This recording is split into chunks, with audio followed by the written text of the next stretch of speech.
New to this world, he chooses a cautious beginning with a classic zombie apocalypse, only to later unfurl a realm of bizarre wonders and enthralling intricacies that invite a closer look. A brisk and exhilarating narrative unfolds, leaving no time for hesitation as swift and decisive violence speaks louder than any words. The protagonist's abilities are undeniably formidable, and the variety of monsters is impressively diverse. There are no cliched recursive foes or absurd power leaps from a low-level crayfish to its fully evolved form. Wishes for joy. Suin suddenly sat upright from his bed, gasping for breath as cold sweat instantly dampened his back. Instinctively, he reached under his pillow for a weapon, only to find it empty. Momentarily stunned, he slowly surveyed his surroundings, the familiar dormitory bed and well-known anime posters adorning the wall. I clearly died. How is it that I find myself in a college dormitory? As if struck by a sudden thought, Suin's pupils narrowed sharply, and he hastily retrieved his phone, which displayed 930 on November 11th, 2026. Have I been reborn to a time 10 years earlier? Although overwhelmed by incredulity, 10 years of surviving the apocalypse had forged an iron heart in Su in allowing him to swiftly regain his composure. With less than half an hour until the apocalypse descends, there was no time to linger on thoughts. He leapt from his bed, changed clothes, and headed out. Anzi, bring me some food, and next month settle the previous dues. His roommates chimed in, each adding their own requests. Ignoring the opportunistic pleas, Suin retrieved a watermelon knife from under his bed and departed without a backward glance. Do not ask how he came by the knife. Outside, he contemplated his scant options before the outbreak. Stockpiling supplies was unfeasible given both time and resources, and stockpiling weapons was even less likely. In a densely populated college town, once the apocalypse began, every soul would soon be swept into a horde of undead, leaving no safe haven. Relying solely on the memories and experiences of his past life, he resolved to. Undoubtedly, the campus goddess with countless suitors, Su Xiaoyan, was the reason Suin remained by her side, not just because of his good looks, but more so due to his unwavering eagerness to please her. A consummate gold digger, Su Xiaoyan was immensely vain, insisting on only the finest clothes, bags, and phones. If she could not afford them herself, she would pester Su, and until he bought them, threatening breakup if he failed. Blinded by love, Suin had then catered to her every whim. Clothes. Buy. A new phone. Buy. A bag worth tens of thousands. Even if it means delivering takeout, it must be bought. In his previous life at the onset of the apocalypse, he not only managed to survive himself, but also escaped alongside Su Xiaoyan. Later, for her sake, he risked his life scouring for supplies, merely to procure her favorite snacks. Under his protection, Su Xiaoyan survived the apocalypse, even managing to put on a few extra pounds. He was utterly devoted to Su Xiaoyan, lavishing his adoration with every fiber of his being. Yet a love-struck sycophant is doomed to end in nothing. 3 years into the apocalypse, Su Xiaoyan attached herself to the leader of a powerful faction and subtly betrayed Suin, eventually causing him to lose a leg and forcing him to fend for himself. Had Suin not been exceedingly strong, he would have perished long ago. Even now, he could not forget the haughty, mocking gaze in Su Xiaoyan's eyes. Reflecting on all that had passed, he took out his phone and dialed her number. When the call connected, Su Xiaoyan's voice, tinged with impatience, declared, "Hello, Su, and it's early, and I'm still catching my beauty sleep. Must you be so bothersome? Darling, could you come up to the teaching building rooftop? Why on earth? Are you out of your mind? Just come. I've prepared a surprise for you. So did you buy that bag I fancied? You'll know once you arrive. Oh, I won't disappoint you. Alright, I'll be there right away.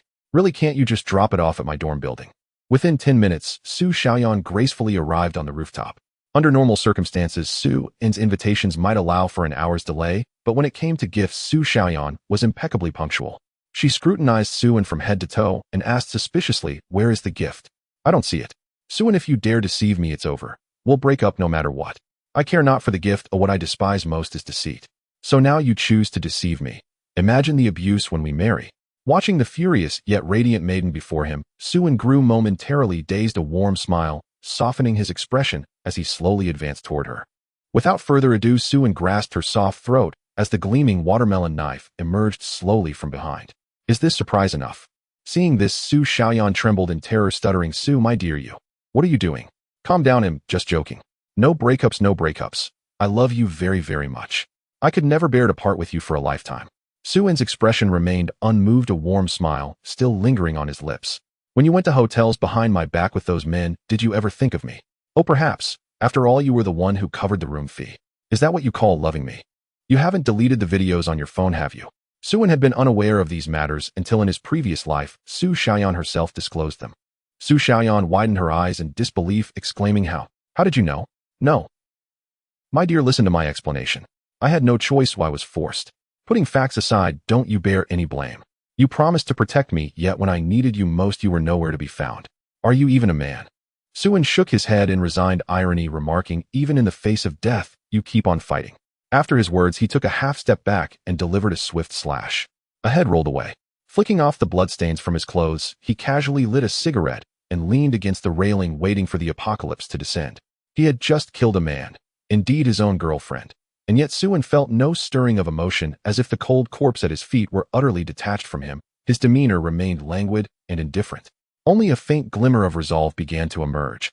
Then suddenly a thunderclap shattered the sky and red beams of light rained down from above. Dense hordes of zombies materialized across the campus. The apocalypse game had arrived. Before anyone had a chance to react, the zombies unleashed a brutal massacre. They lunged at every living soul, biting and rending flesh. Those bitten were swiftly transformed into new undead. Cries of agony and desperate pleas for help echoed throughout, as in a matter of moments the entire academy descended into a living hell. Without hesitation, Suin picked up his watermelon knife and silently turned away.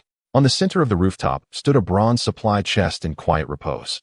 Supply chests came in various forms. The most basic were wooden, followed by bronze, silver, gold, platinum, and diamond. In the early days of the apocalypse, most chests were wooden, with bronze and silver ones being rare. Suin briskly stepped forward and opened the chest, discovering 3 items inside: a basic defensive jacket, a vial of zombie virus immunity serum, and a blue enhancement pill. Each item was invaluable. Though the defensive jacket was only of the basic grade, its protective power was astonishing. Ordinary zombies could not breach it. The blue enhancement pill was an oral medication capable of permanently fortifying the human body. As for the immunity serum, its worth was immeasurable. In the apocalypse, such a serum could be traded for a ton of essential supplies and even about a dozen striking female slaves. In his previous life, Suin had never had the chance to use it, for when he found Su Xiaoyan, she had already been infected by the virus, and he did not hesitate to administer the precious serum to her. Suin first swallowed the enhancement pill whole, and an immediate surge of power coursed through his body, visibly fortifying his constitution. Then, donning the defensive jacket, securing the immunity serum, and gripping his watermelon knife, he hurried downstairs. The university town was no place for lingering. Its dense populace inevitably bred massive zombie hordes, which upon reaching a critical mass would mutate. Once mutated, the zombies' ferocity, strength, and speed would escalate dramatically, and his current prowess was hardly sufficient to cope. It was far more prudent to retreat to the outskirts, away from the encroaching horde. Ding, detecting that the host is facing an apocalyptic threat, system activated automatically. Congratulations, host, on acquiring the divine level ability Plunder. Plunder unique divine level. Ability description: come at me. Can infinitely replicate all other abilities. Plundering others' wealth. Post-upgrade can directly strip abilities. Activation. In his previous life, Suin had not awakened any ability at the onset of the apocalypse, only manifesting a feeble third-rate power a week after the end times. To think that in this lifetime, right from the start, he possessed a divine level ability. It was without doubt an astonishing stroke of luck. Plunder, huh, he mused. This is truly the apocalypse. Suin grinned broadly, utterly satisfied. Yet, even with the divine level ability now at his side, he felt weak. Having not yet replicated another's power, for Plunder itself conferred no direct offensive might. His strength remained merely average, fit only to dispatch ordinary zombies. However, the future brimmed with infinite possibilities. If he continually replicated others' abilities, and plundered wealth soaring to greatness would be inevitable. Thus, Suin abandoned any plan to flee to the suburbs. His immediate objective was to locate other ability awakeners, replicate their powers, preferably those of higher caliber. Reflecting deeply, he recalled that after the apocalypse, few at Su University had awakened any ability, and even fewer possessed formidable ones. The majority were pitiful level talents. The one who had left the deepest impression was Xue Qingyu, later known as the Black Widow and Slevel Lightning Adept. Although Xue Qingyu, a student of Su University, and a year his due, before the girl could finish her plea, she was met by the sharp edge of Su's watermelon knife. With a swift stroke, he decapitated her. Already infected by the zombie virus, her rescue was futile, and besides, Suin had no intention of saving her. Even a brief act of dispatching her added to his grim merits. Bending down, he retrieved the car keys from her corpse, climbed into the car, started the engine, and floored the accelerator, sending the vehicle hurtling forward with a roar. Along the way, both humans and zombies were ruthlessly thrown aside and crushed. Soon Suin arrived at the dormitory building where Xue Qingyu resided, only to find the entire structure overrun by zombies. Amidst the chaos, the few survivors who dared scream and flee were relentlessly pursued by the horde, and some, unable to bear the horror, leapt from the building to their doom. The ground was littered with severed limbs, entrails, and spilled blood. With such chaos unfolding, I wonder if Schwetching UI. Suin let out a surprised sound as he cast his gaze toward the girl. Above her head, 2 lines of small text appeared. Strength Amplification Ability D-Level. Wealth Value 5. She was indeed an awakened ability user, level no less. Noticing Suin's attention, the girl swung her gas can a few times to fend off the zombies before jogging to his car and pounding on the windshield. "Classmate, please open the door. I beg you to take me with you," she pleaded. A smile spread across Suin's face. An opportunity to replicate another ability had just been handed to him. Without delay, Suin opened the car door and yanked the girl inside, all the while murmuring to himself, "Come at me." Target detected for plundering. Replicate the target's ability. Plunder the target's wealth. Please choose. Ability Replication. Replication successful. Acquired ability Strength Amplification, rank D.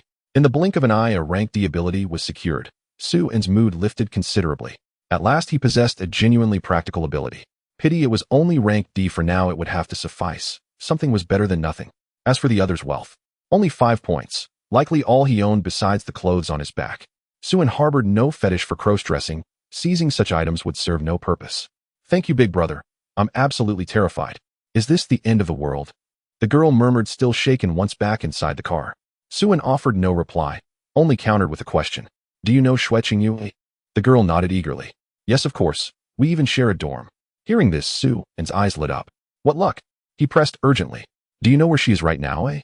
She paused briefly and thought. "I remember she went today to her uncle's photography studio to model for the cover." "Then do you know where her uncle's studio is located?" "Yes, I've accompanied her there twice. It's right beside the northern television tower." With Schwetching U's whereabouts confirmed, Suin hesitated no longer. He sharply turned the wheel and shot toward the school gate. "I can take you with me, but you must guide me to Schwetching U." "Of course, no problem at all." The girl nodded vigorously. Within moments, 2 sharp presses of the accelerator, and the sedan surged past the school gate, speeding toward the television tower. By then, Suzhou City had already descended into chaos. Along the route, shambling corpses and screaming, fleeing crowds filled the streets, while abandoned vehicles littered both sides of the road. Thick smoke coiled through the air, interwoven with shrieks of terror, hell incarnate upon earth.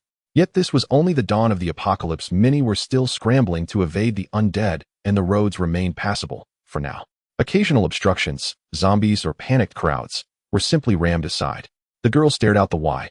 Suin floored the accelerator. 2 zombies flew aside as if flung by gales, then replied coolly, "Suin. Nice to meet you, brother Suin. From now on I'll call you Brotherin." "Brotherin, what's your relationship with Qingyu? Are we going to save her?" Suin gave no verbal answer, only a faint silent nod, his full attention fixed on the road ahead. Seeing he wouldn't speak further, Li Xiaoyu fell quiet, but her large, curious eyes shimmered with quiet envy toward Schwetching Yu. In her mind, Suin and Schwetching Yu were undoubtedly lovers. Only love could drive him so recklessly to risk everything, even amid the apocalypse, to reach her. A wistful melancholy softened her expression. Schwetching Yu had a man like Suin, brave, capable, unwavering. But Li Xiaoyu, she had no one. Those boys who once swore undying devotion, who claimed they'd die for her, were surely scattered, broken, or selfishly fighting for their own survival. Even if any possessed the strength to protect her, none would dare sacrifice themselves. How wonderful it would be if Suin were my boyfriend. He was handsome too. 20 minutes into their journey, Suin slammed the brakes, halting the sedan abruptly, and stepped out, gripping his watermelon cleaver. "We're not there yet," the girl said. Suin replied flatly, "Switch vehicles." After crashing, swerving, and barreling through obstacles, the compact car was nearing collapse. Breakdown was inevitable without replacement. "Oh, okay." Li Xiaoyu scrambled out instantly to follow. Suin approached a Hummer rapped sharply on its windshield, and a portly middle-aged man rolled down the window, poking his head out. "Kid, scram. Don't bother me while I'm waiting." Without a word, Suin seized the man's collar and yanked him bodily from the vehicle, then slid into the driver's seat and shut the door. "Fuck you." Suin lashed out with his left foot. Amplified by his strength amplification ability, the kick sent the man hurtling backward, slamming hard into a roadside dumpster, unconscious, or worse. From the passenger seat emerged a stunningly beautiful, fiery young woman, presumably the man's lover. Barely 20, she possessed rare, exquisite features, surely a campus beauty queen. Suin dragged her out expressionlessly, then kicked her unceremoniously onto the pavement. As he withdrew his foot, its tip flicked lightly, shutting the door with a soft, decisive click. He glanced at Li Xiaoyu. "No delays, get in." She bobbed her head frantically. "Yes, brotherin." She'd watched him closely. No hesitation before the living or the dead. Anyone blocking his path was crushed. Any vehicle he desired seized. ruthless, uncompromising. Yet she dared utter nothing, not when her own survival depended entirely on him. Besides, this was the apocalypse. Virtue, mercy, idealism, all long since extinct. She'd never lived through the end of days, but she'd seen countless films depicting them, and in every one the self-righteous perished first, and most gruesomely. She was still young, still untouched by low. Inside the studio, Xue Qingyu huddled trembling in the corner of a small photo studio. Outside screams pierced the air intermittently, each sending fresh waves of pallor across her face. "Don't be afraid, Qingyu. I'll protect you," her uncle whispered. Thank you, uncle," she murmured softly, bowing her head obediently. A second man stood nearby, a well-dressed middle-aged figure. Lu Qingyu, Xue Qingyu's uncle, and owner of the studio. Born with extraordinary beauty, Xue Qingyu had blossomed into a radiant, ethereal presence, her pure, transcendent aura rivaling, and perhaps surpassing, that of A-list celebrities. Yet her family's modest means compelled her to work regularly at her uncle's studio as a cover model, earning extra tuition and living expenses. Lu Qingyu welcomed this gladly, not merely out of familial affection, but because Xue Qingyu's unmatched elegance and charm had drawn in countless clients. That morning she'd arrived as usual for a photo shoot, but within minutes of set, the bitten rose again moments later, reanimated, ravenous, and violent. Before the studio could lock its doors, the infected stormed in, tearing through staff and patrons alike. Lu Qingyu barely managed to drag Xue Qingyu into this cramped studio, evading death by mere inches. Now recalling those moments, his heart sank into icy despair. This scene mirrored apocalyptic films with uncanny fidelity. Was the world truly ending? If so, his life's work, the studio he'd built over decades, his wealth, reputation, legacy, all would vanish like mist. A bitter frustration churned within him. Then his gaze drifted to Xue Qingyu. Youthful, luminous, achingly vulnerable. Something dark and irrational stirred. His hand reached out, unbidden, his eyes glinting with sudden feverish intensity. "Qingyu, come here. Into my arms. You'll feel safe. I'll protect you, truly protect you." Xue Qingyu stared at Lu Qingyu's frenzied expression and felt her heart lurch with terror. Instinctively, she took 2 hasty steps backward. "Thank you, I don't need it." Lu Qingyu blinked. Then his face hardened into icy stillness. "Qingyu, have you stopped listening to me?" he asked, voice deceptively gentle. "I've watched you grow up since you were a child. What harm could there possibly be in a simple embrace?" Shaking her head violently, Xue Qingyu continued retreating, until her back struck the cold wall, leaving her nowhere left to flee. Please don't do this." Lu Qingyu let out a low, chilling laugh, his bloodshot eyes burning with manic despair. "The world has ended. Everything's gone, utterly gone. I've striven for half my life only to end up with nothing at all." His voice dropped to a venomous whisper. "When the world ends, morality and ethics crumble into dust. Can't you just help me, just once?" He leaned forward, voice thick with grievance. "I've treated you well all along. Isn't helping me the very least you owe me?" And with that he lunged. Xue Qingyu was already paralyzed with terror. The earlier encounter with zombies had shaken her to her core. Lu Qingyu's monstrous behavior was beyond anything she'd imagined. She thrashed wildly, sobbing, begging, but he ignored her cries completely. When her desperate resistance kept him at bay, he retreated briefly, then began stripping off his clothes with grim determination. "Qingyu, be quiet. Do you understand? Outside monsters feast on human flesh. If they hear us, your delicate body will be torn apart raw and screaming." A cruel smile twisted his lips. "Better to be claimed by me than devoured by them, wouldn't you agree? Don't worry, I'll cherish you thoroughly." His breath hitched heavy with lust. "I've wanted you." Ha ha ha. Tears streamed down Xue Qingyu's ashen cheeks as she shook her head, mute with horror. Despair flooded her soul. "Stay back, you beast." Lu Qingyu advanced with a predatory grin, utterly resolved to shed every shred of humanity. The more viciously she cursed him, the more fiercely his pulse quickened. Bang! At that moment, the door exploded inward, and in strode a man and a woman, Suin and Li Xiaoyu. "Qingyu, are you all right?" Li Xiaoyu rushed in first, her gaze instantly locking onto Xue Qingyu's shattered, trembling form. Yet her clothes remained intact. She was merely shaken, deeply, irrevocably so. Li Xiaoyu hurriedly snatched a set of spare clothes from a studio rack and draped them over Xue Qingyu's shoulders. Enraged at the interruption, Lu Qingyu roared at Suin. "Who gave you permission to enter? This is my studio, get out now." Suin cast him a single indifferent glance, then turned toward Xue Qingyu, who buried her face in her hands, weeping silently. In an instant he pieced together the entire scene. Lu Qingyu's descent into depravity didn't surprise him, not after 10 years in the apocalypse. He'd witnessed horrors far more grotesque, far more soul-eroding. The apocalypse was a ravenous beast. It devoured not just lives but conscience itself. Still, Lu Qingyu's rapid moral collapse was unnerving. And in that moment, Suin understood why in his past life Xue Qingyu had come to despise men. Seeing Suin ignore him entirely, Lu Qingyu's eyes narrowed with cold fury. He snatched up a heavy stone used as a photography backdrop and hurled it straight at Suin's skull. "Watch out!" Li Xiaoyu cried out in alarm. But Lu Qingyu moved fast, striking with brutal decisiveness. Before him, however, such violence was amateurish. Killing. Suin was a master. A flash of steel, Lu Qingyu missed entirely. He dropped the stone, clutching his throat with both hands. But crimson blood gushed relentlessly between his fingers, pooling rapidly across the floor. He tried to speak. Only choked wheezes and frothing crimson bubbles escaped his ruined windpipe. With a hollow thud, he collapsed, convulsing violently.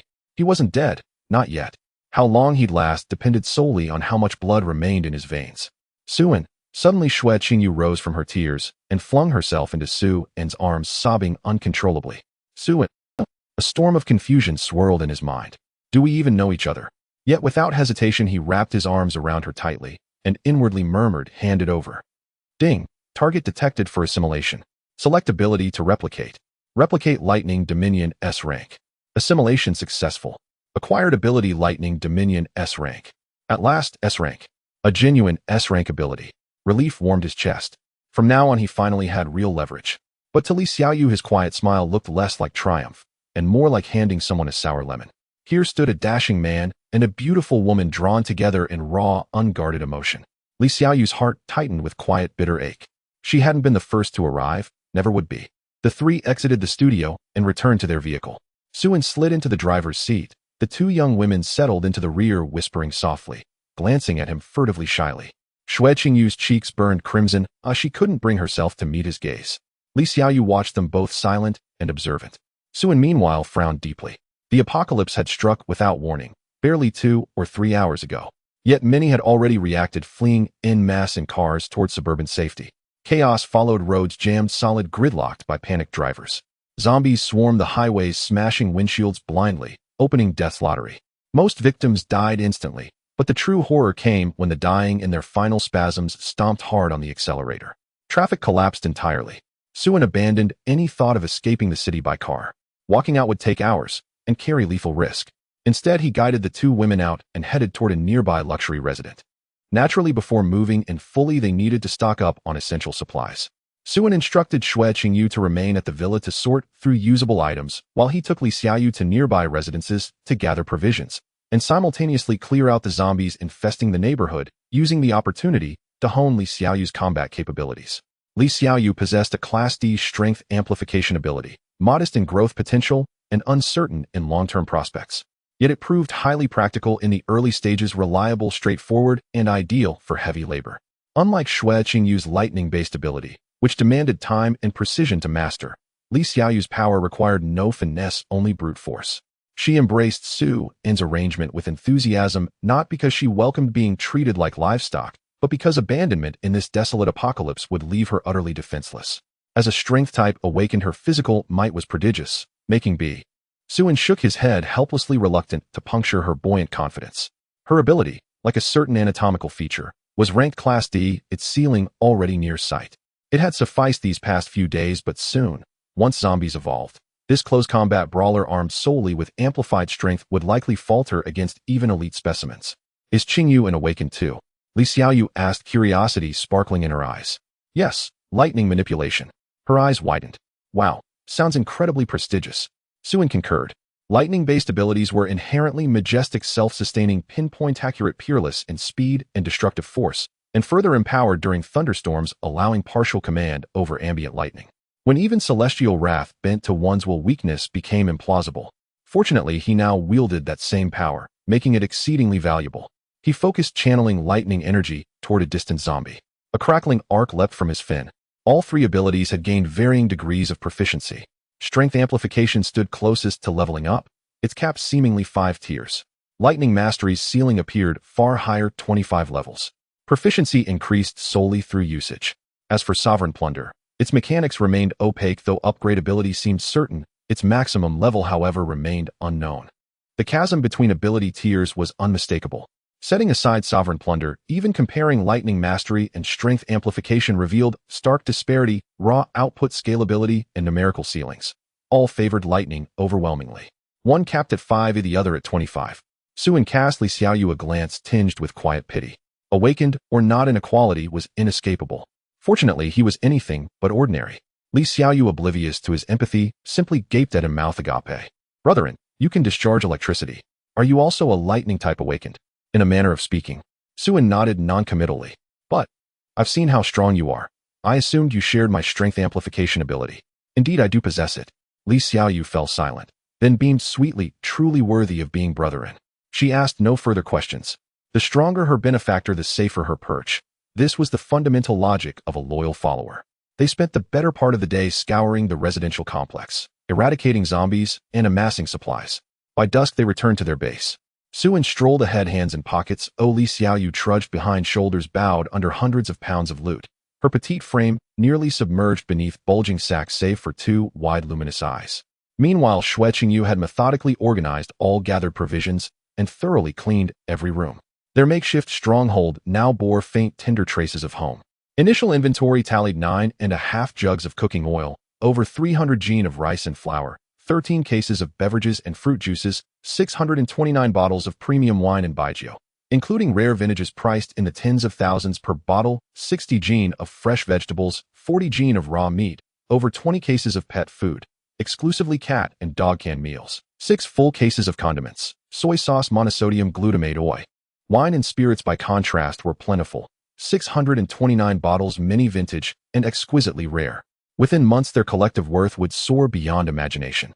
Likewise, the herbal cache held exceptional value: ginseng, deer, antler, velvet, deer penis, bull penis, tiger penis. Treasures coveted by successful middle-aged entrepreneurs and later by warlords of post-apocalyptic factions. Once cataloged supplies were systematically categorized and preserved. Exhausted from the day's labor, both young women were ravenous, their stomachs growling audibly. They hurried to the kitchen, washing vegetables and cooking with cheerful industry. Suin ascended to the third-floor balcony, a broad sun-drenched expanse, and sank into a lounge chair. Sipping chilled juice, he basked in the honeyed glow of the setting sun. A wistful sigh escaped him. In his previous life, at this very hour, he'd been huddled with Su Xiaoyan inside a sewer pipe, shivering, terrified, desperate to survive. Now he reclined in quiet repose, bathed in golden light. He had no intention, at least not yet, of launching wide-ranging expeditions for supplies. Though the early apocalypse offered optimal opportunities for hoarding, logistical hurdles loomed large were to store massive quantities. Transport alone posed immense difficulty, inventory management added further complexity, and relocation would compound both. His immediate priority lay elsewhere, locating other awakens and replicating their abilities. Food. Others would hoard it too. Let neighbors stockpile grain, he would stockpile weapons. And in this new world, neighbors were his granary. Chicken soup is served. The two girls had prepared 3 dishes and 1 soup, meat and vegetables alike. In this apocalyptic world, it was a truly lavish feast. The meal was delicious. Suin devoured several large bowls of rice, yet still felt unsatisfied. Li Xiaoyu patted her full belly and sprawled completely across the lounge chair, her face glowing with blissful, drowsy contentment. Xue Qingyu, meanwhile, pulled out a small notebook to calculate their remaining supplies and plan their daily rations for the 3 of them, occasionally lifting a slender hand to tuck a strand of black hair behind her ear. Qingyu, have you gained control over your ability yet? Suin sipped lightly from his cup of clear tea and asked Xue Qingyu. Wow, what ability? I don't know at all, Xue Qingyu replied, snapping back to awareness, her cheeks faintly flushed. Around Suin, she always appeared shy and reserved. Seeing that Xue Qingyu remained utterly unaware of her own strength, extraordinary ability, Suin shook his head in quiet resignation.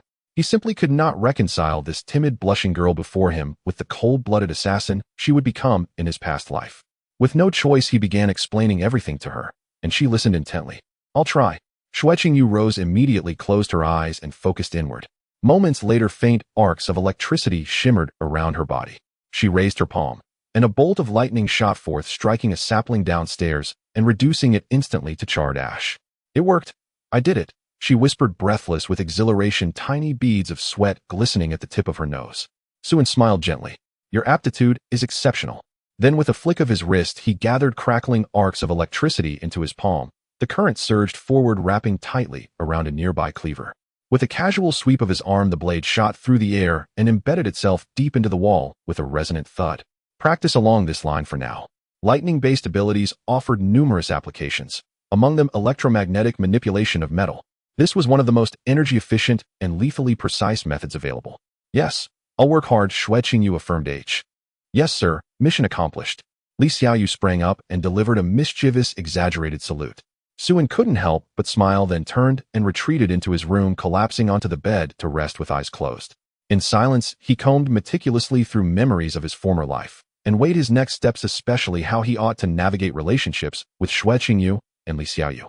Xue Qingyu was one of Suzhou University's most renowned campus beauties, pure, charming, and strikingly lovely. Li Xiaoyu was adorable and vivacious, tiny in stature, yet brimming with boundless energy, and no less beautiful than Xue Qingyu.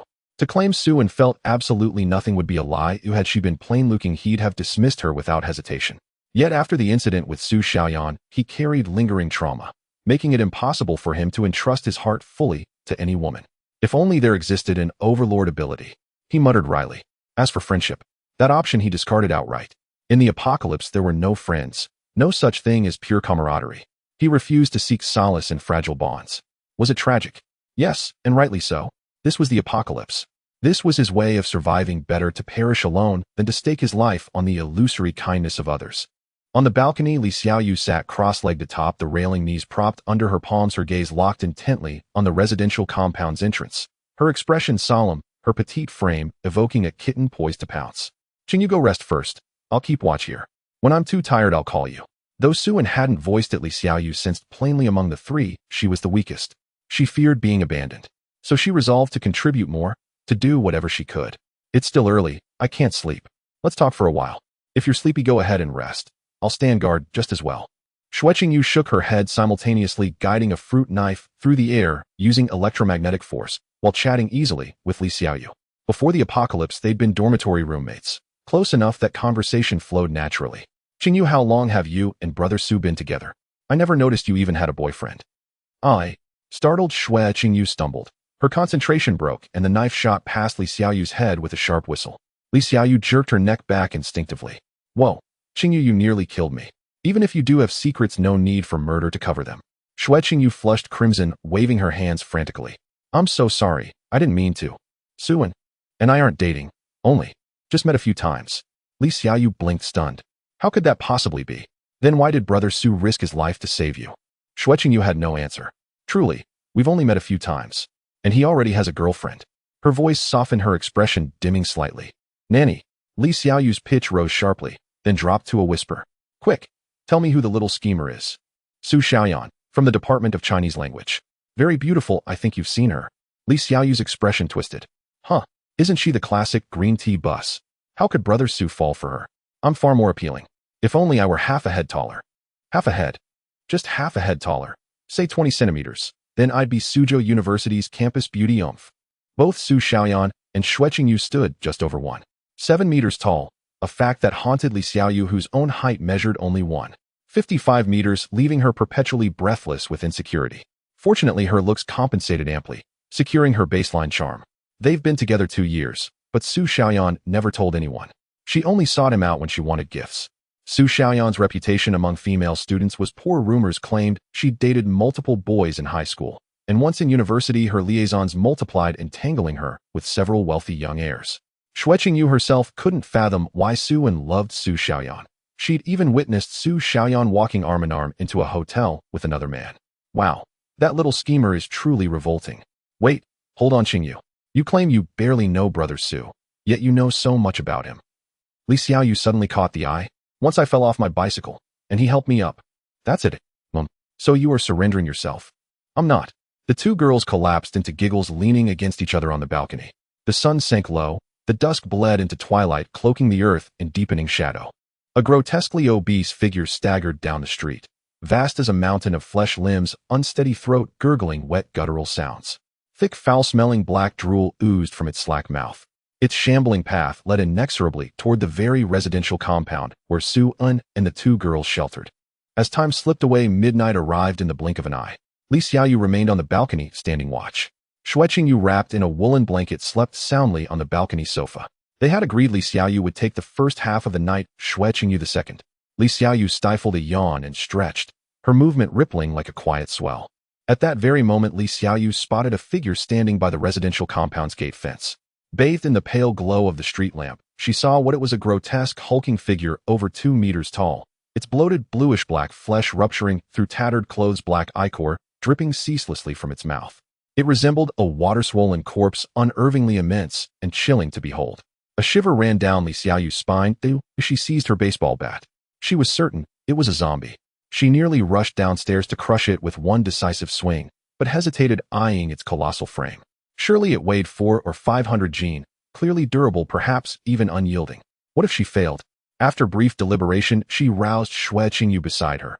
After all, Xue Qingyu wielded ranged abilities. The two girls descended silently barefoot to muffle every step and crept toward the gate. At less than 20 meters distance, Xue Qingyu summoned crackling lightning ant. Before the two could celebrate their victory, the zombie's corpse suddenly swelled, like an enormous, overinflated balloon. With a deep, muffled boom, the bloated corpse detonated violently. Gory fragments sprayed in all directions, reeking of decay, while the gate fence shattered into jagged pieces. The blast shockwave triggered car alarms nearby, shrill, piercing wails slicing through the stillness of the night, echoing swiftly down adjacent streets. One by one, zombies surged upright, drawn instantly to the sound, howling as they charged en masse. Hearing the alarms, Li Xiaoyu cursed inwardly. Suan had warned that zombies' hearing sharpened dramatically after dusk. Such a clamor would inevitably summon hordes. Her only hope was to silence the alarms. But before she could move, waves of zombies flooded the compound entrance, easily over 100, surging like a tide. Li Xiaoyu pivoted sharply and sprinted back, shouting to Xue Qingyu, "Run." This swarm was far beyond her capacity. Xue Qingyu didn't hesitate. They fled together toward the villa building, pursued by a teeming, snarling horde. Among the Suan wasted no more thought. He led the horde on a winding retreat through the streets, giving ground to gain advantage, withdrawing while cutting down pursuers. 20 minutes of relentless combat halved their numbers. "Brethren, we're coming." Li Xiaoyu burst from the compound, baseball bat swinging, sending one zombie flying. Xue Qingyu followed closely, lightning blazing in her palms as she struck with fierce determination. With their arrival, the remaining horde crumbled in under 10 minutes. Corpses lay strewn across the pavement, over 100 twisted and broken. Li Xiaoyu brought her bat down in a final crushing arc, obliterating the last zombie's skull. The siege was over. Xue Qingyu stepped before Suan, lips tightly clenched, eyes downcast in quiet remorse. "I'm sorry, it's all my fault." Seeing Xue Qingyu's remorseful expression, Suan waved his hand dismissively. "There's no need for such guilt. It was my oversight." He hadn't anticipated that zombies would evolve into level 3 blast strains as early as the first day. Indeed, he had been careless. Fortunately, it was Xue Qingyu who had acted. Had it been Li Xiaoyu wielding a baseball bat, the outcome would likely have been a desperate one-for-one exchange with the blast string. It was high time he gave them a primer on zombie taxonomy. "You two head back first. I'll scout the vicinity." Ordinary zombies fell motionless at night, slipping into brief dormancy, roused only by anomalous sounds. Level 3 and higher variants, however, remained fully active after dark, unbound by such limitations. If ordinary zombies were little more than virus-ravaged corpses, then level 3 and above had already transcended into an entirely new species, possessing autonomous behavior and rudimentary biological consciousness. Such a violent commotion, joining any group would only burden him with liabilities. It would be a net loss. "Brother, don't be so hasty. As you can see, zombies multiply daily. The three of you stand little chance of enduring this alone. Take my advice, come with us. Mutual protection is our best hope. We've stockpiled ample supplies, food, water, everything. Far better than starving out here. You might endure hardship, but what about those two young ladies? Surely you agree." Noticing Suan's hesitation, neither immediate rejection nor acceptance, Ahu hurriedly added, "Let me speak plainly. You're clearly a martial expert. With you aboard, our security would be guaranteed. Rest assured, I swear at 3 meals a day, no shortage of provisions. Our reserves will last years. This entire truck is packed with them. Don't believe me? I'll show you myself." So saying, Ahu strode forward, slung a heavy arm around Suan's shoulders, and began leading him toward the truck. "Let me tell you, there's even seafood aboard, though we northern lads find it too fishy to stomach. But if you fancy it, Kansi, you'd better not be lying to me. Would I lie to you? Just take a look." At that instant, the hand resting on Suan's shoulder shimmered with metallic luster. Within a blink, his entire arm transformed into gleaming steel. Ahu's previously guileless expression twisted into one of savage malice. His steel arm clamped down violently, aiming to crush Suan's skull. But before the grip could tighten, a flash of lightning erupted around Suan. Ahu recoiled in horror as his steel limbs suddenly locked rigid. No amount of effort could budge it even a millimeter. "Boss, act fast. This kid's unnatural. My arm won't obey me. Worthless." A chilling, contemptuous snort echoed from the truck's roof. Then a black silhouette launched itself downward, hurtling towards Suan with lethal speed. Lightning flared again. A watermelon knife shot forth, gleaming with frosty intent. slamming squarely into the shadow. No spray of blood followed. Instead, a sharp, ringing clang sparks erupting as the blade ricocheted violently into the distance. The figure likewise was hurled backward, landing hard several meters away. Only then did Suen get a clear look at his assailant. A humanoid creature towering over 2 meters tall, its entire body from ankles to crown sheathed in ashen-black scales. Its limbs ended in elongated razor-sharp claws, its teeth were serrated fangs, and a thick meter-long tail dragged behind it like a whip. It resembled nothing so much as a bipedal dragon lizard. As Suen observed, 2 lines of text shimmered into view above its head.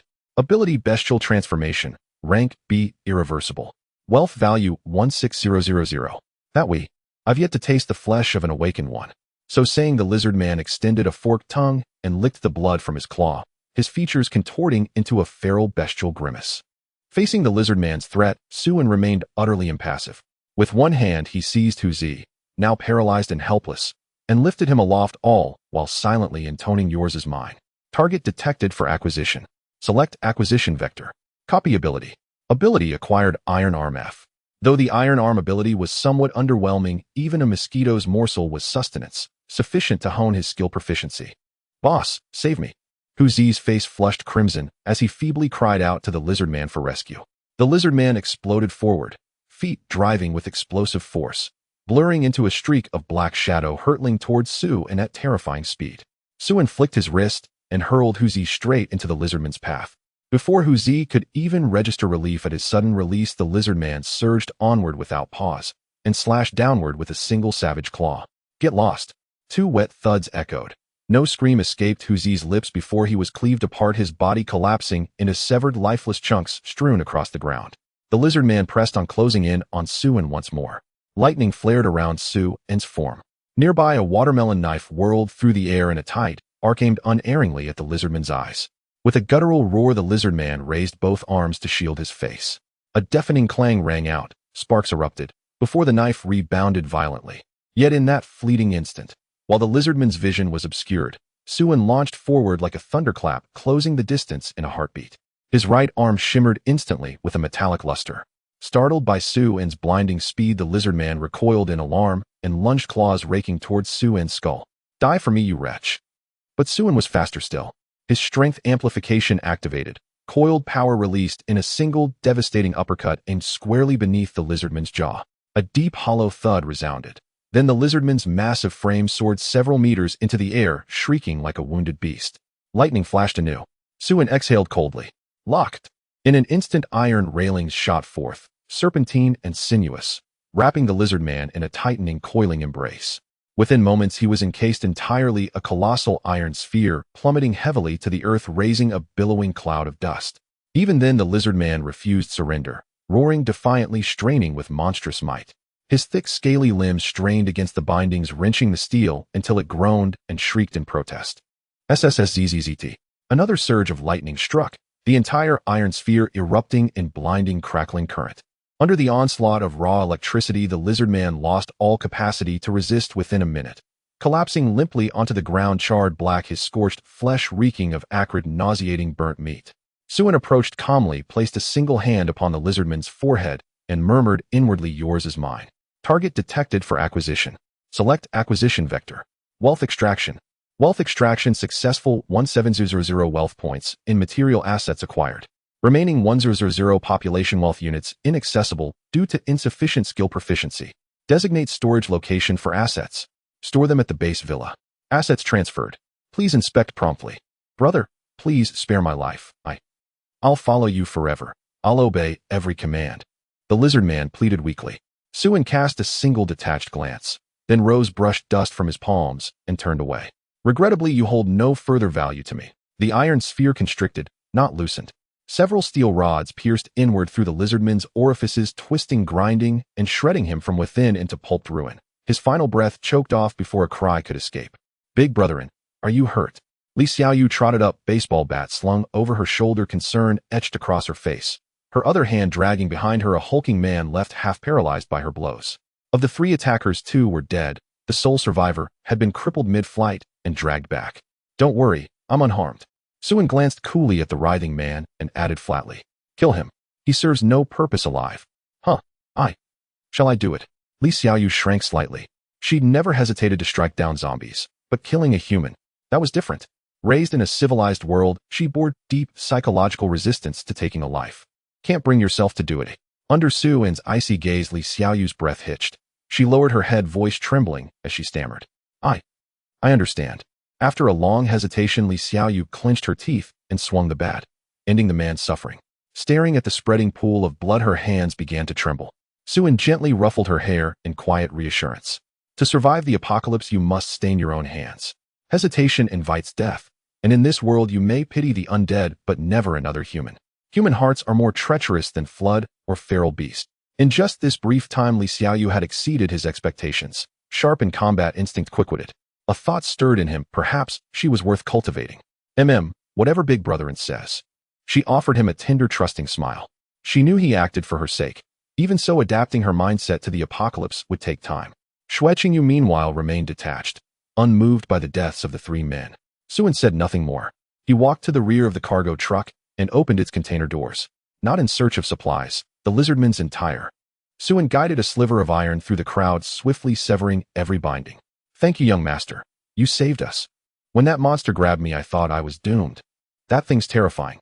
Let's flee now, or we'll end up like him. Yes, let's go. They scrambled down from the truck, desperate to vanish. Su-En slammed his fist into the container wall, a thunderous boom echoing as the metal caved inward with a deep, jagged dent. He stared coldly at the shaken group and spoke, voice devoid of warmth. Did I give you permission to leave? Rest easy. The monster who captured you is dead.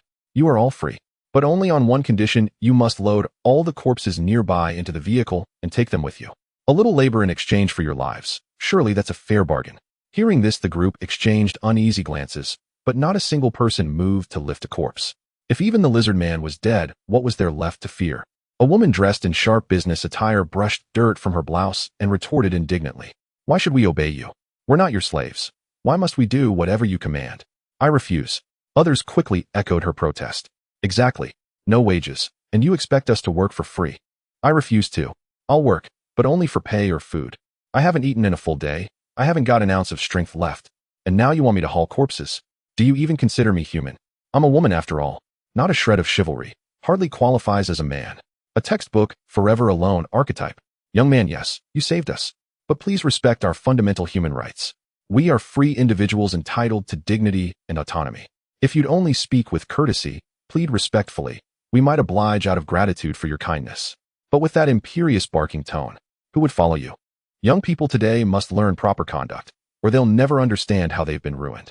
There are dozens of us here. What exactly do you intend to do about it? These days youth truly have no manners whatsoever. At the mere mention of labor, the crowd erupted, shouting accusations, hurling reproaches at Su-En in unison. Some resorted to moral coercion, others, merely leaning on their slightly greater age, presumed to lecture Su-En on virtue and decorum. Li Xiaoyu, standing nearby, bristled with fury, her blood pressure spiking. Hey, do you have any shame at all? Brother saved your lives. All he asks is that you help move the corpses. Hardly an unreasonable favor. Had that monster seized you instead, you wouldn't even know how you died. Little girl, this isn't your place to speak. Did any of us ever beg him to save us? Seeing tensions escalate, Su-En raised a hand, halting Li Xiaoyu's rebuttal before it could ignite further. In a blur of motion, he closed in on the businesswoman who'd spoken first. With one massive grip, he lifted her bodily into the air, then crushed her lifeless in his grasp and hurled her corpse into the cargo bed with a thunderous thud. He didn't pause. Repeating the act, he dispatched the next, then the next, each body flung into the truck like discarded sacks. You want human rights? I'll expedite your claim to your next life. You want to throw punches? Let me return the favor. You presume to instruct me. Daring indeed. Within moments, Su-En had ended 5 lives. He's killed someone. Help, help! The remaining survivors shrieked and bolted, only to be snatched back one by Su-En. A few fleet-foot souls managed brief head starts, only to be instantly stunned by Xue Qingyu's lightning, then dragged back by Li Xiaoyu. Still, anyone clamoring for human rights. Su-En loomed over them, his expression glacial. Trembling in silence, they dared not utter a word. The faint-hearted had already wet themselves, crumpling to the ground in convulsive shudders. My patience is finite. Do not test it further lest you provoke my wrath. You have 10 minutes. Either load every corpse nearby into the truck and depart, or become corpses yourself, loaded and hauled away by me. Choose. Terrified beyond reason, they scrambled upright. Limbs renewed, hunger forgotten, fatigue vanished, as if possessed by sheer adrenaline. Within 10 minutes, the streets were stripped bare. Not a single corpse remained, not even those inside the residential compound. Who among you can drive? I can. One man raised his trembling hand. You're chosen. Drive. Take everyone, and go. Wherever you wish, just make it far. But keep speed low and noise minimal. If you die, don't blame me for failing to warn you. Relief flooded their faces like divine grace. They piled into the massive truck, stomped the accelerator, and roared off down the highway, heedless of his caution, vanishing in a furious, deafening blur. Suin shook his head. No counsel saves the willfully doomed. Such thunderous clamor would surely draw hordes of zombies along the route, and with roads already treacherous, any forced stop would prove fatal. Let's head back. Suin gestured for the two women to follow. It had been a fruitful night, replicating an ability, seizing abundant supplies. Yet before returning to the Villa, Suin instructed Li Xiaoyu to line up several sedans at the compound's entrance. He then activated his magnetic force, drawing street-side metal railings and stacking them atop the cars. Thus arose a crude yet functional barrier, insufficient against a full zombie tide, but effective enough to deter stragglers from wandering into the compound. Entry and exit could now be made directly through open car doors, stepping from vehicle into residence. When the trio entered the villa, the doors swung wide, revealing mountains of provisions spilling outward: meat, eggs, dairy, fruits, vegetables, snacks, beverages, cookware, utensils. Nothing was missing. Suin, judging by appearances, the lizard man had led a raid on several small to mid-sized supermarkets. 17,000 wealth points, indeed enough to fill the entire villa to the rafters. Staring at the sudden, overwhelming bounty, the two women gaped speechless. What are you waiting for? Start sorting. Xueqingyu turned slowly, eyes wide. Suin, where did all this come from? I prayed to Guanyin, she answered. A divine gift delivered gratis. Suin brushed it off with a flippant half-truth. Xueqingyu asked no more, and together with Li Xiaoyu began organizing the haul. These supplies were their lifeline in the apocalypse, enough to sustain them luxuriously for a full year. While the two young women categorized goods, Suin went door to door in neighboring villas, hauling refrigerators. Necessity dictated it. Fresh produce and meat comprised a substantial portion, easily 1 to 2 tons. Midsummer heat meant rapid spoilage. Vegetables and fruit would rot within 3 days. Outdoors, meat would stink foul within a single night. Refrigeration was non-negotiable. Suin retrieved over 20 units, arranging them in an adjacent villa and powering each via extension cords. That building would serve exclusively as the grain storehouse. He then scoured the compound for generators and struck luck for units secured. Even during blackouts, refrigeration could continue, supplemented if need be by Xueqingyu herself, a living generator, albeit one whose endurance posed serious limits. By the time every item was stored, dawn's pale light bled across the eastern sky. Another night spent in relentless labor. Even Suin ached, back sore, muscles knotted, clothes grimy and reeking, muttering he couldn't bear another such night. Indeed, abundance proved a double-edged blessing. He summoned the two women to the compound's indoor swimming pool. What else could it possibly be for? Leisure, pure and simple. After an all-night siege of toil, was an indulgence justly earned. Suin lounged lazily on a reclining chair, sunglasses perched atop his nose and swim trunks hugging his frame. He casually speared a slice of steak with his fork, popped it into his mouth, and took a slow sip of red wine. The rich aroma of seared beef mingled with the deep, velvety fragrance of the wine, blooming luxuriously across his tongue. The steak had been brought by himself, carefully pan-seared by Xueqingyu on an electromagnetic stove. Meanwhile, two young women frolicked playfully in the pool, their sleek, form-fitting swimsuits accentuating lithe, captivating figures that dazzled the eye. Suin sighed inwardly, a quiet marvel rising in his chest. This was how life ought to be lived.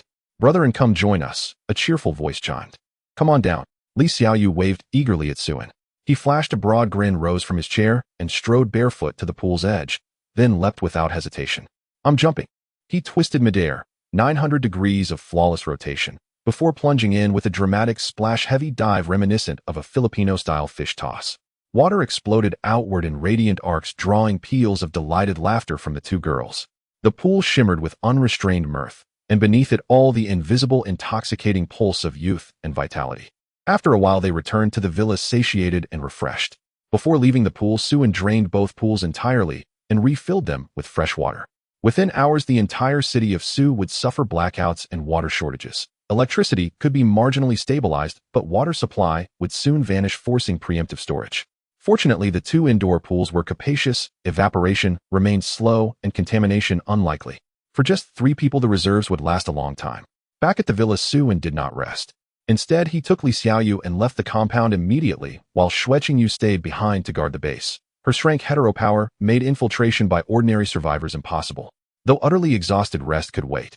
It was only day 2 of the apocalypse. Still deceptively safe zombies remained loadier, most survivors dazed and paralyzed by shock holed up in relative shelter, clinging to the futile hope of rescue that would never see.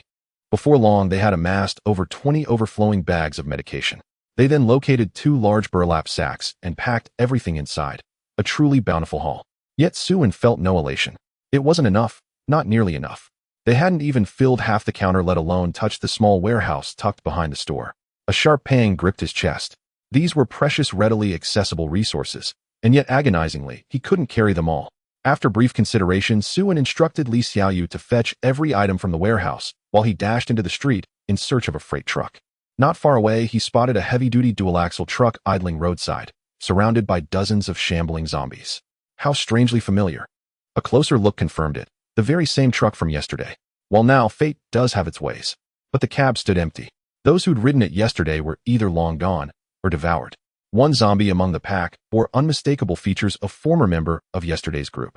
Sue estimated roughly 40 zombies encircling the vehicle. Not counting others wandering the adjacent streets, the total easily exceeded 100. He could slaughter them all, but doing so would cost immense time and stamina. Scanning the surroundings, he slipped silently into a third-floor storefront, gazing down upon the horde. Lightning crackled along his fingertips as he levitated an iron table and hurled it toward a spot dozens of meters ahead of the truck. Its heavy thud echoed sharply, triggering an immediate guttural surge of shrieks as the zombies stampeded toward the noise. Seizing the moment, Sue edged to the windowsill, scaled onto the neighboring balcony, and launched another table farther. Yet the seemingly inevitable strike missed entirely. The corpse eater evaded the iron slab with an eerily unnatural contortion. Its hind legs coiled and launched it from sight in an instant. Sue cursed under his breath and lunged head-first out of the carriage. The moment he cleared the doorway, a pallid figure slammed into the spot he had just vacated. The very same corpse eater. It clung to the carriage wall, its colorless eyes devoid of emotion, while its upper and lower rows of serrated fangs clicked rhythmically. Click, click, click, as dark blood oozed slowly between them. The place where Sue had leaned moments before was now pierced clean through by razor-sharp claws. Anyone unfamiliar with the corpse eater's assault pattern would already be dead. Its counterattack was instantaneous, blindingly swift. Failed to kill it on the first strike, and one must relocate without hesitation. Sue crouched low, feigning aggression.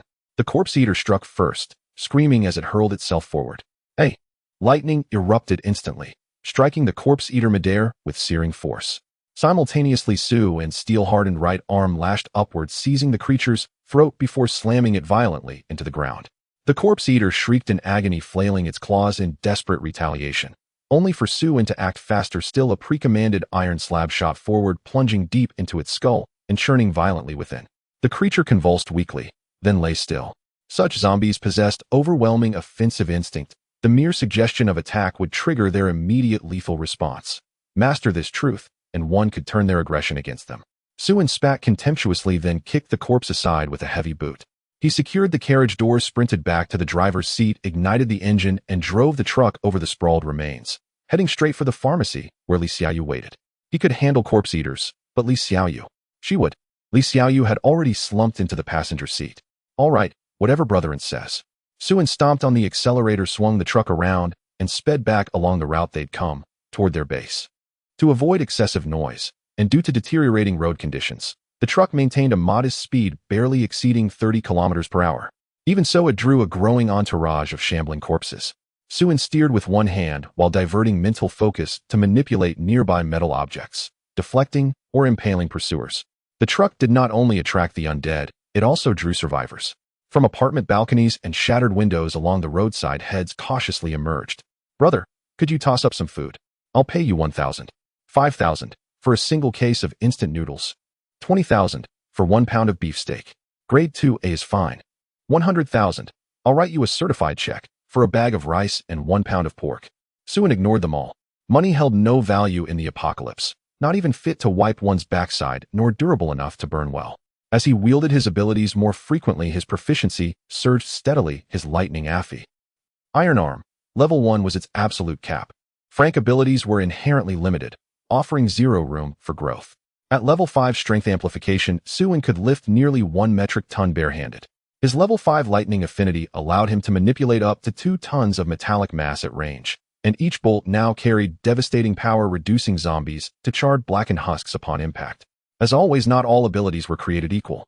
As distance to the base shrank, the horde tailing the trucks swelled to a staggering size, over 1,000 corpses thick as a living tide.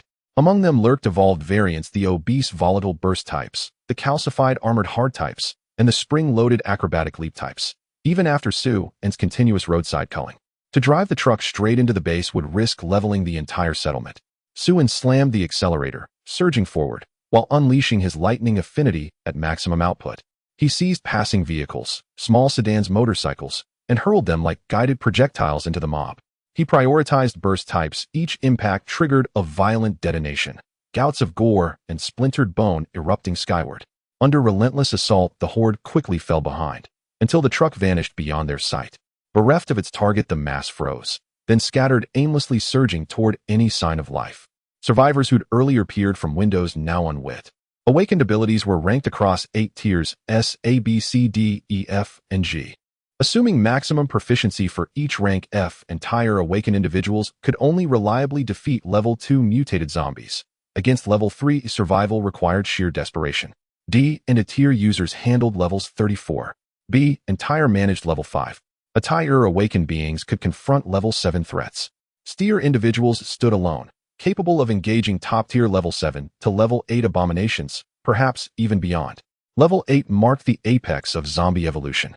Yet none of this was absolute. High-tier awakened individuals lacking refined proficiency remained vulnerable.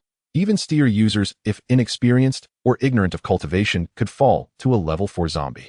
This era was a race against time. Zombies evolved daily. Awakened individuals grew stronger daily. The victor was simply the one who developed faster. Abilities fell broadly into 3 categories: combat type, utility type, and support type.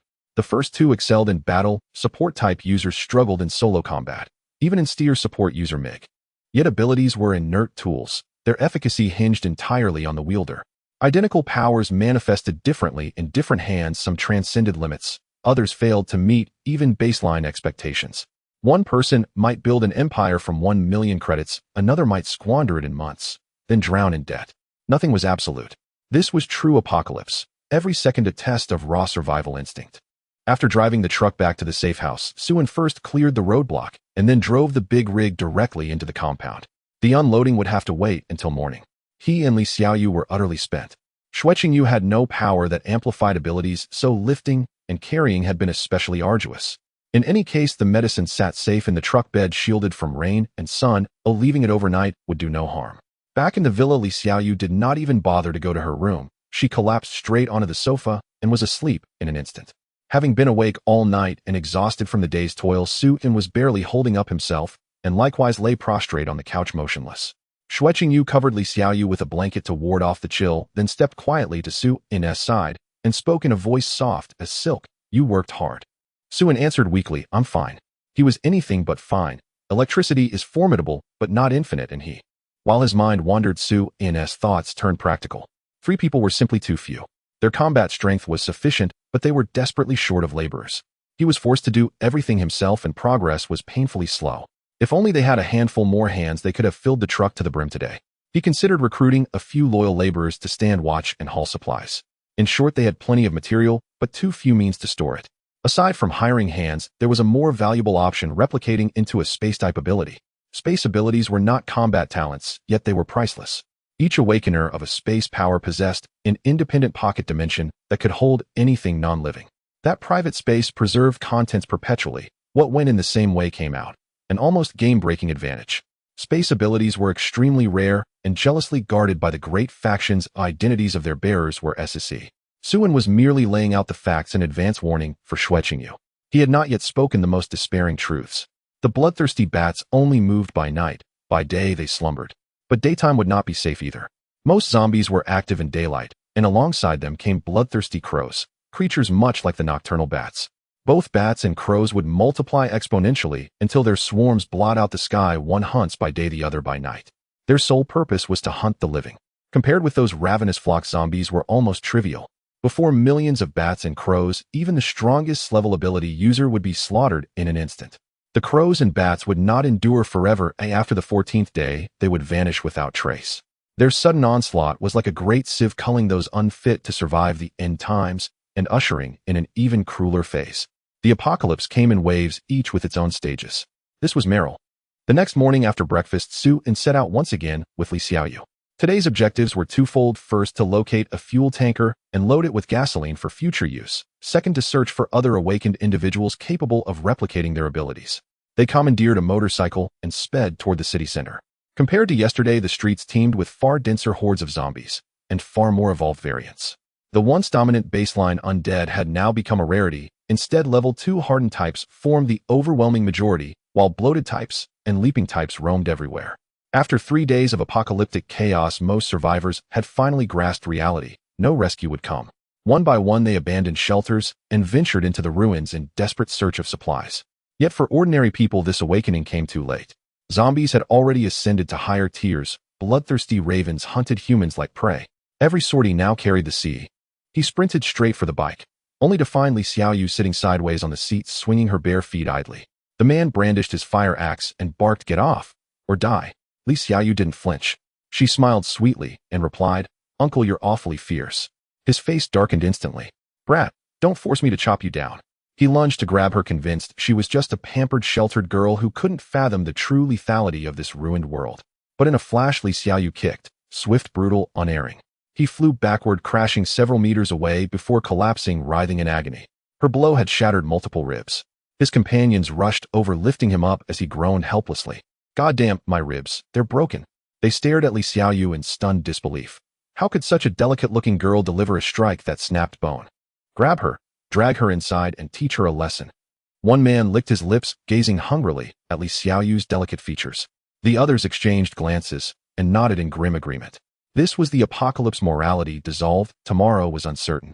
In moments they surrounded her, yet lowered their weapons, confident numbers alone would subdue her. Sue, tinkering with fuel tanks in the distance, was dismissed outright. A mere boy, soft and spineless, too timid even to intervene when his companion was cornered. Li Xiaoyu still smiled, utterly unruffled. Far away, Sue paid them no mind, continuing his methodical inspection of the tanks. He'd already assessed them. Ordinary humans, no threat whatsoever to Li Xiaoyu. Even unarmed, she'd outmatch them all. Armed, she'd obliterate them. Her strength amplification had long since reached maximum. Her punch could drop a bull. Earlier she'd held back. They'd escaped death unawares, then dared to plot her capture. Such recklessness wasn't me. A sharp whistle sliced the air, followed by a wet thud. A dagger flashed, cold steel piercing straight through a man's skull. He dropped dead, rigid and lifeless. Then came a deafening roar. Motorcycles surged into the station, ridden by a dozen or so young men, all barely past 20. They howled wildly, drawing pre-stashed machetes and slashing indiscriminately. The men surrounding Li Xiaoyu scattered instantly, too terrified to think. But legs couldn't outrun wheels. Before they'd fled 10 paces, they were overtaken and cut down. The youths dismounted en masse, encircling the writhing figures and hacking wildly. Not to kill, but to maim, limbs severed, flesh carved, as if reveling in torment. Screams tore through the station. "Enough! Stop playing. Check the tank. How much fuel's left?" A bald man bellowed, disgusted. At his command, the youths reluctantly ceased their sport, but spared no mercy. They beheaded each fallen man, then kicked the severed heads like footballs across the asphalt. The bald man's gaze fell upon Li Xiaoyu, and his eyes gleamed with sudden predatory delight. "What luck today? I've stumbled upon a real beauty." The bald man leaned in toward Li Xiaoyu and grinned. "Little beauty, don't you know it's dangerous to wander alone out here?" "I came with my husband." "Hardly alone," Li Xiaoyu retorted, rolling her eyes. "Where is he then?" "I don't see him." She pointed toward Sue and crouched atop a distant oil drum. "There he is." The bald man shot a glance at a young thug nearby. The youth instantly understood, hefted his cleaver, and strode towards Sue. "How about this, little beauty? Join me instead, eh? I'll make sure you eat every meal. In times like these, your useless husband certainly can't support you." Hearing this, Li Xiaoyu's expression hardened, then abruptly softened into a bright smile as she extended her hand toward the bald man. "All right then, take me with you." Delighted, he crowed, "Smart girl. I'll keep you living in comfort. Ha ha ha." As he reached to wrap an arm around her waist, a flash of frosty light flickered in Li Xiaoyu's eyes. With one hand braced on her motorcycle, she lashed out, a brutal kick straight to his chest. An ordinary person would have taken the blow full force, but the bald man reacted with startling speed, raising his arms just in time to block. Yet he had gravely underestimated her strength. The impact sent him flying backward, his left forearm snapping audibly. "You're the waste. You and your whole family," she spat. To insult her beloved and Gidge. Unforgivable. Staggering upright, his left arm hung limp, sweat beading across his brow as agony twisted his features. Through gritted teeth, he snarled, "Damn it. So you're an awakened too." Cursing his rotten luck inwardly, he realized her strength defied all normal limits. Only awakened possessed such power. As one himself, he knew well how terrifying their abilities could be. Awakened were not to be provoked lightly, yet now the rift was irreparable. He dared not underestimate her further. Drawing a dagger from his belt, he barked, "Hawkeye tracking," and hurled it straight at Li Xiaoyu. She anticipated the strike and sidestepped effortlessly. The blade missed, but the bald man laughed unervingly calm. "Die, you wretch." The dagger mid-flight suddenly curved back in a silent arc, reversing course to stab her anew.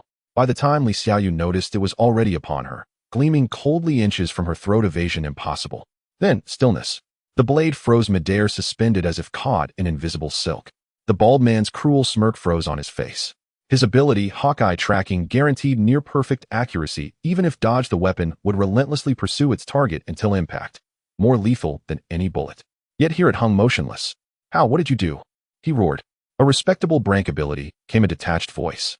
Suin stepped calmly before Li Xiaoyu and flicked her forehead with a sharp pop. "Next time, finish the job immediately. Don't give your opponent breathing room. Abilities come in countless forms. You might get ambushed without even realizing it." In theory, higher-tier abilities were stronger, but mastery mattered more than rank. A well-applied low-tier ability could try you. "You've saved me twice already. I'm being quite restrained by waiting this long to pledge myself." Suin chuckled dryly. "Repayment doesn't always require marriage. How about lifelong servitude instead?" "Ugh." Li Xiaoyu pouted, then flashed a mischievous grin. "Same difference, really." Suin's lips twitched as he raised a thumb. "Your vehicular finesse is unparalleled, wheels grinding upon my face." Li Xiaoyu burst into peals of laughter, clinging to him. Whoosh, whoosh, whoosh.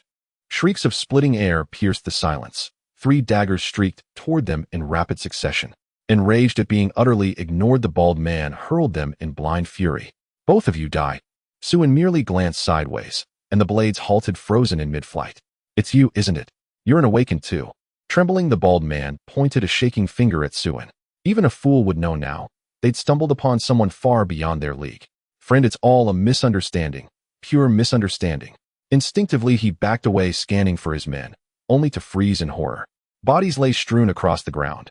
Mouths and throats impaled cleanly by rebar, and cleavers silent, lifeless, not even a cry escaping them. His entire crew, slaughtered. The bald man collapsed onto the dirt, shivering uncontrollably. "Big brother, I beg you, spare me. Grant mercy to the Longhu gang. Mountains turn, rivers flow. We may cross paths again. I'll serve you faithfully, Master Wild Dog. My boss, the Tiger Lord, is an awakened, a mighty one. Kill me, and he'll never let you go." Suin paused thoughtfully. Longhu gang. Tiger Lord. Faint memories stirred. Yes, a shadowy faction from Suzhou City, once a mere underworld syndicate, now a formidable post-apocalyptic power after awakening manifested among its ranks. A visit to the Longhu gang seemed inevitable. With a faint dismissive wave, the daggers reversed course, impaling the bald man into the earth. Suin approached, placed a hand upon his skull, and murmured inwardly, "Hand it over. Brother, this is the place." Led by a bald man named Yigo, the 3 arrived at a high-rise urban district. This area had once been Suzhou City's most vibrant entertainment street, dubbed the Night Metropolis, home to dozens of bars and nightclubs. Even before the apocalypse, the Longhu gang had already entrenched itself here. Afterward, they claimed it as their stronghold. Now the labyrinthine streets of the Night Metropolis had been utterly transformed. Most intersections were barricaded with fences and iron mesh, leaving only a single straight avenue leading deep into the heart of the zone. "Brother, allow me to guide you. I'm certain Tiger Lord will be overjoyed to meet you. He holds men of your caliber in the highest esteem." Yigo staggered ahead, wincing from his wounds, yet bowing obsequiously, though venom flickered coldly in his eyes. Inside, he schemed relentlessly.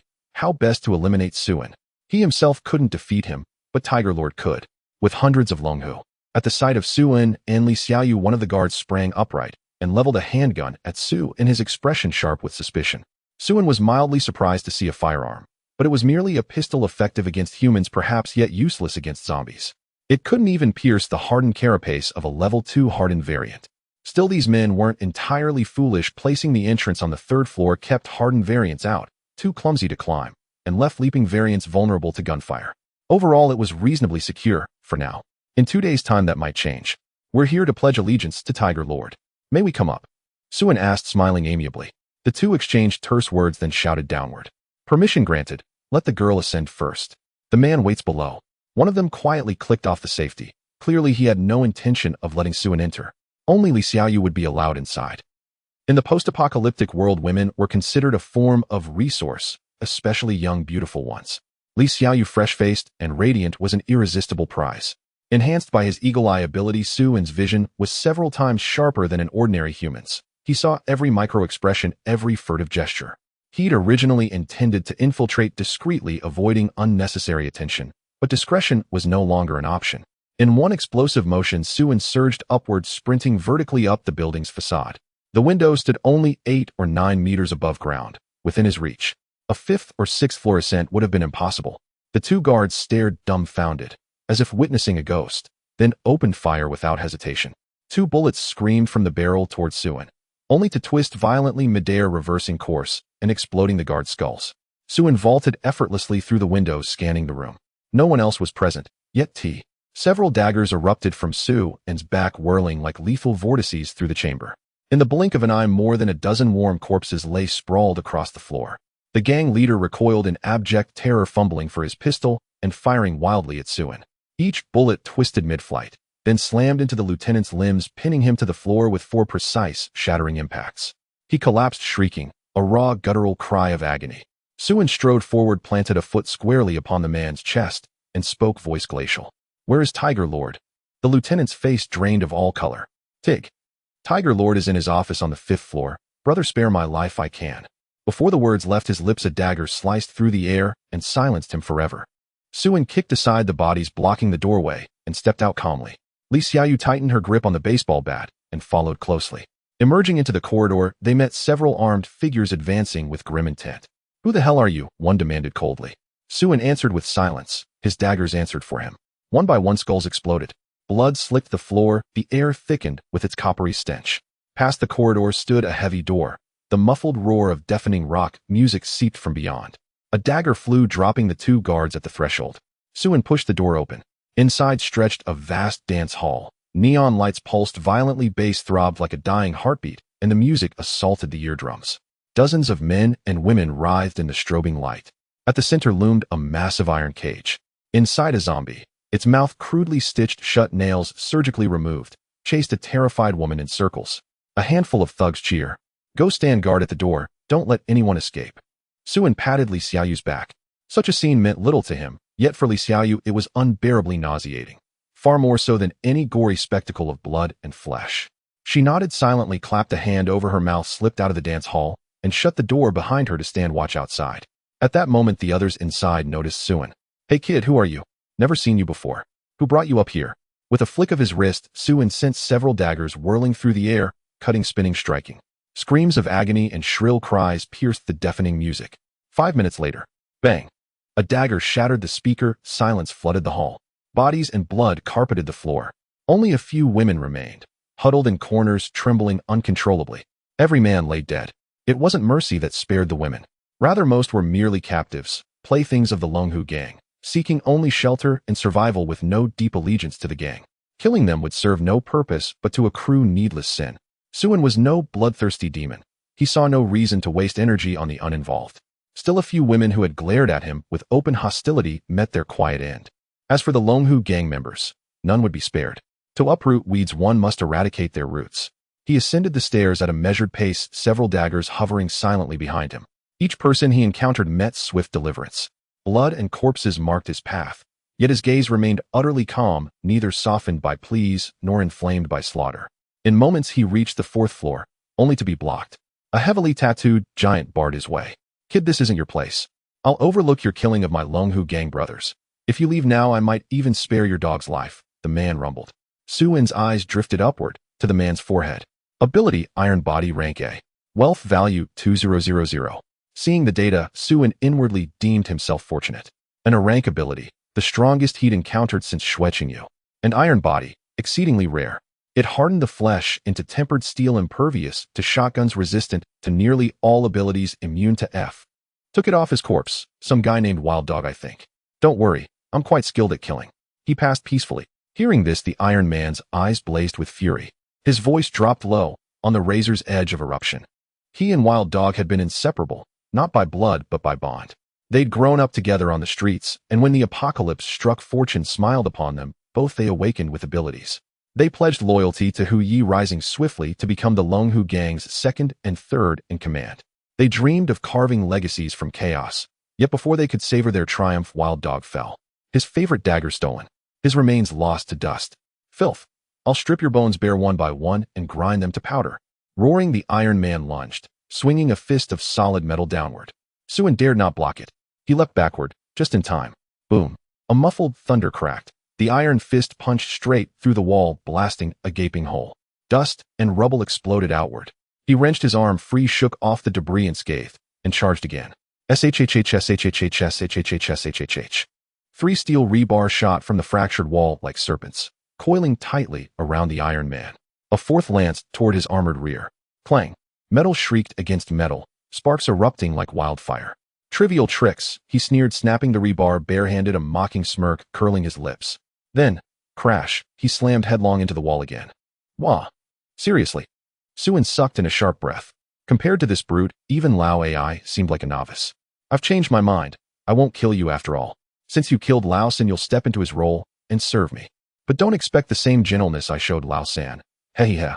Suin stumbled backward, step after step. I'll lead you all. He never imagined this Iron Titan would wield such creative depravity. Recalling Wild Dog's gentle smile beside this hulking figure, side by side day after day. How on earth did that slender frame endure it? A shiver ran down Suin's spine, cold, visceral, profound. Don't just stand there, kid, run. The more you struggle, the more I thrill.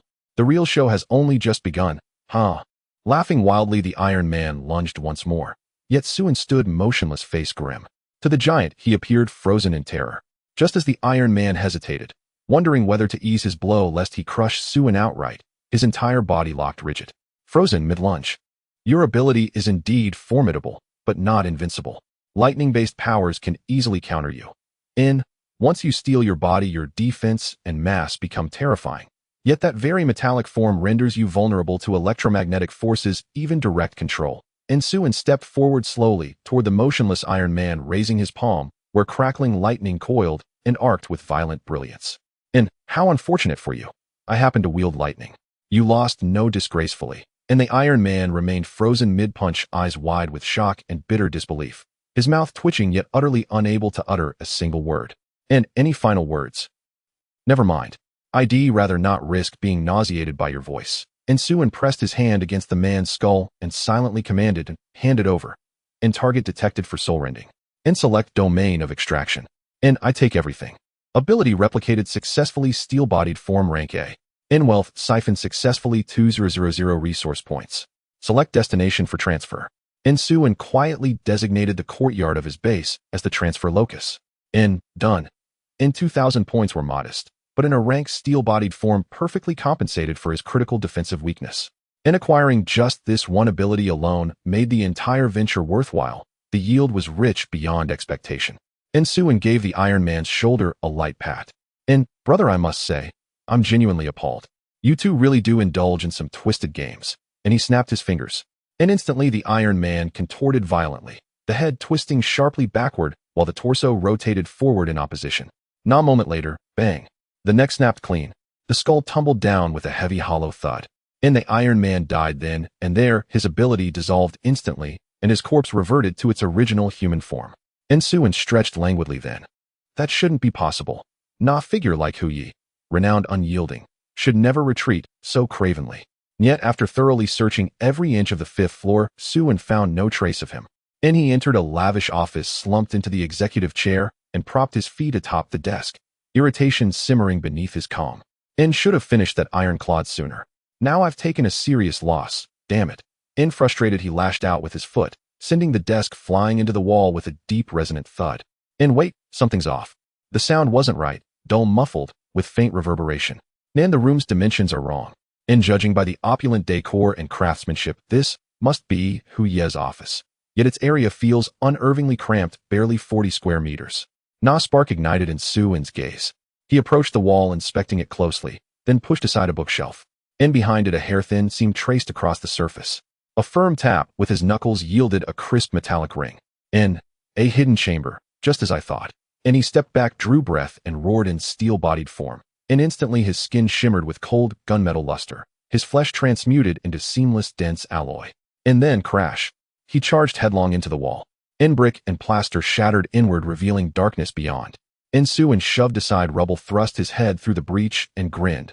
A predator's grin. Found you. Clang. What answered him was a frying pan slammed squarely into his face.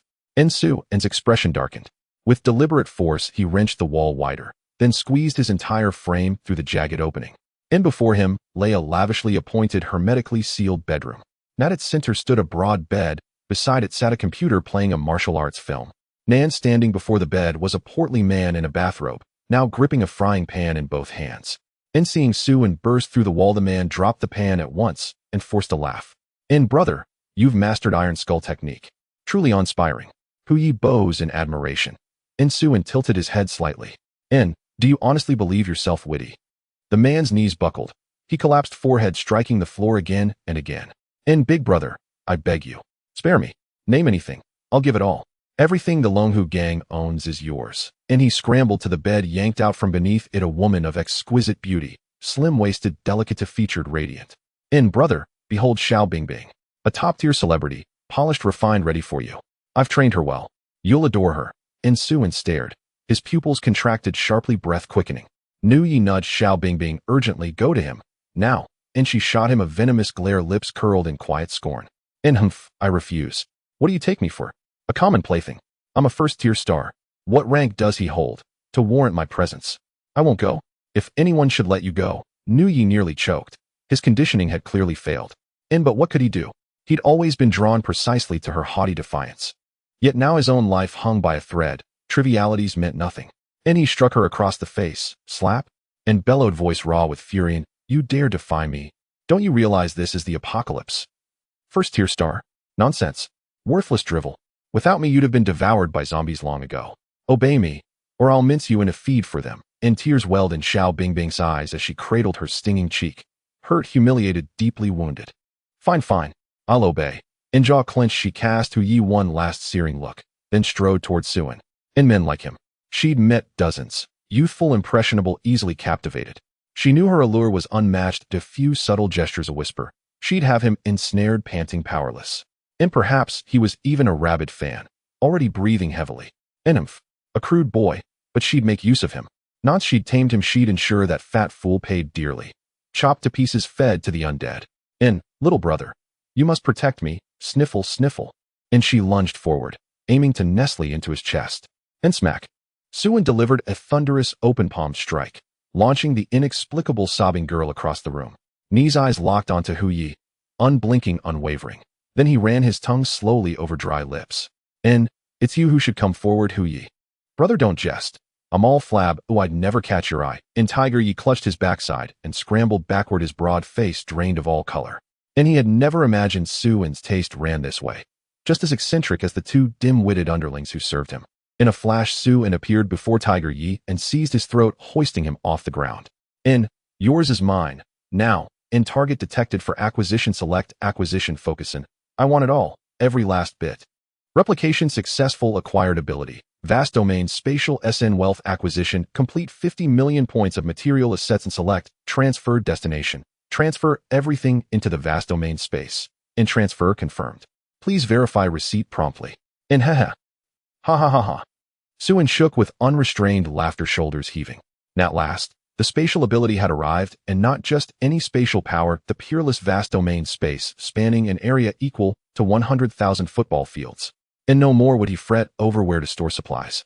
Even more exhilarating was Tiger Yi's hoard. 5 million wealth points worth of reserves, translating conservatively to billions of RMB. It included 1 million tons of meat, eggs, and dairy, 2 million tons of vegetables and fruits, over 100,000 tons of fresh produce, 10,000 tons of seasonings, and 50,000 tons of alcoholic beverages and drinks. Recall that the loot seized from the lizard men, over 10,000 wealth points, had already seemed immense. Tiger Yi's stash dwarfed it 5,000-fold, piled high across several basketball courts, enough to last dozens of lifetimes. Even fully loaded oil tankers numbered over a dozen. Truly, Tiger Yi possessed uncanny foresight, likely having. My things, they're gone.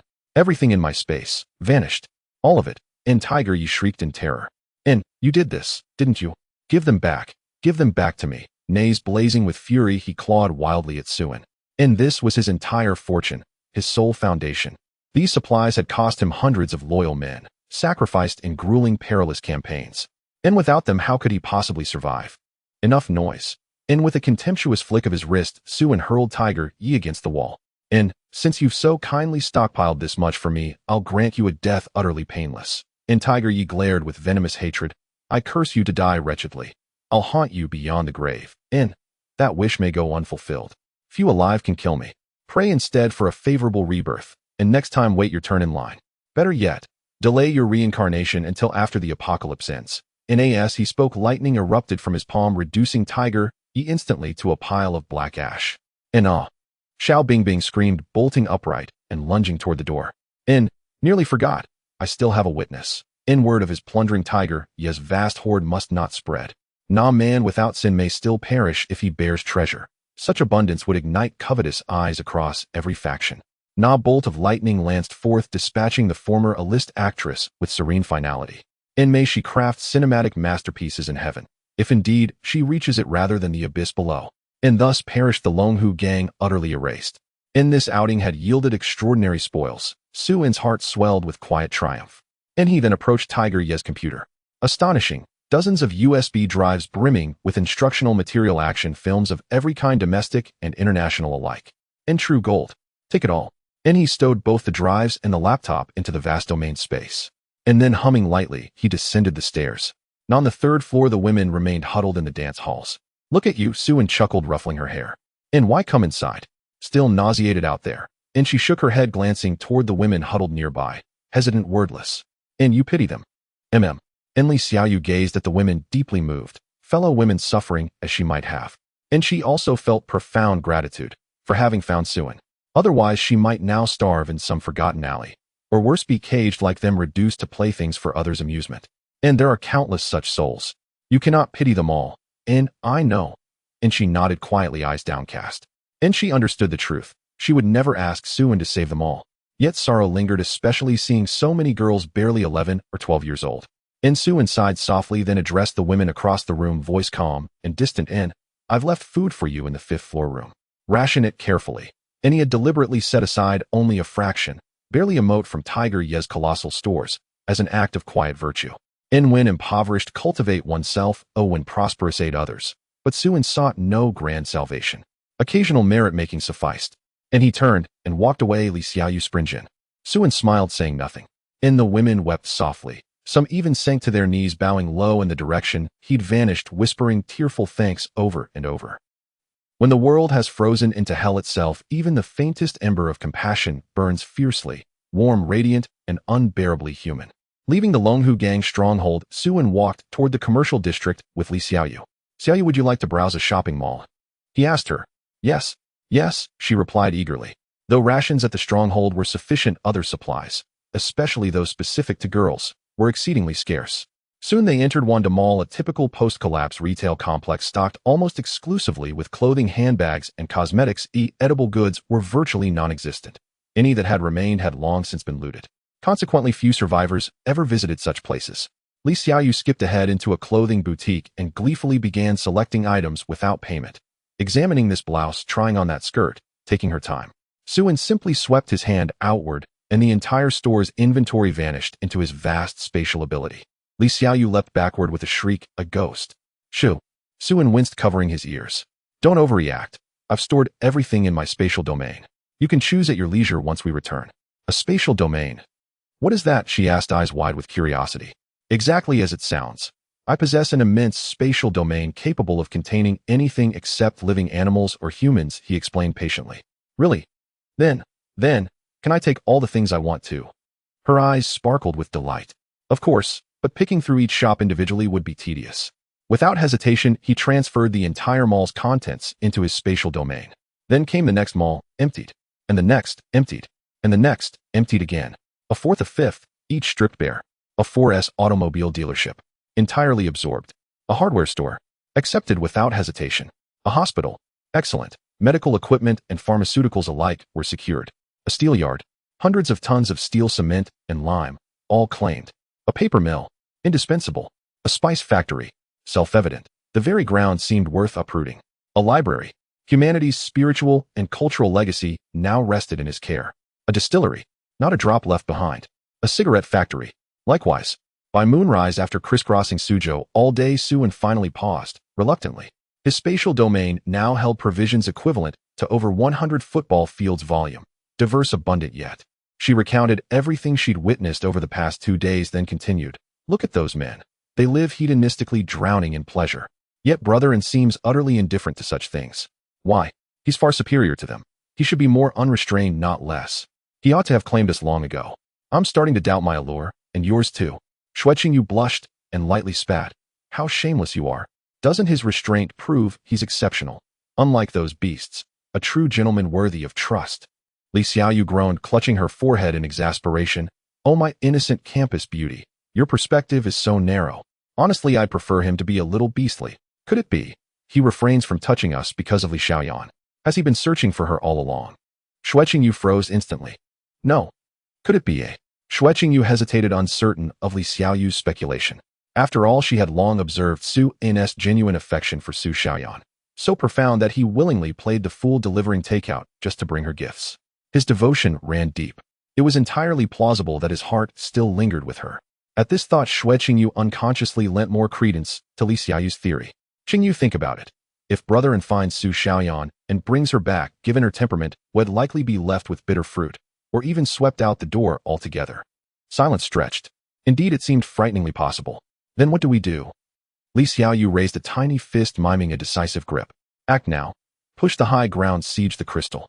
Before we locate Su Xiaoyan, we must secure brother first. Cook the rice while it's raw. Once we're bound as wives, we'll hold equal claim to this home. What then could Su Xiaoyan possibly threaten us with? She fixed Xueqingyu with solemn eyes.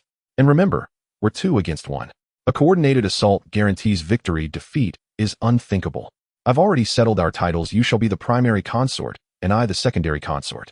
Together we'll constrict Su Xiaoyan's space, the so-called green tea vixen, and drive her out, or better yet, persuade brother to abandon his search for her entirely. Anyone else is acceptable, but not her. She's shameless and reckless. Who knows what diseases she might carry? HIV, syphilis. God forbid we catch something through him. Xueqingyu stared, lips parted in stunned silence. Was such a thing truly permissible? Did Li Xiaoyu possess no shred of modesty? How could she utter such words so brazenly? Xueqingyu had never imagined her friend possessed such audacity. Her entire moral compass reeled, speechless, paralyzed. Sensing Xueqingyu's hesitation, Li Xiaoyu grew impatient. Qingyu, this isn't the time for shyness. Hesitation invites defeat. Seize the moment, surrender freely. If you want to act, I will, but I truly hope you'll join me. Let's forge a sisterhood alliance, united against the outside world, doubling our odds of success. But, Xueqingyu flushed crimson. There is no but. This is the apocalypse. No luxury of doubt or delay. I love brother and yielding to him holds no shame for me. And he clearly feels something for you. Why else would he have braved such distance to rescue you? Qingyu grasped this chance now. Tomorrow may be too late. Under Li Xiaoyu's relentless rhetoric, Xueqingyu's worldview subtly shifted, until astonishingly she began to agree. Her cheeks burned, beads of sweat glistened at her nose. Truth be told, she had cherished Suen for a long time, and surrendering to him did not repel her. In fact, it stirred quiet joy within. Thus, the 2 young women formally established their sisterhood alliance. Li Xiaoyu devised the strategy, both executed it with unwavering resolve. Their sole doctrine: surrender freely, and surrender freely. Meanwhile, Suen remained utterly unaware of the girls' clandestine alliance, still lounging in bed, idly pondering breakfast options, or where to find a cook. The next morning, sunlight streamed high into the sky as Suen lazily rose. It had been ages since he'd slept so soundly. Freed from scarcity, his spirit felt lighter. After washing up, he descended to the living room. Li Xiaoyu and Xueqingyu were already awake, huddled on the sofa, whispering intently. Li Xiaoyu animated and effervescent, Xueqingyu blushing faintly. Spotting Suen, Li Xiaoyu beamed and hurried over, looping her arm through his. Husband, you're awake. Hungry. Breakfast is ready. She guided him to the dining table and gently pressed him onto a chair. Xueqingyu, face still flushed, placed a steaming bowl of congee before him. Thank you. No trouble at all. Suen murmured gratitude and lowered his head to eat. Li Xiaoyu seized the moment, darting a sly glance towards Xueqingyu. Xueqingyu swiftly turned away, feigning ignorance, faltering at the crucial instant. Li Xiaoyu shot her an exasperated glare, then leaned in with honeyed sweetness. Husband, let elder sister Q. Could both girls harbor feelings for him? Unlikely. One must never overestimate oneself. Humility is essential. Yes, he was slightly handsome, possessed slightly more supplies, wielded slightly more abilities, understood the apocalypse slightly better, and radiated slightly more charisma, but otherwise he remained thoroughly ordinary. A light-hearted jest, mere self-indulgent fantasy, harmless and fleeting. Li Xiaoyu's mischief made sense, but Xue Qingyu, naturally reserved and shy, would never stoop to such boldness. Yet no matter how he turned it over, Su and couldn't deduce their scheme, and soon tired of guessing. Finishing breakfast, he prepared to leave. Stay indoors unless necessary. It's dangerous outside. Li Xiaoyu pouted. You won't take me along today. No. The zombies have evolved and flocks of ravens now hunt in coordinated swarms. Taking you would endanger you. Remain here. Fine. If you're idle, train your abilities in the basement gym. I'm going to find someone. I'll likely return tonight. Okay, husband. Stay safe and come home soon. Safe travels. I'll prepare dinner and wait. With farewells exchanged, Su pushed open the heavy iron gate and stepped outside. Li Xiaoyu planted her hands on her hips. See, I told you, he's off to find that green tea girl. We must accelerate our plan. Xue Qingyu bit her lip, nodding softly. It truly did seem Su was searching. A sudden dread gripped her. Fear that Su Xiaoyan would be found, and she in turn would lose this sanctuary. She truly did not wish to leave Su. Stepping beyond the residential compound, Su walked slowly down the street. Bloodthirsty crows perched densely upon lampposts lining both sides, their raucous, grating cries echoing incessantly. Spotting him, they erupted into flight, wings beating fiercely, eyes burning crimson with savage hunger. Su commanded his dagger to whirl through the air, piercing each skull with lethal precision. Feathers rained like black snow. Having slain over 100 bloodthirsty crows, Su found their flock not dwindling, but swelling. With no end in sight, he sighed in exasperation, withdrew a motorcycle from his spatial storage, mounted it, and roared down the street at breakneck speed, vanishing into the horizon. Time was running thin to find a chef. The crow swarm would only grow more numerous. By tomorrow, even he could no longer guarantee absolute safety outdoors. Before millions of ravenous crows, no ability mattered.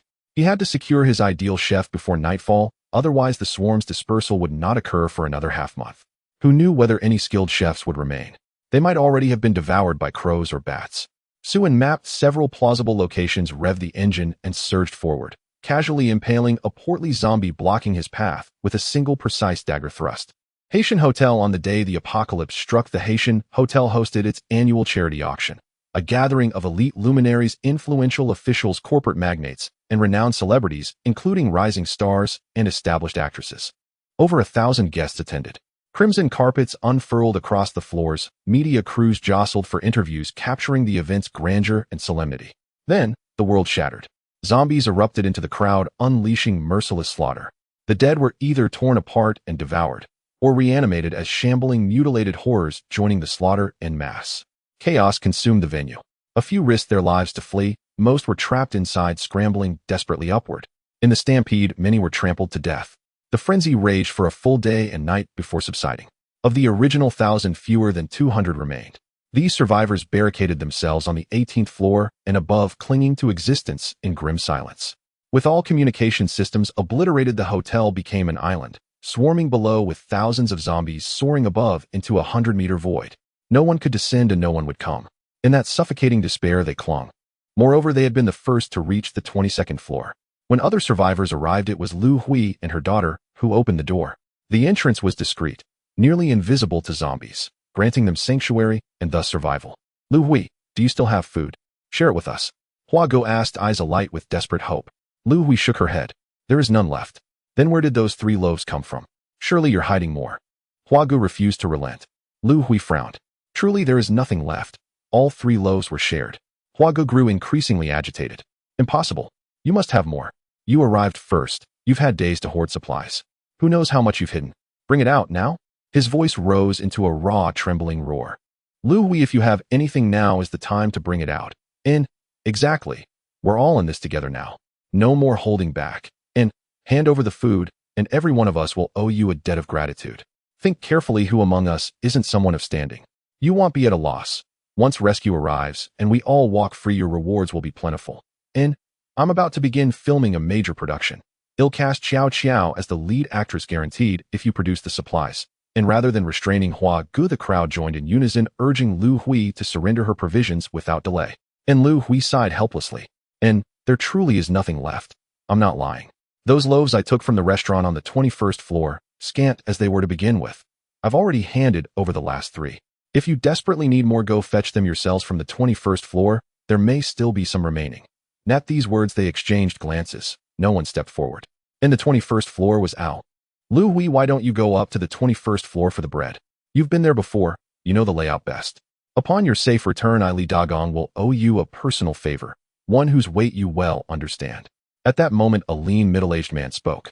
Li Dagong, the most esteemed figure present, was hailed as the preeminent film director of Longhua, commanding legions of artists and having helmed countless blockbusters, a titan and undisputed patriarch of the industry.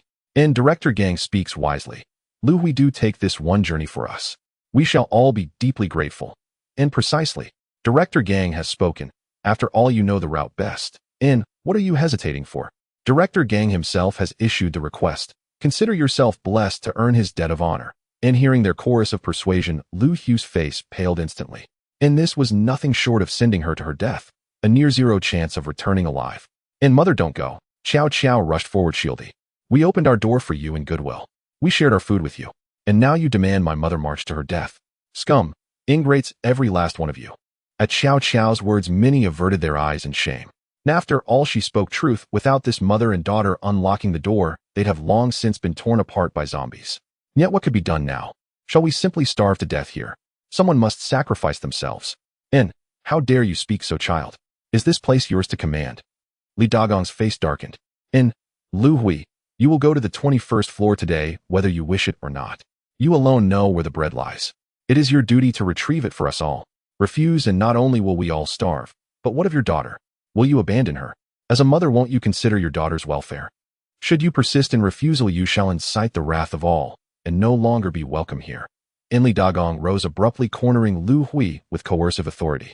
Lu Hui pressed her lips together, her expression settling into serene stillness. Composed, dignified, profoundly intelligent. And very well. I will go. And she cast a cool, detached glance over the assembled faces, then gently took Chow Chow's hand to depart. And stop. Li Dagong blocked their path. And who permitted your daughter to accompany you? She is but a child. Her life stretches bright and long before her. Do not drag her into your death. Only you may go. And Lu Hu's features hardened into icy resolve. And these shameless wretches intended to hold her daughter hostage, to force her compliance. And were she to leave alone and abandon Chow Chow, she needed no imagination to foresee the unspeakable horrors awaiting her daughter. And these beings had long since shed their humanity. Nothing they did would surprise her. And Lu Hui surveyed the crowd with quiet, scathing contempt. And even if rescue comes, what remains of us when we emerge? Will it still be humanity they pull from this place? You wear the masks of virtue, yet beneath lie beasts clad in human skin. Even stray dogs remember gratitude, yet you fall far beneath them. Very well, I will fetch your food. But pray tell, when I return bearing sustenance bought with a woman's blood and life, can you swallow it without choking? Lu Hui released Chow Chow's hand and drew her tenderly into her arms. And Chow Chow, forgive me. Your mother failed to protect you. And Chow Chow dissolved into muffled sobs, clinging desperately, speechless with grief. And Lu Hui gently wiped away her tears, her smile soft, indulgent. Tears will smudge your pretty face, my little diva. And leaning close, she whispered into Chow Chow's ear, in, if I haven't returned by nightfall, slip away unnoticed, climb to the roof, and jump. Don't fear. Just close your eyes. Leave this world cleanly. Do you understand? And Chow Chow trembled faintly, then nodded slowly, her voice raw. Yes, mother. I understand. And my precious girl, Lu Hui murmured, smiling faintly before turning away, graceful, unhurried, utterly poised. And within her heart burned a single vow, and if she did not return, if she became a ravenous, soulless ghoul clawing forth from the 9 abysses, she would devour their flesh and drink their blood, bite by agonizing bite. Meanwhile, Suen had wandered the city for hours, searching in vain for a suitable chef. Ni's target, a high-end hotel. Surely such a place would house culinary talent worthy of his needs. And alas, despite his thorough circuit, he slew numerous zombies and encountered many survivors, yet found no candidate fitting his criteria. And most hotel chefs had perished, transformed into shambling, howling undead. And those few still living fell short, either too plain, too aged, or, more commonly, burly, heavy-set men. And all were male. And with 2 delicate young women sharing his home, accidental glimpses were inevitable. He could enjoy their beauty himself, but he had no desire to invite a man into that intimate space, disrupting its harmony. And after hours of searching, Suen finally stood before the Hai Tian Grand Hotel, the most prestigious establishment in Suzhou, beloved by celebrities and socialites alike. Here surely the chef's caliber would be exceptional, even if he himself had never dined within its gilded. Suin sighed softly, retracted his motorcycle into his vast spatial domain, and strolled into the Hai Tian Hotel, hands tucked casually into his pockets. Plop. Suin casually dispatched a zombie and ascended the stairs at a measured pace. The interior of the Haitian hotel was far more dire than he had anticipated. Zombies swarmed in overwhelming numbers. Unsurprisingly, this narrow space must have been densely packed with people when the apocalypse struck, otherwise such a grotesque concentration of the undead would not have emerged here. A suit-clad zombie let out a guttural roar and lunged forward. Suin fixed his gaze upon it and felt a flicker of recognition. Well, if it isn't Brother Ga, the big screen star. What brings you here? How long has it been since you slept? Those dark circles hang all the way down to your jawline. Even for filming, this level of dedication is excessive. You truly need rest. With that, Suin severed the zombie in a single stroke. Another fastidious zombie in suspenders charged forward. Brother Kunzi, what's wrong with you? Got mouth ulcers? Looks like your face is rotting off. Where's your basketball? Go back and practice some more.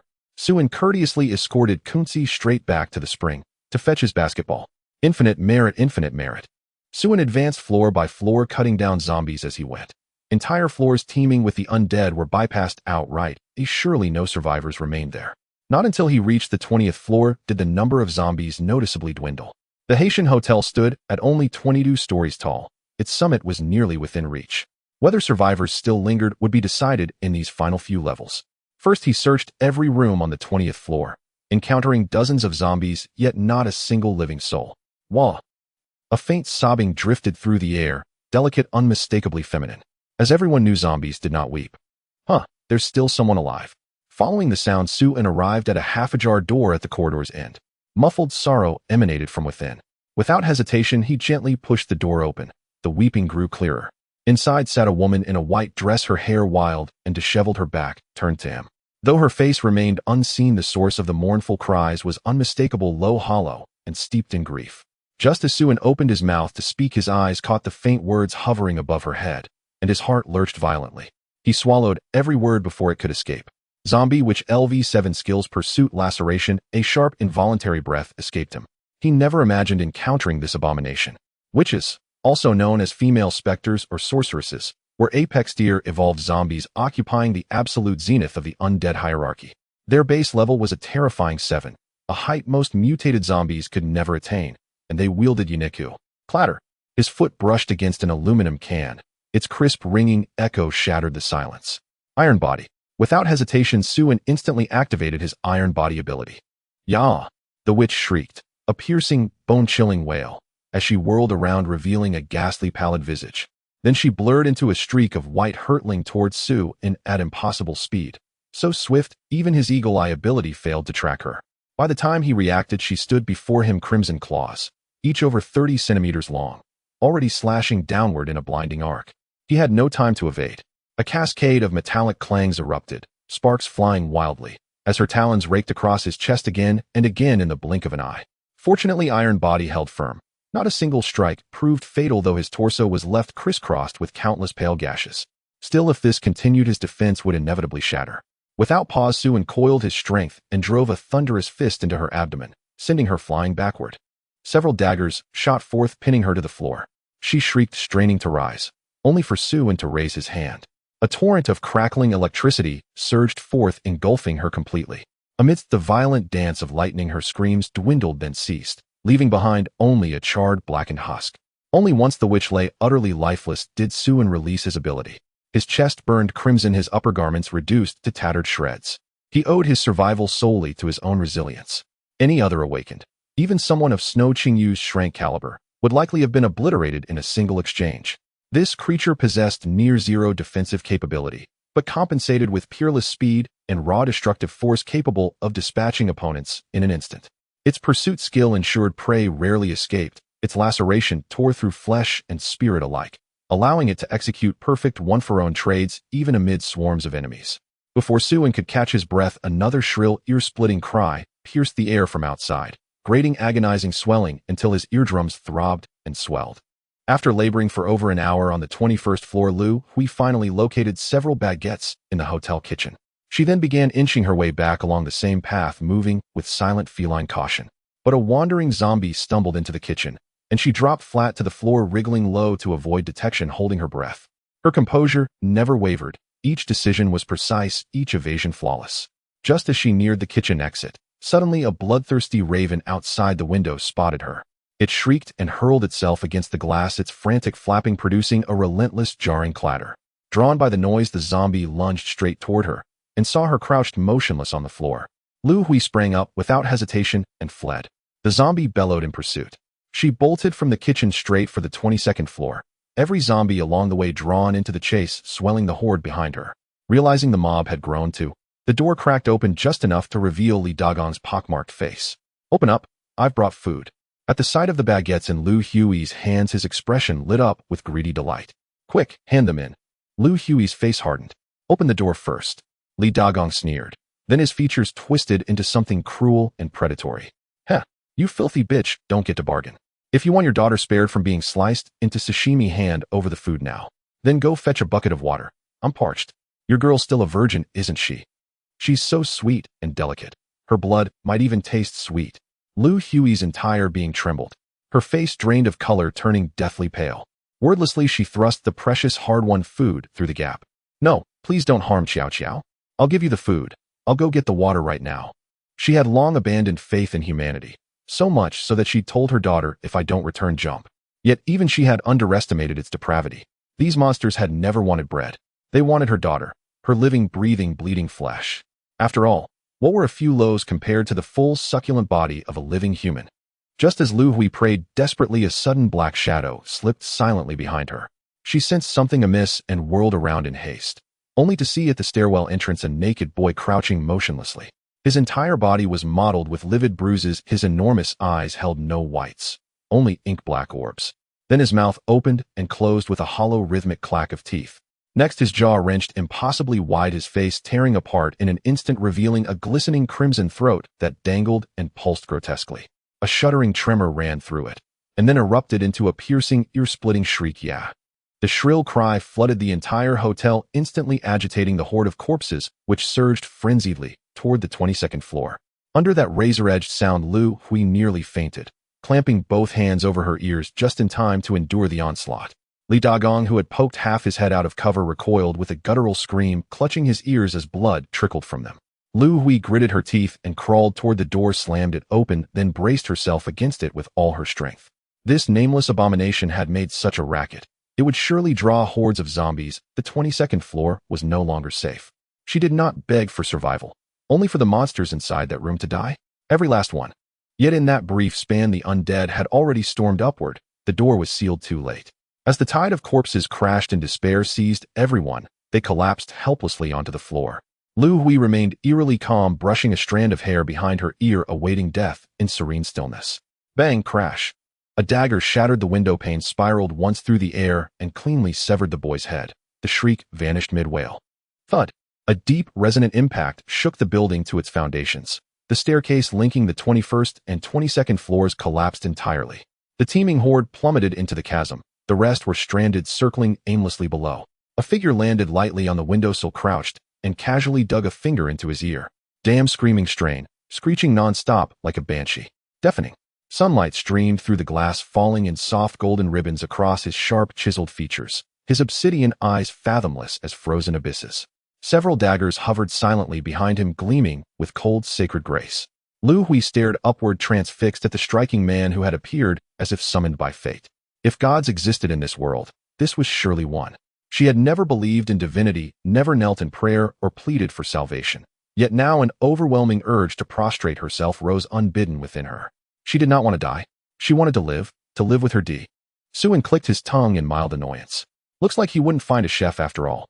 Yet adhering to his own principle, "Since I'm already here," he asked, half-hopeful, half-resigned, "Hey, you there? Anyone among you can cook? Mastery of all 8 great cuisines. I'm hiring a private chef. Excellent compensation, refined working conditions. Any takers?" The survivors stood utterly dumbfounded. Cook? Chef? What on earth was he talking about? They were people of stature. How could any of them possibly stoop to cooking? They dined exclusively at elite restaurants. Hiring them as kitchen staff? Preposterous. Not one among them was a servant. Some were A-list stars, others acclaimed filmmakers. "I can cook. I know many dishes, including all 8 great cuisines," Lu Hui said quietly. She wasn't lying. Raised as a single mother, she'd cook daily for her daughter's health and well-being. Culinary artistry was one of her few cherished passions. Not only had she mastered fundamentals across China's major regional cuisines, but she also prepared numerous international delicacies with finesse. Hearing her reply, Su-en's eyes lit up. She was by far the most promising chef he'd encountered yet, and undeniably beautiful. Then let's discuss terms, he said, leaping effortlessly over the debris-strewn hallway to the doorway, extending a hand to lift Lu Hui from the floor before striding confidently into the room. Inside sat over 20 survivors, men, women, elders, children, and in one corner a teenage girl bound hand and foot, her mouth gagged. Su-en paid her no m. Yes, my daughter Chow Chow. Lu Hui nodded. Chow Chow wiped her eyes and offered a fragile, polite smile. Hello, big brother. Hello, little sister, Su-en replied with a gentle smile. She was remarkably courteous. Please sit down, we'll talk at ease. If you accept, you start today. Lu Hui nodded solemnly and seated herself beside Chow Chow. As the three settled into quiet conversation, seemingly oblivious to the others, a man named Hua Ge stepped forward. Young man, what's your affiliation? Are you from a rescue team sent to save us? I knew the state hadn't abandoned us. Su-en cast a cool, dismissive glance at Hua Ge. Did I address you? Hua Ge blinked, startled. Young man, couldn't you show a bit more respect? Mind your station. There are people you simply cannot afford to offend. Think you'll keep your job after I'm rescued? One call is all it takes. Get lost. Su-en snorted coldly and delivered a thunderous slap that sent Hua Ge flying backward. He slammed hard into the wall. The impact shattered his molars, blood gushing freely from his mouth. Seeing Hua Ge struck, several others stepped forward, voices rising in protest. Young man, why resort to violence? That's entirely inappropriate. You're impulsive, utterly ignorant of hierarchy. You've offended someone beyond your reach. Your future is ruined. Rescuers must be downstairs right now. Once Hua Ge is saved, that slap won't go unpunished. Go downstairs. Hurry them along. Su-en stared at them, speechless. Do you truly believe some rescue team will come for you?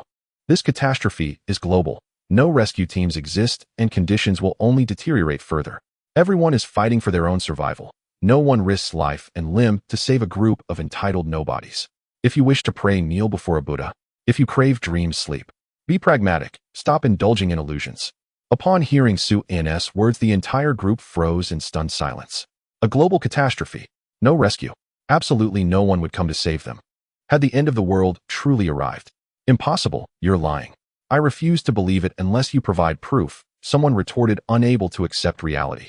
Believe it or not, it makes no difference to me whether you live or die, Su-en shrugged indifferently. The most tragic trait of those surviving in the apocalypse is their inability to confront reality, clinging instead to delusional fantasies.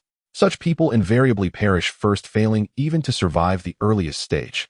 Let's continue our discussion. I'll now outline the terms and conditions I'm offering. See if they're acceptable to you. Su-en turned back to Lu Hui. Yes, please go ahead. She nodded, her expectations for compensation already subdued. Oh, as long as she and her daughter could share a warm meal each day, she would be content. In truth, she had long since realized the world had ended. No rescue teams would ever arrive. You'll prepare 3 meals daily. Quality must remain high, variety sufficiently broad. Occasionally, material benefits include 1 new outfit per month, of any style or category you prefer, as well as 1 set of cosmetics monthly, 2 packs of sanitary pads, and 1 bottle each of shampoo and body wash. Medical treatment will be provided if you fall ill. Should you wish to keep a pet, formal approval is required, and granted solely at my discretion. For entertainment options remain limited, basic fitness equipment, books, and music access. Other requests may be submitted, but fulfillment is never guaranteed. Upon hearing these terms, Lu Hui gaped, speechless. Was this truly the standard of living during an apocalypse? It surpassed her wildest expectations by 100-fold. Even in dreams, such generosity would seem audacious. I accept, she blurted out without hesitation. Su-en waved a hand. I'm not finished yet. Don't rush your answer. My hiring policy is lifelong employment. You cannot unilaterally terminate the contract unless I dismiss you outright. He grinned. Put simply, from this moment onward, you work for me for life. Once accepted, your freedom effectively ends. Think carefully before replying. Lu Hui. Lifelong employment. Cooking for him for the rest of her life. Good heavens, was this welfare, not servitude? Did this even require deliberation? Not in the slightest. I accept. So long as you don't deem me unworthy, I'll cook for you for life. Su-en nodded approvingly and extended his hand. She shook it firmly. Welcome to my household. I hope we'll coexist harmoniously. Thank you, boss. Thank you so much. But may I bring Chow Chow along? If not, I won't accept the position. Su-en glanced at the girl sitting rigidly beside them, visibly tense. After a brief pause, he mused. A cook was secured. Now a housekeeper was needed. Perfect timing. A classic buy one get one free. One more person changes nothing, but I want support freeloaders. She may join you provided she assumes responsibility for nearly all domestic chores: laundry, sweeping, mopping, serving tea, everything. Her compensation matches yours exactly. Xiao Xiao is obedient and diligent. I swear shall exceed your expectations. Thank you for taking us in, truly from the bottom of my heart.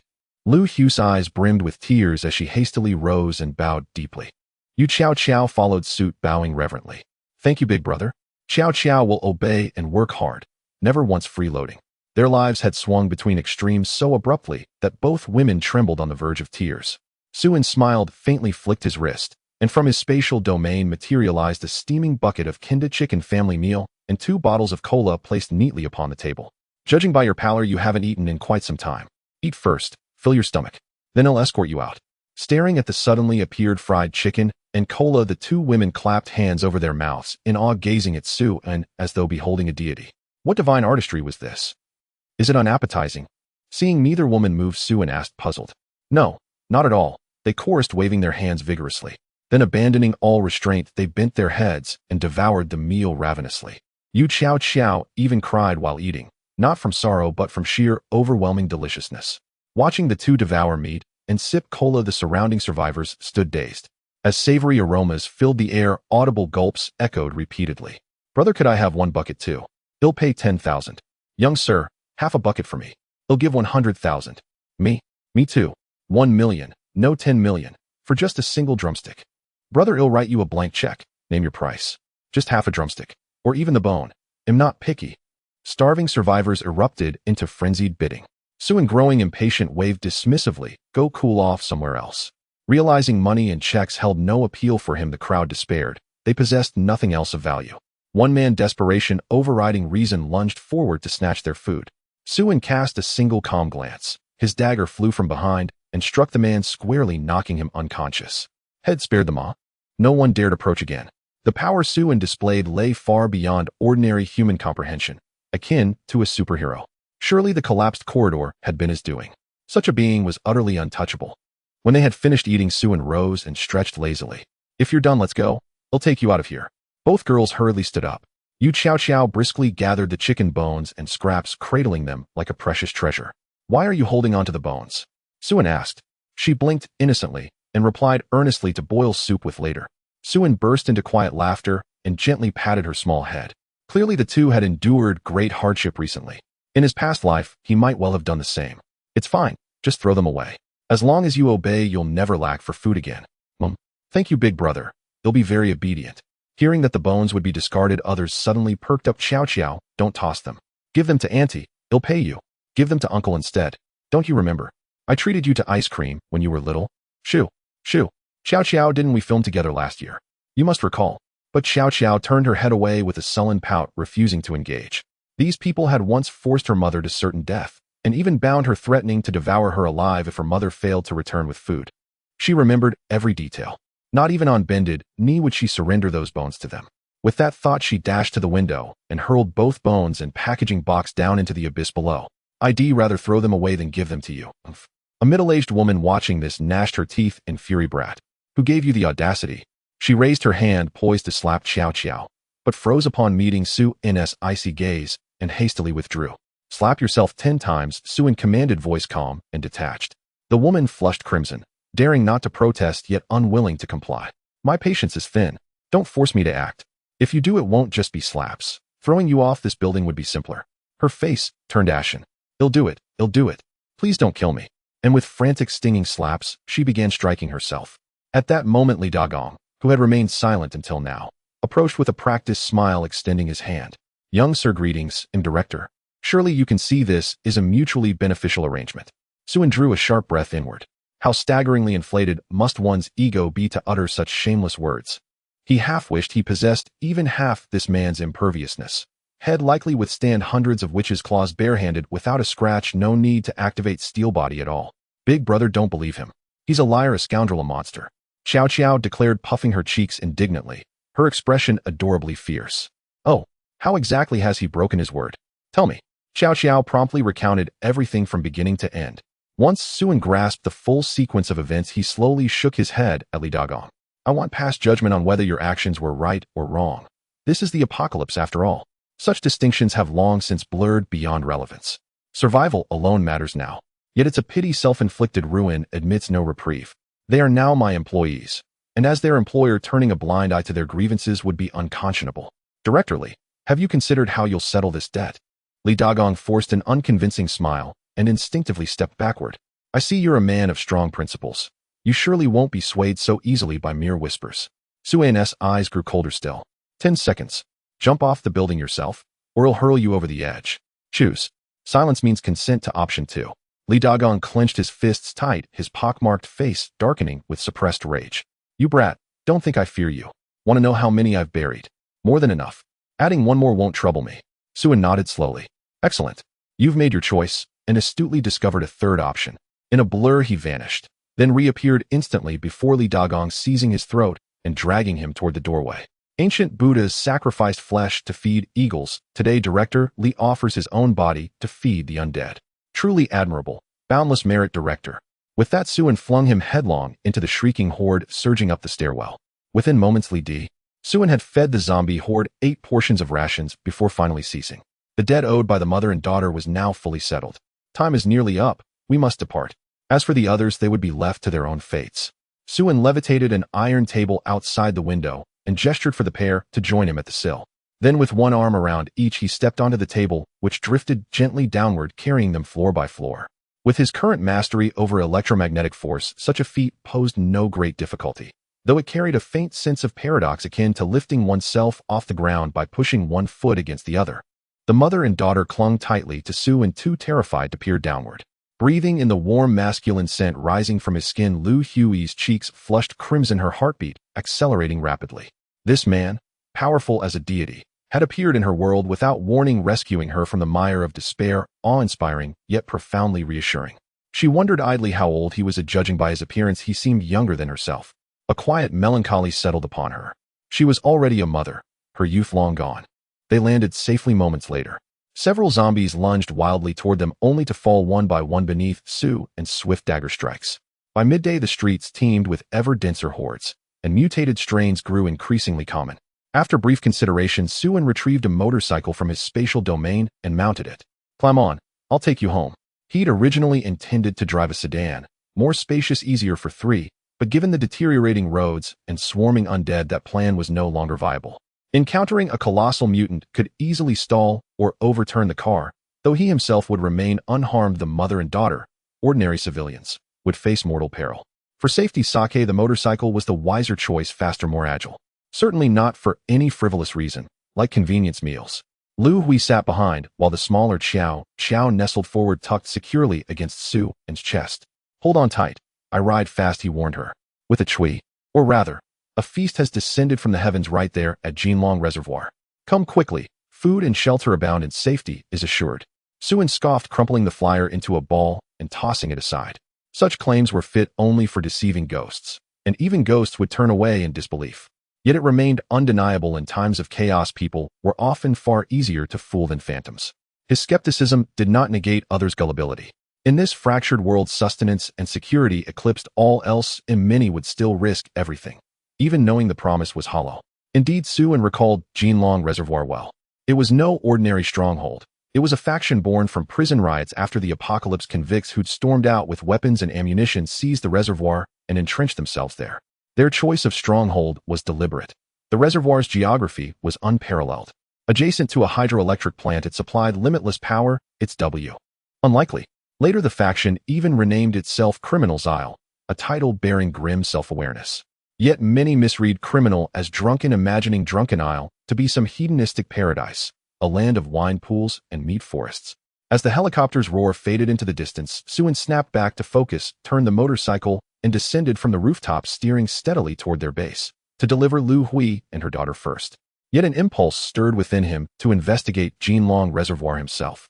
If they declared sovereignty over such territory, their stockpiles must be vast. For reasons unknown, ever since acquiring the spatial domain ability, Suan found his hands itching, restless, uneasy, unless he claimed something. That urge intensified sharply upon learning others hoarded supplies. Even earlier, while wandering aimlessly through the hotel, he'd casually pocketed hundreds of mattresses and quilts. His hands had grown decidedly less innocent.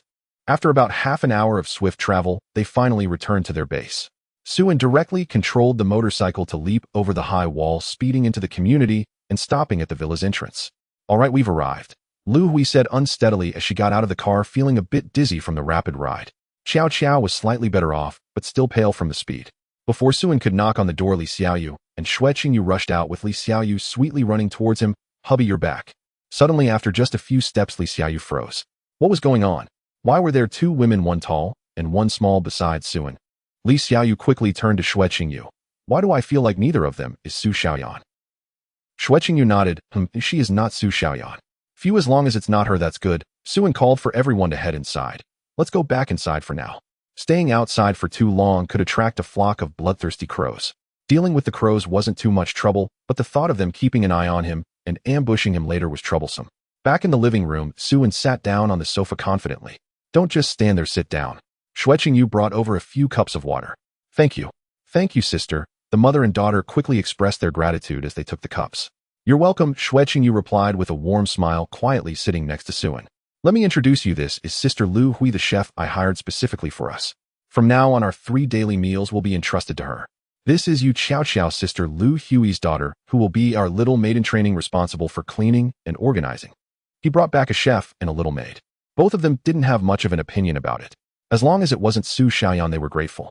The key was that this was Su An's decision and they wouldn't interfere. In this household, Suen had absolute authority and a veto power.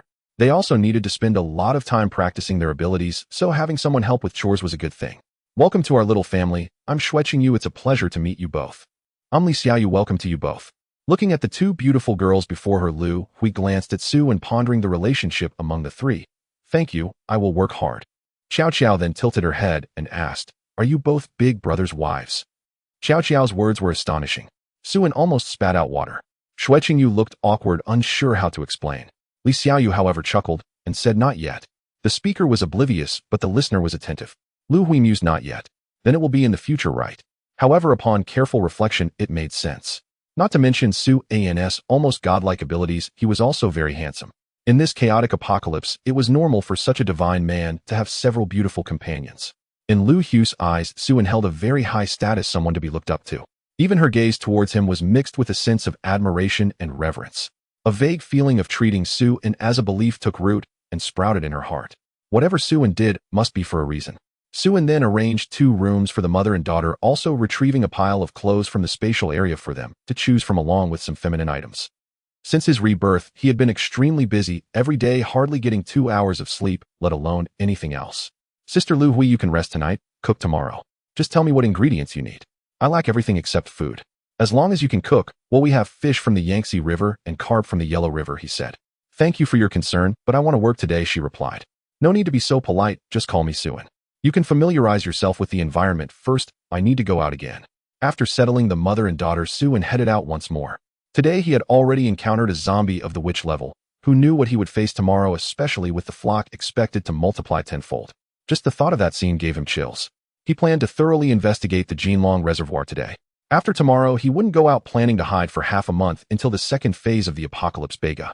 Danger was accompanied by a substantial return of resources.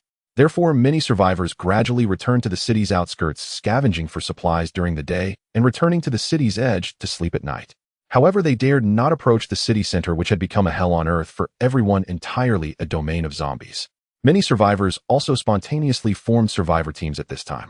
Each member took on a role, some searched for food, some kept watch, some defended against zombies, and others took turns. After half an hour of furious riding, Suen arrived at the outskirts of Sioux City. Along the way, he encountered numerous survivors, each instinctively casting envious glances his way. It was not because of his handsome features, but rather his immaculate attire. In this apocalyptic world, nearly everyone struggled merely to survive. Grooming oneself was a luxury no one could afford. Not when meals were scarce, hunger gnawed incessantly, and life hung perpetually in the balance against hordes of ravenous zombies. Most survivors appeared gaunt and sallow, clad in tattered rags, their faces smudged with grime, indistinguishable from war refugees. Suen, by contrast, wore pristine branded clothing, his skin glowing with healthy vitality, his entire being radiating cleanliness and composure. Mounted upon a gleaming Stady-Off-Tart racing motorcycle, he resembled a wealthy heir who had accidentally wandered into a refugee camp, an absurd, jarring anomaly. Admiration inevitably bred envy barely owe you. Well, what a fine bike you've got, kid. Must have looted quite a haul inside the city, yeah.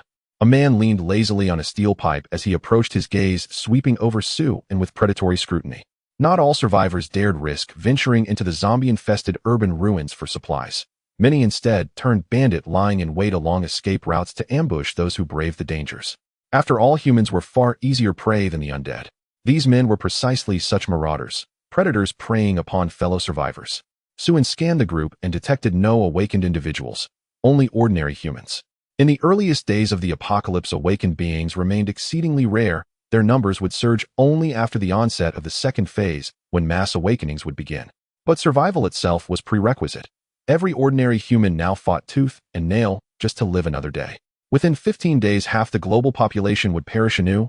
Only the survivors would eat. At that moment, many within the camp were hurriedly packing belongings, their faces alight, with excitement, clutching flyers advertising the Jinlong Reservoir, a promised sanctuary. Most were preparing to relocate there with families in tow. Located less than 30 kilometers away, it was reachable before nightfall with steady speed. Sue paused briefly, then stowed his motorcycle into his spatial domain and stepped inside. He could blend in with the exodus, but his current appearance was too conspicuous. He needed ragged, soiled clothing. Scarcely had he taken a few steps when a middle-aged woman flashed him coquettish glances. "Hey, handsome, come play. Just one pack of instant noodles, and I'll deliver satisfaction beyond your wildest dreams." Another woman, barely 20, chimed in sweetly. "Big brother, I'll do it for half a pack. And if you've got seasoning packets, I'll go twice." A bearded man sidled up, winking suggestively. "Need a girl? My wife's stunning. Fast service for one low." Beside him stood a voluptuous woman in her early 30s, strikingly attractive, easily scoring 80 out of 100. Peering out shyly from behind her was a little girl 8 or 9 years old, blinking up at Sue and with wide, curious eyes, their daughter unmistakably. Sue's gaze settled on the child, and above her head 2 lines of translucent text shimmered into view. Ability dreamweaving. Rank a wealth value 3. A faint smile curved Sue's lips. An unexpected boon. An awakened child, rare and powerful. Her ability belonged to the scarce psychic category, not for direct combat, but for weaving intricate, malleable dreams within others' minds. Reality bending at her whim. Those gifted thus were known as dreamweavers. Used skillfully, the power could even serve assassination, shattering a target's psyche within the dream realm, leaving the body intact, but the mind irreparably shattered, reduced to vegetative ruin. Yet such brute application was crude. The true art lay in commerce. Sue shook his head. "Rest easy. I have no such inclinations. Lead the way, to somewhere private." "Right this way, brother." Under the man's guidance, they entered a dilapidated shack containing only a bed, a table, and a pile of cookware stacked in the corner. No food in sight. "Brother, my wife's new to this. Go easy on her, please." Ignoring the man, Sue retrieved an 80-inch cream cake from his spatial domain and held it out, beckoning the girl. "Little sister, would you like this? It's yours." The girl's eyes widened. She hadn't eaten in 2 days. Instinctively, she darted forward, fixated on the cake, swallowing hard as saliva pooled in her mouth.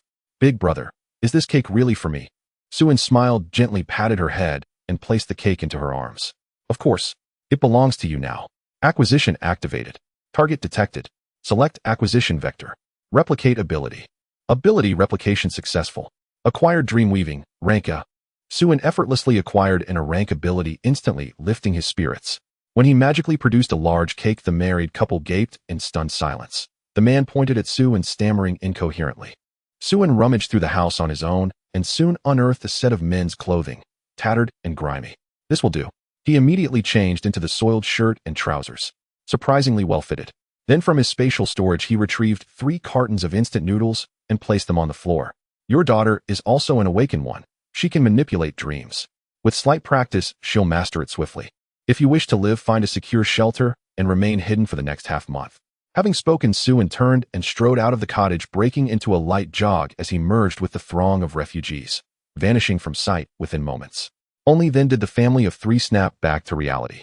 The man rushed outside, scanning frantically in all directions, but Sue was gone. He hurriedly retreated indoors and bolted the door behind him. Overwhelmed by this sudden, staggering boon, his eyes welled with tears. He didn't even know the young man's name. To put it plainly, selling their entire family wouldn't fetch the price of a single carton of noodles, let alone 3 full cartons plus a cake. The debt of gratitude was immeasurable. Choking up, he told his daughter Xian, "Remember that elder brother's face. Remember it well. One day, no matter what, you must repay this kindness." The girl nodded solemnly, her expression resolute. By now Sue had officially joined the ranks of the displaced, marching with the swelling tide of refugees toward Jinlong Reservoir. Their group numbered some 70 to 80 souls, steadily growing as others joined along the way. Though still distant from the reservoir, the route traversed desolate countryside teeming with zombies. Solitary travel posed grave danger, whereas collective movement offered relative safety. Physically able men instinctively took the vanguard, shielding others from the undead. Strength lay in numbers. Even when encountering a few zombies, their sheer mass rendered such threats easily manageable. Not until dusk did the crowd finally reach the foot of Jinlong Reservoir's mountainous rim. Hundreds already gathered there. Roadblocks and watchtowers had been erected at the mountain ring highway's entrance, manned by armed guards bearing firearms. Refugees jostled impatiently at the checkpoint. No pushing. 1A. He fired several warning shots into the air. Under the shock of gunfire, the crowd gradually settled, forming an orderly queue. Those cleared after inspection were permitted entry. The inspection itself was perfunctory, a cursory pat-down and confiscation of weapons, hardly time-consuming. Sue, however, noticed 2 lines of text hovering above the enforcer's head: ability, sent tracking, rank, wealth value 300. The man was an awakened one. His ability modest in rank, yet uniquely practical. He could memorize the distinct odor of zombie-infected individuals and track them by scent, effortlessly identifying latent carriers within crowds. Stationing him at this checkpoint was indeed a perfect match of skill to duty. Sue pondered briefly, then jogged up behind the enforcer, tapped his shoulder, and pulled out a pack of Huazi cigarettes from his spatial storage. Brother, a small token. Please accept it with my respect. Without hesitation, the man snatched the pack and stuffed it into his pee. Slave labor. Fine by me, as long as we get fed. Better than starving or being devoured by zombies. Honestly, I'd welcome it. Put yourself in their shoes. Supporting us for free isn't realistic. We'll certainly have to work, but 5 days on, 2 off, 8 hours daily. That's acceptable.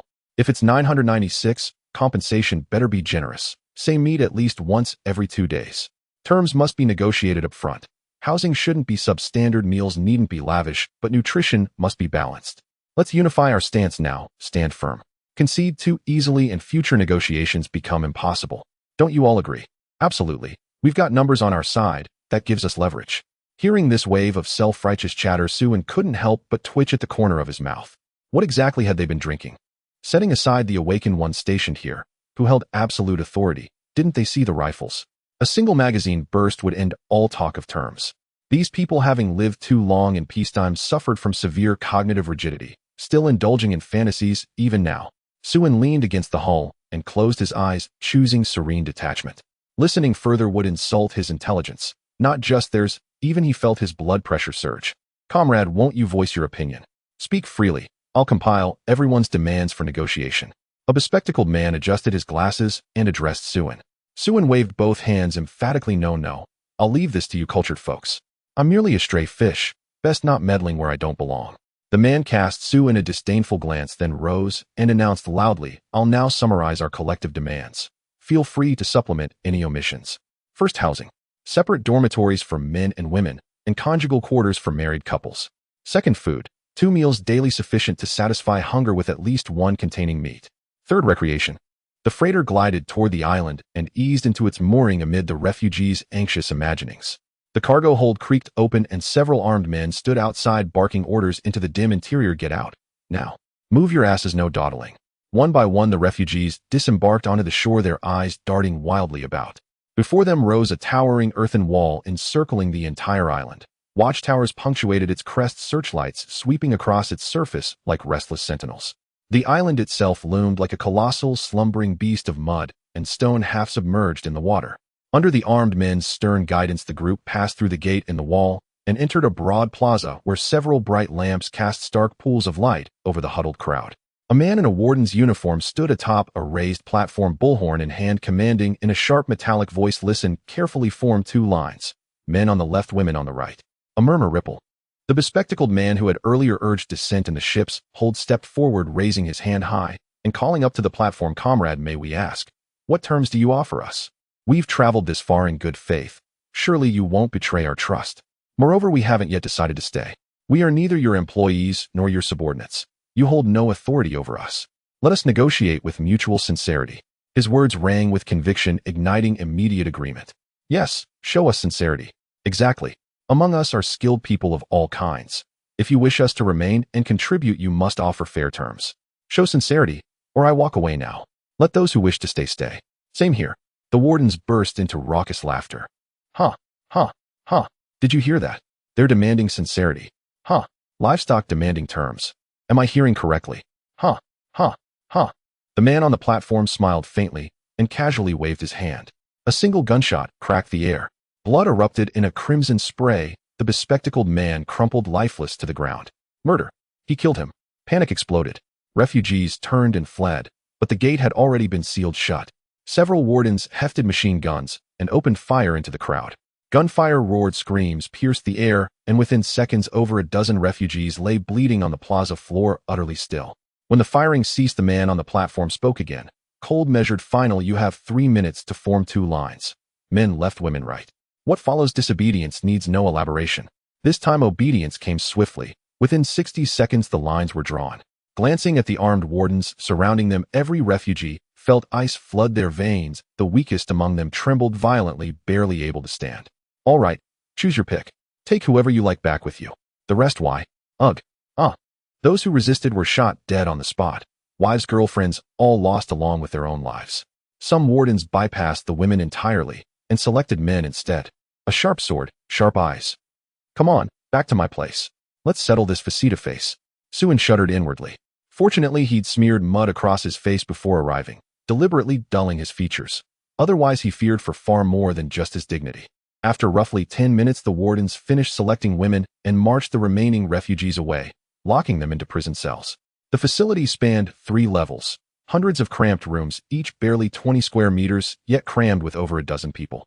Many cells were already full. Conservatively 700 or 800 souls were imprisoned within these walls. Suin was shoved into one such cell. Damn it, these inhuman beasts deserve hell. One inmate slammed his fist against the iron bars, eyes blazing with fury and bitter resentment. We thought life would improve at Jinlong Reservoir. Never imagined we'd fallen straight into a dragon's lair. These people, they kill without blinking. You were lured here by flyers too, weren't you? A portly inmate already confined inside sneered as if heaven drops pies. Everyone's been deceived. Were you tricked as well? How long have you been here? Not long, just 2 days ahead of you. Save your strength, I'd say. Stay alert, look lively. Ha ha ha. The fat man grinned lazily against the wall, scratching his belly. Or else, you'll become tomorrow morning's meat broth. What? What do you mean? Leaning sideways against the damp wall, the man chuckled darkly. Well, do you know what they call us? Livestock. Fattened pigs bled and butchered for meat. They save the livers and hearts for drinking companions. Intestines and fatty cuts go into one pot, stewed then brought back to feed the prisoners. Either you eat human flesh willingly, or you're dragged out slaughtered and boiled into soup. Used to be called fat pig back home. Now I really am livestock. Huh, huh, huh. His words froze the blood of everyone present. Some collapsed unconscious on the spot. There was no bread here, no milk, no safety. Instead, lies bloomed like poisonous flowers, luring the desperate, the hopeful, the gullible, straight into the slaughterhouse. This was the island of sin, a cannibal's den built upon deception. That night the prison, once clamorous, settled into a heavy silence. 3 guards patrolled the corridors with flashlights, periodically rapping their batons against cell doors and barking orders for the inmates to keep quiet and sleep. Suin slowly opened his eyes, rose, and approached the cell gate, peering through the iron bars at the dimly lit corridor outside. There were 3 guards, 1 per floor, all ordinary humans posing no real challenge to eliminate. The true complications lay in the surveillance cameras and alarm systems. Both had to be bypassed entirely. After brief contemplation, Suin struck down all his cellmates with precise, silent blows, then stood motionless by the gate waiting. 10 minutes later, a guard approached, flashlight beam cutting through the gloom. Suin leaned forward and called softly, "Officer, could you come here for a moment? I have something extraordinary to show you." The guard frowned, muttered curses under his breath, and stepped closer. Curiosity, oh. Before the guard could utter another word, the iron-barred gate, thick as a man's wrist, parted silently on its own. Suin lunged forward, seized the man's throat in a crushing grip, and yanked him inside the cell. A subtle twist, and the guard was gone, silenced without a sound.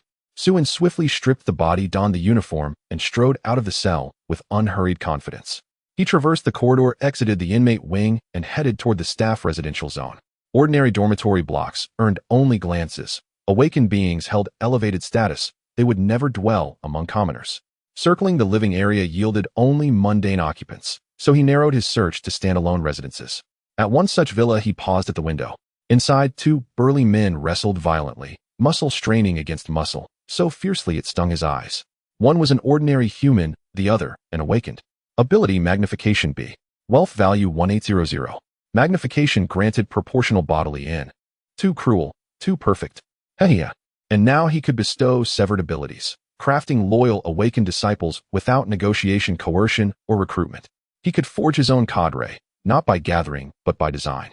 Of course that required abundant targets, still unrealistic now, but as the apocalypse cycled, awakened numbers would surge. Then harvesting would become effortless.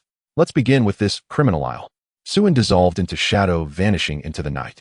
He combed the entire dormitory zone. Only one more awakened remained. Ability Vapor Manipulation D. Wealth value 1500. Suin claimed him without hesitation. Replicate, Sever, Reset, then departed with quiet finality. Next came the elite tier freestanding villas. Only 4 or 5 dotted the island. He scaled the outer wall of the farthest, a modest 3-story villa, and landed silently on the second-floor balcony. Lights still burned within. Through a slit in the curtains he saw the owner, awake, lounging in the living room with a group of young women. He'd storm in and strip the land bare, down to the last blade of grass. The road ahead is long, and the burden immense. At that moment the red-haired mutant was fiercely engaged in a 5-player ranked match, showing no sign of rest. If only his opponents had been duocued, he could have stealthily infiltrated their ranks and eliminated them one by one, silently, surgically, without alerting the other awakened beings. But a full 5-man squad changed everything. Any entry point would instantly betray his presence. Confronting a combat-oriented Esper inevitably meant battle, and though he held absolute confidence in his victory, the ensuing clash would surely draw every nearby awakened being to the scene. For a moment Suin hesitated. Then, as a flock of bloodthirsty bats streaked across the sky above, his eyes lit up with sudden inspiration. He leapt onto the rooftop, spread his arms wide, and called out, "Come, come, delicious morsels await." The bats immediately detected his silhouette and dove toward him like lightning, only to be ensnared in the massive electric net he had prepared. With surgical prec. Target identified for acquisition. Select acquisition method. Replicate ability. Strip ability. Seize assets. Ability replicated successfully. Acquired pyrokinetic aptitude rank A. Ability stripped successfully. Acquired transferable ability pyrokinetic aptitude rank A. Asset seizure successful. Acquired wealth value 200,000 units. Mission accomplished. Suin released the nail, and under his mental command it pierced upward through the mutant's skull and burst forth from the crown. The red-haired mutant was dead. Suin rose, brushed dust from his hands, and strode calmly into the room. Inside, several women lay motionless on the floor, each with a steel nail driven cleanly through her throat. They were beyond revival. At the very instant Suin struck, he had already dispatched nails into the room to silence these potential alarm bearers, women whose screams could have summoned reinforcements. Only one remained alive, her mouth tightly bound by iron wire. Suin settled onto Th. He's Ho Chi, nicknamed Monkey 3, and the island's 3rd chief. The woman answered without delay. How many chiefs rule this island? 3. 3. Tell me about each one. I will. 2nd chief is Huang She. 1st chief is Zhu Tian. Both were inmates at Heishan prison before the cataclysm erupted. They let a revolt broke free and fled here. 3rd chief joined them later. What are the 1st and 2nd chief's abilities? This? I don't know. Truly. Suin's brow furrowed slightly. Truly, I beg you don't kill me. I'll tell you everything I know, she pleaded, collapsing to her knees. Oh, I recall hearing that the earthen walls surrounding the island were built entirely by the 2nd chief, in a single day. Hearing this, Suin raised an eyebrow, genuinely surprised. The island spanned roughly the area of a dozen football fields. To erect a dozen-meter-high wall encircling its entire perimeter, alone in 24 hours, was nothing short of extraordinary. What kind of infrastructure titan was this man? Interesting. And the 1st chief? No rumors at all. I've never seen the 1st chief, but I've heard, whispered in secret, that he consumes human flesh and does so daily. Suin rose and left the red-haired monster's villa, shutting the door behind him before dissolving into a shadow that vanished into the night. As for the woman, he had knocked her unconscious. She would not awaken for several hours. Under the cover of pitch-black skies and howling winds, no one else yet knew their 3rd chief had already rushed headlong into reincarnation. Suin's next target was the remaining 2 chiefs. He sensed intuitively that the 1st and 2nd chiefs likely possessed rank abilities. If not rank, then certainly top-tier rank awakenings. They would be the strongest foes he had faced thus far. The optimal strategy was to eliminate them one by one. Confronting 2 rank awakened beings simultaneously would strain even him. A guard yawning mid-patrol was suddenly seized by steel wires that dragged him screaming into the shadows. Before him loomed a pair of glacial, unblinking eyes. Tell me where your first and second chiefs are. If you're not afraid to die, try show. Behind the mountain. Just walk there. You'll spot the basement entrance at once. Only the first chief dwells there. No one dares approach, not even our own men. When he rages, he devours his own. Does your first chief enjoy eating people? At the mention of the first chief, the guard's face paled several shades. It's not that he enjoys eating people. It's that he only eats people. And he especially craves human hearts and livers. Several of our island brothers vanished this way, so we lure outsiders here. Those meat pigs are raised solely for the first chief. Hearing this, Su-en's brow furrowed deeply. Cannibalism in the apocalypse was tragically common, but almost always born of starvation of sheer will to survive. Human flesh is neither palatable nor safe. Consuming it carries grave risk of prion infection, a death sentence with near-certain fatality. The danger is simply too great. Those with resources rarely resort to it. Only the desperate teetering on the edge of life and death eat whatever they can find. But a man who eats humans for pleasure, Su-en had never encountered such a being. Either a deranged psychopath or something altogether monstrous. Yet regardless of which, Su-en felt an undeniable urge to meet him, to witness such extremity firsthand. With a flick of his wrist, steel wires snapped taut around the guard's neck, severing his head cleanly. Then again, what rational mind could comprehend the logic of a true aberration? Leaving the ice vault, Su-en retraced his steps down the main corridor until he reached its opposite terminus, again barred by a massive iron door. It stood slightly ajar. From within drifted a light, cheerful humming. Su-en pressed his eye to the narrow gap and looked inside. What greeted him was a room of profoundly warped design. Kitchen and bedroom fused into one. More precisely, the kitchen was the bedroom. In one corner sat a broad, greasy bed, its mattress and bedding blackened and gleaming from decades of accumulated grime. Beside it stood a large iron table still littered with half-eaten meat, raw, glistening with blood, swarming with flies. The walls were lined with desiccated or salt-cured human remains, some hanging, some nailed upright. At the room's center stood a massive hearth. Flames danced steadily upon it, boiling something thick and viscous in a cauldron. Beside the hearth stood a colossal figure, a fleshy, towering mass wielding a cleaver over a butcher's block, humming cheerfully as it hacked at its grisly ingredients. At the sight, Su-en suppressed a low whistle of disbelief. Over 2 meters tall, nearly 2 meters wide, upper body bare folds of blubbery fat, sagging almost to the floor. Was this creature even human anymore? Compared to it, even the most obese burst-type zombies appeared gaunt and emaciated. At the same time, Su-en also noticed 4 lines of small text appearing above the fleshy mountain's head. Half-zombie, starving tyrant level 8. Skills hyper-evolution, gluttony, frenzy, bloodlust. Ability hyper-energy storage S. Wealth value 268000000. Even Su-en, no stranger to the bizarre, could not suppress a twitch at the corner of his mouth. What in the world was this? Zombies with levels and skills, awakened beings with abilities and wealth values. Were these zombies awakened humans, or both? Most likely both, a zombie and an awakened being. Half-zombie implied incomplete infection, neither fully human nor fully undead. Ordinarily, infection by the zombie virus inevitably led to reanimation even among awakened individuals, unless they had received the zombie vaccine. This hybrid form, half-human, half-zombie, was something he had never encountered before. Truly a revelation. This must be the island chief. No wonder the islanders feared him so deeply. He had evolved into a monstrous aberration, neither man nor corpse. Cannibalism had become instinctual.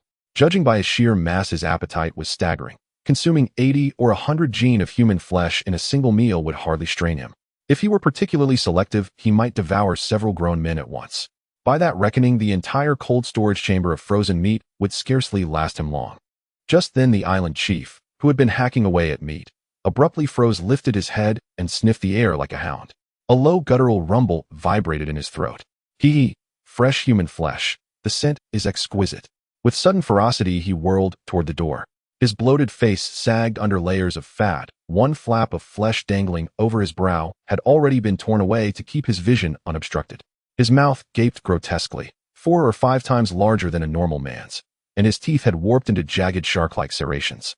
Emitting a wet, gurgling snarl, he wrenched 2-meter-long cleavers from the wall and charged the door, each thunderous step shaking the floor. Su-en cursed inwardly. Too late. Without hesitation, he kicked the door hard, using the recoil to launch himself backward. He had forgotten the island chief was nearly indistinguishable from a zombie, living on human flesh day after day, and thus possessed an unervingly acute sensitivity to the S.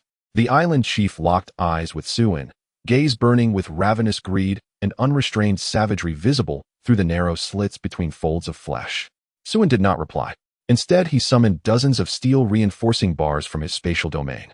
Lightning erupted around him as he hurled the bars, crackling with raw electricity, straight at his foe. The island chief neither dodged nor flinched. He raised his cleavers to shield his head, and let the bars pierce deep into his body. Blood sprayed violently, arcs of lightning convulsed wildly across his flesh. Yet Suin felt no triumph. The bars had sunk less than a palm's depth, merely scratching the surface of that colossal layer of fat. Worse still, he sensed the power of his lightning rapidly dissipating, dampened first by the thick adipose tissue, then actively absorbed by the island chief's ability, hyper-energy storage S. In essence, it converted incoming damage into stored energy, while simultaneously amplifying his next at. A crimson aura blazed around the island chief as he lunged, blisteringly fast like a war chariot in full gallop, utterly incongruous with his obese lumbering frame. Iron Body. Suin dared not hesitate. He activated Iron Body instantly, his flesh transmuting into gleaming metallic armor. Yet, even armored, he refused direct confrontation. Instead, he magnetically levitated his own steel-hardened form, launching himself upward, driving 1 foot deep into the rocky ceiling, to hang inverted. The island chief barreled past, cleavers carving 2 half-meter-deep gashes into the floor. Undeterred by the miss, he launched himself skyward without pause, his massive body rocketing like a cannonball towards Suin suspended overhead. Anticipating the move, Suin sprang aside in a flash. Boom. He struck the ceiling heat-in, a muffled crushing impact. Shards of stone exploded outward, a gaping crater yawned open in the rock, swallowing half his body. Retreat.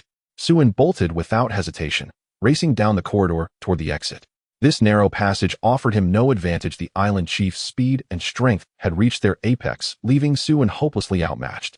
His only chance lay in luring the monster into open terrain, where he could maneuver, evade, and strike from distance. Rayaf. Roaring in fury, the island chief tore through the stone wall and crashed down onto the ground with a deafening thud. Enraged beyond reason, he brandished his cleavers and gave chase. Each thunderous stride cracking the floor, each footprint sinking deep into the earth. Suin leapt out of the underground tunnel in a single flying lunge. With a casual motion, he retrieved several hundred gene of fine steel wire from his spatial domain and tossed it onto the ground.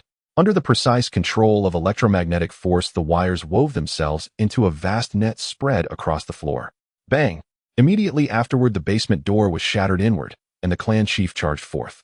At that moment, the clan chief had descended fully into blind, raving fury. Upon spotting Suin not far away, he thundered forward like an avalanche. Just then, the steel wire net Suin had prepositioned surged upward with sudden violence, enveloping the clan chief's massive, bloated frame. The abrupt entanglement threw him off balance. He crashed headlong to the ground and tumbled violently for over a dozen meters, propelled by sheer inertia. Suin, anticipating the moment, lunged forward and seized the net in both hands, roaring fiercely, "Ha!" The clan chief's 8 or 900 body lifted skyward as if weightless. Suin then slammed him repeatedly into the earth, each impact echoing like a thunderclap, cratering the floor with brutal force. After dozens of such blows, Suin hurled him with crushing momentum toward a nearby stone wall.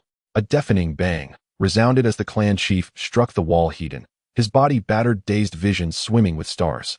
Seizing the advantage, Suin closed in and delivered a devastating punch directly into the clan chief's fleshy torso, unimpeded, unblocked. At contact, Suin activated his ability Absorption. Ticket then.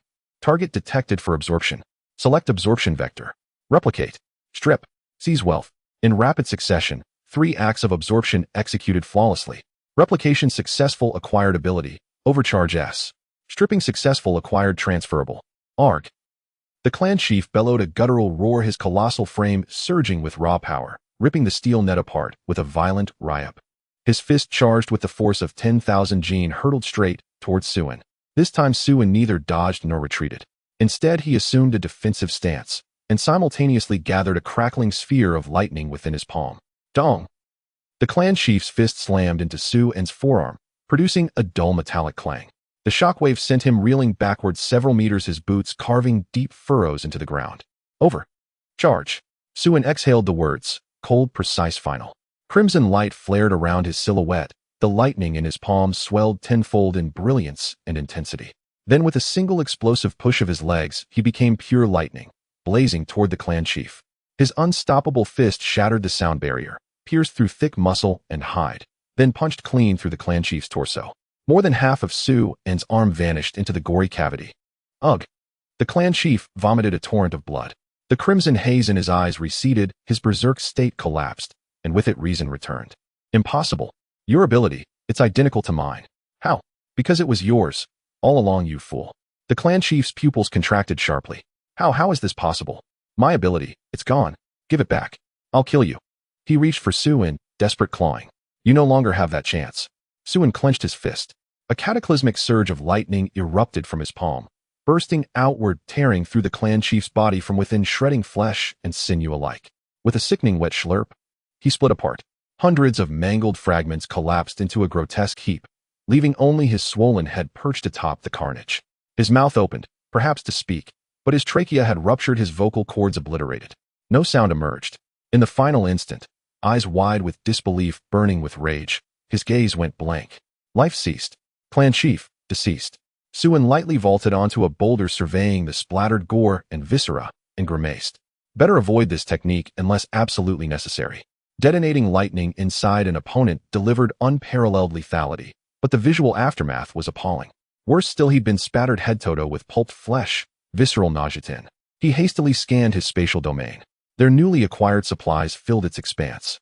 100 tons of rice flour oil and grain, 30 tons of fruits and vegetables, 80 tons of pork, lamb, and beef, 10 tons of liquor and beverages. Phew, thank heavens. Not human meat.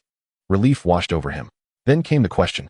If the clan chief ate only human flesh and kept no other provisions in his lair, where had these supplies come from? After careful deduction, only one answer remained. They must have been seized from the island's central stockpile. Assets technically under his dominion, though personally repugnant to him. Moreover, the meats bore traces of freezing, evidence they'd been stored in a cold storage facility. Somewhere on the island, a vast supply warehouse surely existed. I wonder how much remains. This haul rivaled nearly half of what he'd taken from Huyi. If the warehouse held even more, survival wouldn't just be assured. It would be effortless. He could simply hide his way through the apocalypse. Recalling the earliest days of the cataclysm, scouring an entire residential complex for mere thousands of supply points, he now saw how pitifully meager that effort had been. Indeed, plundering is faster than scavenging. As Suin stood lost in thought, the sky darkened. A colossal hand formed from sand and stone descended, slamming down with cataclysmic force. It drove him deep into the earth, carving a crate. A man clad in a warden's uniform slowly approached the pile of dismembered parts where the chief bandit lay, and sank to his knees. With trembling hands, he lifted the chief's severed head and gently wiped away the bloodstains with his white gloves. Brother, I came too late. I failed you. His voice cracked, his eyes burned crimson with unshed tears. A figure forged of tempered steel burst forth from the rubble of sand and stone, rising steadily to its full height. Suin spat out a mouthful of grit-laced saliva. The slap had carried little real force, merely theatrical, meant to intimidate. Compared to the chief bandit's monstrous strength, it was negligible. Yet his clothing bore the brunt, shredded entirely into tattered rags by the abrasive storm of sand and stone. He turned slowly toward the grieving man nearby, undoubtedly the second in command. 2 lines of text flickered before his eyes. Ability, Sand Sovereign, S-rank, wealth value, 300. Another S-rank ability, elemental in nature, granting dominion over sand, gravel, and granular matter, both a combat and utility power. In his previous life, Suin had witnessed such an ability once before. Its wielder, also an S-rank Sand Sovereign, had single-handedly erected an entire metropolis of compacted earth and stone, carving out a sovereign domain and earning the epithet, Lord of the Yellow Sands. Such prowess revealed the terrifying versatility of this ability. No S-rank power was ever trivial.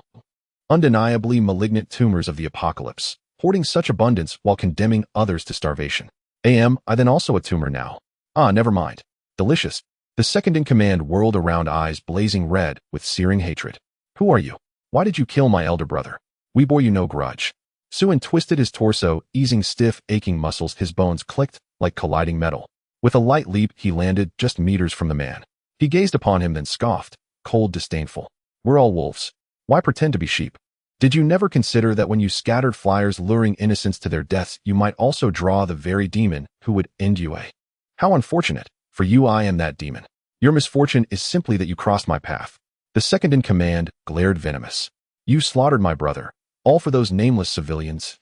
Suin shrugged. Not quite. If pressed, I'd say we're not so different. Both predators who prey upon the weak, seizing what we desire by force. You relish controlling the fates of ordinary people, imprisoning them, decreeing life or death, because you too once lost control over your own destiny behind bars. When power finally came, your first instinct was to dominate others' lives. You're cowards. You fear deeply. So you don the uniforms of those who once terrified you, becoming the very oppressors you dreaded.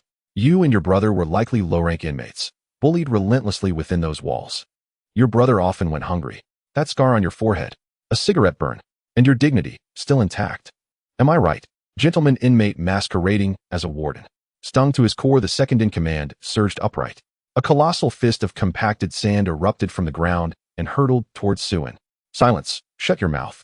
Suin stood firm, not retreating, not flinching. His overcharge ability ignited. He cocked his fist and met the onslaught head-on. With a thunderous crack, the sand fist exploded into dust. Already losing composure. I know you're desperate, but wait. My words aren't finished yet. Tell me, do you wonder why I didn't leave immediately after killing your brother? Because I was waiting for you to deliver your head. As the words left his lips, hundreds of steel rebar rose from behind him, streaking forward like javelins. We'll see who kills whom. I'll make you pay for his life with yours. The second-in-command snorted, golden-brown aura flaring around him. Two massive sand hands erupted from the earth beneath him, interlocking before him to intercept the barrage of rebar. But Suin had already launched a blinding sprint, then a soaring leap wreathed in crackling lightning, descending like a falling star. Seeing Suin airborne, the second-in-command smirked, utterly contemptuous. In midair, there was no foothold, no leverage. He was utterly exposed. With a sharp stomp, the bandit summoned a colossal hand, 10 meters wide, that burst from the ground, shifted instantly from palm to fist, and rocketed upward to crush Su in mid-descent. Die, fool. This strike channeled his absolute peak power. Even a body forged of tempered iron would buckle under its impact. Only one person had ever withstood it, his elder brother, empowered by overcharge. But the chief was dead. Then, cutting through the roar of wind and stone, a voice cold and precise echoed down from above, overcharge.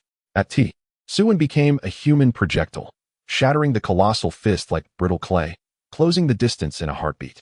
In a blur, he lunged past the second-in-command, claws locking onto his throat, then slammed him face first into the ground. Pressing down, Suin dragged him across the earth, carving a deep smoking furrow several meters long, before finally halting. Ugh! Blood welled in the second-in-command's throat. He vomited crimson onto the dust. Suin's voice descended, quiet, resonant. Truth is, I'm no different from you. We're both cowards. I fear helplessness.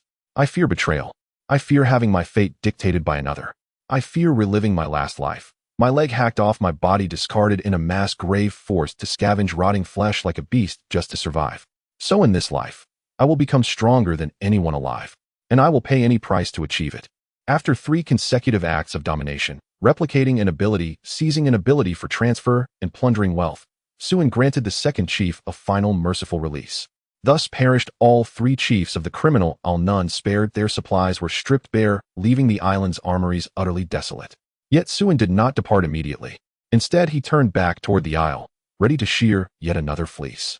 With the 3 chiefs gone, no authority remained to restrain him. He strode openly through the enemy base, pillaging without restraint. 300 points of wealth. Take it. 500. Excellent indeed. 30. Pathetically meager. Still, I'll take it. 8 points. Daring even to show your face. I'll strip you clean. In moments, Suin moved as if through empty air, seizing every soul he encountered, indifferent to the paltry or plentiful value of their wealth, confiscating even their weapons without hesitation. When the guards realized he was impervious to blade and bullet, panic seized them. Their supposedly invincible chiefs remained nowhere in sight. Off my vessel now. Mine. Every last thing is mine. Haha. One by one, he kicked them into the water, then swept every boat into his vast domain space. The fleeing guards scrambled back toward the isle's center, huddling together in trembling silence. This time, Suin did not pursue.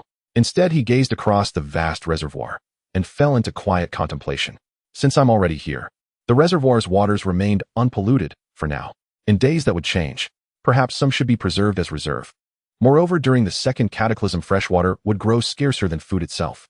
Suin willed his vast domain space to reshape itself, forming an artificial reservoir, then drained the entire natural reservoir into it. Once emptied, the exposed riverbed teemed with fish and shrimp, no less than 10,000 tons. An unexpected bounty, taken all of it.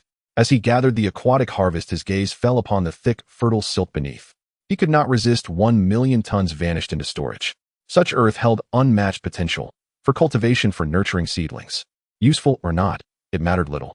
His vast domain space remained cavernously empty, filled by less than 1/10 of its capacity. With spoils secured, Suin departed at last, satisfied, serene.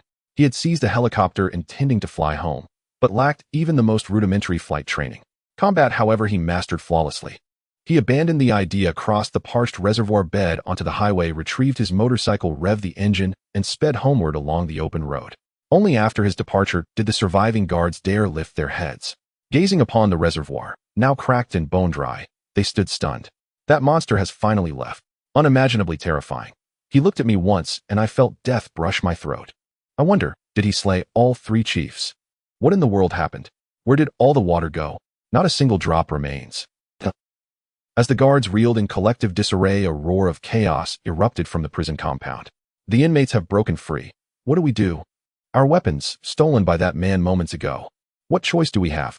Run, for our lives. Nearly 900 convicts had risen, but fewer than 80 survived, less than 1/10 of the original number, unarmed and defenseless. They scattered like startled rats. Across Jinlong Reservoir, a brutal hunt unfolded. Enraged prisoners pursued the guards with merciless fury. Suin, long since departed, knew nothing of it. He rode his motorcycle along the sunlit highway, humming a light tune, his mood buoyant, his spirit unburdened. This expedition had yielded 8 distinct abilities, including 2 Shrank, plus over 50 million points of wealth and resources. 4 Shrank abilities now graced his arsenal. Total assets surpassed hundreds of billions. Across the entire post-apocalyptic world, none had ascended faster, or farther, than he. Should he choose, he could rest at any moment. At this instant, even the air tasted sweet. Then, on the horizon, a survivor camp caught his eye, a modest enclave of mere hundreds of square meters ringed by rusted iron fencing. At its heart blazed a roaring. He had seen this creature before, in his prior life. This was no divine beast, merely a mutated domestic cat. It does not protect. It devours. One could hardly blame these people for being bewitched. This mutated feline's mere presence kept ordinary zombies and bloodthirsty bats at bay, naturally lulling the onlookers into reverence. Normally at this hour they dared not even open their doors. A single misstep would have meant death by bat bite. Yet here they stood, gathered boldly around the fire, unharmed. A spectacle utterly unprecedented. Strictly speaking, however, mutated animals were merely new species born of zombie virus infection and subsequent evolution. And due to varying evolutionary tiers, some mutants far surpassed ordinary zombies in power, pure bloodline suppression as perceived by the undead, not divine protection of devotees. Moreover, felines are natural-born predators, instinctively cruel towards smaller prey, tormenting them relentlessly, even without hunger. This trait had not only persisted post-mutation, but intensified dramatically. In the apocalypse, humanity had plummeted to the nadir of the food chain, reduced to little more than quarry in the eyes of evolved beasts. Perhaps this mutant cat was injured, otherwise it would long since have shattered its iron cage and dispatched its so-called devotees with a single claw strike. Yet if fed like this until fully healed, those same devotees would inevitably meet their end. What surprised Suin most was the creature's eerie stillness, lazily sprawled inside eye. If the cat were truly uninjured, no iron cage could possibly contain it. The sole plausible explanation was that it had entered voluntarily, offering no resistance, simply to feast freely upon its followers' tributes. A consummate freeloader through and through. Once its followers exhausted their offerings, it would devour them whole. Hiss, has it achieved sentience? Such a possibility could not be dismissed. Most mutated creatures ravaged by the virus lost all reason, devolving into ravenous, frenzied beasts. Yet a rare few underwent near-complete evolution, their intellect sharpening markedly. Even pre-apocalypse felines possessed cognitive capacity, rivaling that of 2- or 3-year-old children. Post-mutation, their intelligence multiplied several-fold, easily matching that of ordinary humans. That explained this cat's uncanny awareness. Still, these remained conjectures. Truth required verification. Suin dismounted his motorcycle, strode into the camp, vaulted onto the viewing platform, and advanced toward the cage. Hey you, who are you? Get down immediately. You haven't earned the divine beast's recognition. You've no right standing here. Until then, your duty is absolute loyalty and tribute. A woman draped in a white sheet barred his path. SEO. What do you think you're doing? Suin ignored her entirely, stepping before the cage and smiling faintly at the mutant. Suddenly craving cat meat. Judging by your plump frame, you'd last me quite a while. The creature whirled sharply, the emerald depths of its eyes blazing with fury, armored scales bristling upright along its neck. Suin nodded slightly. Not bad. Understanding speech makes things easier. Yet his words enraged not only the beast, but the entire congregation. Outrageous. Who gave you the audacity to insult the divine beast? Where did this insolent brat come from? Drive him out at once. You'll suffer retribution. The divine beast will surely smite you for your blasphemy. Suin paid no heed to their furious denunciations. Slowly he raised a single finger, crackling arcs of electricity shimmering at its tip. Mew. With a guttural cry, the mutant sprang upright, smashed through the cage, and leapt 6 meters in one fluid bound. It crouched low, spine arched, scales flared, throat rumbling with deep guttural snarls, every fiber coiled in wary aggression. It's over, it's over. The divine beast has awakened its wrath. Damned fool, he's provoked the divine beast. Mercy, divine beast, spare us. Witnessing the creature effortlessly shatter its cage and soar 6 meters, the devotees blanched. This defied all prior comprehension, far surpassing lions or tigers in sheer terror. Their conviction deepened: this was a divine beast. Its danger sense is remarkably acute, Sue mused, growing ever more impressed. High intelligence coupled with acute threat perception. A perfect guardian. How about coming with me? Guard my home. I offer excellent terms. As Sue advanced, the mutant recoiled step by step. To its senses, this human radiated unparalleled danger, more formidable than any creature it had ever encountered. It was outmatched. Escape, instinctual, primal, was the only option, even for apex predators. When confronted with overwhelming power, flight superseded fight. No need to rush off, Sue murmured, flicking his wrist. Iron bars erupted from the ground, encircling the beast in an inescapable cage. Frantically it lunged and clawed, but every leap met impenetrable metal. Soon it lay pinned beneath a crushing lattice of steel, immobilized, yet still snarling, teeth gnashing desperately against the bars, ferocity undimmed. Sue clicked his tongue, impatient. I prefer persuasion through reason. Let's negotiate properly. From his spatial domain, he withdrew a meter-long cleaver seized from the gang's chieftain and drove it deep into the earth with a sickening thud. This is how it should be. Seeing the mutated cat surrender, Sue waved his hand to release the bindings. Once freed, the mutated cat did not attempt to attack again, but its emerald eyes darted around, seemingly looking for an opportunity to escape. Being at the top of the food chain, how could it easily submit to a human, no matter how strong that human was? This pride was etched in its genes. A cat will never be a servant. Have you thought about it? Would you like to come back with me to guard my home? Sue smiled kindly as he took out a box of cat food and premium cat treats from the spatial realm. If you nod, these will be yours. There's more where that came from, enough to fill you up. The mutated cat's eyes widened at the sight of the entire box of cat food. Its DNA stirred, unable to look away. And this? Sue tossed out dozens of pounds of fish jerky, and this. Dozens of pounds of chicken breast. Don't you like any of it? Then forget it. Sue said as he pulled everything back into the spatial realm. Meow. The mutated cat let out a strange cry, jumping under Sue's feet and rubbing against him, a face full of flattering submission. It wasn't that the cat had no backbone, it was simply given too much. Not only was it just a mutated cat, even the other followers were tempted by the offerings. Hey big brother, how about I go back with you? I can guard your home. Get lost, I'm a dog person, that's my specialty. Big brother, I'm also a dog person. Oh, I'm not picky, I just need cat food to survive. In that moment, matters of belief and divine beasts became unimportant. Seeing other followers trying to steal its job, the mutated cat became angry, flaring its scales and glaring at the followers as if to say, get lost, I was here first. Seeing the mutated cat so easily swayed, Sue felt quite pleased. If the cat had resisted fiercely, he wouldn't have forced it. After all, a forcibly plucked fruit isn't sweet. He could only kill it. In 2 lifetimes, he had never tasted the flavor of a mutated cat. All right, from now on, you are my pet, Sue said as he jumped onto the back of the mutated cat. Let's go home. The mutated cat. Wasn't it agreed that it would be a pet to guard the house? How did it become a mount? This was not what was promised. It, a being at the pinnacle of the food chain, could not stoop to being under a human's control. A cat will never be. Sue directly threw out a large fish weighing dozens of pounds. Meow. The mutated cat jumped up high, biting into it. With just a bite, the rich fat filled its mouth. How delicious. Then, under the bewildered gaze of the followers, their divine beast was stolen away, so easily disappearing after a few jumps.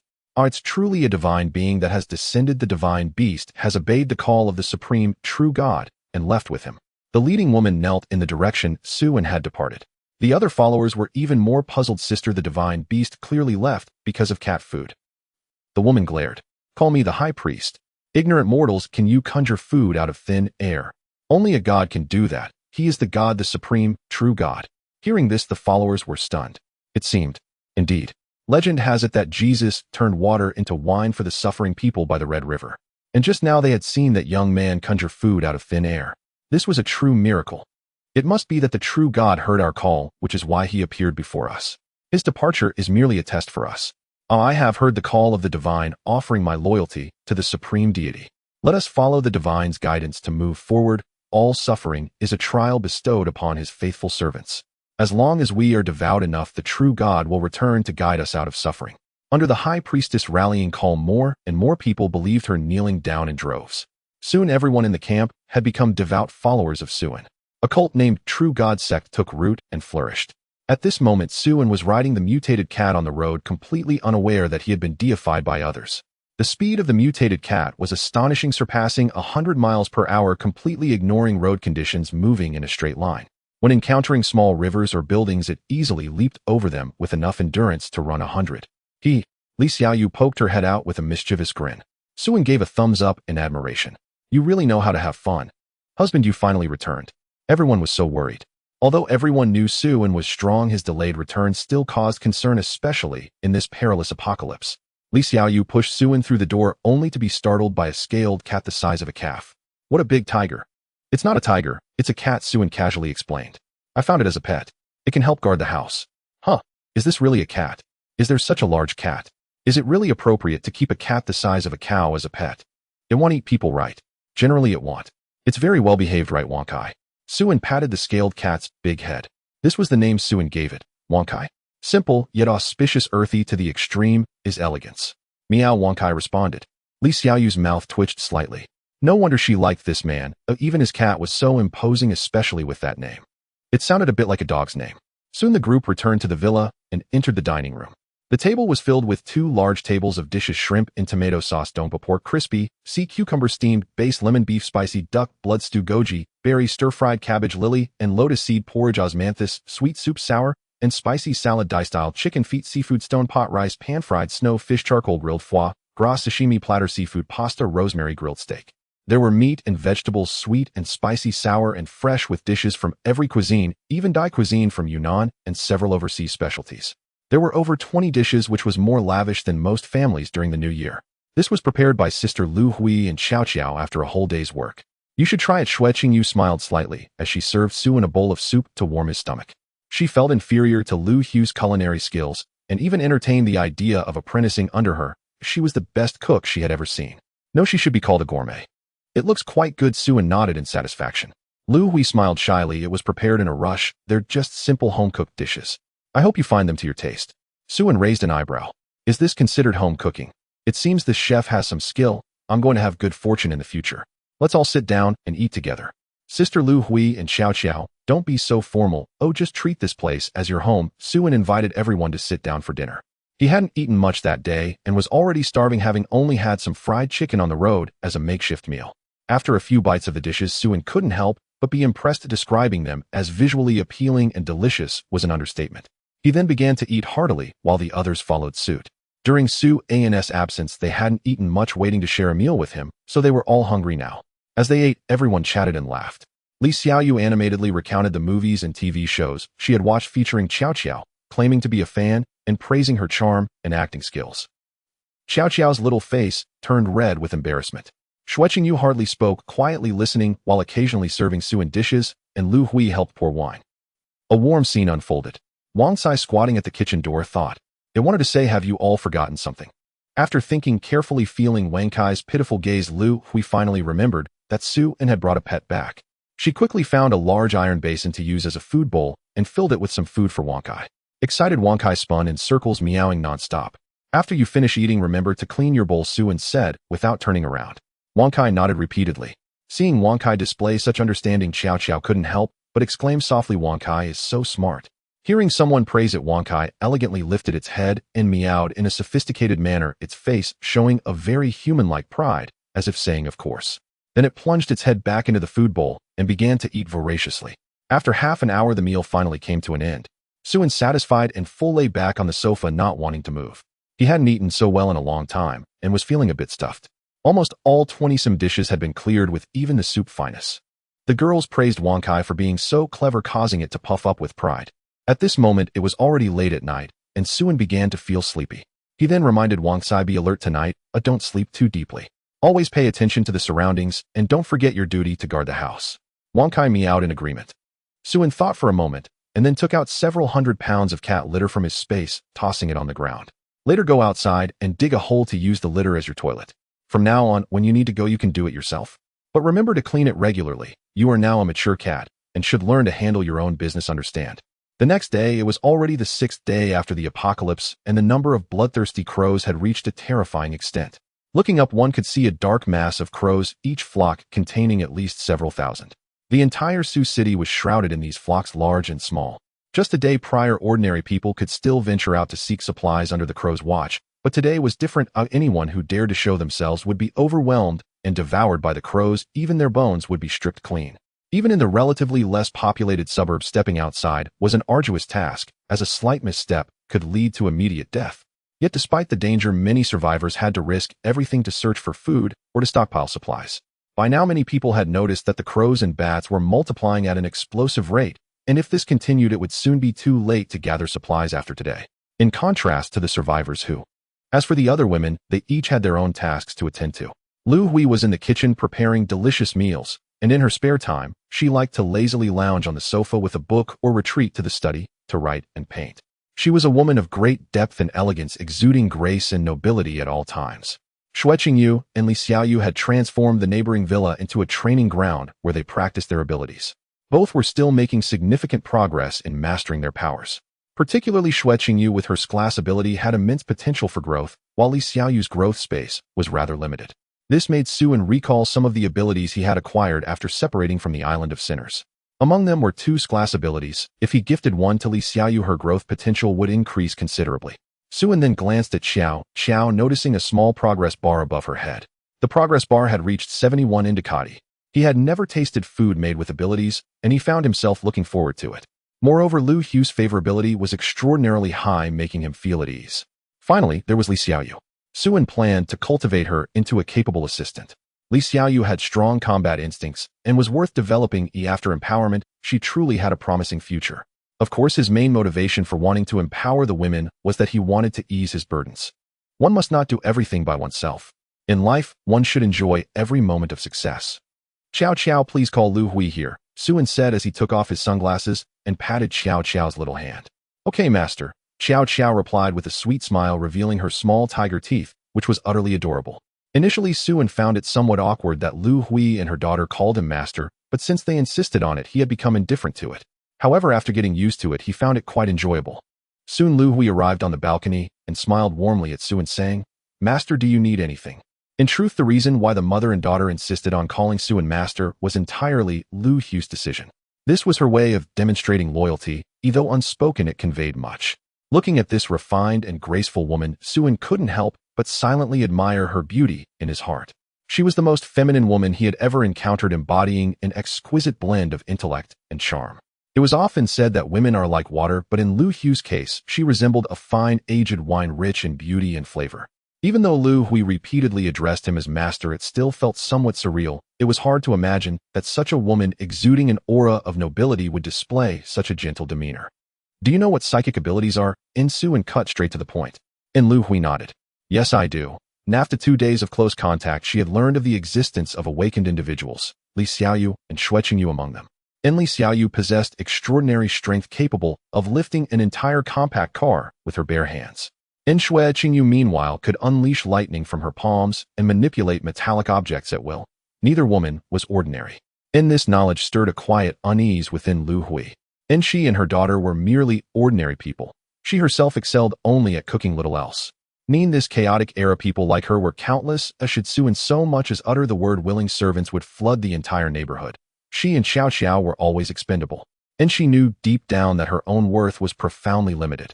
This cold, indifferent world, where was home? Where could she and her daughter find sanctuary? If they left here, where would? I can grant you one. As Lu Hui fretted inwardly, Suen gazed at her calmly and spoke. Her heart leapt violently at his words. What did you say? I think I misheard. You heard correctly. I can bestow upon you a psychic ability. Do you wish for it? Lu Hui stared, disbelief flooding her eyes. To her knowledge, both Li Xiaoyu and Xue Qingyu had awakened their abilities spontaneously. She couldn't fathom how Suen could confer such power. Yet still the words slipped unbidden from her lips, yes. Suen smiled faintly, extended a long, elegant finger, and gently brushed aside a silken strand of hair behind her pale, slender neck, his touch lingering with quiet reverence. A soft flush rose to Lu Hui's cheeks, but no resistance stirred within her, no trace of aversion. Instead, a profound sense of honor bloomed in her chest. Yes, honor. All things bear a price. To gain something is inevitably to forfeit another. I can grant you a formidable ability, but in exchange you must surrender your entire life. Are you certain, truly certain, this is your choice? Your life, for this power. In Lu Hui lifted her gaze, gazing at Su-Wen with dazed, rapt devotion. Into her, he was divine, a savior who had drawn her from the abyss at her most desperate hour. And he was unfathomably powerful, shrouded in mystery. Even standing before him, she could not pierce his depths. His dark, bottomless eyes resembled an abyss into which she willingly sank, deeper, ever deeper, and to surrender her entire being to him. Was it not destiny's quiet guidance? And perhaps the moment she first met him, her fate had already been sealed. And slowly, reverently, Lu Hui knelt. I consent, master. And the title fell from her lips with unwavering conviction. No hesitation, no pretense. Only absolute heartfelt submission. And Su-Wen nodded, satisfied. One day you will look back upon this decision with pride. I shall lead you to the very end of the apocalypse. And then with a single fingertip he pressed lightly against her crimson lips, and silently intoned in psychic ability, grant pyrokinetic A. In grant successful. Recipient has acquired pyrokinetic A. And thus the first artificially awakened individual came into being. And the awakening process proved far simpler and gentler than Su-Wen had anticipated. And Lu Hui's affinity level surged instantly to 100, reaching the pinnacle of deification, worship without reservation. Yet, just as Su-Wen paused momentarily stunned, a sudden warmth bloomed beneath his fingertip.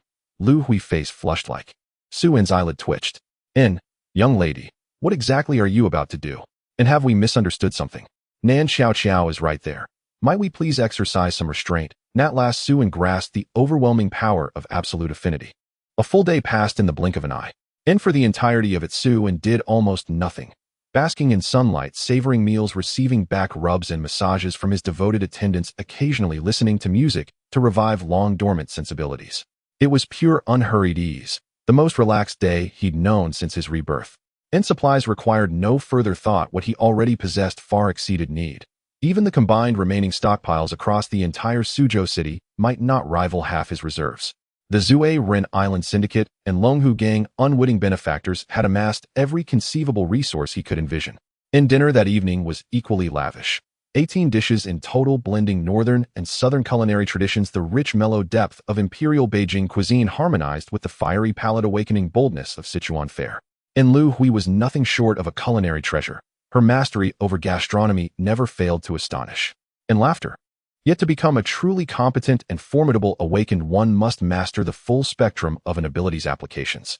And thus, Xue Qingyu's path remained long, especially for potent abilities whose control demanded immense time and discipline. And Su-Wen could only guide her toward diverse techniques of electrokinetic mastery. Proficiency would depend entirely on her own dedication and insight. And while Su-Wen instructed Xue Qingyu, Li Xiaoyu noticed a subtle shift in Lu Hui's gaze whenever she looked at Su-Wen. Intense, fervent, reverent. And Xiao Xiao mirrored that devotion, though more quietly. Her cheeks remained perpetually flushed as she ate, eyes lowered, daring neither to meet Su-Wen's nor her mother's gaze. Na woman's intuition whispered unmistakably something profound had transpired among these three. Sister Lu Hui, the dishes you made today smell wonderful, even better than yesterday's. Thank you, as long as you all enjoyed. I'm happy. Lu Hui smiled, gently, carefully picking a piece of fish and removing the bones before delicately placing it in Su-Wen's bowl. Without needing Li Xiaoyu to say it, Lu Hui already noticed her cooking skills had improved thanks to the new powers Su-Wen had given her. The dishes made using her powers flames truly had a richer aroma compared to those cooked with regular gas. Moreover, she had also thought of many cooking methods she had never imagined before. With the assistance of her fire ability, she could control the cooking temperature effortlessly. Being a chef, she was already quite familiar with flames, so she adapted quickly. When she unleashed the blazing flames with her bare hands, Lu Hui felt a mix of surprise and joy, emotionally overwhelmed to the point of tears. All of this was a gift from this omnipotent man before her. Lu Hui's gaze tower. That's too unfair. Li Xiaoyu was in a crisis. She had to take the initiative. Xiaoyu, come find me tonight. I have something for you, Su-Wen casually mentioned after dinner, drawing the attention of the girls. Huh, okay. Li Xiaoyu was startled, not expecting Su-Wen to ask her to. Is something big about to happen? Li Xiaoyu felt a bit nervous. Despite being the fastest in everyday life, she had never been in a relationship. At the end of the day, she was just a master of words. To say she wasn't nervous would be a lie. But as she thought about it, her anxiety quickly transformed into excitement. She had always felt self-conscious about her height. She was the shortest among the 4 girls present, and even the 15-year-old Xiao Qiao was half a head taller than her. Yet now Su-Wen had chosen her first, which proved she was indeed more charming, right? So what if she was shorter? Maybe Suan actually liked petite and cute types. As expected of me. With that, Li Xiaoyu felt relieved, her concerns about height dissipating. Lu Hui smiled slightly, finding nothing inappropriate about the situation. In her view, all the women in this house were meant to be Suans, including herself. She would unconditionally obey any command from Suan, even if he ordered her to die right now, she would do so without hesitation. Her feelings for Suan had evolved into blind admiration and fanaticism. In some ways, Suan had become her faith, and she was the most devoted believer. Meanwhile, Xue Qingyu trembled slightly, a hint of melancholy crossing her eyes. Her feelings were quite complex. Suan had no idea that a single sentence had sent the girls into a spiral of overthinking. To be fair, he had only intended to invite Li Xiaoyu to his room, to grant her a power, to bestow her with an ability. What malice could an innocent, good-natured young man like him harbor? Li Xiaoyu casually took a few bites of food, not finishing the rest before dumping it into Wang Kai's food bowl. Wang Cai. If it could talk, it would definitely say, "What do you mean? Am I a garbage bin?" Though slightly dissatisfied, Wang Kai still began to eat. So delicious, meow. Li Xiaoyu dashed back to her room, first taking a cold shower, then rummaging through her wardrobe to find the victory outfit she had long prepared. Suan headed straight back to his room, took out a notebook, and began to write. He planned to devise training programs for Li Xiaoyu, Xue Qingyu, and Lu Hui to help them become stronger in the shortest time possible. In half a month, the first zombie apocalypse would enter its second phase, where the world would become more chaotic. However, a large number of awakeners would also emerge during that time, and various factions would start to establish themselves. He was destined to come into contact with those major powers, making it necessary to prepare in advance. At the very least, he could not allow those around him to become burdens lest they hinder him. After all, his forte was stealing from others, and his greatest concern was being robbed himself. About half an hour later, Li Xiaoyu knocked on the door and entered. Suan turned around and couldn't help but raise an eyebrow at the sight of white silk short skirt and twin ponytails. "How do I look? Cute, right?" Li Xiaoyu stood on her tiptoes and twirled around. Suan stroked his chin, surveying her from head to toe. "To be fair indeed." Hee. Li Xiaoyu smiled slyly, jumped into Suan's arms, and whispered in his ear, "I heard others say this is called a victory outfit." Even Suan, whose composure was like an old monk's, found it hard to resist. He quickly set Li Xiaoyu down on a chair and unconsciously adjusted his thoughts. "Ahem, I asked you to come so I could give you a power." Li Xiaoyu's mouth pouted at this. "What? So it wasn't what I thought." "Hey, wait, what did you just say? You're giving me what?" "I'm giving you class power. Don't you want it?" You can give me a power. How is that possible?" "Nothing is impossible. If I said it, I can do it." Seeing Suan's serious expression, Li Xiaoyu couldn't help but believe his words, though she still felt stunned. Suan had previously told her that every awakener could only awaken once and could only obtain one power. Whatever power they awakened would be fixed for their lifetime. Once awakened, whether one became a dragon or an insect was basically predetermined. After spending time with Xue Qingyu, she realized that even though they were both awakeners, their strengths were worlds apart. At first, she could practice with Xue Qingyu, but now she couldn't even withstand a single move from her. Moreover, Xue Qingyu was growing every day while she was basically stagnant. As time passed, the gap between them would only widen. It was clear she was the insect while Xue Qingyu was the dragon. Life was unfair, but had bestowed upon Xue Qingyu the perfect looks and figure, crafting her into a delicate treasure, and even her power was an extremal. She had found herself in deep self-doubt more than once. Yet now Suan was telling her he would give her a power, and it was in class 1. How could she not be shocked? And she couldn't help but think, could it be that I, Li Xiaoyu, am finally going to change my fate? Bestowing an ability, Hyper Energy Storage S. And an ability successfully bestowed upon Li Xiaoyu, Hyper Energy Storage S. And as Li Xiaoyu stood bewildered, Suan flicked his forehead. A single crisp snap, completing the ritual of awakening. And done. And that's it. Is it really that fast? And why not check for yourself? And Li Xiaoyu immediately examined her newly acquired ability and discovered to her astonishment a strange yet potent force now surging within her body, magnitude stronger than before. And Suan picked up the training manual he had drafted for her and handed it over. And all instructions on usage and cultivation are written inside. Just follow them. And Li Xiaoyu numbly accepted the notebook, gazing at Suan in dazed silence. Her nose stung, her eyes welled with quiet tears. Then without warning, she flung the notebook aside, let out a startled cry, and lunged straight into Suan's arms. And at dawn the next day, a soft golden ray of sunlight spilled into the room. Suan sat up slowly, staring absently out the window, basking in the radiant morning light, and cracked a faint wry smile. And Asu Mao. And what a man of fragile willpower. And Li Xiaoyu peeked out from beneath the quilt, giggling softly, her bright eyes crinkled into lovely crescent moons. "Master, breakfast is ready," came Lu Hui's gentle voice from outside the door. And Suin replied offhandedly as he rose to dress and wash. I'll bring something up shortly. You rest a while longer. And okay. I didn't sleep well last night. I'm so sleepy. Li Xiaoyu yawned widely and burrowed back under the covers for more sleep. And when Suin descended the stairs, the others were already awake. Lu Hui was preparing breakfast, while Qiao Qiao and Xue Qingyu swept the floor. And in spotting Suin, Xue Qingyu offered a warm, subtle smile, her gaze flickering briefly upward toward the second floor. Qiao Qiao, ever graceful, bowed respectfully and chimed sweetly, "Good morning, master." And in breakfast consisted of congee boiled eggs, milk, and a fresh fruit salad. Having eaten rich, heavy meals over the past 2 days, Lu Hui deliberately prepared a lighter, more delicate spread. And in it was the 7th day since the apocalypse began. And in many zombies exhibited cannibalistic behavior. And after days of mutual predation, their numbers had dropped significantly. Yet they had also grown far more dangerous. A qualitative evolution had emerged from quantitative attrition. And in zombies had largely completed their metamorphosis. Nearly 2/3 had become evolved strains, predominantly level 2 hardened variants, followed by level 3 and level 4 mutants, while level 5 and above accounted for roughly 1%. Level 6 and level 7 specimens, true boss-tier entities, remained rare. But this mass evolution was not the gravest threat. Far more terrifying was the explosive proliferation of bloodthirsty crows, an infestation now reaching apocalyptic scale. And in their shrill, cacophonous cries filled the air, even through the window. Dense flocks wheeled ceaselessly overhead. Within, even powerful awakened individuals stood little chance against them. And worse still, the crows were cunning. Once they detected a survivor's shelter, they launched relentless rotating assaults. Even reinforced concrete dwellings would eventually crumble beneath their iron talons. Should the structure hold, they simply settled into patient siege, watching until those inside ran out of food or ammunition and ventured forth only to be overwhelmed and devoured en masse. And in no loud noises, no attempts to observe the flocks. And in the sole recourse for survivors was silence, huddling motionless in darkness, waiting hour upon hour as time itself seemed to slow. And in countless lives ended that day, not felled by shambling corpses, but swallowed whole beneath black wings.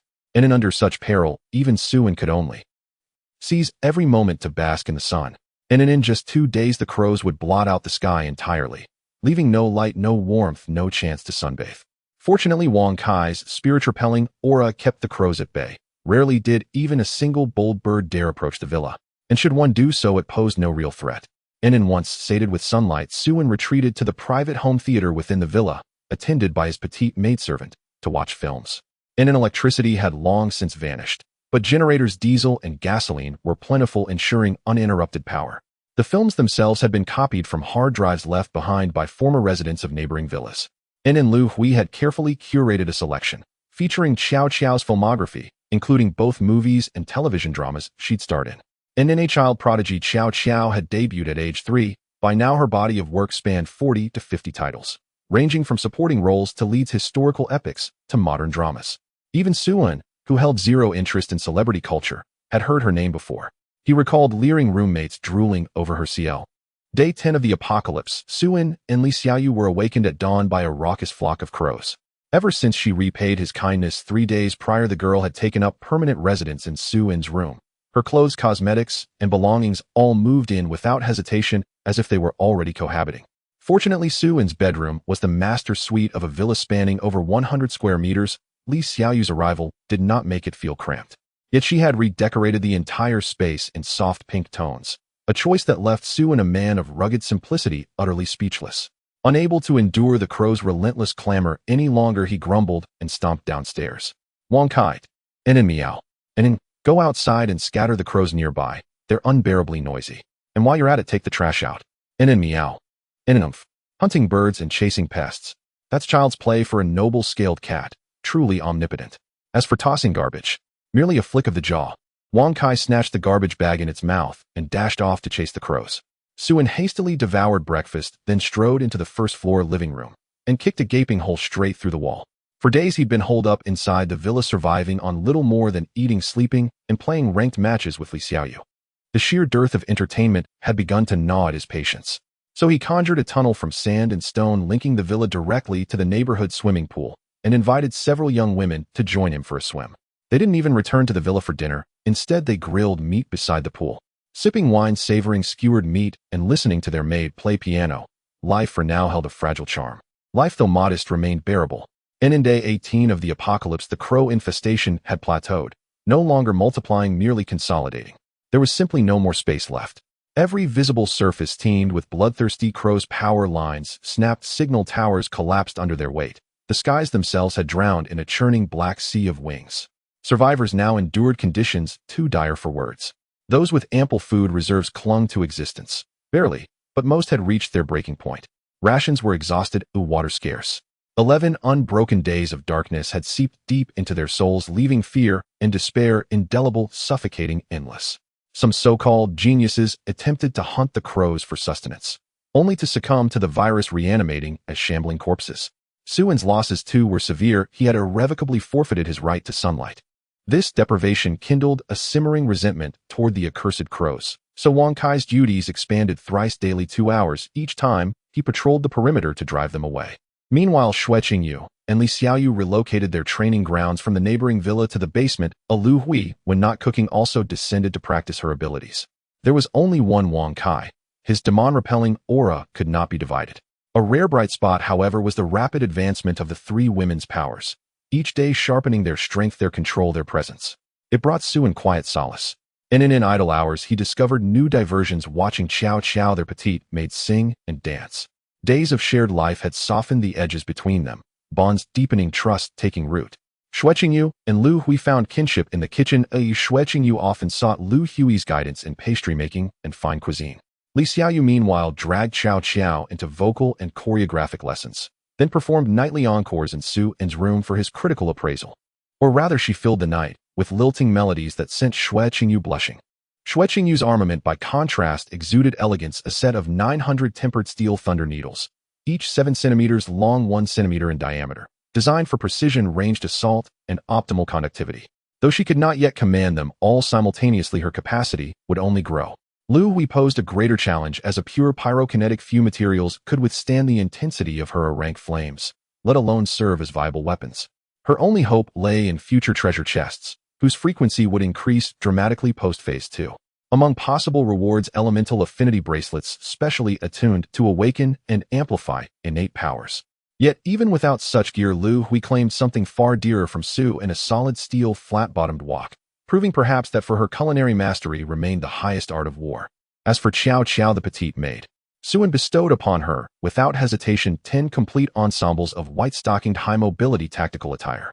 On the 25th day of the apocalypse, as the morning sun broke, the first rays of light shone down upon the earth, and the once massive flocks of crows seemed to vanish without a trace. After more than half a month, the surviving souls slowly emerged from their dark shelters, embracing the long-lost sunlight. The cacophony of crows was gone, and the world returned to a haunting silence. Yet this silence felt eerily terrifying. After the relentless attacks of the sea of bats and the sea of crows, few living things remained.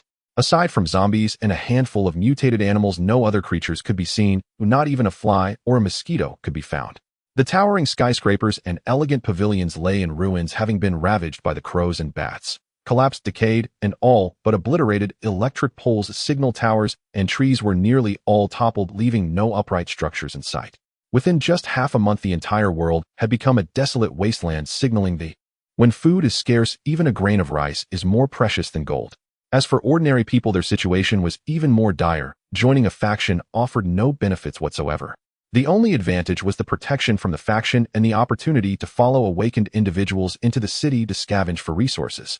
However, it wasn't guaranteed that whatever they found belonged to them. It was a 70-30 split. 70% belongs to them, and the excavators can only receive 30%. Even this percentage is highly sought after. If one chooses not to dig, they might face starvation. Working solo is allowed. No one would stop you except for the zombies. In most cases, the efficiency of a lone wolf excavator is not as high as that of a group. Not only is income lower, but there's also the constant risk of death. Thus, even though everyone knows they are being exploited, they still grit their teeth and push on, for they have no choice. The only ones with options are the privileged awakened individuals. Just as the talent recruitment conference was in full swing, a heavily armed black double-decker bus slowly emerged from the city center, drawing the attention of the crowd. In this period, even large adventure teams dared not drive into the city. The sound of vehicles would attract hordes of zombies, and even with awakened individuals present, they would not take the risk. However, this bus emerged from the city unscathed. That's freaking cool. They dare to drive in and out of the city. The last adventure team that did this was wiped out. It must be at least Ins-level adventure team, with Ins-level Esper leading them. Most likely off. Good afternoon, everyone. The man cleared his throat. The Eternal Life Adventure Team is officially recruiting members offering excellent benefits. Successful applicants will receive 3 meals a day, 1 meal with meat, a bottle of soda, every 2 days a new set of clothes, and a bar of soap every month, along with 3 kilograms of fruit. Every 7 days we organize a movie night. Every half month a concert or stage play. Every 2 months we celebrate a festival with plenty of food and drinks during the festivities. Accommodation is 2 people per room with a communal bathhouse and restroom. New members receive a set of new clothes, towels, toothbrushes, and toothpaste. Limited spots available. Those interested should sign up quickly as the deadline is approaching. After finishing, the man turned off the loudspeaker and fell silent. The crowd erupted in a stir. What kind of heavenly treatment is this? I wouldn't even dare dream of it. What are you waiting for? Hurry and apply. Let's go. As wave after wave of survivors surged forward, men and women, elders and children, Suin could not suppress a twitch at the corner of his mouth. He had gravely underestimated their desperate yearning for stability and peace. Honey, you forgot to state the recruitment criteria. Li Xiaoyu hastily seized a megaphone and shouted, we are currently accepting only female members. Men are temporarily not eligible. Thank you for your understanding. The announcement stunned the male crowd. Halfway through their frantic dash, they were told they weren't wanted. Playing dirty. What does that mean? Gender discrimination. Jin Fu am the first to object. Men are the backbone of resource excavation. Why exclude us? I'm even an E-rank awakened one. Do you have any idea how rare and valuable that is? We're not leaving today. What are you going to do about it? No hiring. Then nobody gets hired. As tensions escalated, chaos loomed. Lu Hui, elegantly dressed in an office lady ensemble, stepped forward, took the megaphone from Li Xiaoyu, and with a flick of her wrist summoned a towering pillar of searing flame. The fire erupted from her palm and slammed into the ground, detonating with a thunderous blast. A crater over a meter deep gaped open where it struck. Those nearby were hurled backward by the shockwave. She's an A-rank awakened one. Incredible power. Just one touch would surely incinerate a person alive. Lu Hui swept her gaze across the terrified crowd and spoke coldly. I advise everyone not to provoke my master's displeasure. Consequences will be borne entirely by yourselves. Those wishing to apply, please form an orderly queue. Anyone attempting to cut in line will be disqualified outright. She paused, then reiterated firmly, we recruit only women. No awakened ability required. Ordinary individuals are welcome. No sooner had she finished speaking than women of all ages swiftly lined up in a long winding queue. The men stood frozen helpless. After all, who dares defy overwhelming strength? Even a token protest felt too dangerous. One wrong word might ignite them into ash. And even fools could see this group harbored more than one awakened one. Especially the girl slung with a colossal Zhama saber. That blade alone must weigh hundreds of Jin, yet she carried it with effortless grace. Who knew her rank? A rank was entirely plausible, and a single strike from it could kill 10 times over. Forget it. We simply weren't meant for this. If I can't join, can my daughter? I'll fetch my niece right now. I've got a cousin, an older sister. I've got a wife. The Chongqing Adventuring Team's unprecedented offer. No awakening prerequisite, extraordinary benefits, and exclusive recruitment of women spread like wildfire across Suzhou City. Nothing else in the entire metropolis could rival it. Only an S-rank awakened one appointed deputy captain of a major faction might match its prestige. But how many S-ranks existed? Among Suzhou's millions, perhaps no more than 10. To gain entry, even as a humble servant, was a privilege worth seizing without hesitation. Within an hour, tens of thousands had gathered to apply, girls and grandmothers, youths and centenarians alike. Suin stared at the teeming masses, his scalp prickling. You handle the screening. I'm retreating to the vehicle for a nap, he declared, then fled to the car with Xiao Qiao in tow. The 3 women exchanged amused glances. Snow Qingyu took charge of registration, Lu Hui conducted interviews, and Li Xiaoyu maintained order, each performing her role with seamless precision. Yet they accepted only those who met stringent criteria. First, physical appearance. While not requiring legendary beauty, candidates had to possess at least class president or campus idol caliber charm. The minimum threshold was 80 points on a 100-point scale. Second, and most critical, was loyalty and obedience. Low compliance meant immediate disqualification regardless of beauty. Originally, these 2 standards sufficed, until Li Xiaoyu added a third requirement, purity. By pure, she meant bodily clean lines. Before he could establish this elite team, he had 2 crucial issues to resolve. First, he needed to possess 200 transferable abilities that could not be subpar, and all 200 team members had to hold a favorability rating exceeding 60. Both of these tasks were not trivial challenges. The former could potentially be achieved over time as the number of awakeners increased, allowing for frenzied plundering. However, the latter was different. A 60 favorability rating indicated a level of affection. In other words, he had to charm 200 girls, each raising their favorability to 60. This was not merely a question of difficulty or effort. It brought an overwhelming sense of helplessness that made his scalp tingle just thinking about it. All he could do was to try his best. Once certain decisions were made, there was no turning back. What was a scumbag? He was about to enter the second phase, and after it began, much work lay ahead, so he had to recruit now. After the second apocalypse Ahaha, thanks man. The guy was initially puzzled, but after a moment he chuckled, awkwardly bending down with a smile to pick up the bread and tuck it away. No need to thank me. One loaf of bread in exchange for one ability, that seemed reasonable, right? In the end, he was just too kind-hearted. He could have taken it for free, but insisted on trading a loaf of bread instead. He was really, I could cry. Moreover, he was doing a great deed. The other party's ability was stripped away by him, meaning they were no longer an awakener, and theoretically, there was a chance for them to awaken again. What good is a clever ability anyway? Next time they might awaken to a level, or even in a level, or perhaps in level. In short, the future is promising with unlimited potential. This kindness was akin to a rebirth. Not only did he not charge anything, he even gave away a precious loaf of bread. All treated as accumulating virtue. Endless virtue, endless virtue. Suin swiftly walked away with his hands in his pockets. Soon after, a terrified scream erupted behind him. Where's my ability? Why can't I use it anymore? Suin wandered in the crowd for another half an hour, discovering another awakener. Level sharpened perception, barely acceptable. Brother, is this half a loaf of bread on the ground yours? Huh. Oh yes, thank you. I almost lost it or I would have been so upset, ha. No problem, your happiness is what matters most. This ability was just a level 1 worth roughly half a loaf of bread in a roundabout way. With another ability secured, Suin continued to roam around. However, after a long search, he still failed to find any awakener's trace. Looking at the vast crowd, it wasn't so much disappointment as it was considerable disappointment. But upon closer thought, it made sense. The entire Sioux City had about 4,000 awakeners scattered all over, and this talent market was just one of many. It was not easy to encounter an awakener.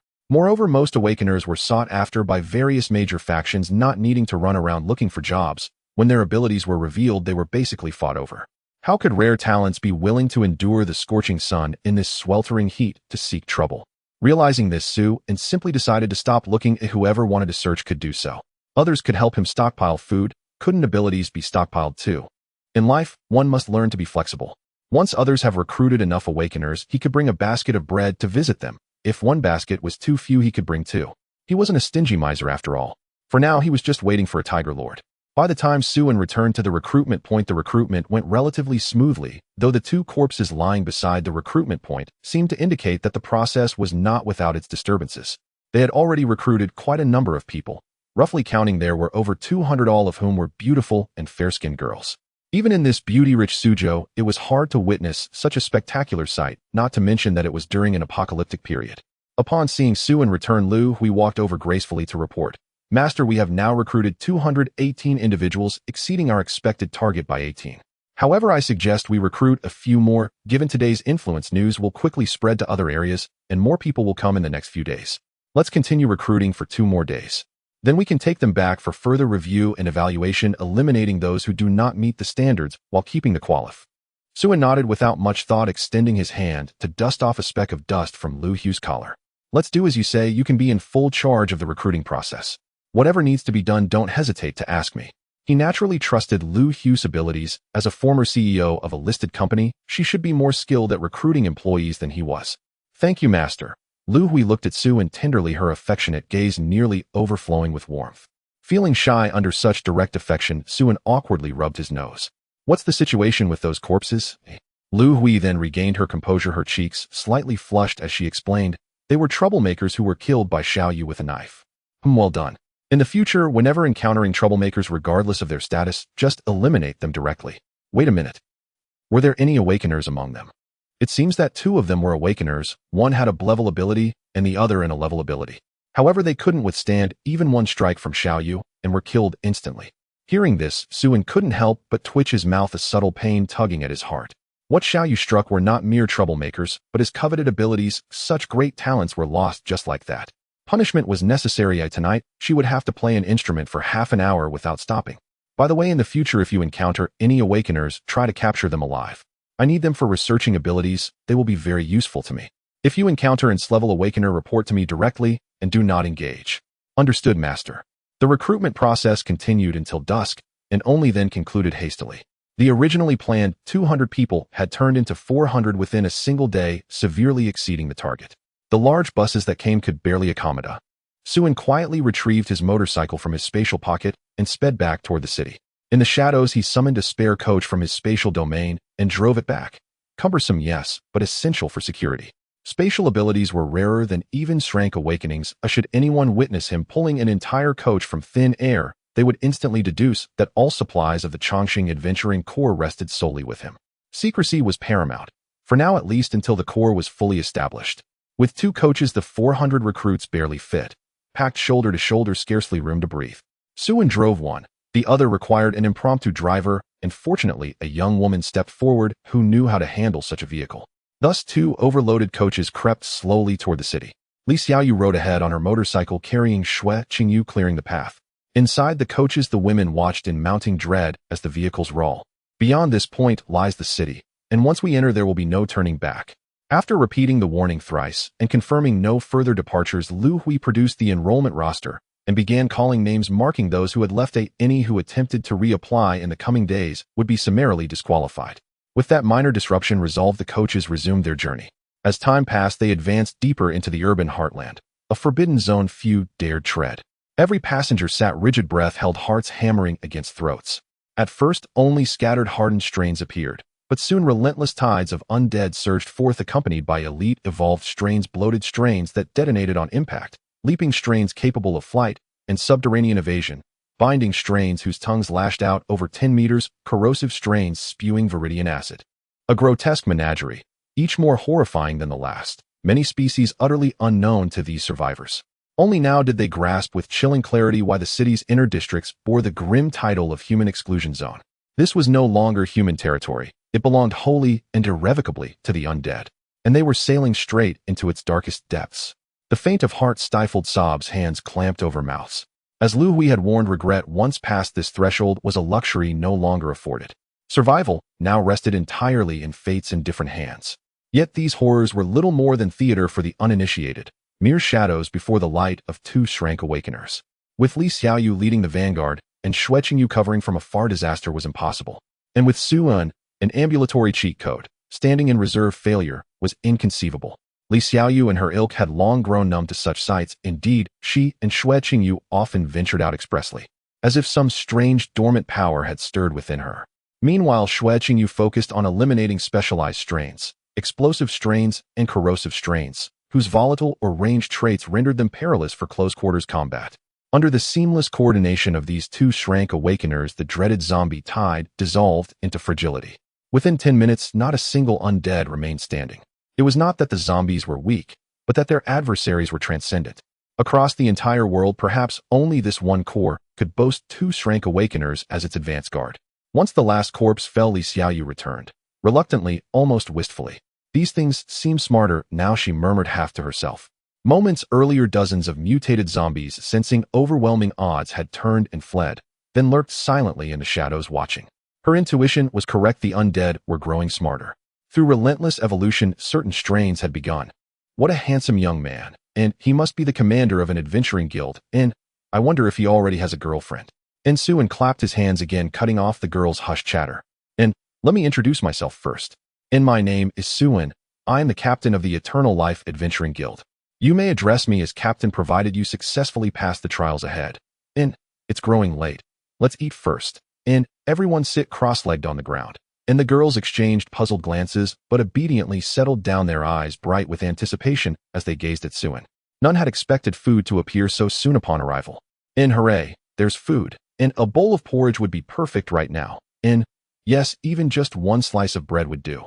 I haven't eaten in 2 days. And Suin dragged 4 massive iron cauldrons, and their supporting iron frames from a large freight truck, set them before the group, filled each with water, then stacked firewood beneath them.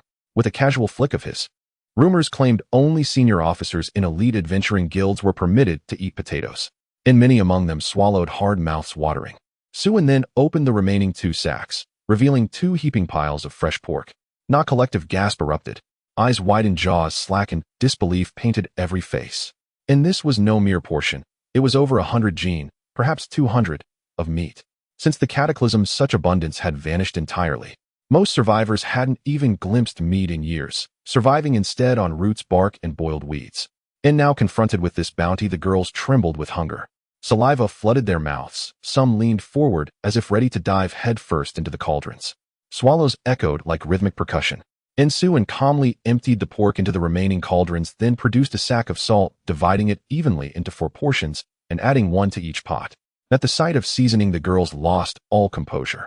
After the cataclysm, condiments had grown exceedingly scarce, especially salt. For months, none had tasted its sharp, vital tang. And this is really for us. Sue offered a faint smile, not answering directly, but instead instructed you have 5 minutes. Divide yourselves into 4 teams. Each team shall appoint 1 temporary representative to distribute the food. And instantly joy bloomed across their faces.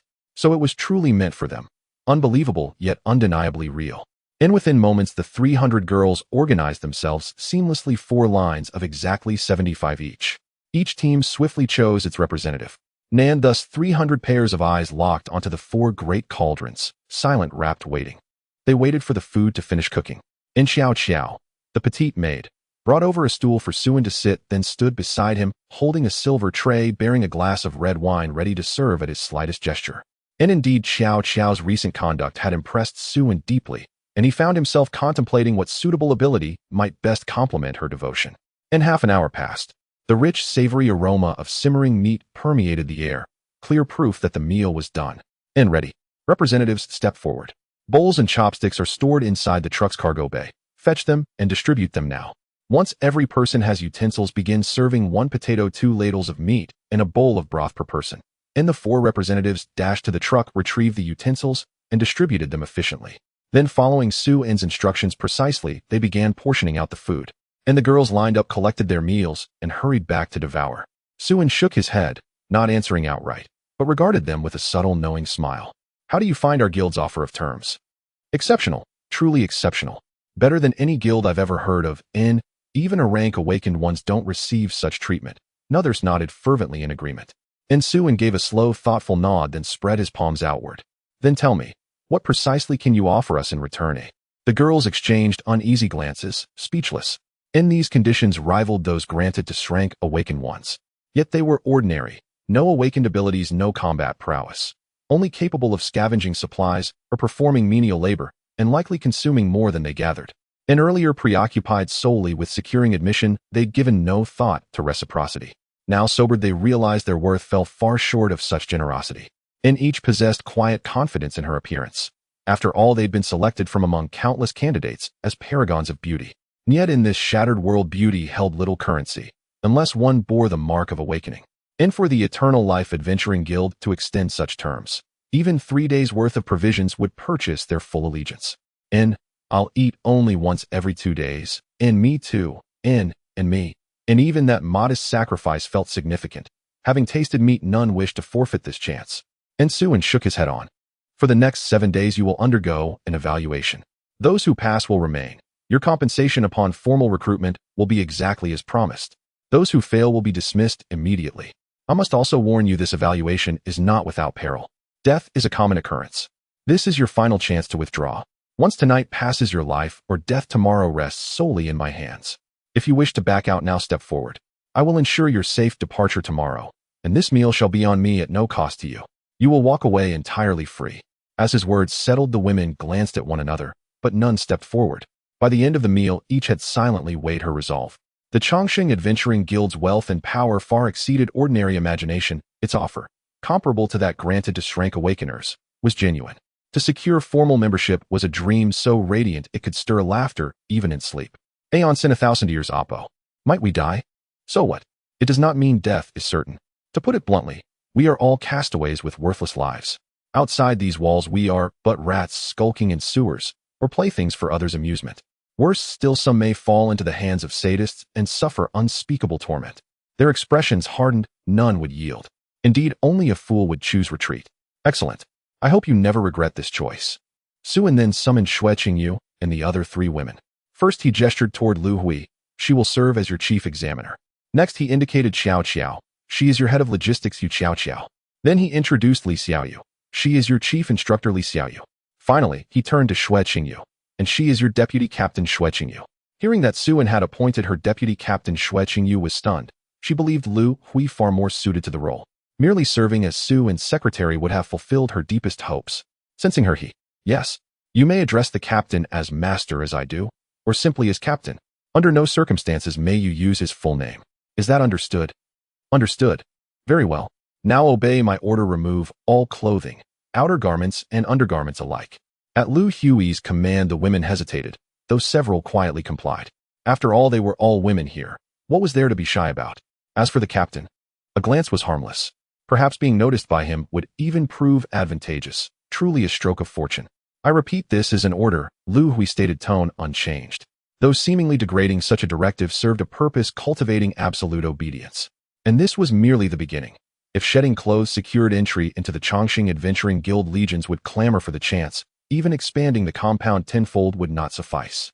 After brief hesitation, the women began undressing, though many blushed deeply, stealing glances towards Sue and who sat nearby, observing with detached curiosity. In an instant, spring light spilled forth. Beauty bloomed unguarded. Suen choked on his red wine, hastily rising to excuse himself. Do not gaze upon what is improper. Do not gaze upon what is improper. Then, as if recalling something, he turned back and pointed toward a girl amid the crowd. You come with me. All eyes converged upon her. She stood at the cusp of 20. Then why delay? To be seen by the master is your honor. You must obey with gratitude and humility. Let me state this once more, from this moment onward your entire being belongs to the master. His commands are absolute. Even if he bids you die, you must obey without hesitation. Suen rubbed his forehead in silent exasperation. Why did Lu Hui sound like a cult high priestess indoctrinating these bewildered young women?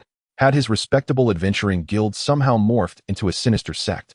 Yet having entrusted full authority to her, he could hardly intervene, so he acquiesced in silence. Besides, he hadn't singled her out of attraction. Rather, she was an awakener, and improbably a partial acquaintance. He'd glimpsed her twice during the apocalypse in his prior life, though the memory had faded. Only now did it resurface. Biting her lip, the girl gathered her scattered clothes to shield herself and approached Suen with downcast eyes. See, Captain. Glimpsing the breathtaking silhouette barely concealed beneath her arms, Suen rubbed his nose and averted his gaze. Get dressed and follow me. Suen sat on the sofa calmly, observing the girl in front of him, who appeared at a loss. He had noticed earlier that this girl was an awakened one with a power level of 8 just below S. Her ability, a rare form of healing, was often more effective than many level powers in specific situations. However, it was peculiar that she had not revealed her identity as an awakened individual from the very beginning. Speaking up would only bring advantages, not disadvantages. Why was she silent? Suen once suspected that she might be a spy sent by another faction, but upon further reflection, it seemed illogical. Who would send their prized possession into the jaws of danger? Moreover, he had yet to make contact with other factions, and it was unlikely that anyone would have their eye on him so soon. Suen found himself uncertain, which led him to observe her quietly. It wasn't until the girl removed her clothing that he suddenly recalled a nearly forgotten memory. The recollection surged like a tidal wave. It was the 4th year after the apocalypse had begun, during the early stages of the 4th calamity. By then he had already become a disabled person who had lost a leg. Though he managed to survive until that point, being a one-legged man meant no one took him in. He had no teammates and was a solitary wolf. To survive, he dared to do anything, eat anything, and had even resorted to theft and robbery. Just before he was on the brink of starvation, he audaciously stole from. Even in Suan's 2 lifetimes of experience, Qingxia's figure ranked among the top 10 of all the women he had encountered. As memories faded like smoke, Suen gradually returned to his senses. He never expected to encounter Qingxia so soon in this life. It could be considered a form of fate. He slowly turned to Qingxia and asked, I am curious why you chose to conceal your identity as an awakened one. With your level status, you would surely receive good treatment in any adventure group you joined.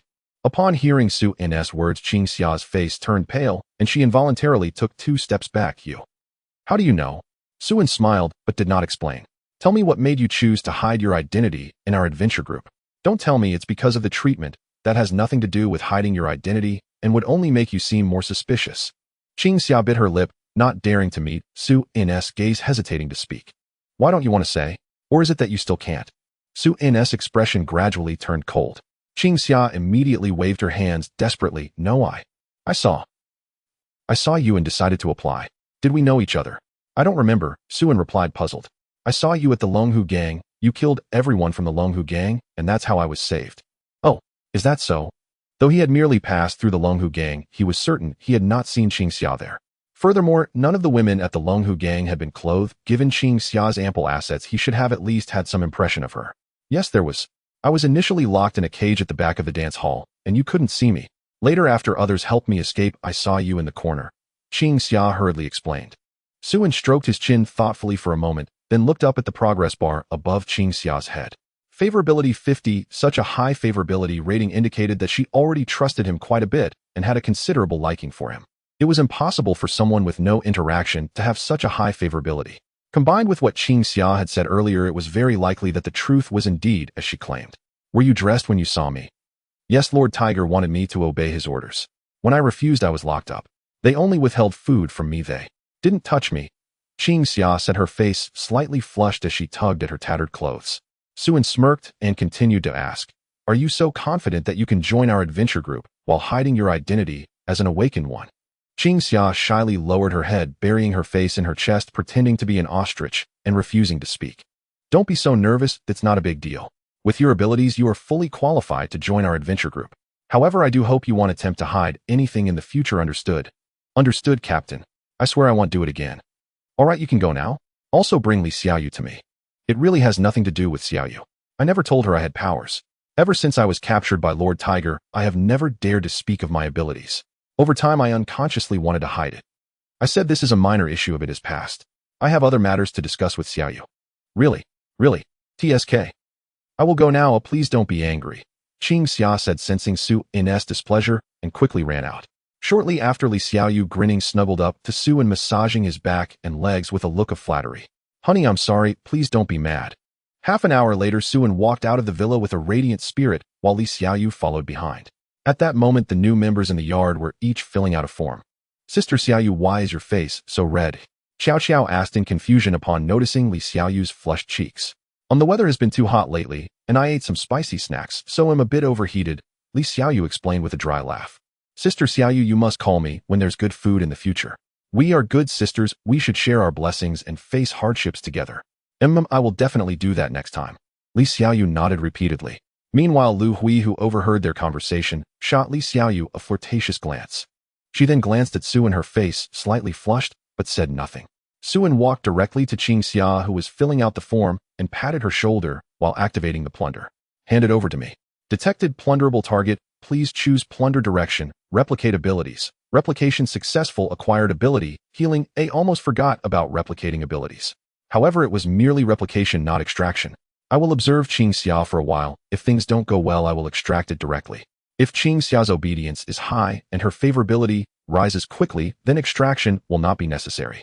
Startled by Su-in's sudden pat, Qing Xia was taken aback, and upon realizing it was Su, and she hurriedly greeted him, her brows filled with worry, thinking Suin was here because of the earlier incident. Captain, don't be so nervous, I'm not a monster that eats people. Congratulations, you've successfully passed the assessment. Welcome to the eternal adventure. They passed the assessment just like that.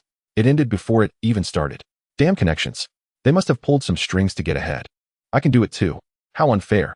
Qing Xia was also momentarily stunned, but quickly reacted and joyfully bowed to Suin, saying, Thank you, Captain. I will do my best. Suin nodded and said, I look forward to your performance. I remember your primary occupation is a doctor, right? You will accompany the chief examiner during assessments to help check the physical condition of the team members and treat the injured. Is that all right? No problem. Qing Xia nodded repeatedly. This was her strong suit. Before the apocalypse, she was a gynecologist, and after awakening her healing ability, she had absolute confidence in her medical skills. After Suin finished speaking, he turned and left. The others looked at Qing Xia with even more jealousy. It was one thing to join the team directly, but now she had leaped into management. At that moment, Su-in's voice slowly came through. I forgot to mention she isn't a grade healing ability awakener. How to coordinate her with Ling Yu, you can figure it out yourself. Upon hearing Su-in's words, the girls suddenly understood, so that was it. A grade awakener. Oh my. Then it's fine. I can't learn that with such a high tier buff upon joining, they really can't compete. It's better to sincerely accept the assessment. The preliminary assessment continued until 11 at night before finally ending. The girls paired up and slept on the ground, and the lights in the yard were turned off. Under the pitch-black night sky, the girls were too excited to fall asleep.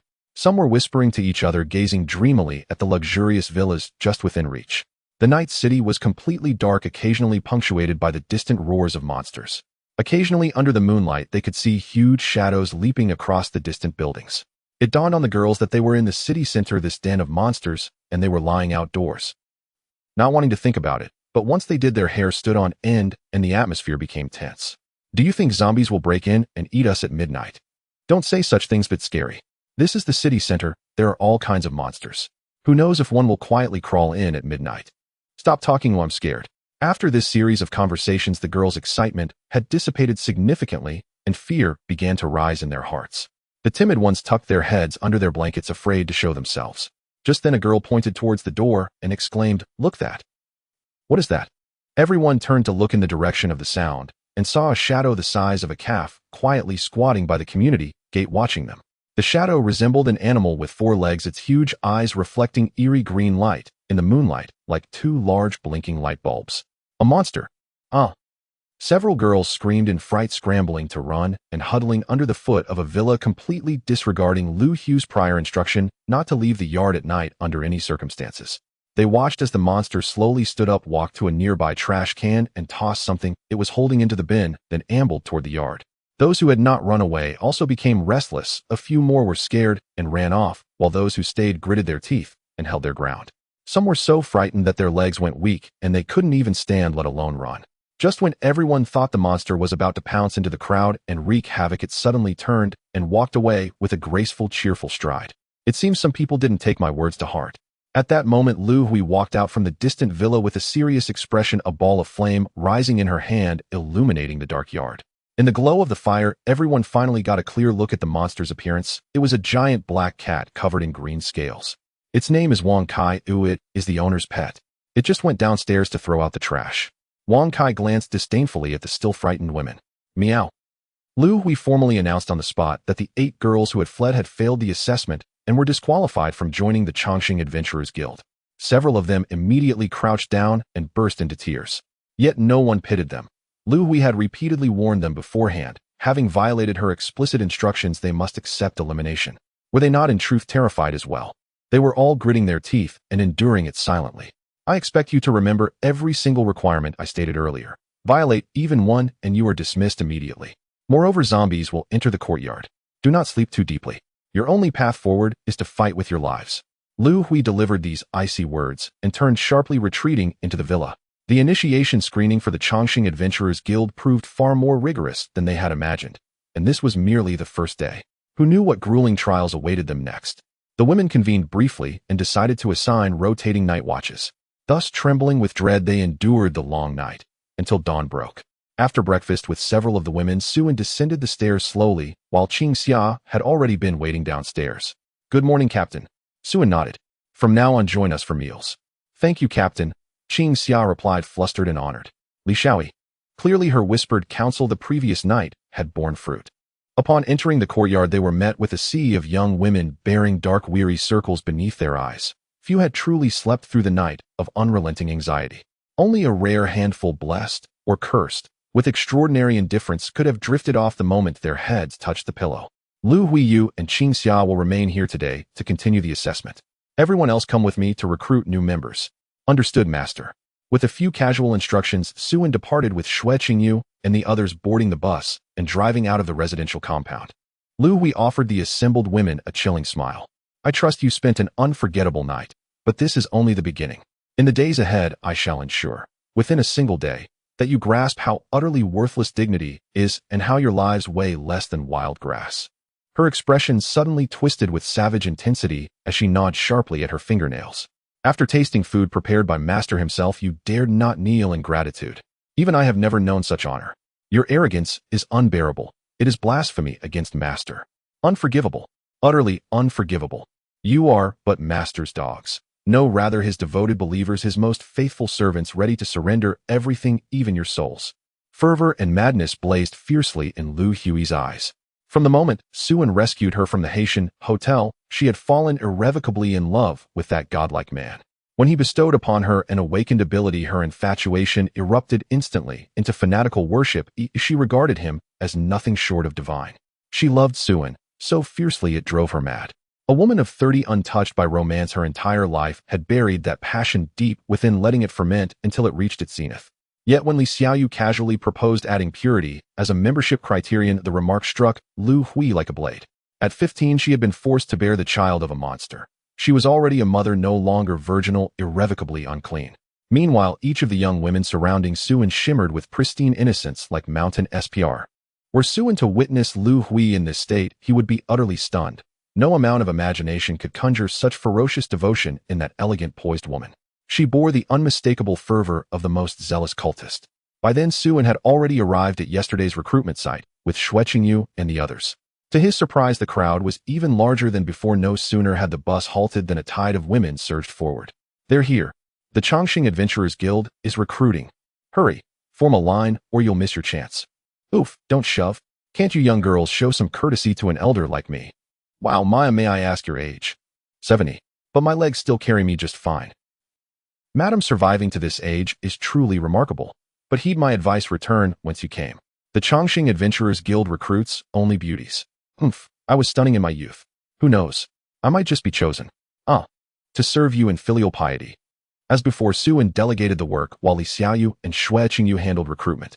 Drawing on yesterday's experience, they now directly probed candidates' emotional histories and other fundamentals during interviews, immediately disqualifying unsuitable applicants. This significantly increased their workload, forcing the young maid Xiao Qiao to assist as well. Suan, meanwhile, reclined idly in the bus, occasionally scanning the crowd for other awakened individuals, though unsurprisingly he found none. He hadn't truly expected to, so disappointment never arose. His sole concern was whether rival awakened factions had stockpiled enough power, and whether it was time to pay them a visit. His golden-edged bread was already prepared. Boredom mounting, Suan dozed off inside the vehicle. Hey there, young lady. This isn't how you recruit people. It's not a beauty pageant. Let Annie show you. You need broad-shouldered, sturdy types. People who can haul heavy loads and endure hard labor. Strong enough to shoulder real work. Suan stirred awake amid a clamor of voices and, curious, stepped down from the bus. Before him stood a woman in her 40s, gesturing animatedly at Xue Qingyu and the others, spittle flying as she lectured. Though Xue Qingyu and her companions bristled with suppressed anger, they held back, straining visibly to contain themselves. Suan approached, puzzled. What's going on? Young man, you're the one in charge, aren't you? What handsome features. You look like a celebrity from television. Yet you're still too young. Just look at how recklessly these girls are selecting people, like it's a beauty contest. These delicate arms and slender legs scream spoiled and pampered. What use would they be back home? They'd just eat without lifting a finger. Times are desperate now. What you need are strong, resilient workers who won't buckle under hardship. Let Annie oversee the process for you. With me holding things down, these girls won't dare stir up trouble. Suan stared blankly. Ma'am, who exactly are you? Master Shi is an awakened one. Yesterday you said to keep any awakened ones for yourself. Xiao Qiao leaned in to explain. Hearing her words, Suan finally understood. Indeed, 2 lines of text hovered above the middle-aged woman's head. Ability leap, rank C. Wealth, value 60. Young man, this is truly for your own good. Even if your family is wealthy and influential, bringing home so many decorative ornaments will bankrupt even mountains of gold and silver. You simply can't afford them. Take my advice, let me handle recruitment. You youngsters just sit back and watch. Learn how I'll carry this out flawlessly.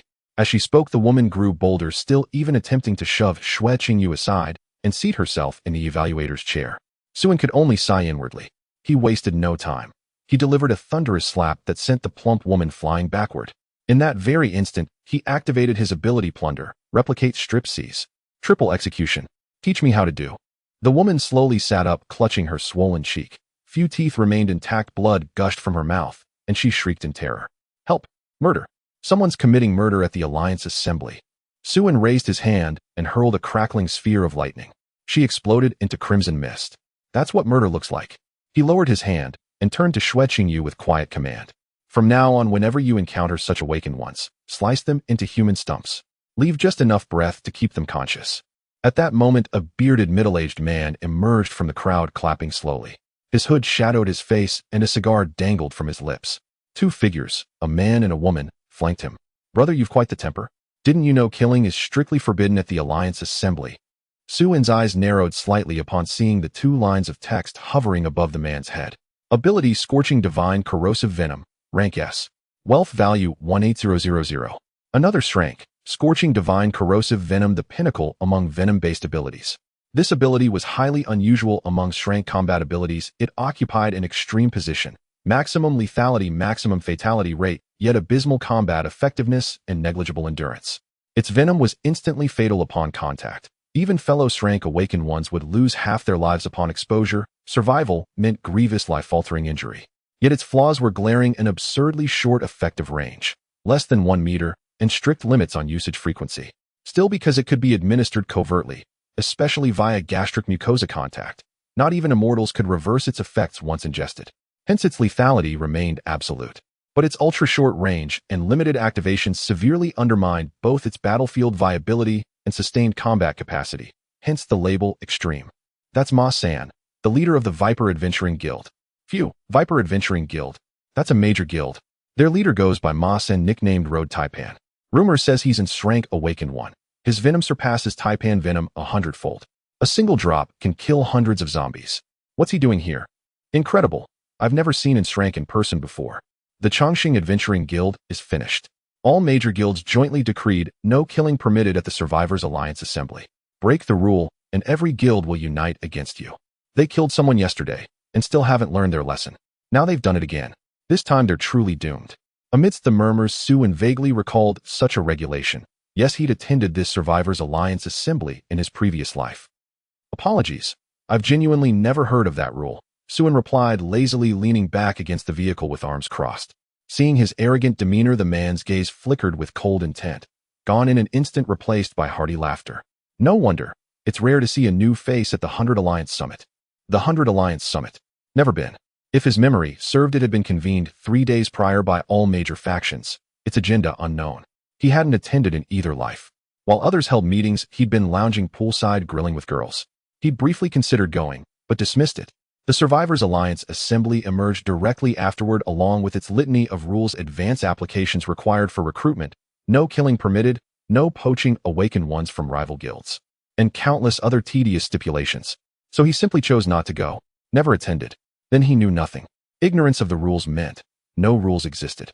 All regulations held power only beyond the reach of his ability. Within that radius, his word was the law.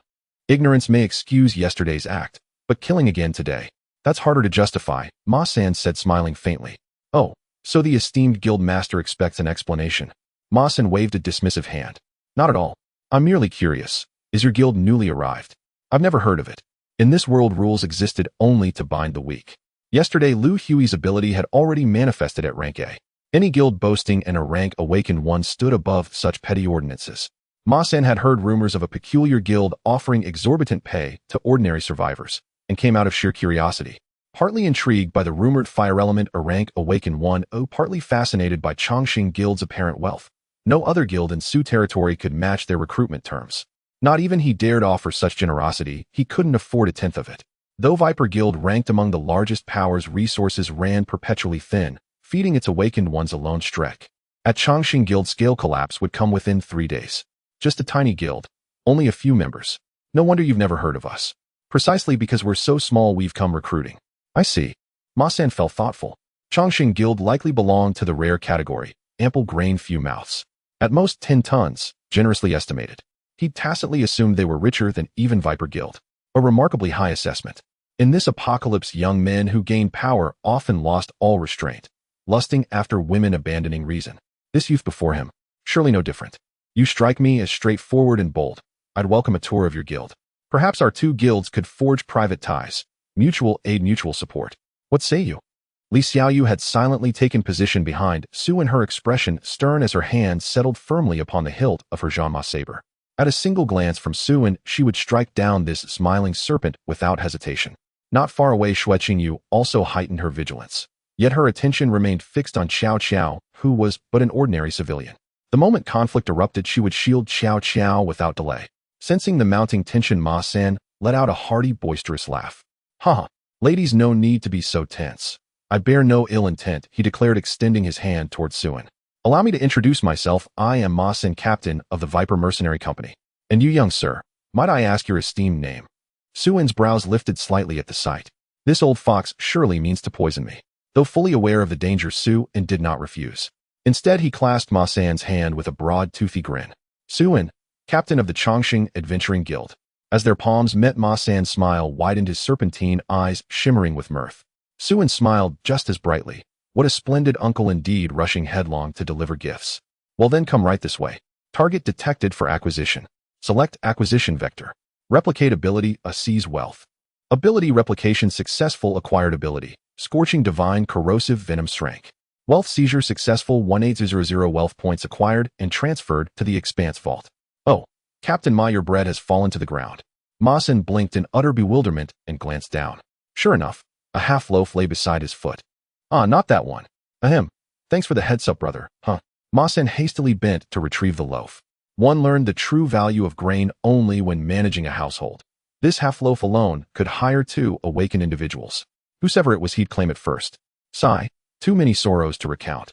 Suen raised a thumb in genuine admiration. That loaf must be gilded at the edges. No less than 10 tons of supplies would be required to barter for it. Captain Ma, what extraordinary audacity. Ma San. What nonsense is this? Is the boy deranged? In this era, who trades vital supplies for gold? Even a loaf edged in gold couldn't fetch 10 tons of supplies. Surely he's a fool. A greenhorn utterly ignorant of the perils of this world. His family's granary must be overflowing. At least 20 tons. Ma San's heart hammered wildly. All of it. Must seize it all. With a subtle glance, Ma San signaled the man beside him, who nodded and melted into the crowd. Earlier, when Suen unleashed lightning, Ma San had already discerned its nature. Though fleeting, the aura radiating from it indicated at minimum an rank electrokinetic ability, perhaps even strength. In open combat, Ma San wasn't certain he'd prevail. Yet during their handshake, he had already implanted a venomous seed within Suen's body. One mere thought would trigger its eruption. Even in strength, awakened individual would be forced into submission. Unless, of course, Suen possessed the same scorching divine corrosive venom ability, but that was impossible. No human being could ever wield 2 awakened abilities simultaneously. His sole concern lay with the women nearby. They appeared awakened, though their ranks remained unknown. Likely low tier. Once subdued, they'd be easily captured. Awakened beauties were exceedingly rare and fetched exorbitant prices at auction. A deafening guttural roar erupted from the city center. From the urban sprawl burst a colossal zombie, over 3 meters tall, shattering pavement beneath its thunderous strides. With bare hands, it wrenched a wrecked sedan from the ground, then hurled it dozens of meters into the crowd. Those unable to flee were crushed instantly into pulpy ruin. Panic exploded. Screams pierced the air as people scattered in every direction. Run! It's Tank, the gigantified zombie. Tank's here, run. Help! If the zombie hierarchy possessed a sovereign, Tank was undeniably its monarch, aptly named a true tank among the undead. Rank LV8. Defense, strength, speed, and regenerative capacity, all peerless among zombies. Its terrifying might enabled it to annihilate multiple awakened individuals simultaneously. For any awakened below a rank, even locking eyes with Tank constituted a death sentence. Prey marked by its gaze stood virtually no chance of escape. It pursued targets at 100 miles per hour while hurling debris with uncanny precision. Its innate magic resistance nullified most elemental abilities below a rank, and its physical resistance rendered even sniper rifles nearly useless, let alone conventional weapons. Its regeneration was absolute. Unless struck with instant lethality, it healed in the blink of an eye. Truly relentless. Against Tank, there existed only 2 outcomes: slay it, or be slain. No third option existed. Its built-in tracking ability ensured it would arrive at. Tank was now consumed by berserk fury, unleashing a bloody slaughter upon the crowd. No one could survive its fist intact. Along its path lay only mangled flesh and shattered corpses.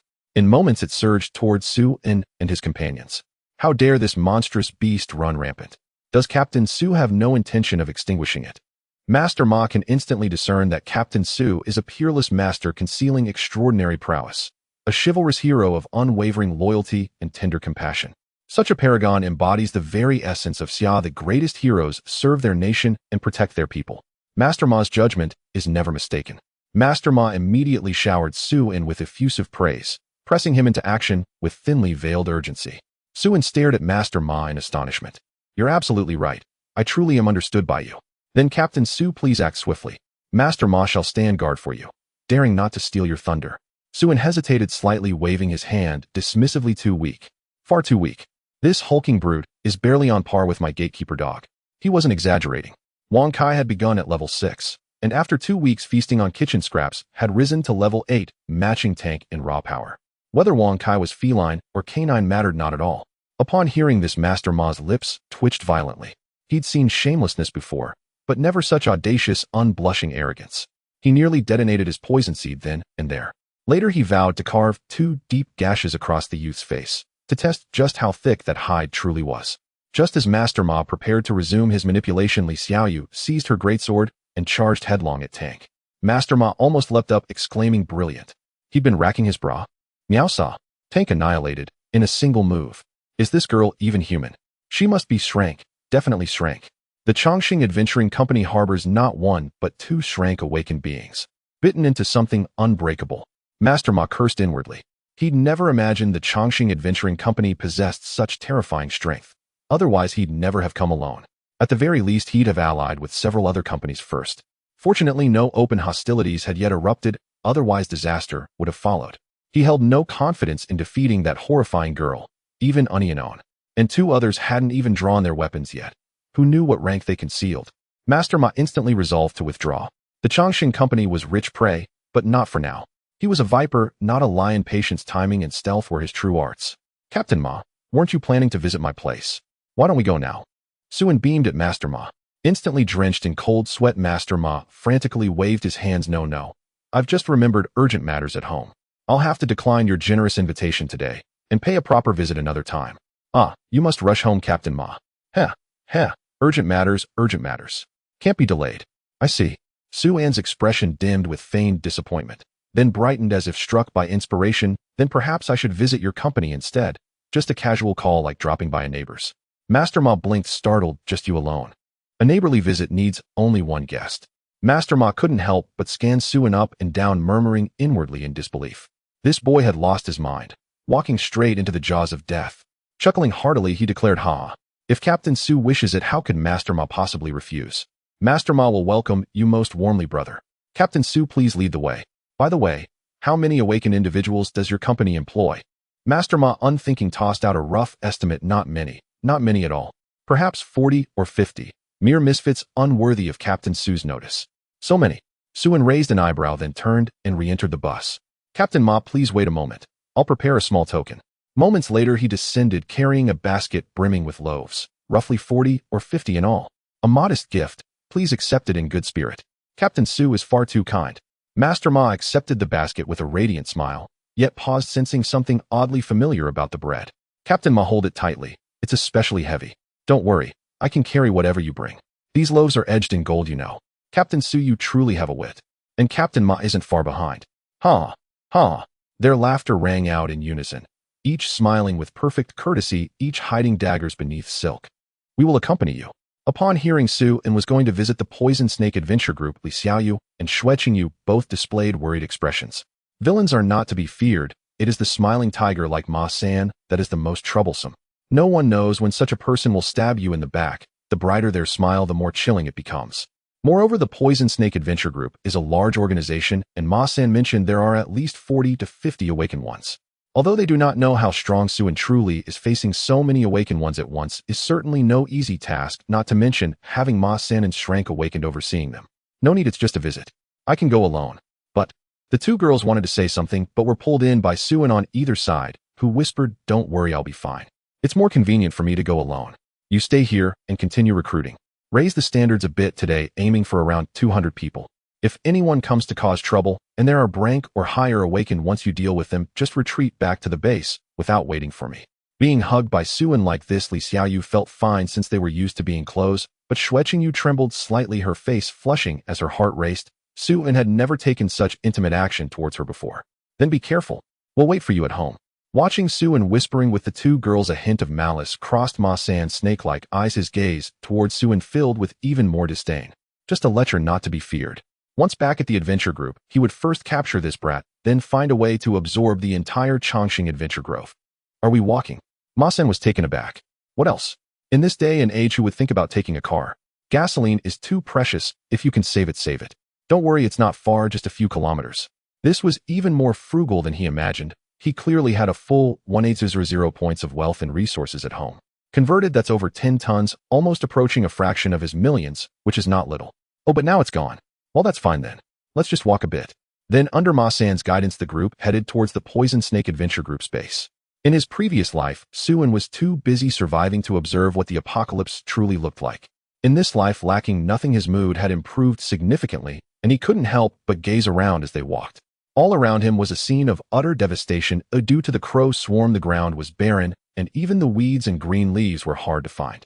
Survivors huddled in small groups, digging through dirt mounds like wild dogs. The food on the ground had almost vanished. The only hope lay beneath it, either in the form of grass roots or insects hiding in the soil. If luck was on their side, chicken-flavored crickets are 6 times richer in protein than beef.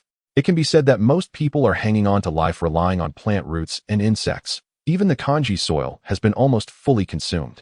Everyone looked sickly waxy yellow with sunken eyes and protruding ribs. Even a slight cold could be fatal, making this time more despairing than famines of ancient times. Camps of all sizes lay like dying beasts crawling on the wilderness while howling with the wind. One could hear the wails, but not the laughter of children. A gust of wind stirred up clouds of dust that stung one's eyes. Suin looked on with a calm expression, indifferent to the scene before him. Not long ago, he was one of these refugees struggling alongside Li Xiaoyan. However, while he survived on grassroots, Li Xiaoyan had to eat the supplies. He risked his life to dig out from the city. Eventually, under Ma San's lead, Suin arrived at the Poison Snake Adventure Group's base. It was a somewhat dilapidated residential complex, a relocation area from before the apocalypse, located a distance away from the city center, resulting in fewer zombies. After the apocalypse, Ma San led people to occupy this area successfully, avoiding the crow and bat swarms. However, most of the upper floors of the buildings had collapsed, torn down by the crows, and bats and claw marks were visible all over the walls. Not a single piece of glass remained intact, and now they were covered with wooden boards and cardboard.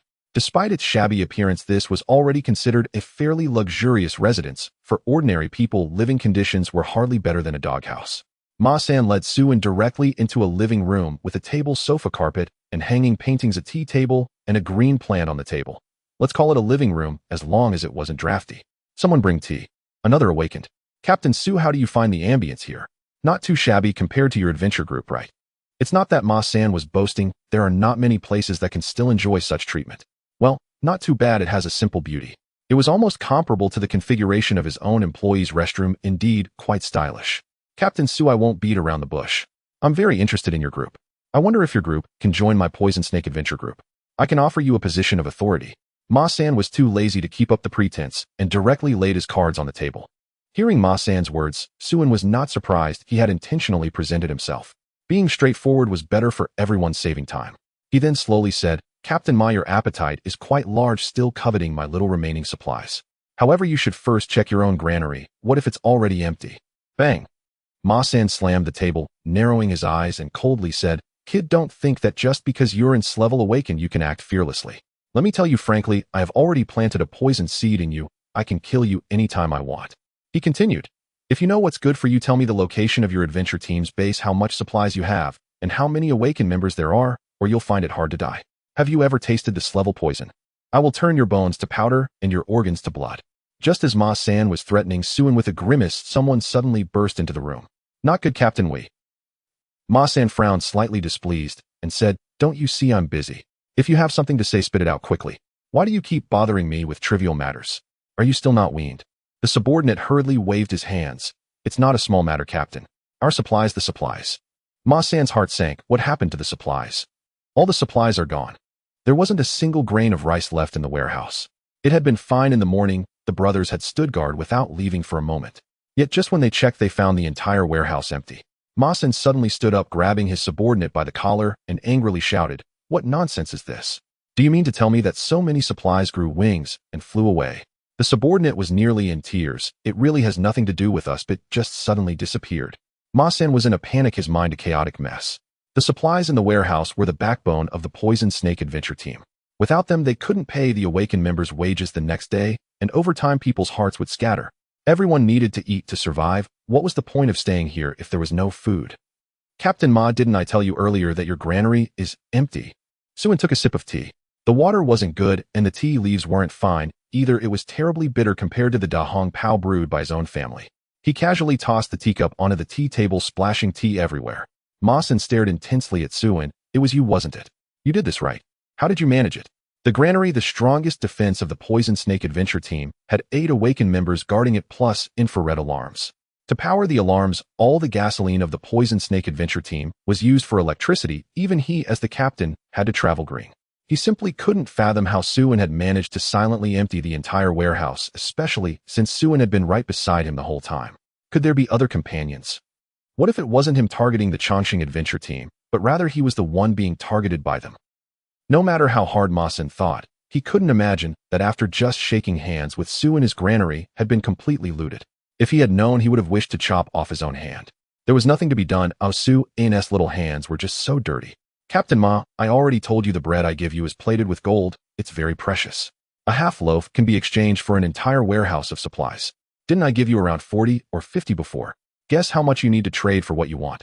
Sue finished speaking with a sinister smile, then stood up and slowly walked towards Ma-san. If you're looking for death, daring to take my things'll make you pay back double. Poison seed explode. Ma-san snorted coldly and immediately detonated the poison seed in Sue. A muffled sound rang out and a green smoke erupted around Sue, quickly enveloping him completely.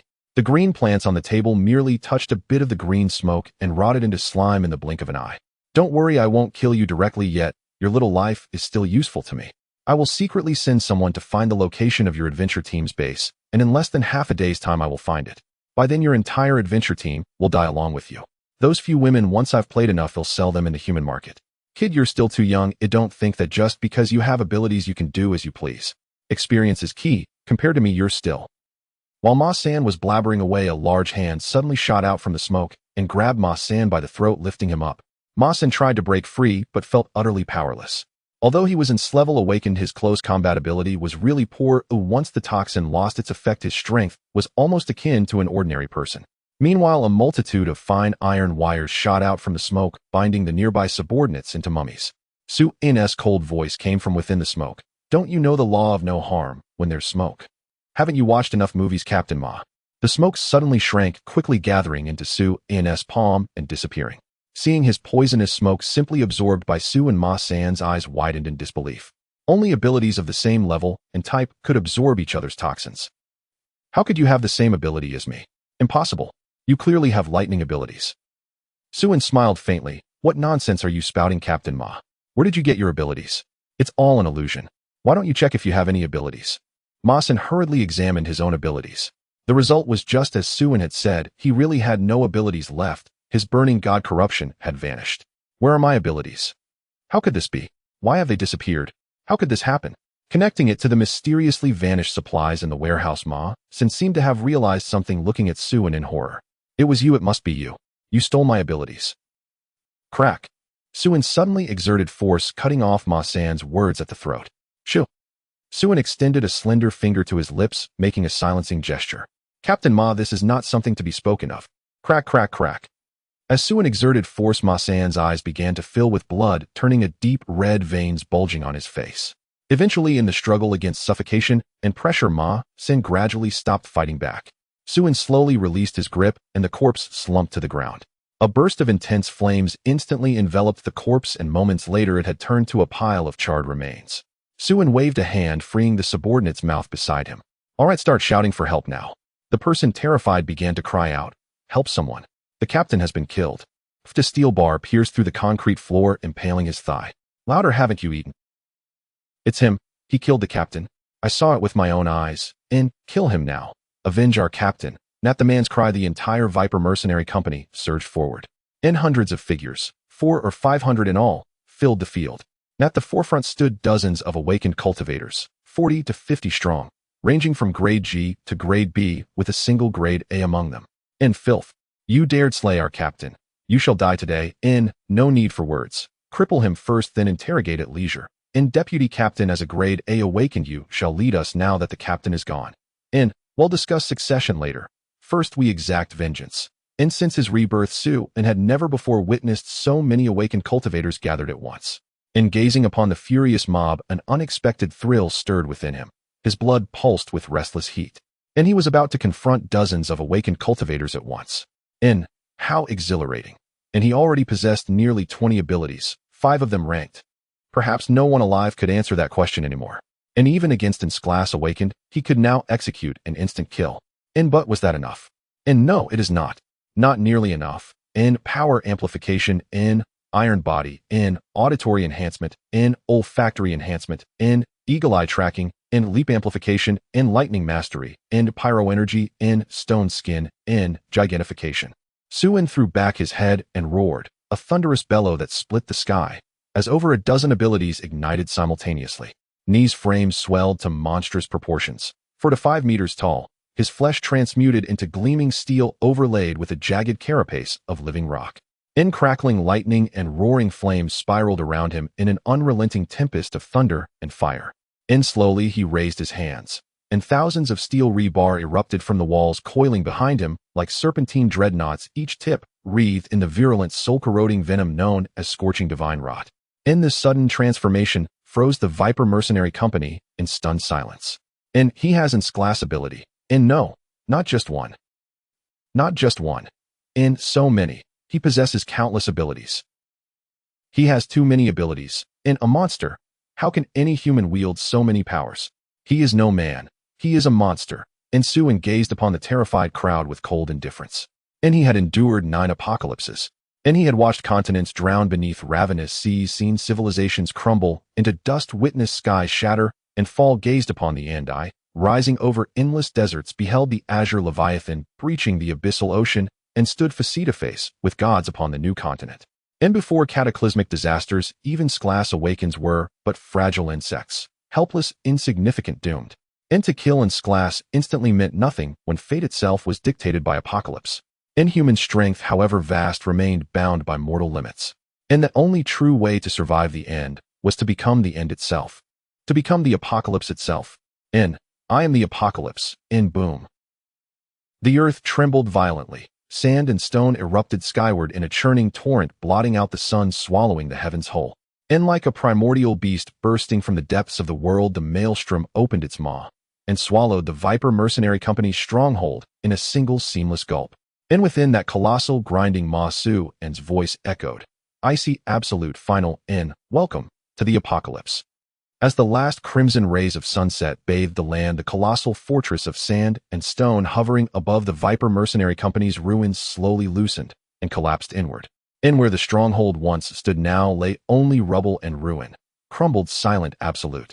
And Suin sat bare-chested atop a mound of charred corpses, motionless, watching the dying light. And from his spatial domain, he drew forth a cigarette, placed it between his lips, and lit it with a smoldering fragment of blackened flesh. And he inhaled deeply.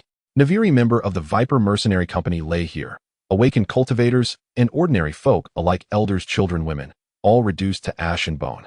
And not one had escaped. And he had shown no mercy. Too much had been revealed today. Only the dead kept perfect silence. And mercy toward enemies was cruelty toward oneself. Na's story lingered in his memory. A major mercenary company dismissing a grade C awakened as mere vermin had severed his leg, mocked him endlessly, and cast him into. The Viper Mercenary Company's destruction had been cataclysmic, so loud, so violent that crowds gathered from miles around. Yet all they found was ruin and a mountain of blackened corpses. No survivors, no movement, no breath. In less than half a day, a mercenary force ranked among the elite of Sioux territory had been erased utterly. And rumors spread swiftly. The Vipers had provoked a mysterious faction called the Eternal Life Mercenary Company, and paid with total annihilation. And provoked at dawn, erased by dusk. And the speed of their demise sent shockwaves across Sioux territory. And news of the Vipers' fall raced through every guild hall and outpost, whispered in taverns, debated in command tents, until it became common knowledge. Nan, the architect of that devastation, Suin, had long since returned, calm and unremarkable to the talent market. After another day of recruitment, 200 fair-skinned, beautiful women had been enlisted, each more refined in bearing than those recruited the previous day. Upon Suin's return, Shue hurried forward, her face etched with deep concern. Are you unharmed? I'm fine, and I've acquired quite a few valuable things, Suin replied with a lopsided grin. All supplies belonging to the Viper adventuring team had long since been seized. Merely 18,000 points worth, hardly worth celebrating. What truly uplifted him was the acquisition of 58 usable abilities today, all transferable: 1 rank, 1 a rank, 8 rank, 12 crank, and the remainder scattered across D through G tiers. These abilities constituted his greatest spoils from this expedition, and his own strength had undergone yet another qualitative leap. Previously, it had taken half a day to annihilate the Viper adventuring team outright. Now, however, a single hour would suffice. Only then did Shue exhale slowly, her tension finally easing. Have we gathered enough people? Shall we depart now? Yes, let's go. I reek. I need a bath. As before, the bus departed fully loaded with beautiful women of all ages, returning toward the city center.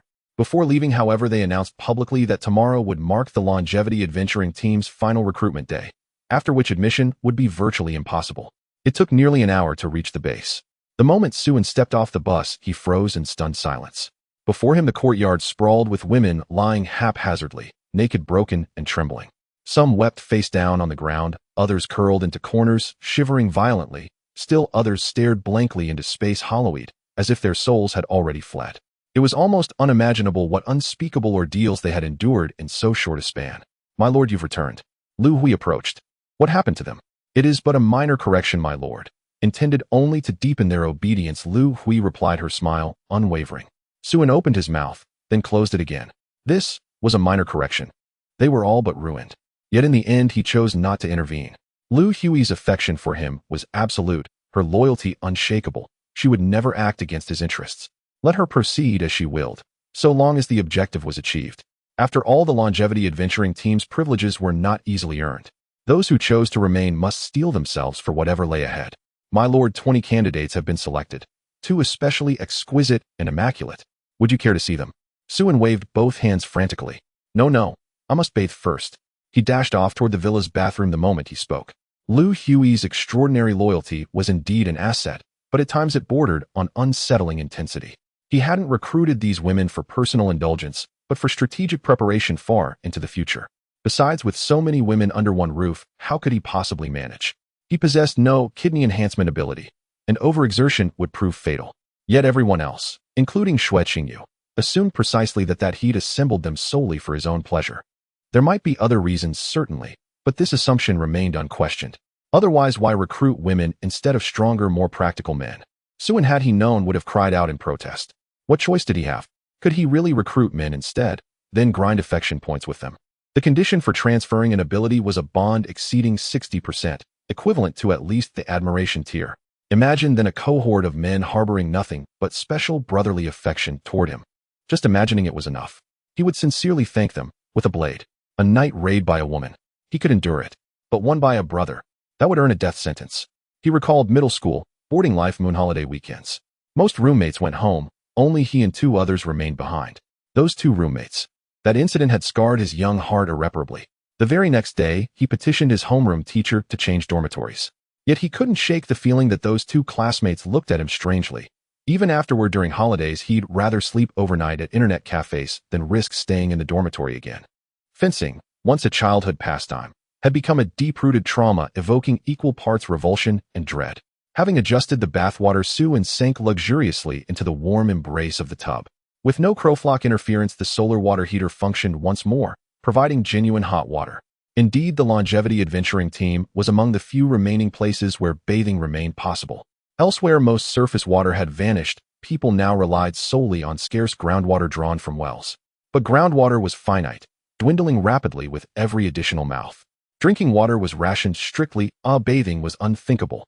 At that moment the bathroom door slid open, and Xiao Qiao, his young maidservant, entered, cheeks flushed faintly. "My lord, I shall scrub your back." Suen accepted without hesitation, resting his torso over the edge of the tub as Xiao Qiao began her gentle ministrations. He was utterly spent. The day had been grueling. Had he not previously replicated Qing Xia's recovery ability, he'd have collapsed hours ago. Killing demanded immense physical exertion, especially when the targets were awakened beings. Even as he relaxed, Suen quietly reviewed his current inventory of transferable abilities, some 60 in total. Yet most were subpar. All abilities ranked below tier were dismissed outright. These recruits had been chosen not for ornamentation, but to bolster combat efficacy. Tier and lower simply lacked battlefield viability. After careful assessment, he counted roughly 20 truly viable candidates for transfer. His target, however, stood at 200, or even more. That amounted to barely 1/10 of his goal. In other words, he would need to obliterate at least 10 more Viper adventuring teams to meet his quota. Just contemplating it was exhausting. The sole bright spot. His ability seizure proficiency had reached 75%, only 25% shy of level 3. Level 1 to 2 required seizing 10 abilities, a level 2 to 3 demanded 100. He needed just 25 more abilities to ascend. He wondered whether level 3 would unlock new capabilities. As Suen sighed inwardly, Xue Qingyu, who had been lingering silently outside the bathroom, tiptoed away. She longed to enter, but at the decisive moment courage failed her by just the tiniest margin. After bathing, Suen wrapped himself in a robe and entered his private office, a space specially designed for him by Lu Hui.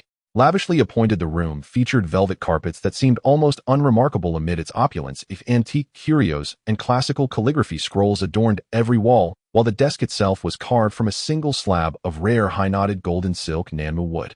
Before the apocalypse, such a desk would have fetched tens of millions.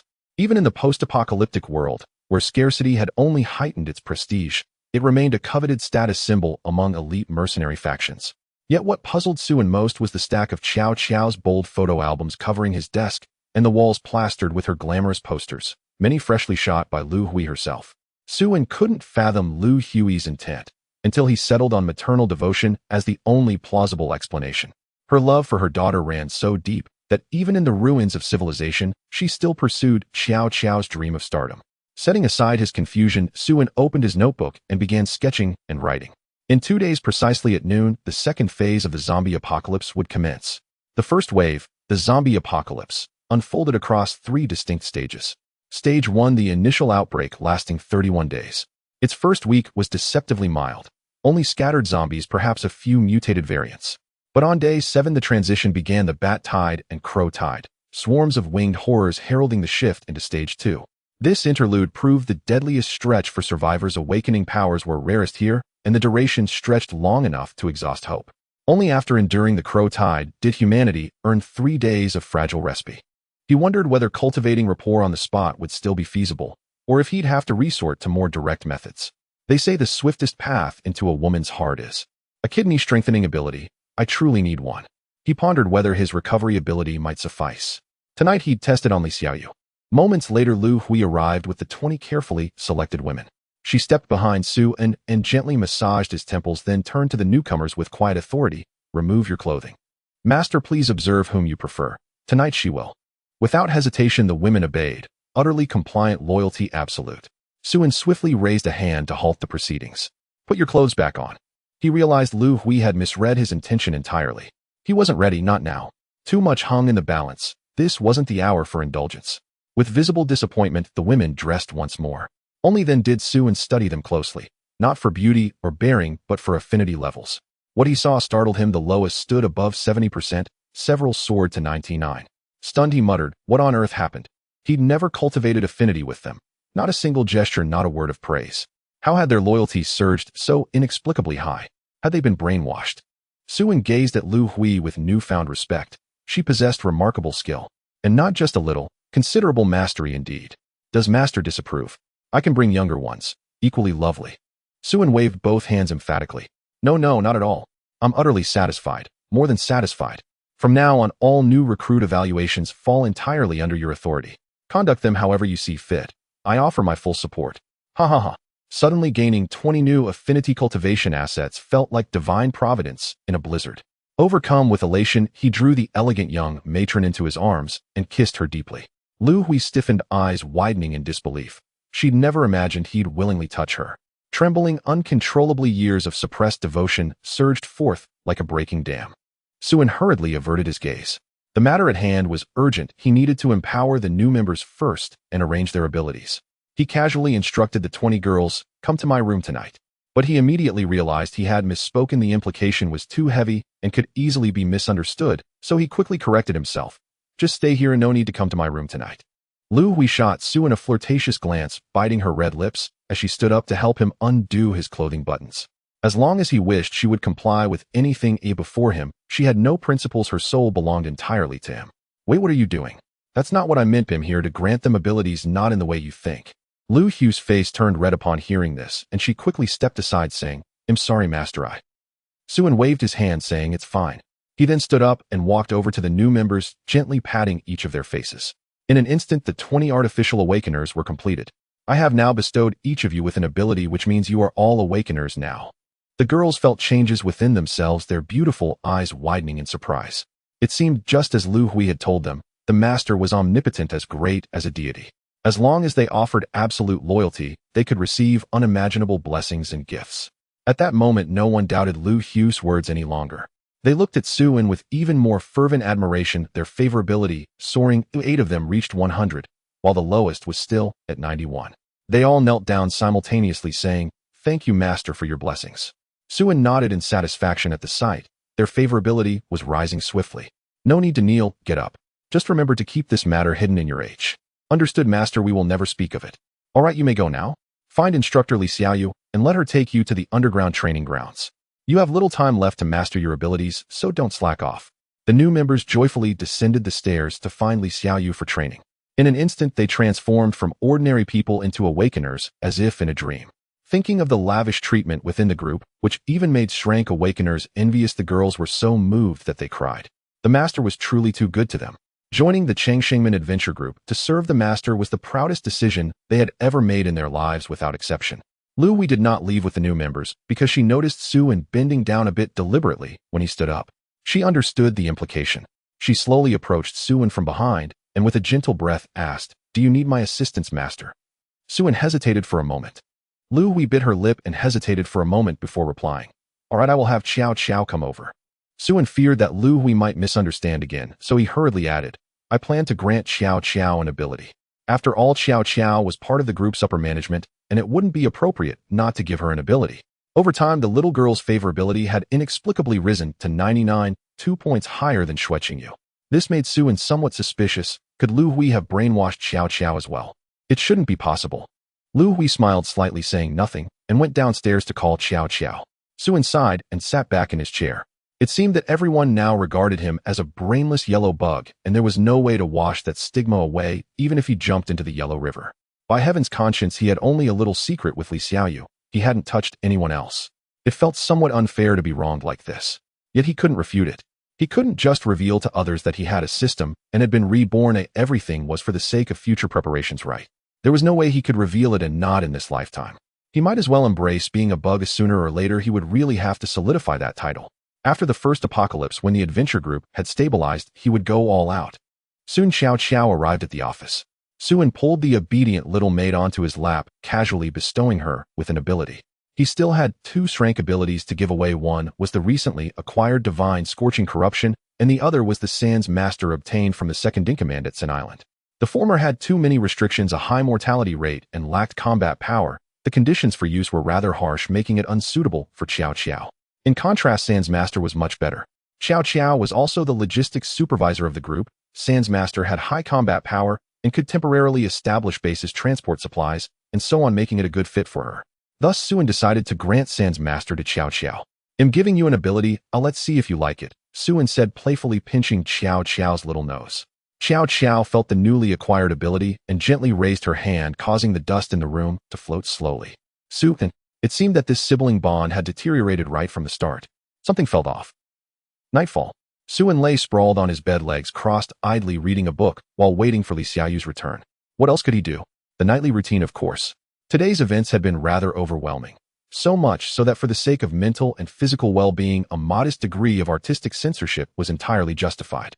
Yet hour after hour passed with no sign of Li Xiaoyu. With a sigh, Su-wen resigned himself to sleep. Recruitment had surged lately.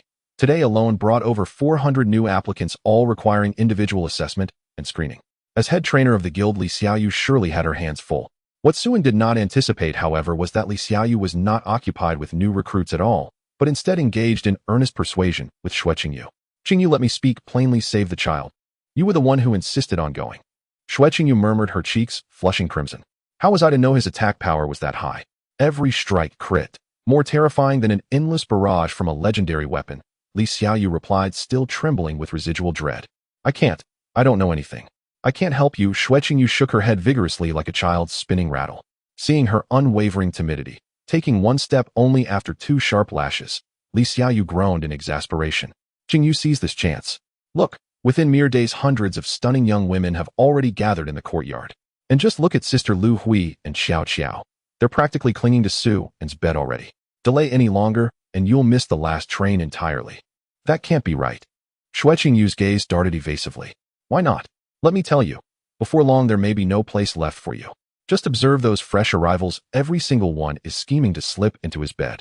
You'll regret it bitterly when it's too late.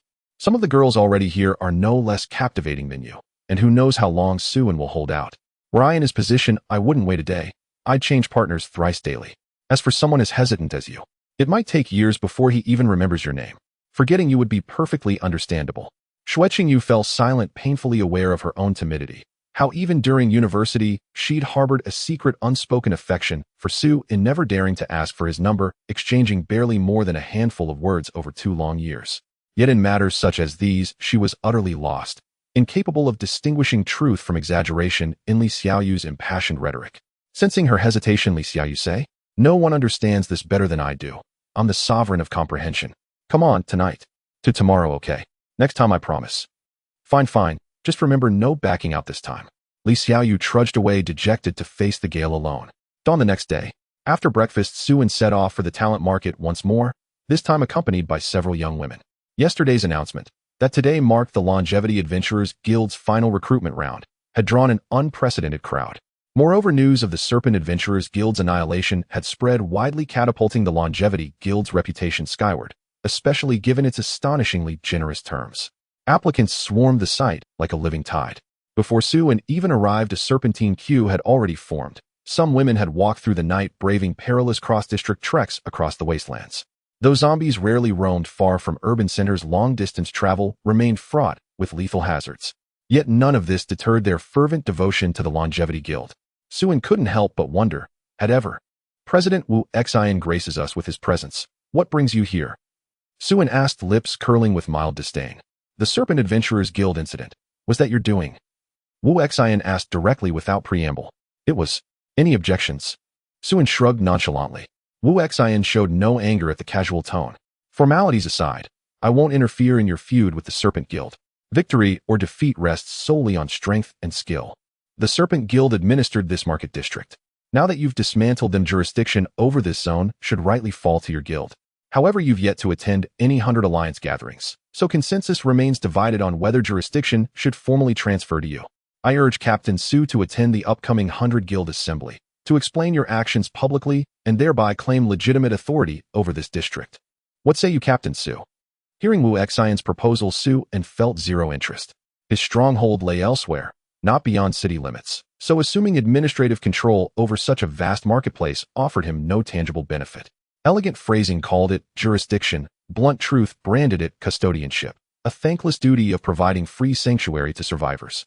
Other factions leveraged such authority to attract elite awakened individuals. He had no need for that. He preferred direct recruitment, or better yet, strategic poaching. Free acquisition was habit forming. "Will your assembly convene today? How many will attend?" Wu Xian nodded. "Yes, the meeting is critical. Supplies near the city's outer fringes are nearly exhausted. We'll deliberate on launching a large-scale counteroffensive into the urban core. Most adventuring guilds will attend. Both public necessity and private interest compel me to extend this invitation to the Longevity Guild." Suin's eyes lit up. Most guilds present. He'd be diving straight into a sea of awakened individuals. "We'll attend, absolutely. Liberating the city core is our solemn duty." Suin exchanged a few brief words with Xue Qingyu and the others before boarding the vehicle with Wu Xian. "Commander Su, won't you bring a few personal guards along?" Most adventuring guild leaders employed close-quarters bodyguards. Even ensrank awakened could possess vulnerabilities, and thus face mortal peril, so such protection had become standard practice across all major guilds.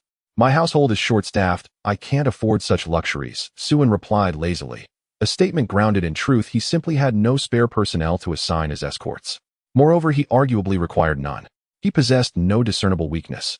Even if, by some cosmic anomaly, someone managed to identify and exploit his flaw, the moment they made contact with him, that flaw would cease to exist.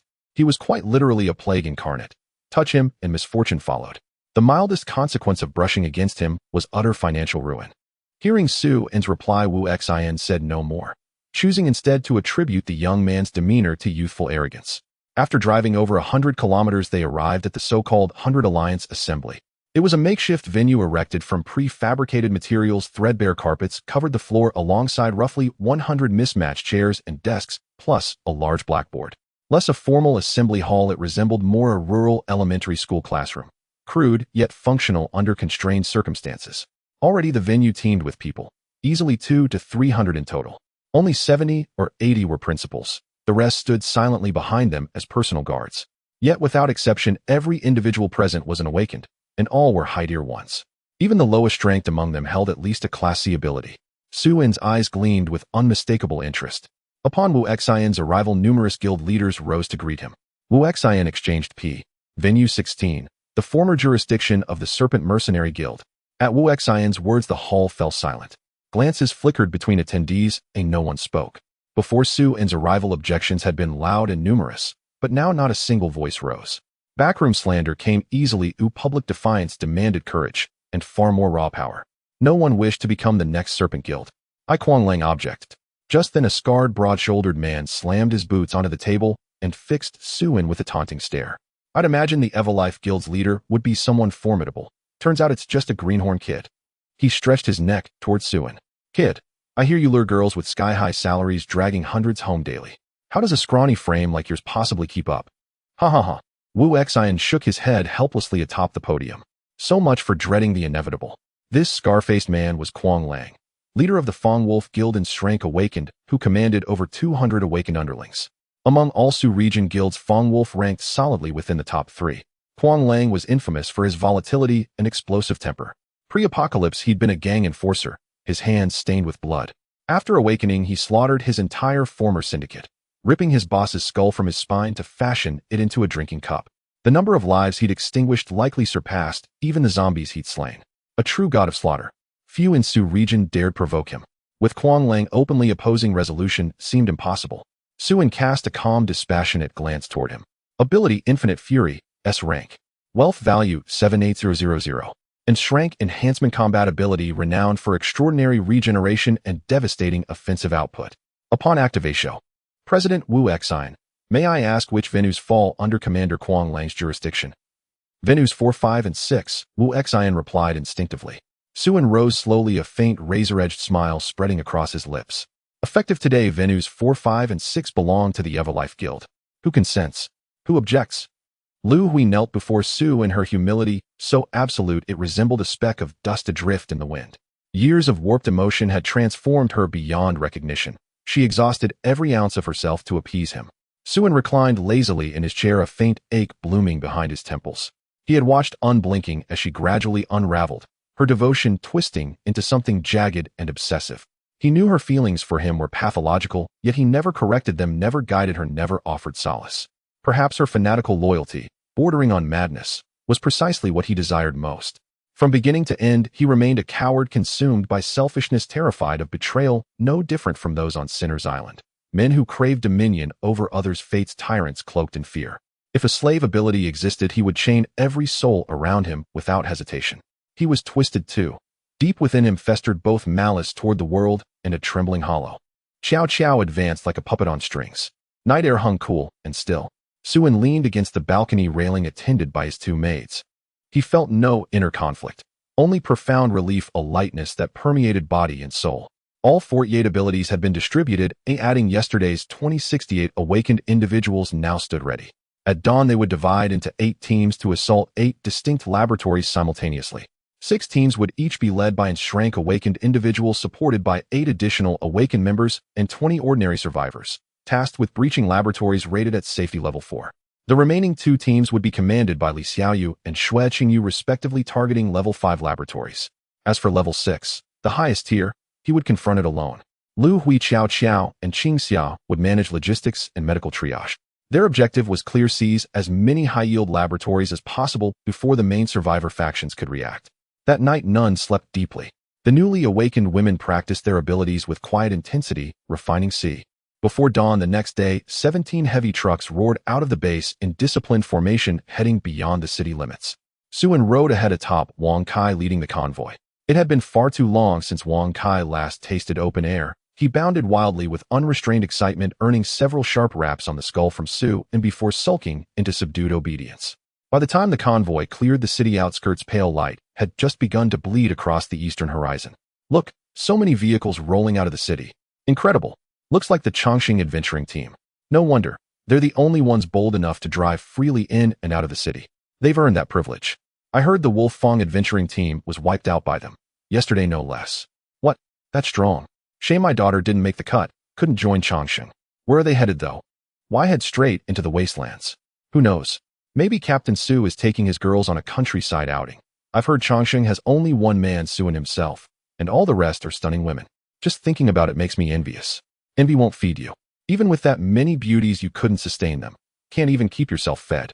Better start digging for wild roots now. They're vanishing fast. Under the watchful gaze of survivors, the 17 trucks threaded through dense clusters of refugee camps and vanished into the barren expanse.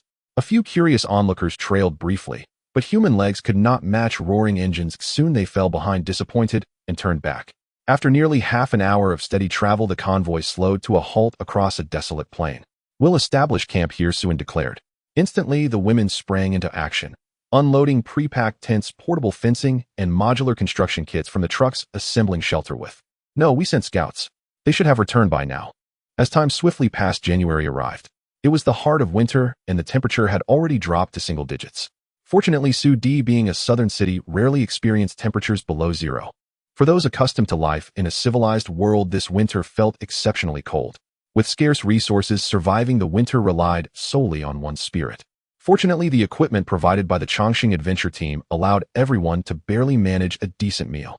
The Chongqing Adventure Team had been publicly selling alloy equipment for a full month. By now, most people possessed a bit of low-level alloy equipment for protection, and some even had intermediate alloy gear if they were fortunate. Several large adventure teams had also purchased a few sets of high-level alloy equipment from the Chongqing Adventure Team.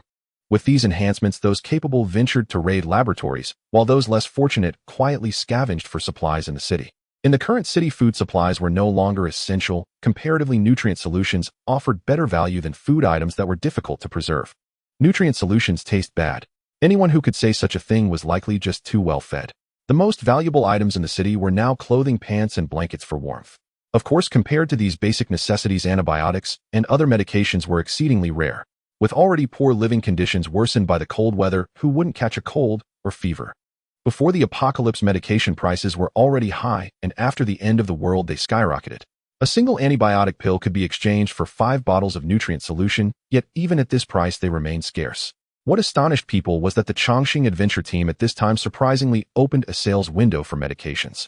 As long as you provided a sufficient amount of catalyst, you could purchase medications: penicillin, cold medicine, tetracycline, diarrhea medicine, Goncong, and Lian Fa1, and more. If you had enough catalyst, you could buy whatever you wanted. However, the prices were a bit steep: 1,000 bottles of catalyst for a single antibiotic. Even with such high prices, the medication sales window of the Chongqing Adventure Team remained crowded. Catalysts could be earned again, but without medication, being critically ill meant certain death. Similar to the alloy equipment, if you couldn't pay the full price for medication, you could make a down payment, 50% upfront, and pay the rest in installments. Once the medication installments were cleared, you would receive a voucher for 500 catalysts towards intermediate alloy equipment. Although compared to the staggering price of 200 for intermediate alloy equipment, this voucher felt somewhat like a cheap coupon for a Lamborghini. Still, it was free after all. Who could say it wasn't enticing? Moreover, failing to clear the medication installments would impact your credit for alloy equipment installments. Once marked by the Chongqing Adventure Team's mental abilities, you were essentially done for. They wouldn't offer you any opportunities for cooperation, and nothing could be bought. Due to the Chongqing Adventure Team's high status, once blacklisted, even your teammates would abandon you. Every major adventure team avoided these blacklisted individuals like the plague. It was unavoidable. The Chongqing Adventure Team stood unrivaled. No one dared to offend them, let alone question them. The main reason was that everyone owed money to the Chongqing Adventure Team. Without exception, few remained who weren't burdened by their debt. Survivors had to wake early and return late every day, desperately exploring laboratories to pay off their debts. Many would shudder at the sight of the laboratory area, feeling as if they were entering a black coal factory. If one were to say that the Chongqing Adventure Team was exploiting survivors, that might not be entirely true. They clearly provided alloy equipment, giving people hope for survival. Yet if one were to argue that there was no exploitation, it was evident that everyone owed a substantial debt, while the most precious nutrient solutions were not desired by the Chongqing Adventure Team. No matter how one looked at it, there was a bittersweet flavor to this situation. To be both grateful and exploited, perhaps that was the sentiment of everyone at present. As for the Chongqing Adventure Team, the alloy equipment manufacturing machines had increased to a total of 30, producing nearly 45,000 pieces of alloy equipment daily. Such a large output was just about sufficient to balance the supply and demand of the survivors. Suen had also ceased the replication of alloy equipment manufacturing machines. The current situation was just right, keeping the sales point of the Chongqing Adventure Team consistently bustling. He then turned to replicate an automatic energy storing faucet each day. Even if the Chongqing Adventure Team no longer needed alloy equipment, reaching full version completion, Suen still had the girls take turns raiding high-level laboratories daily, and they couldn't wear high-level alloy equipment. At most, they could wear intermediate or even low-level gear. Although no faction could currently challenge the Chongqing Adventure Team, one must always be vigilant. Having the girls frequently engage in battles to hone their skills and combat awareness was a prolonged process. To survive in this apocalyptic world, one must continuously grow stronger. As for the others, most had immersed themselves in the transportation of alloy raw materials. As for Sue, he had completely taken on the role of a hands-off manager. Every day, he moved back and forth between the True God cult and the Chongqing adventure team, either conducting experiments at the True God cult or combining zombie skills. After this period of research, Sue had managed to grasp most of the zombie skills. Generally speaking, zombie skills had no side effects. However, this was not the case for all. A few would carry certain after effects after use. For instance, combining multiple rage skills could damage the brain, leading to complete madness. Each person could bear at most 3 zombie skills, exceeding that would likely lead to brainstem loss. Through Sue-an's experiments during this time, the True God cult inadvertently gained several hundred awakened ones. This method of creating awakened ones from thin air thrilled the followers, who repeatedly shouted, "Long live the True God." In no time, Sue-an's prestige within the True God cult soared to unprecedented heights. Anyone dragged out was a fanatic. Within the True God cult, even small factions had emerged, naming themselves the Sacrifice Society. Despite following Sue for so long, the followers completely lacked understanding of what their True God liked or needed. Resources, equipment, awakened ones, nutrient solutions. They lacked none of these. Ever since the True God descended upon the True God cult, their situation had improved day by day. Yet they had never taken a single stitch or thread. In contrast, aside from demands, they had made no substantial contributions. This was clearly wrong. When praying to the gods, one should at least burn some incense. The True God's excessive selflessness caused the followers to grow increasingly anxious, fearing being abandoned by the True God. Thus, the Sacrifice Society was born. Sue had already emerged from the Wolfang Adventurers Guild and returned to the recruitment site. He exchanged brief greetings with the women before stepping directly into the bus. He had spent less than an hour inside the Wolfang Adventurers Guild. Yet in that fleeting span, he had eradicated the entire Wolfang mercenary corps. He could no longer recall how many lives he had taken. The shrieks of agony and cries of despair still echoed sharply in his ears. Not a trace of pity or compassion stirred within him. Only a faint smoldering flame of fury burned deep in his chest, the lingering after effect of the endless fury. Yet it was undeniable. The endless fury granted by Kuang Lang was truly formidable. Without it, he would never have annihilated the Wolfang Adventurers Guild so swiftly. The Wolfang Mercenary Corps was indeed among the elite, a top-tier mercenary organization in Sudi, boasting a total of 318 awakened individuals, including 18 ranked at level A. It stood as though 5 Chance unlocked a new ability, Attribute Fusion. Attribute Fusion enables the merging of awakened abilities sharing the same attribute, yielding a higher tier ability. This Attribute Fusion was quite literally a game-breaking ability. With it, even low-tier abilities could be refined and elevated into superior ones. Henceforth, no ability, regardless of its rank, would ever be wasted in his hands. All would be transformed into assets of extraordinary value. This is a true golden finger, he mused. With Fusion at his command, assembling an adventuring team composed entirely of rank awakened individuals was no longer mere fantasy. Thus, Suen remained sequestered inside the bus for hours, diligently fusing abilities. Iron Arm F, Stone Skin F, Calcification E. Calcification E, Muscle Enhancement E, Iron Hide E. Steel Body A, Diamond Skin A, Radiant Body S. Pyro Energy A, Scorching Breath A, Bone Scouring Inferno S. Hydro Energy A, Frost Essence A, Momentary Eternity S. Infinite Perception A, Toxin Amplification A, Failed High School Physics. By dusk, he had synthesized 8 rank abilities and 40 rank abilities, and had exhausted nearly all remaining abilities. Hundreds of abilities may sound abundant, yet in practice they vanished astonishingly fast. Only this modest yield remained. Not all same-rank, same-attribute fusions resulted in an upgrade. Even among abilities of identical rank, there existed tiers of quality. 2 low-grade Frank abilities fused would merely produce a single high-grade Frank ability. To ascend to a rank 1 required either 2 low-grade Frank abilities, or 1 high-grade Frank paired with another Frank ability, yielding a randomly tiered rank result. As ranks increased, fusion grew exponentially more complex, especially for rank synthesis, which often d. Within 10 minutes, the pursuers were left far behind, ushered instead into the path of a colossal, merciless horde, the Bulithe weak, fur-strong swarm.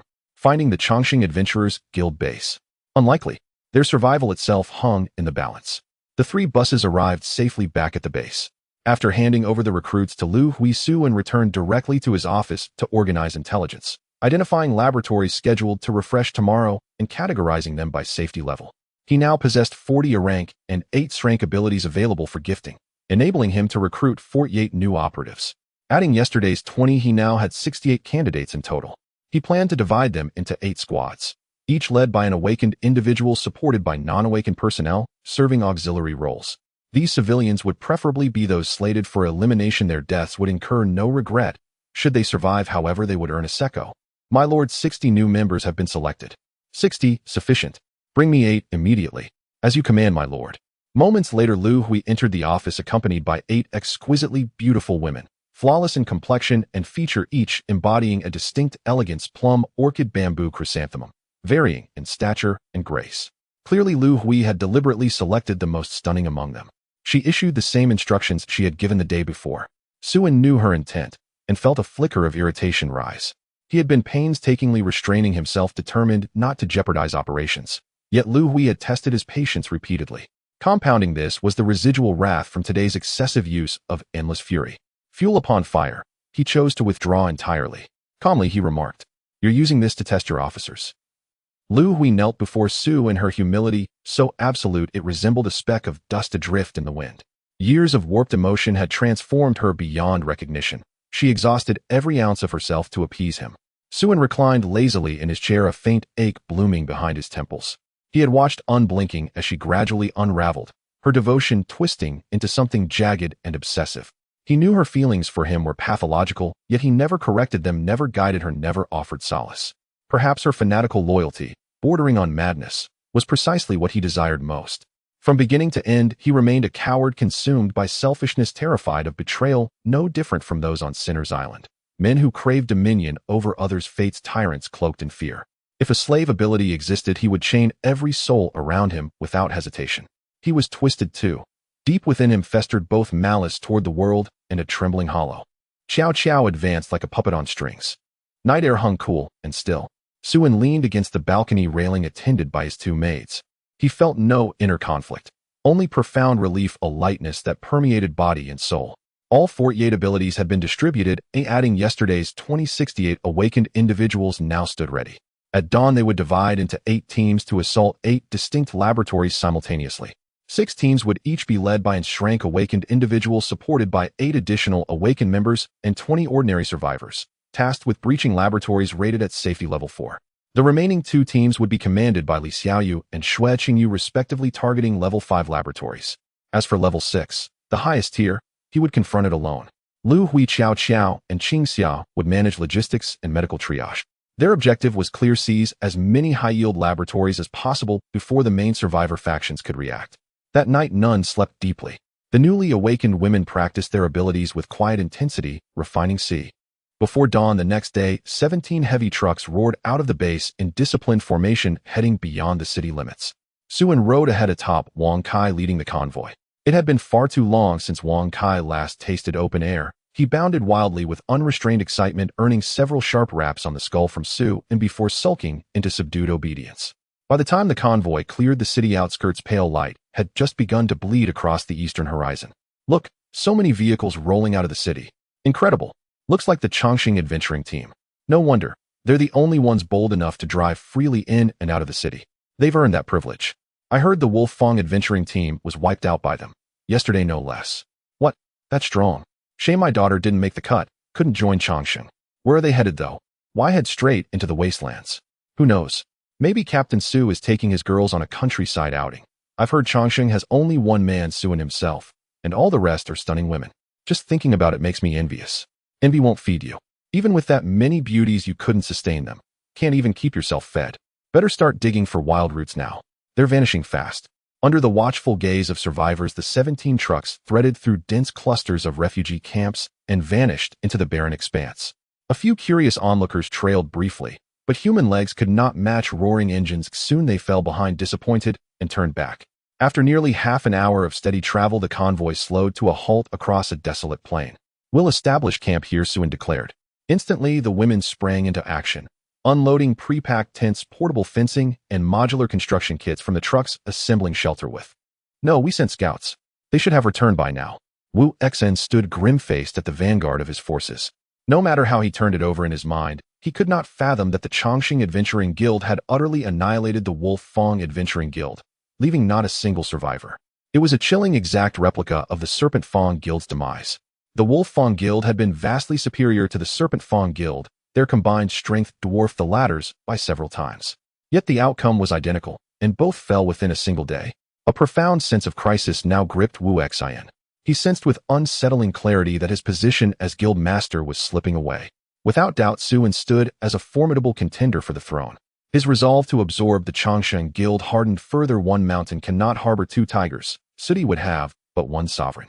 Yet the scouts he'd dispatched yesterday to locate the Changshan Guild's base had vanished without a trace, as if swallowed by thin air. As for Romo, spurred by Wu Xian's exhortation, the crowd surged with renewed fervor. The mere thought of sweet bread and hearty fare electrified them, as if injected with adrenaline. For bread, for instant noodles, for Mama Lao's fiery chili sauce. Charge, roar, charge. I'll gorge myself today, no one stops me. I say so, charge. Wu Xian's rallying cry proved effective, but far more so upon the undead. The raucous howling throng drew ever larger hordes. Here at the city's very edge, the density of zombies rivaled that of its deepest core. Staring at the teeming, surging tide, Wu Xian's scalp prickled. Is this truly the city's periphery? What then would the heart of the city hold? How, he wondered, had the Changshan Adventuring Guild managed to establish and sustain a foothold even on the urban fringe? In this apocalypse, survival itself was a relentless struggle. Meanwhile, the Changshan Guild's new stronghold had taken preliminary shape, crude, yet serviceable for temporary occupation. Today's rations featured one meat dish and two vegetable sides served with steamed rice. Meat served without restriction. A full belly was essential before battle. During the meal, Suan reiterated his directives. The upcoming laboratory assault must be executed swiftly, but above all safely. Prioritize absolute security in every action. If a lab proves too perilous to secure, set it aside and target another. Each of you is invaluable. Your lives belong to this guild, and your fate rests solely with me. Until I grant permission, you shall not die lightly. Understood. The loss of an ordinary survivor mattered little, but the death of an awakened being was catastrophic. Each was a rare prize acquired only through extraordinary risk, their hard-won abilities irreplaceable. Hearing Suan's words, sharp in tone, yet brimming with unspoken care, the women felt deeply moved. Their affection for him rose collectively palpably. In unison, they affirmed his command. Nor did anyone question his claim that laboratories would spontaneously appear. Within the Changshan Guild, Suan was its undisputed core, its pillar, and for many, its very faith. If he said it would happen, it would. This time, Suan did not deploy all awakened members.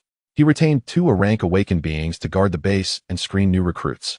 For security, he had already erected towering walls, dozens of meters high, around the compound, using his sandstone manipulation ability, embedding multiple traps along the ramparts. Moreover, hide-ear zombies surrounding the site had been almost entirely.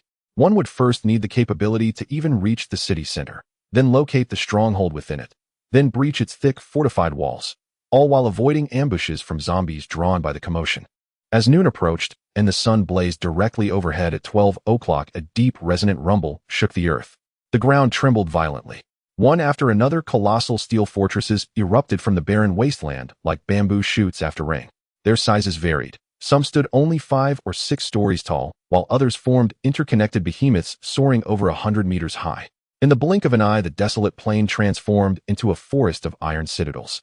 The Changshan Guild's women gazed in awe at the titanic structures bursting forth around them, speechless, stunned. Nearly all bore a uniform hue of ashen black, their surfaces veiled in alien vines and fungal growths, evoking monstrous beasts clawing upward from the depths of the earth, imposing, eerie, and ancient. Remember my words, do not attempt to harvest any plant within these fortresses. Every blossom carries lethal poison, every fungus harbors fatal pathogens. Exposure or infection means certain death. Countless creatures dwell inside, each with distinct species vulnerabilities and optimal methods of dispatch.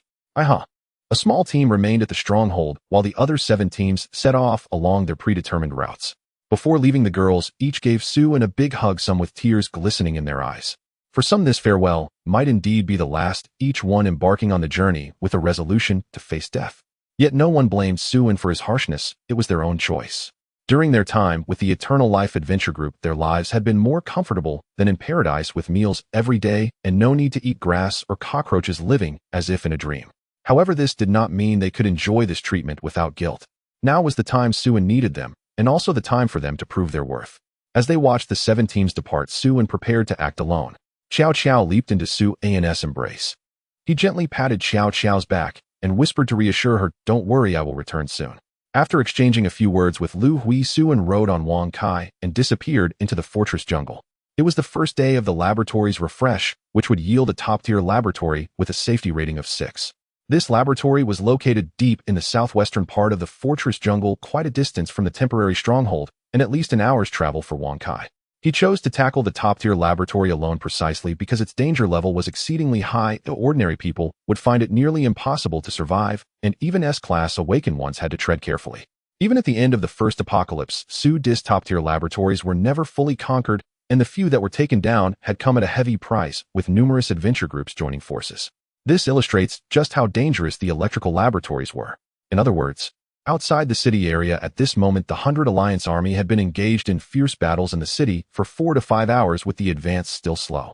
Wu Xian commanded the army to move around the outskirts, taking whatever supplies they could find, but the resources were limited, and they had lost more than they gained over the hours. The seemingly massive army of awakened beings appeared insignificant against the relentless tide of zombies, suffering increasing casualties. What frustrated Wu Xian even more was that they had yet to locate the hideout of the Eternal Life Adventure Group. To make matters worse, a sudden earthquake caused the ground to tremble, lasting less than a minute, but leading to the collapse of several already unstable skyscrapers in the city.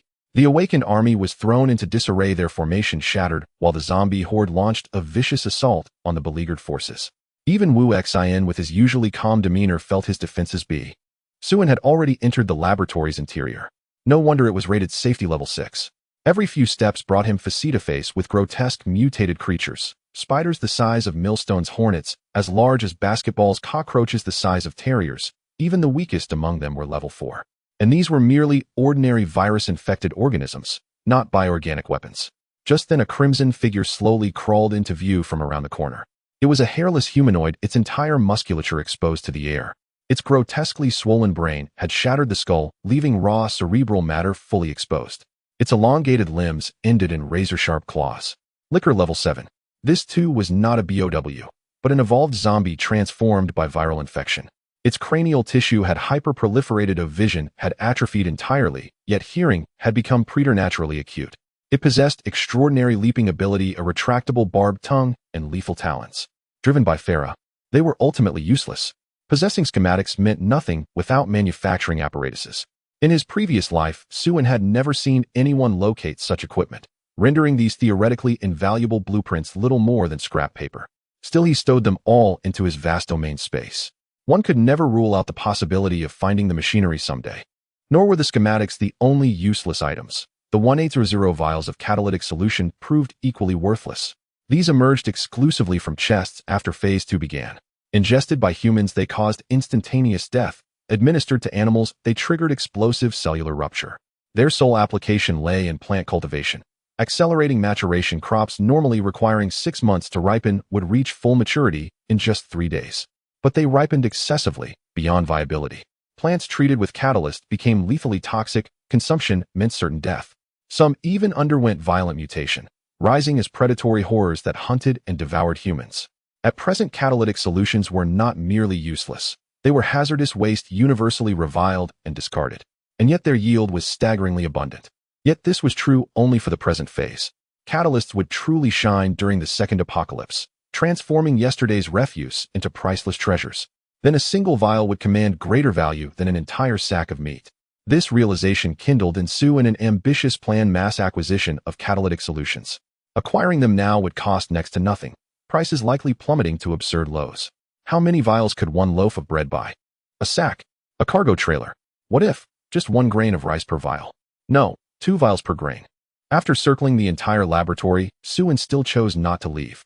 There was too little output. Is this the expected yield for a danger level 6 laboratory?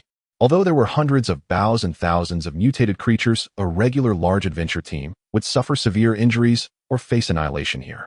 However, in Suin's eyes, the danger level was still far from sufficient.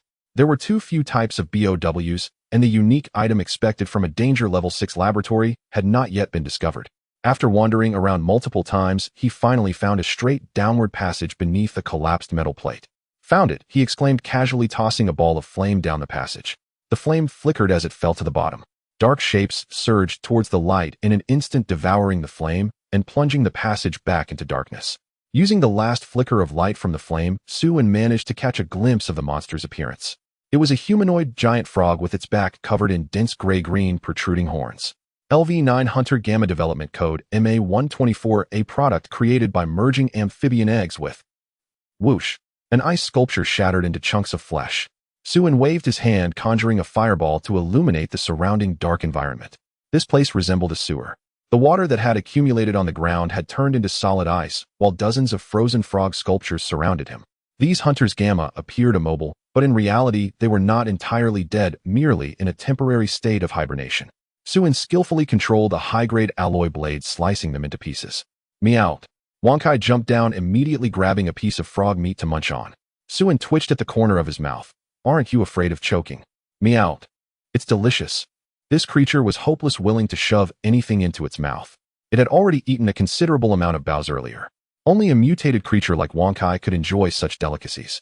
If a regular person, or even a cat or dog tasted it, they would likely be infected by the virus and turn into a zombie. Suin, too lazy to interfere, recognized that while Wonkai was a bit foolish, it still understood what was edible and what was not. He turned and walked deeper into the sewer. Wonkai hurriedly followed, clutching a frog's thigh. It could only paddle along behind Suin, picking up leftovers. An LV8 mutated creature was truly insufficient in this environment filled with boughs. The sewer was intricately woven with intersections appearing one after another, making it impossible to determine the endpoint. The number of hunters gamma was increasing. Within 10 minutes, he had killed over 1,000. Simultaneously, Suin discovered many treasure chests, the lowest of. Beside the door was a small screen, seemingly used for fingerprint verification. Suin attempted to verify it. Fingerprint mismatch, access denied, a mechanical voice from the verifier said.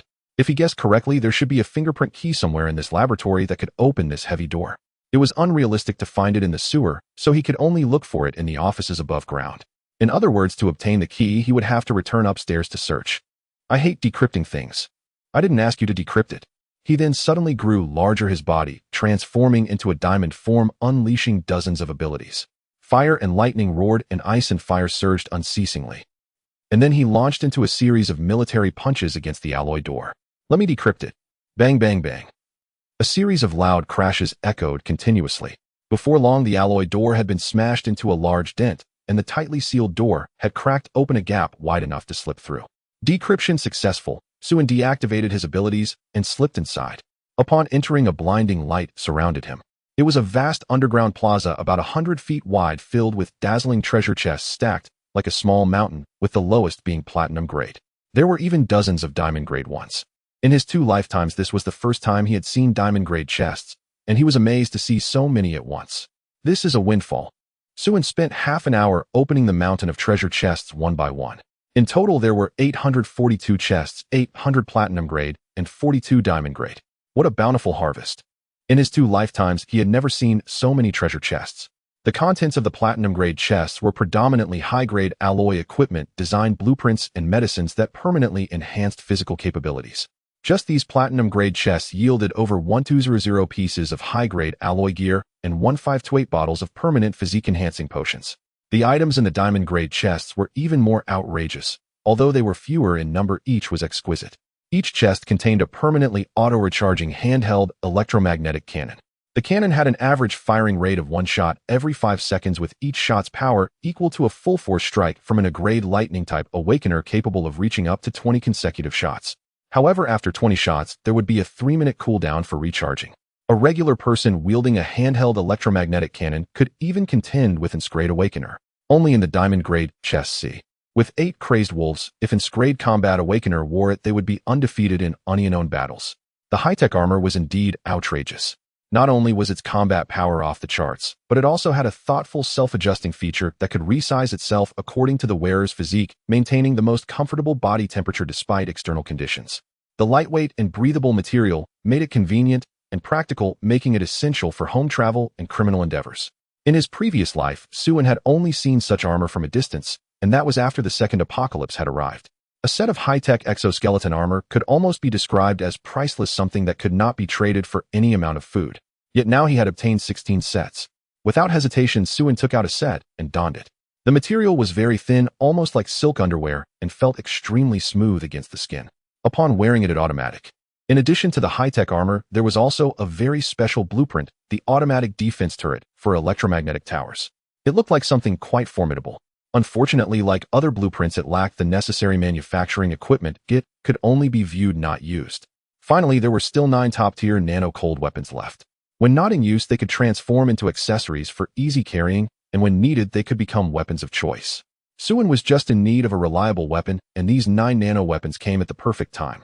Satisfied, he stowed the items away and looked around to see if there was anything he missed. A large alloy canister at the edge of the square caught his attention. There's something big. This large canister was over 10 meters tall and about 7 to 8 meters wide, entirely made of high-grade alloy. Just the canister itself was already quite valuable. Without a doubt, it was clear that there were good things inside. A fine seam ran along the side of the canister, presumably indicating where it could be opened. Thus, Suin activated his supernatural ability once again and prepared to tear the canister open. However, this time with the high-tech armor on, he would finally avoid any wardrobe malfunctions. Crack, crack, crack.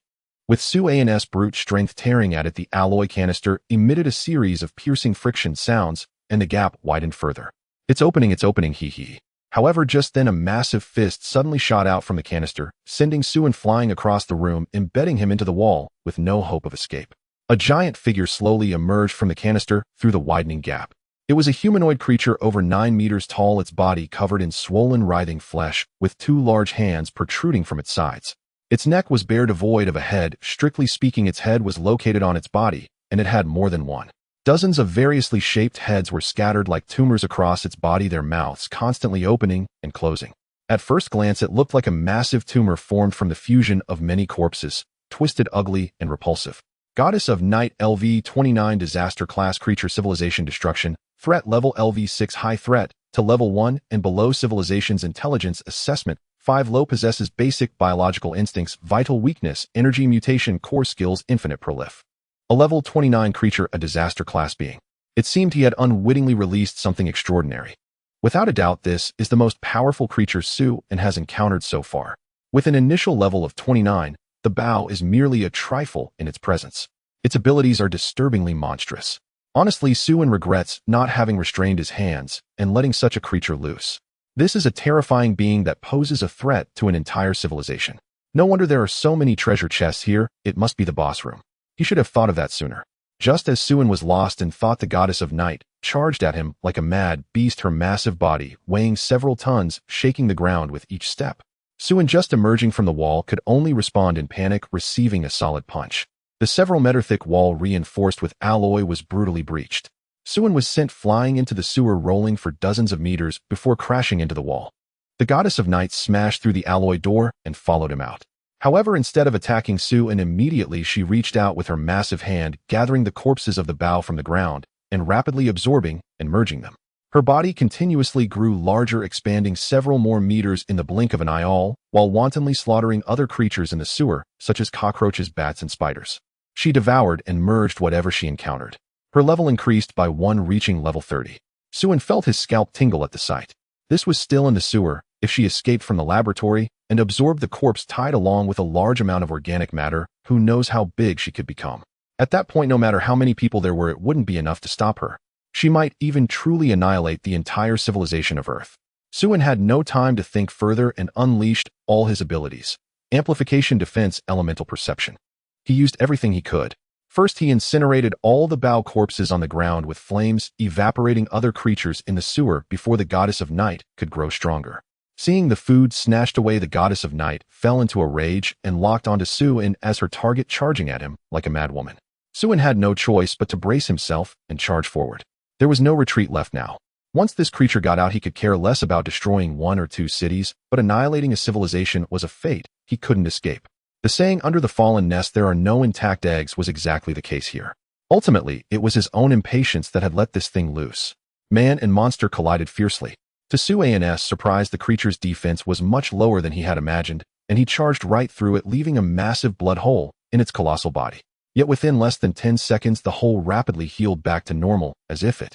Suin had to launch another attack, piercing through the Goddess of Night time and again. No matter how he struck or how much damage he inflicted, even if he cleaved it into pieces, she could recover in the blink of an eye. It was as if the concept of being injured did not exist for her. Seeing the information above the monster's head, Vital Point Energy Mutation Core, Suin pondered. It was likely that something similar to a core existed within this creature, and to kill it he must destroy the core, otherwise it would continue to regenerate. However, where the core was and its size remained unknown, and it might even shift positions within her body. Finding the core would not be an easy task. With that thought in mind, Suin steeled himself and fully activated his fire abilities, unleashing a torrent of scorching flames that evaporated all the stagnant water around them, drying out the damp sewer. The temperature of the flames continued to rise, changing from red to yellow, and then G. But that was not the end. Suin activated his wind abilities once again. Combining fire and wind, the gales wrapped around the flames, forming scorching blades that incessantly mutilated and tore at the goddess of night. The three strength abilities worked together with super energy storage, maximizing the fire's power, and the gale, driving the flames, creating a fire tornado powerful enough to tear through steel, increasing its strength tenfold compared to releasing them one by one. In less than half a minute, the goddess of night was sliced into countless small pieces.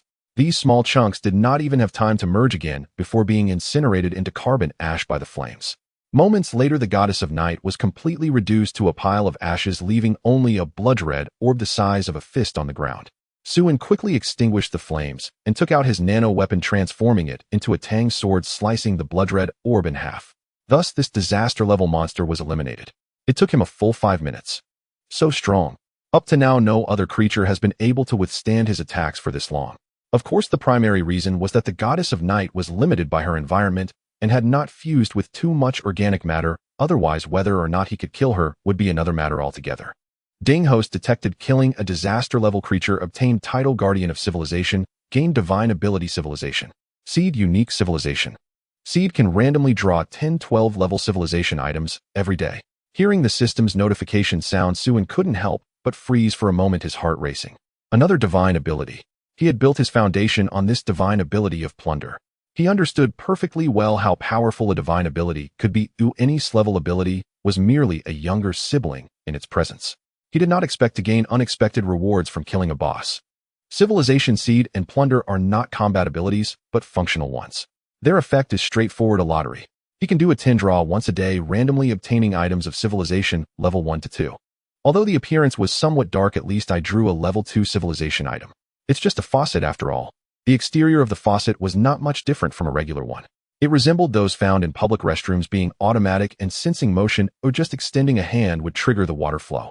Amazingly, it did not require a water source, as the faucet could generate water on its own. Unfortunately, the water flow was not very strong, merely a trickle about the size of a pinky finger, resulting in a meager amount of water throughout the day. Nevertheless, Suin was still quite satisfied and stored it away.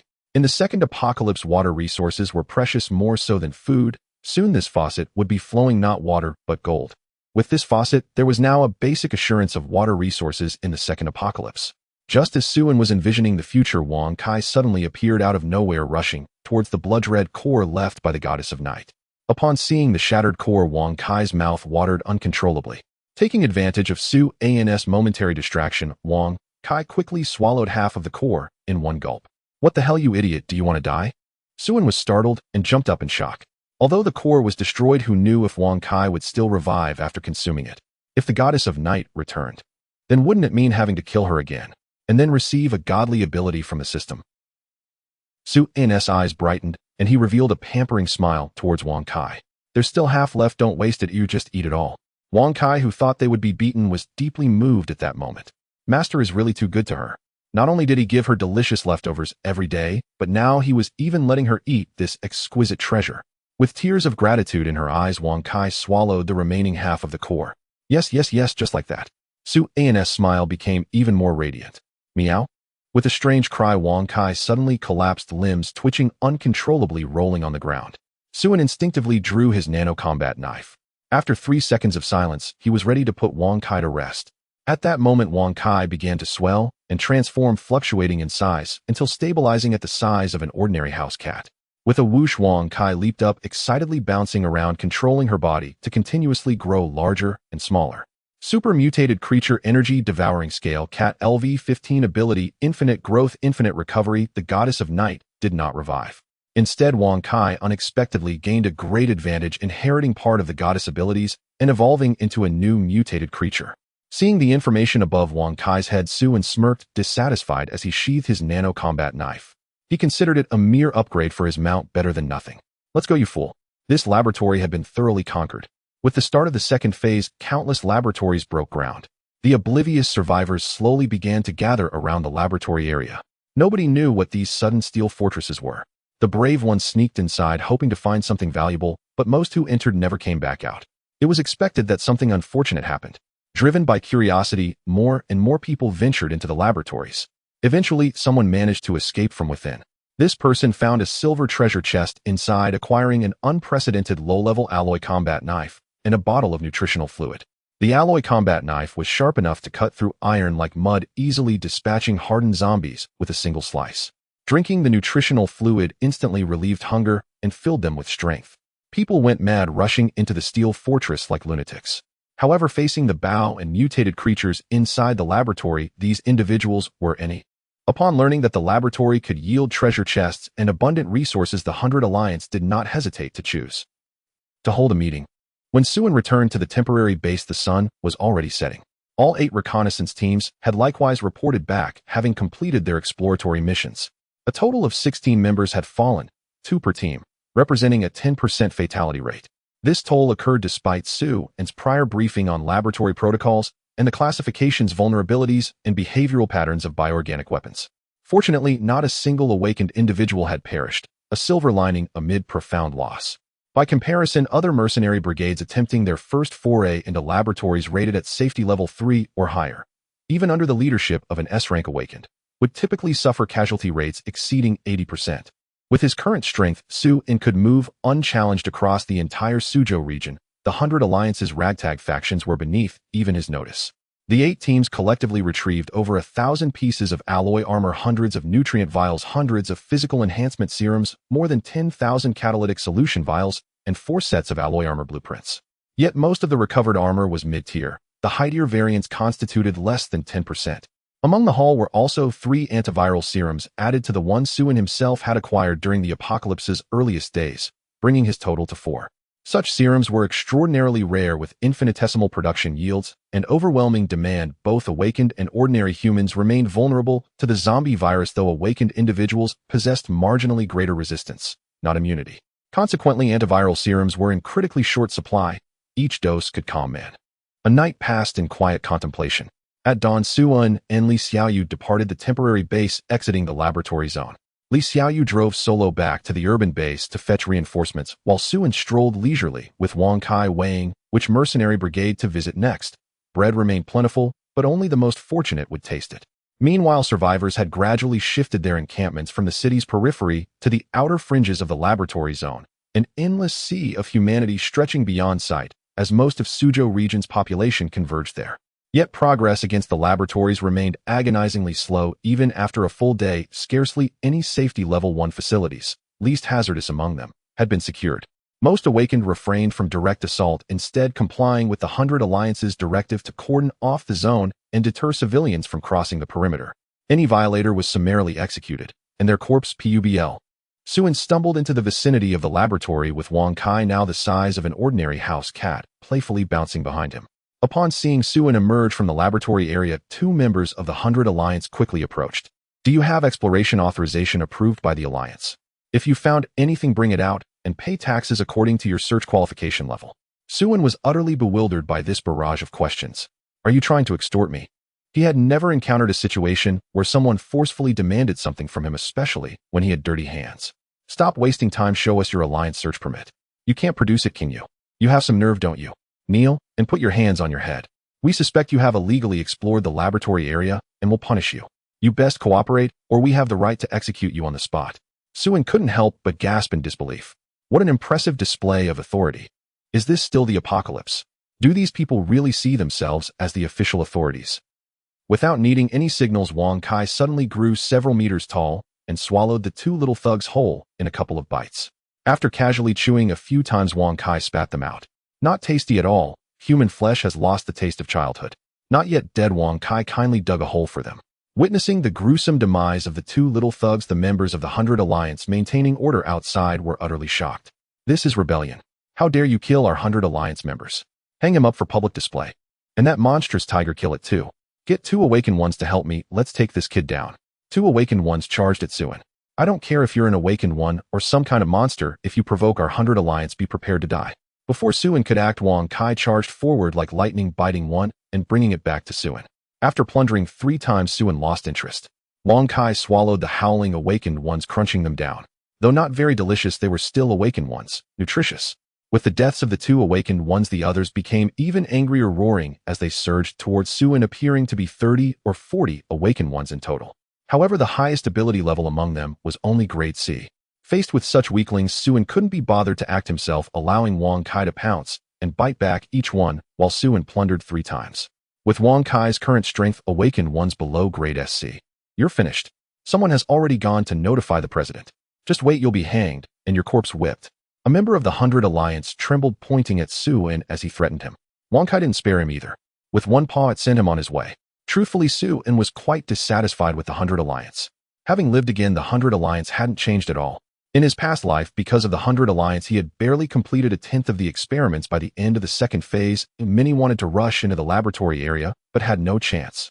Originally, the awakened ones who were supposed to be the main force hid outside, daily waiting for ordinary people to scramble in and bring back supplies. In the end, many starved to death without ever having the opportunity to enter the laboratory area in search of a glimmer of hope. He didn't care much for the lives of ordinary people, but now he hoped to see everyone desperately rush into tea. Surely he couldn't just take people to search every laboratory one by one.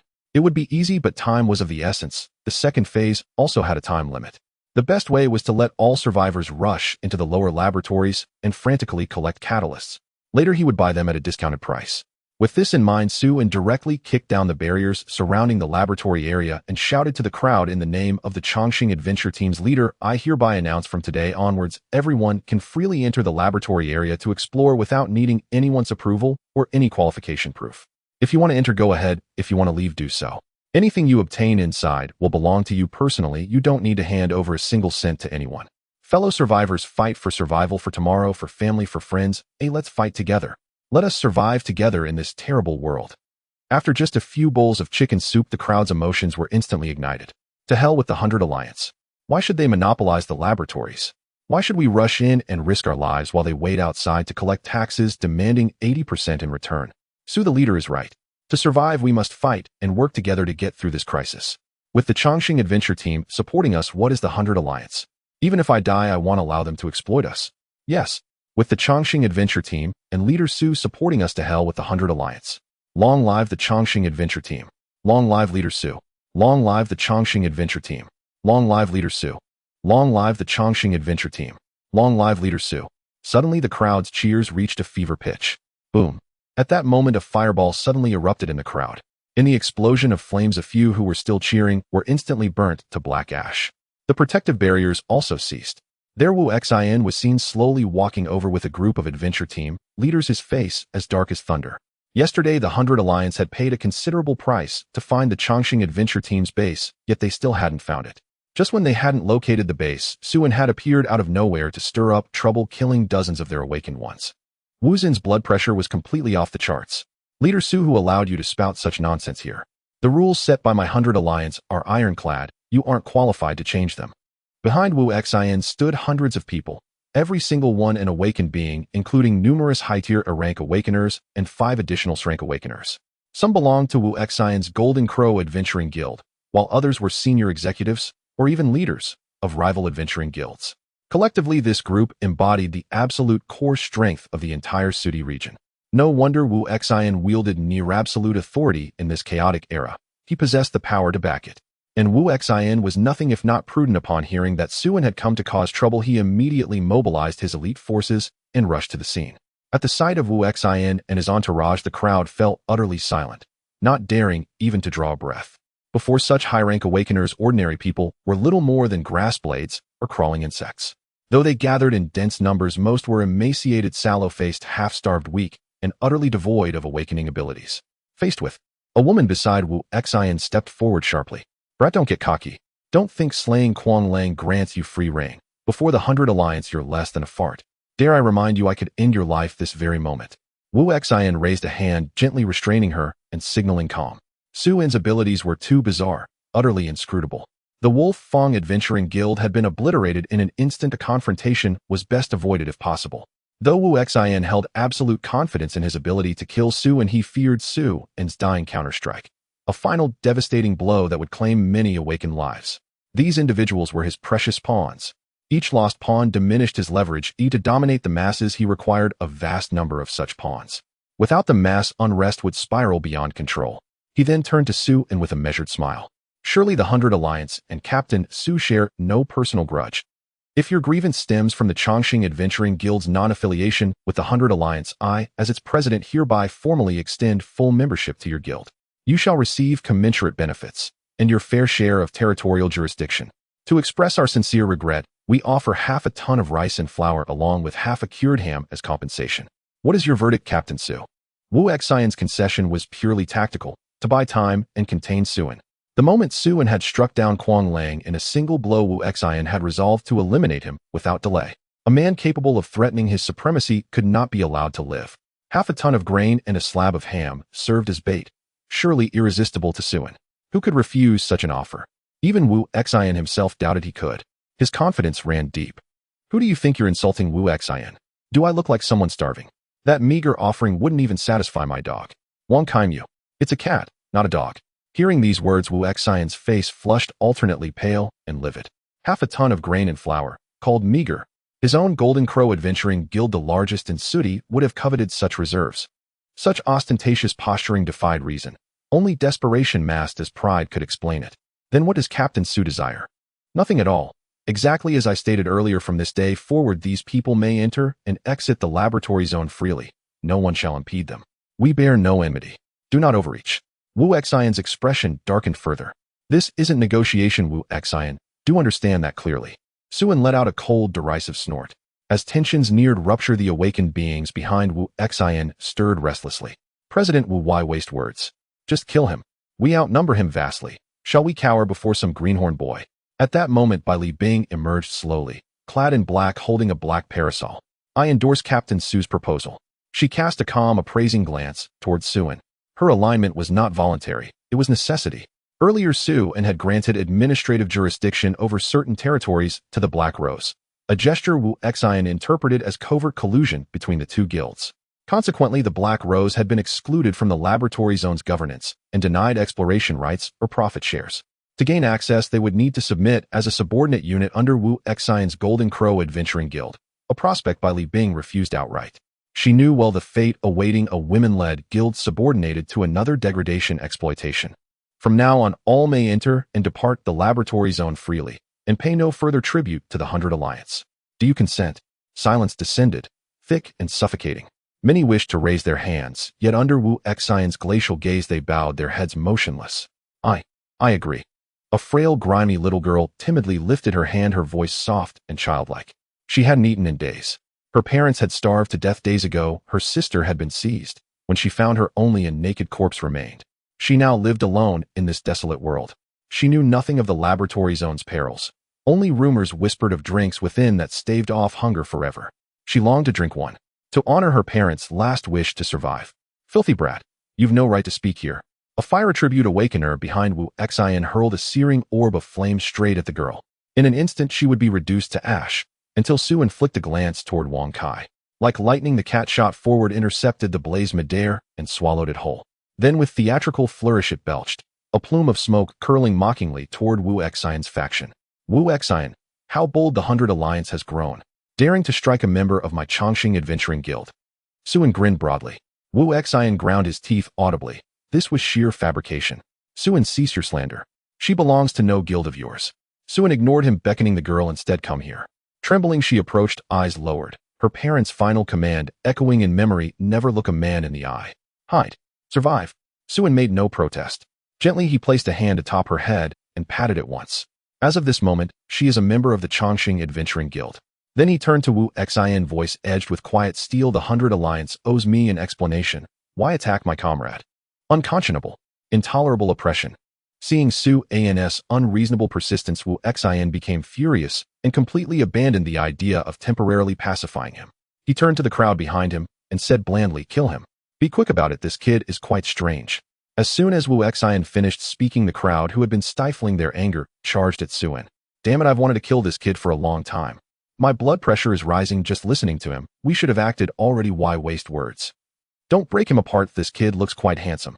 Leave a complete corpse for me to play with, ha ha ha. Suin stood there calmly, completely motionless. The crowd thought he was scared silly and burst into mockery. Meow. Suddenly Wang Kai leaped into the crowd, grabbing one awakened being after another, either biting them severely or tearing off their limbs and flinging them in front of Suin. In an instant, blood splattered everywhere and cries of agony echoed. Suin nodded in satisfaction. This is how a pet should behave. In the right circumstances, it should come out to shield its master. Under Wang Kai's indiscriminate slaughter, dozens of awakened beings were wiped out in the blink of an eye. Suin was responsible for looting the spoils while Wang Kai captured the targets, the two of them working in perfect harmony. Wu Xian had not anticipated that the big cat Suin brought would be so ferocious. He had originally thought it was just an ordinary mutated creature. Even a great awakened being was left severely injured and unable to move after a single encounter, while a grade ones couldn't withstand a few swipes. His gaze towards Suin grew colder, accompanied by deep jealousy. Such a divine pet, Wa. All right, I will share the resources from the Chongqing Adventure Group with all of you, Wu Xian said, feeling quite helpless. He had originally planned to take over the Chongqing Adventure Group slowly and monopolize it, but now he had to give up some benefits. The other 5 grade awakened beings finally moved with satisfaction. 3 of them were close-range fighters quickly charging at Su, and while the remaining 2 were element-based abilities responsible for long-range fire support from the back. As the 5 grade awakened beings attacked simultaneously, Suin grinned, and instead of retreating, he activated Brilliant Body, transforming himself into a dazzling golden figure. None of his other abilities were of any use. The 6 engaged in fierce combat. The battle of 6 grade awakened beings was nothing short of spectacular. The deafening explosions shook the ground, leaving massive craters everywhere. The onlookers had long retreated far away to avoid the fallout, watching Fr. Bailey Bing neither helped nor fled. She simply watched Suin being besieged. But she was not merely a spectator, she was waiting for an opportunity. If Suin were to lose, she would step in to rescue him. If he won despite suffering, she would kill the remnants of the 100 Alliance. In the past, she would not have intervened regardless of who won or lost, for once she stepped in there would be no retreat. Yet Suin's selfless act of taking on the massive entity that was the 100 Alliance to keep the fire burning for everyone had altered her perception of this man. Foolish, yet somewhat chivalrous. If it were her, she could never put herself at risk for strangers. Furthermore, Suin facing 5 grade awakened beings without immediately being defeated displayed considerable strength. Bailey Bing knew she couldn't achieve that. Perhaps this man was worth her gamble. As long as Suin did not die today, all was still uncertain. Given time to recuperate and strengthen, he could become. The battle lasted less than 3 minutes, during which Suin was completely suppressed and had fallen into a disadvantage, drawing gasps from the survivors. Some quietly cheered for Suin, which gradually transformed into a tidal wave of supportive shouts. Looking at the fervent crowd of survivors, Wu Xian snorted disdainfully, bunch of rabble. He then suddenly vanished from his spot. When Wu Xian reappeared, he was already behind Suin. He could see that under the assault of the 5 grade awakened beings, Suin was beginning to falter. The brilliant body was starting to show gaps. His back was no longer covered in diamonds, leaving a defensive opening. Only then did Wu Xian use teleportation to appear behind Suin, brandishing a dagger for a fatal strike. Despicable. Suin, watch your back. Many shouted out as they saw Wu Xin's sneak attack. Those who were timid had already closed their eyes, unable to bear witnessing the brutal scene of Suin being stabbed by a dagger. Got you now, hee. Suddenly, the previously defeated-looking Suin broke into a strange smile. With lightning speed, he reached back and precisely seized Wu Xin's throat. What? Wu Xian was taken aback, instantly realizing he had fallen into a trap set by Suin. He immediately attempted to teleport away to escape, but was horrified to discover that his abilities were no longer functioning. He could not break free from the large hand gripping his throat. You've already made quite the name for yourself in death. I usually don't need an excuse to kill. You are the first, and will be the last, Suin declared as he crushed Wu Xian to death in his grip. Until his last breath, Wu Xian could not comprehend why his powers had failed him, dying with a look of unwillingness. He held a high position and a bright future ahead, and he truly could not accept it. Why could someone be so strong? This is unfair. Wu Xian swallowed his last breath. Is it unfair? Suin casually tossed aside Wu Xin's corpse. No, this is very fair. To Wu Xian and the others, Suin was unbelievably powerful. Yet to ordinary people, wasn't Wu Xian also an unattainable existence? If one had to say, this world had never truly known fairness, whether before or after the apocalypse. The reason he willingly took the beating from 5 rank awakeners was merely to feign weakness, waiting for Wu Xian to come and ambush him. Otherwise, that old bastard's ability was instantaneous movement. If he ran away, Suin wouldn't be able to catch him. With Wu Xian dead, he would have no worries left, and his previous dejection would vanish. He punched through one of the rank awakeners and simultaneously activated a triple plunder. Suin pulled out his bloodied hand, twisted his sore shoulder, and his bones cracked loudly. Feeling good, are we? Now it's my turn. In the blink of an eye, 2 companions had been killed, including Wu Xian the Shrank, with instantaneous movement. The remaining four immediately felt a surge of dread. Not good, retreat quickly. There was nothing more to think about. Even a fool could tell they had encountered a tough opponent today. No, it should be said they had encountered a Grim Reaper. If the enemy could kill two companions in an instant, they could certainly kill them as well. The four of them turned and fled without a word, fearing they would be slower than their pursuers, even attacking each other with their abilities. When escaping, it's not necessary to run faster than the enemy, just faster than your companions. Whatever brotherhood or bonds, they could all go to hell. If you are a brother, at least help me block a blade first. You can't escape. Su-an's deathly words fell as he activated his instantaneous movement. In an instant, he appeared behind one of them, effortlessly delivering a fatal blow. His swordsmanship had become increasingly exquisite. With one slash, only a small breath of life remained, just enough for a triple plunder. After the plunder, there was no need for a supplementary strike. The opponent left peacefully. With such sword skills, no one would believe he hadn't studied in the New West for several months. 1. Another instantaneous movement, a slash to KO. Plundered 3 times. 2. Another instantaneous movement. 3. Another instantaneous movement. 3 and 1. You all really suck at fighting. Su flicked the nano battle knife, spraying a shower of blood. Thus, all 6 Shrank Awakeners of the 100 Alliance were transcended by Su. 6 Shrank abilities were firmly in hand.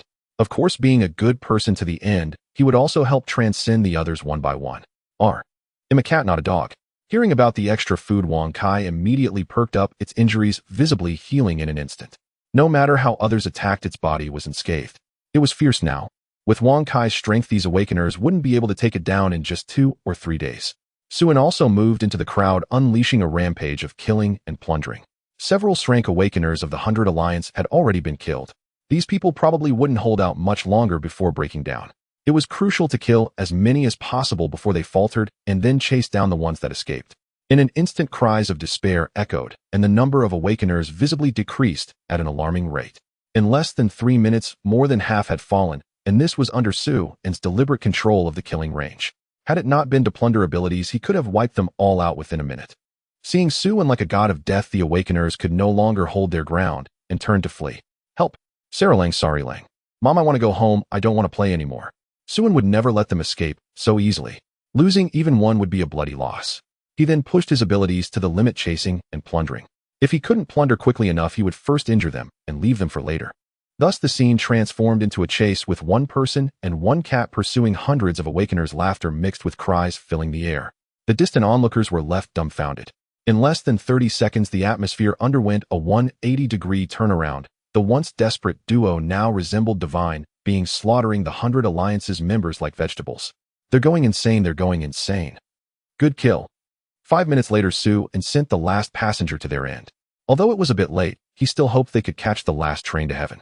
As for why not go to hell, it was probably because hell had long been filled to the brim before the apocalypse. Looking around, not a single Awakener remained. Only a dozen girls from the Black Rose huddled together, shivering. Even the icy beauty by Li Bing couldn't help but tremble slightly. Su's power had completely surpassed her understanding. As an Shrank Awakener at the pinnacle, she could deeply feel how powerless she was in the face of such godlike strength. Perhaps in his eyes there was no difference between Shrank and Grank Awakeners. Earlier she had thought of stepping in to help. Now it seemed so naive and arrogant. She, like those in the 100 Alliance, had always placed Su on the same level as herself. Yet Su's power was in a completely different dimension. All that needed to be killed had been killed, and all that could be plundered had been plundered. Su then jumped onto Wang Kai's back, ready for the next encounter. Many members of the 100 Alliance were still idling at their base. While the news hadn't leaked, yet he needed to hurry and pay a visit. If he delayed, it would be too late. After today, Awakeners would likely avoid him, and it would be hard to catch so many again. He aimed to take a big haul today. Seeing the group of survivors still excitedly dancing, Su couldn't help but roll his eyes. What are you waiting for? Go explore the labs now, no one will stop you. With that, he rode Wang Kai away, disappearing from view in an instant. Not long after, Su left, a group of people in black robes quietly appeared. A small black-robed figure walked in front of the survivors and slowly lifted the edge of their hood, revealing a beautifully delicate face, like a porcelain doll, a radiant smile on the lips. How about joining the true god cult? Our deity is Captain Su, Lord Suin. My name is Xian, and we welcome everyone to join our true god cult and become loyal servants of our Lord. After Su single-handedly shattered the 100 Alliances, all former regulations and restrictions dissolved into oblivion. A surging tide of people seized whatever weapons they had at hand and charged toward the laboratory zone. Regardless of safety classifications, brute force was the only strategy. They pressed forward while stamina still lingered, gambling their lives for a sliver of hope. The outcome was brutally evident: 9 out of 10 perished. Yet even such grim odds were preferable to starving in utter despair. As more laboratories fell, the number of survivors equipped with alloy armor steadily rose, gradually lowering the casualty ratio. For now, however, only sacrifice could pave the way. Su-in's prestige soared overnight. Merely uttering the title Captain Su evoked universal admiration and reverence. After all, it was thanks to him that ordinary survivors gained access to the laboratories, and crucially, without exorbitant taxation. Whatever treasure chests they uncovered, renounce it and you are doomed. To defect is to become a heretic, a traitor to the faith, whereupon the true God cult declares eternal enmity, delivering upon you the triad of heretic, judgment, flaying, tendon extraction, and bone scraping. Bolstered by Su-in's name, the true God cult amassed over 1,000 followers in mere days, including awakened individuals, and continued expanding rapidly. It soon secured a firm foothold in Sudi, inheriting territories left vacant by the 100 Alliance's collapse. Whispers even suggested it might evolve into a major power. Simultaneously, the cult dispatched its own exploration squads toward the laboratories. Faith cannot fill empty stomachs, but it fortifies resolve when drawing the blade and grants serenity when facing death. At the moment of demise, let faith carry you beyond pain. You trust that the merciful true God will guide your soul to a radiant realm, free from hunger, zombies, and suffering. Is this not its own kind of bliss? Meanwhile, the Black Rose, one of the few remaining large-scale adventuring guilds, also embarked on laboratory expeditions. Unlike ordinary survivors, they did not linger at the periphery, their formidable strength bolstered by numerous awakened sisters. Pork. Yes, red-braised pork. I smell it too. I dream of it nightly. Over a month had passed since anyone last inhaled such fragrance. Throats tightened, saliva flooded mouths. One whiff alone could fuel 2 bowls of rice. Though truth be told, rice itself was scarce. Drawn by the scent, the group instinctively followed its trail. Even Bai Li Bing, unable to resist, found herself stepping forward. Rounding a corner, the vista opened a vast open space nestled within the laboratory fortress, occupied by a well-organized encampment. Several poles stood at its perimeter, each bearing the carcasses of unknown creatures. Inside, lithe, beautiful young women moved with purpose, laughing, conversing, tending to tasks, each wearing identical radiant smiles.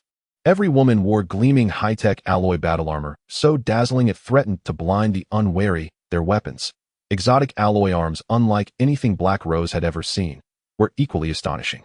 Even more bewildering, the camp was actively preparing meals, some stir-frying, others steaming rice, while a massive iron cauldron bubbled with fragrant red-braised pork. That intoxicating, soul-soothing aroma emanated unmistakably from this very place. The Black Rose members froze in stunned silence. What in the world was this? By the heavens, they're eating meat, and stir-fried dishes, and steamed white rice. Their armor is utterly dazzling. Recalling their own daily fare, coarse cakes of dried grass and grain, and crude iron-plated armor, the contrast struck like a physical blow. The disparity was excruciating. Each heart recoiled as if struck by a hammer. Until now, they had believed Black Rose offered the finest conditions among all adventuring guilds. Yet how could such chasms exist between people? Bai Li Bing's eyes widened in utter disbelief. As guild leader, she understood the staggering impossibility of sustaining so many people, let alone serving steamed white rice and red-braised pork. Fresh pork was extinct. No amount of resources could procure it. Merely tasting cured pork would move one to tears. Fresh vegetables had vanished too. Vitamin supplements came from chewing wild weeds and grasses. Yet here before their eyes, red-braised pork simmered and fresh vegetables sizzled in woks. Who goes there? Having spotted the Black Rose contingent, the camp's occupants instantly assembled with disciplined precision weapons ready. Suddenly, a colossal hand sculpted from stone and gravel erupted from the ground, and atop its palm stood a girl of exquisite beauty clad in a maid's uniform, her voice cool and commanding. This is the territory of the Eternal Life Adventuring Guild. Intruders, turn back. Hearing the girl's voice, Bai Li Bing was momentarily stunned. Is this the Chongqing Adventure Team? This is her first time seeing them. For a long time, the Chongqing Adventure Team has been a legendary existence. No one has ever seen the true face of the Chongqing Adventure Team. The only knowledge of the team comes from hearsay, known for their excellent treatment or that the leader Su-in is extraordinarily powerful. Upon seeing them today, it indeed proves that the rumors are unreliable. The rumors say that the Chongqing Adventure Team has sausage to eat every day. What kind of sausage is this? They even have braised pork. Is this called good treatment? This is clearly a fairyland. Is the leader Su-in really that powerful? It's simply inhuman.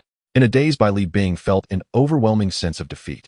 She suddenly realized that Suin was not lying, and not only was he not lying, but the conditions for recruiting members into the Chongqing adventure team were probably described very conservatively. At that moment, a team of equally luxurious-looking beauties walked out from another direction. Upon seeing the Black Rose members, they immediately took up a defensive stance. "We are the Black Rose adventure team. We mean no harm, we are just passing through here," Bai Li Bing hurriedly explained. Not to mention that the girl standing on the giant hand of sand and stone was also in Strength Awakener. Even these ordinary team members with lavish weapons and armor were not something they could handle. "Cousin, what are you doing here?" Xue Qingyu ran out from the crowd jogging towards Bai Li Bing. "Qingyu." Upon seeing Xue Qingyu, Bai Li Bing's eyes widened in surprise. She never expected to encounter Xue Qingyu here. The two sisters excitedly embraced each other. They are close cousins, though they do not attend the same university, living in the same city, and keeping in touch regularly. They would often gather on weekends, sharing a good bond. After the apocalypse struck, they lost contact. Bai Li Bing had tried to find Xue Qingyu, but her abilities were limited, and she was unable to locate her.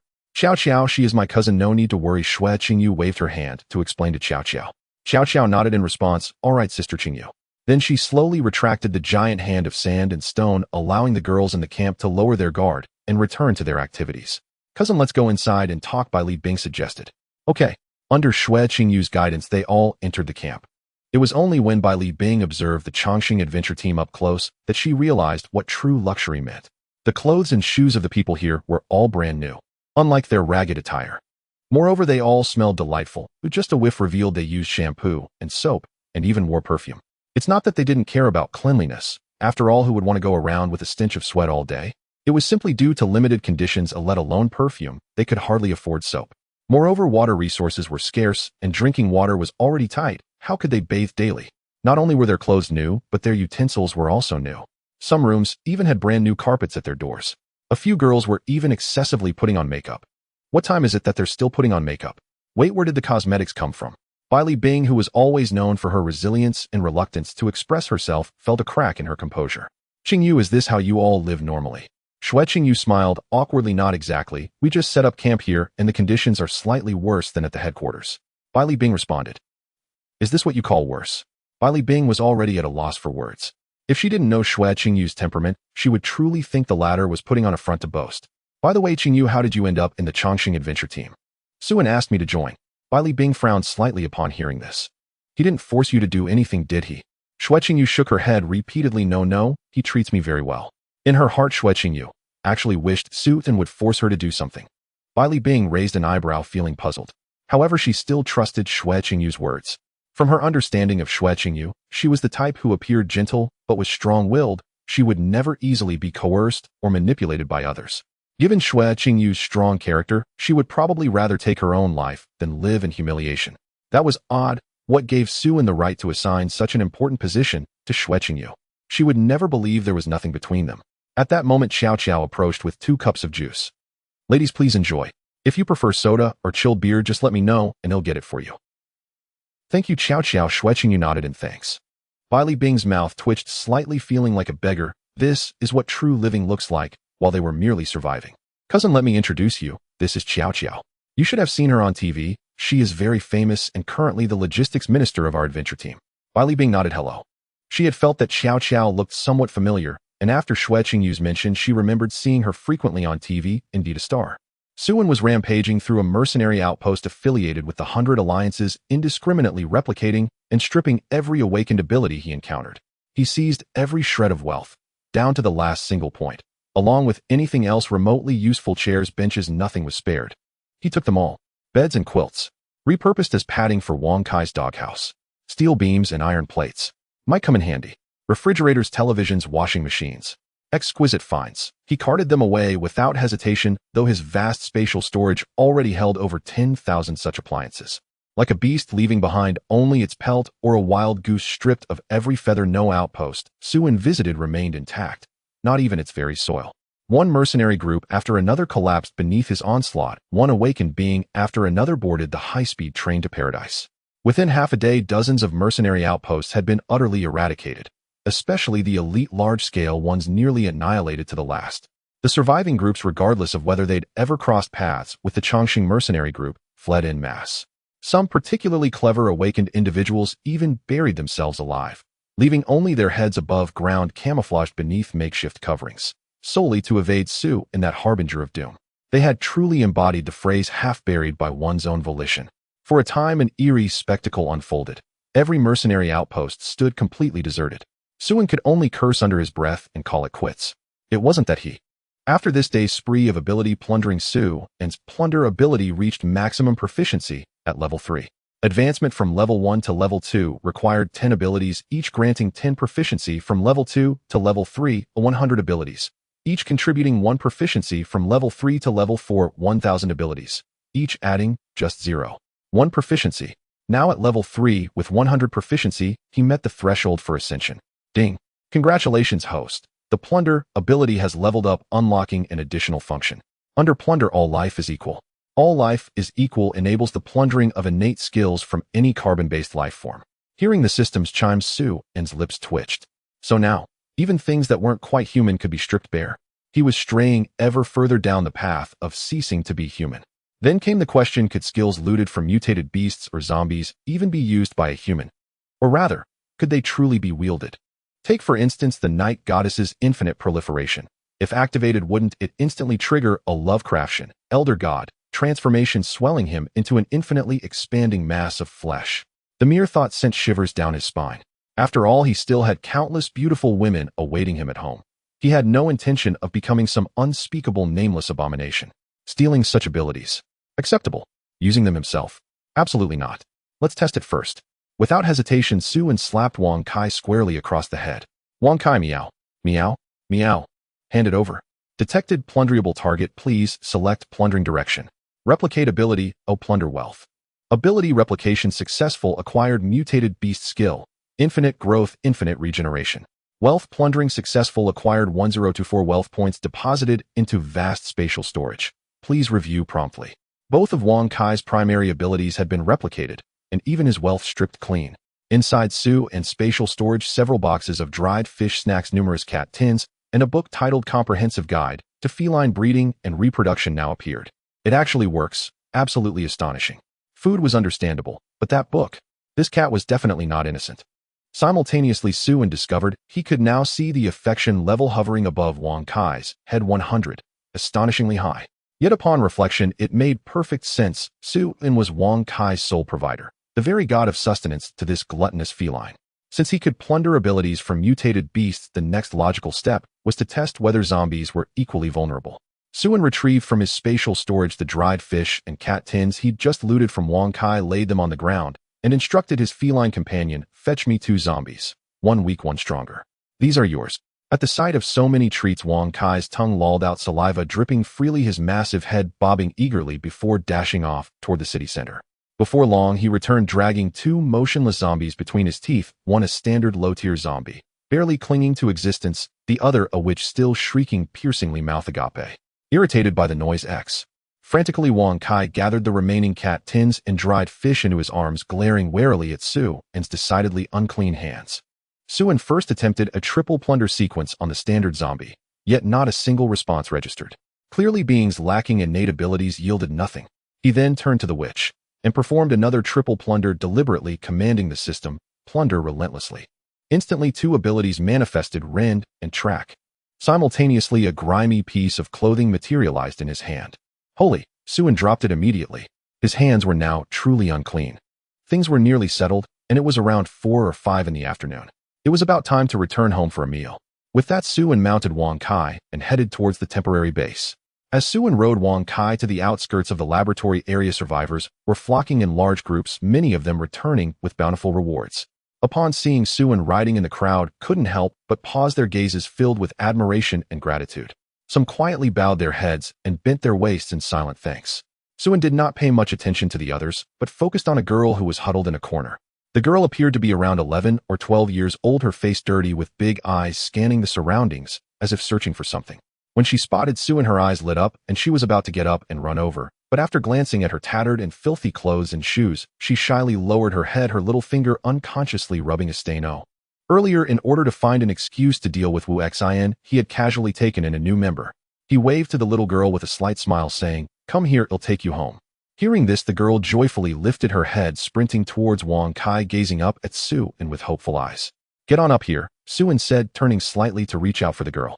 The girl quickly wiped her dirty little hands on her clothes before daring to grasp Su-An's hand. "Thank you," she shyly said. "Thank you, sir," the girl said timidly. Su-An smiled slightly, replying, "You're welcome." Wang Kai then leapt high and jumped into the laboratory area, disappearing from the crowd sight in just a few bounds. Those nearby, seeing the little girl being taken away by Su-An, displayed expressions of envy. Everyone wanted to join the Chongqing adventure team, but unfortunately the team wasn't recruiting anymore. There was no opportunity to join. This little girl was incredibly lucky. However, it couldn't be all just luck. Earlier, when team leader Su and the 100 Alliance faced off and sought the public's opinion, it was this naive little girl who dared to raise her hand in support. It was only natural for her to be recruited by team leader Su. The crowd couldn't help but inwardly scold themselves for their lack of ambition. If they had raised their hands back, then who knows, they might have joined the Chongqing adventure team as well. They wouldn't even care about the treatment with tea. Within 10 minutes, Su-An returned to the temporary base. Upon his arrival, the girls eagerly stood up to welcome him, calling out, "Team leader, Master," in unison. "Master, welcome home." Lu Hui also came forward to greet him. Su-An nodded, bringing the little girl to the forefront. "This is my new team member. Please help her settle in and have her do some chores or something." Such a small girl could only manage chores. It was improbable for her to explore the laboratory. Lu Hui glanced at the little girl and then back at Su-An. "Do you like this kind of girl, Master?" Su-An was taken aback. "No, that's not the case. There are rules and I would face heavenly punishment for this."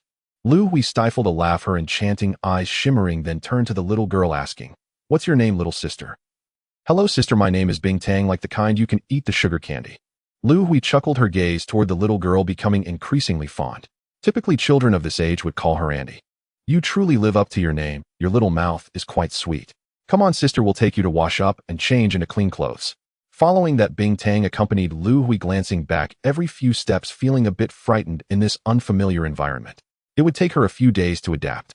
"Su-An, are you hurt? I heard from my cousin about what happened with the 100 Alliance." Xue Qingyu hurriedly approached, her face filled with concern. Li Bing followed closely behind. Distant cousins," she replied. "No wonder.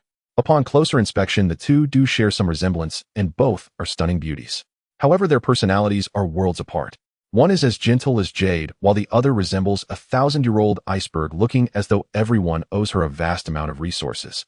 Su-An wasn't particularly interested in such a girl, but one could only expect coldness from her.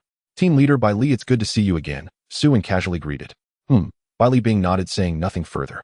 Her gaze towards Su-An was filled with deep apprehension. Su-An's display of strength today had left her with a psychological shadow. She had no doubt that if Su-An wished, he alone could flatten the Black Rose, leaving them with not even a shred of resistance. Furthermore, the strength of the Chongqing adventure team was not solely reliant on Su-An. Through her careful observation, she noted that the Chongqing adventure team had at least a dozen level awakened members. What an absurd. If team leader Bai Li doesn't mind, why not stay for dinner? Su-An offered a token gesture of politeness. Bai Li Bing was tempted to refuse, but the fragrant aroma of meat lingering in the air made her hesitate. The expectant gazes of the other girls from the Black Rose made it even harder for her to decline. "Thank you," she said, feeling a bit flushed. She wasn't someone who liked to take advantage, but she simply could not refuse this meal. The temptation was just too great. "You're Xue Qingyu's cousin. It's just a meal, no need to be polite," Su-An said before turning and returning to his room. He still had many things to do. With over 1,000 abilities to activate, and Li Xiaoyu had already brought the people from the headquarters, he needed to hurry up and merge the abilities to create another batch of awakened. The girls from Black Rose were ecstatic upon hearing they would be having a meal with the Chongqing adventure team, jumping up in excitement. "Hooray! There's meat to eat. I can't be dreaming, right? Long live the team leader. Long live team leader Su." Xue Qingyu felt somewhat touched as she watched Su-An's departing figure. Although it was just a meal, she understood how precious a meal with the Chongqing adventure team was. "Why not go find him later to express my gratitude?" she thought, her cheeks slightly warming as a realization struck her. After dinner, Bai Li Bing hastily departed with her team, not out of desire but sheer necessity. She dared not linger any longer. If they stayed, her members would surely defect, clinging to this place as though spellbound.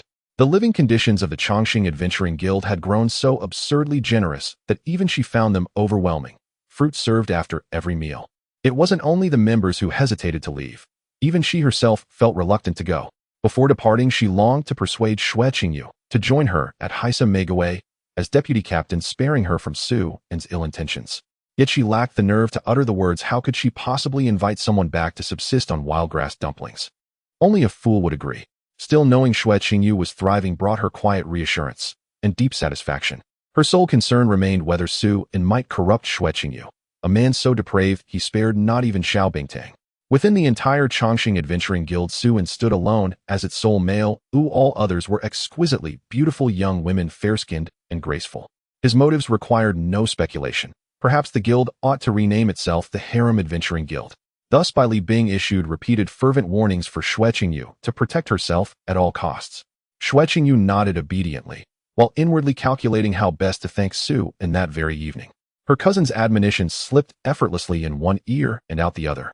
Had Bai Li Bing known, she would have collapsed in disbelief. Her own cousin had changed beyond recognition. At that moment, Suin reclined in his makeshift office chair, silently integrating over 1,000 awakened abilities, a daunting, labor-intensive endeavor. Fortunately, prior experience had yielded a mental synthesis chart. He now understood precisely how affinities aligned, which combinations birthed new powers, and what outcomes each fusion produced. In short order, he forged 14 strength abilities. Combined with the 6 contributed by Wu Xin and others, he now possessed 20. This batch surpassed all previous acquisitions in quality. After all, the Baiming Association was the strongest awakened faction in Sudi. Even in ruin, it retained a measure of prestige. Yet its material reserves were pitifully scarce, merely 200 tons across dozens of adventuring guilds. Another day of missing Huyi. If fully synthesized, the yield would reach 50 or 60 strength abilities, but he chose not to pursue them all, though he had already harvested awakened abilities from half of Sudi's Awa. For now, he would make do with a selection of A and Brank abilities. Strength abilities were not freely bestowed. They rewarded excellence, simultaneously fostering motivation and forging unbreakable cohesion around him, transforming the Chongqing Adventuring Guild into an impregnable bastion both within and without. Though the Baiming Association appeared formidable in Sudi against the broader backdrop of the apocalyptic age, it was insignificant. Its reach did not even rival that of Haisam Meigui. The apocalyptic age was an era of chaos, and also of rising heroes. When darkness shrouded the earth, indomitable humanity would blaze forth with radiant brilliance, stars ascending to guide mankind through the night. The Chongqing Adventuring Guild still walked a long road ahead, not merely to become the brightest star in that dark sky, but to defy the apocalypse itself, to tear asunder the colossal hand that choked humanity's throat. At that instant, Xue Qingyu pushed open the door and on tear. Yes, Xue Qingyu murmured, softly nodding. Thank you, Suin. A trivial matter. No need for gratitude, Suin replied with a faint smile. A single meal meant little to him, yet not everyone could claim even that privilege from his hands. Partly out of debt to Haisam Meigui, partly because Bai Li Bing was Xue Qingyu's cousin, and partly because Xue Qingyu herself served as deputy captain of the Chongqing Adventuring Guild, he extended this courtesy willingly. His feelings toward this campus queen, his junior, were complex. In his past life, they had scarcely interacted. He vaguely recalled helping her carry luggage on her first day at university. At first sight of that pure, gentle girl, his gaze had lingered. Yet overwhelmingly, he felt only shame so profound, he dared not even glance twice. By then, he had already set his sights on Su Xiaoyan, leaving no room for admiration toward Xue Qingyu. Later, he sensed faint traces of Su Xiaoyan's manipulative nature, but by then he had invested too mu.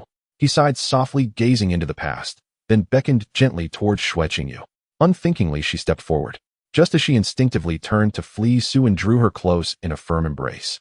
The next morning, Suin awoke on the soft bed. The urge for morning exercise stirred within him, a reasonable choice for both mind and body. Thus, the long-suffering wooden bed finally couldn't bear the burden and retired ahead of time. Although he hadn't yet discovered the kidney amplification ability, his diamond-like body could still enhance specific areas. His combat power had reached extraordinary levels. While Suin felt frustrated, he also contemplated that it was time to replace his bed. I've got it. Suddenly, he remembered the advanced alloy door he had acquired from the laboratory with a safety rating of 6. Wouldn't it be splendid to craft a bed from that? Not to mention using it to play cards, it could even serve as a family heirloom.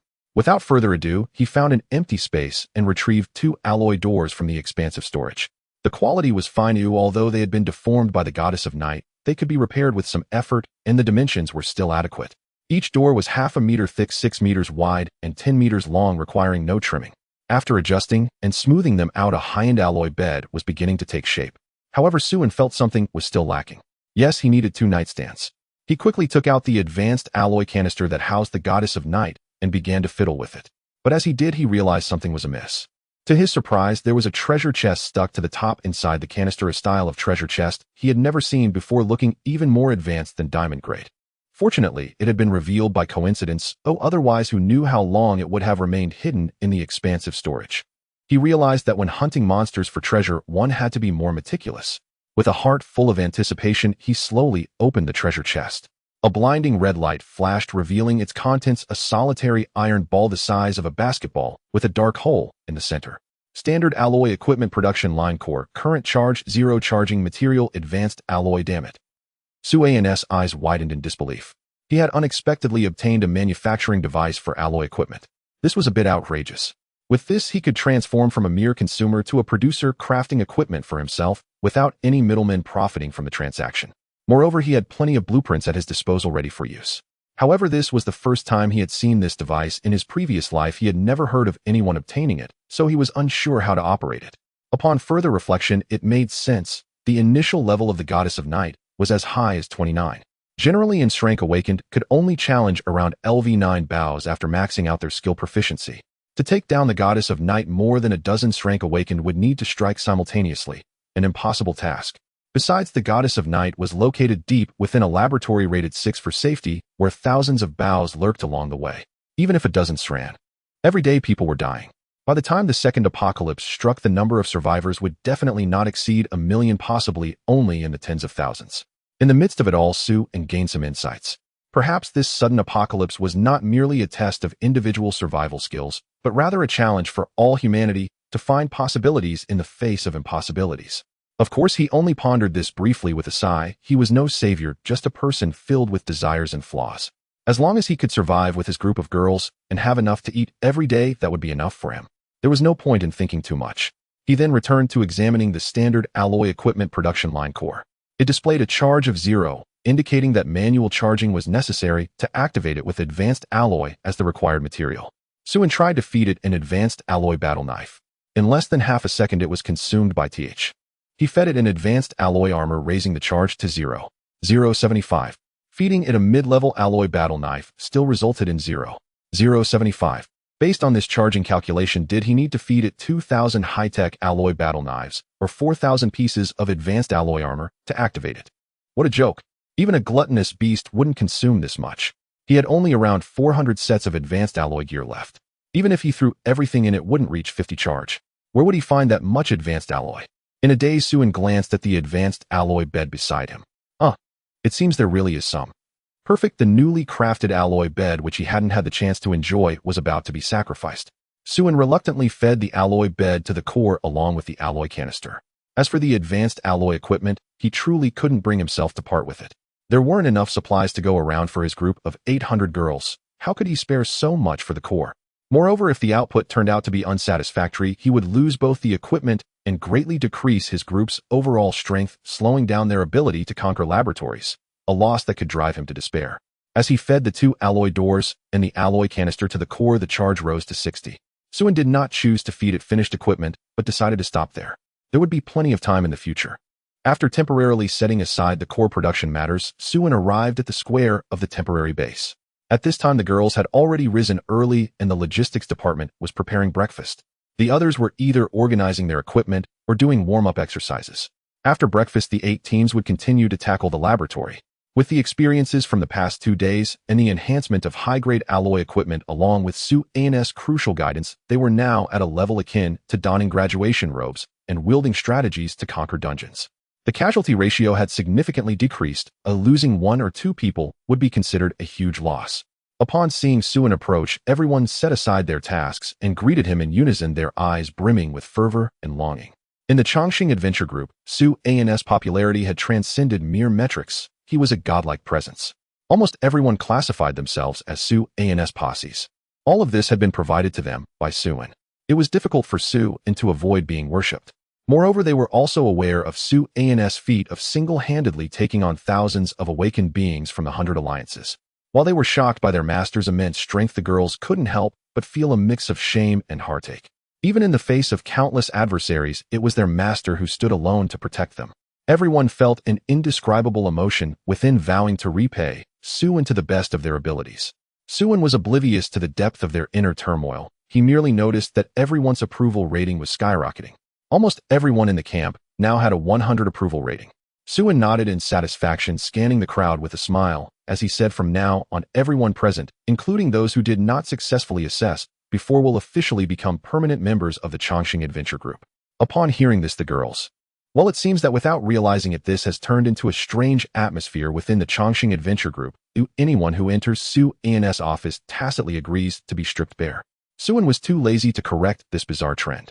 If they want to see, let them. After all, these girls all belong to him. The awakening process was simple and relaxed. 10 shrank awakened beings were born out of thin air. Before letting the girls leave, Su-an specifically kept one, a very proud twin-tailed girl. He wanted to see if there would be any difference in obedience between a regular member and the few girls around him, all of whom had a 100 approval rating.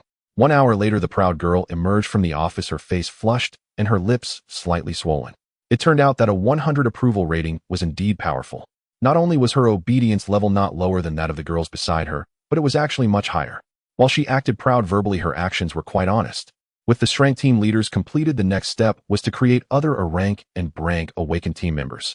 Su-an directly produced 100 awakened beings, dividing them into 10 teams, led by the previous 10 captains. Although there were still many powers left, he didn't plan to distribute them one by one. This was a special period deserving of special treatment. In the future, obtaining powers would require certain conditions and rules. As for what those rules and conditions were, Lu Hui would handle that. She was far more adept at personnel management.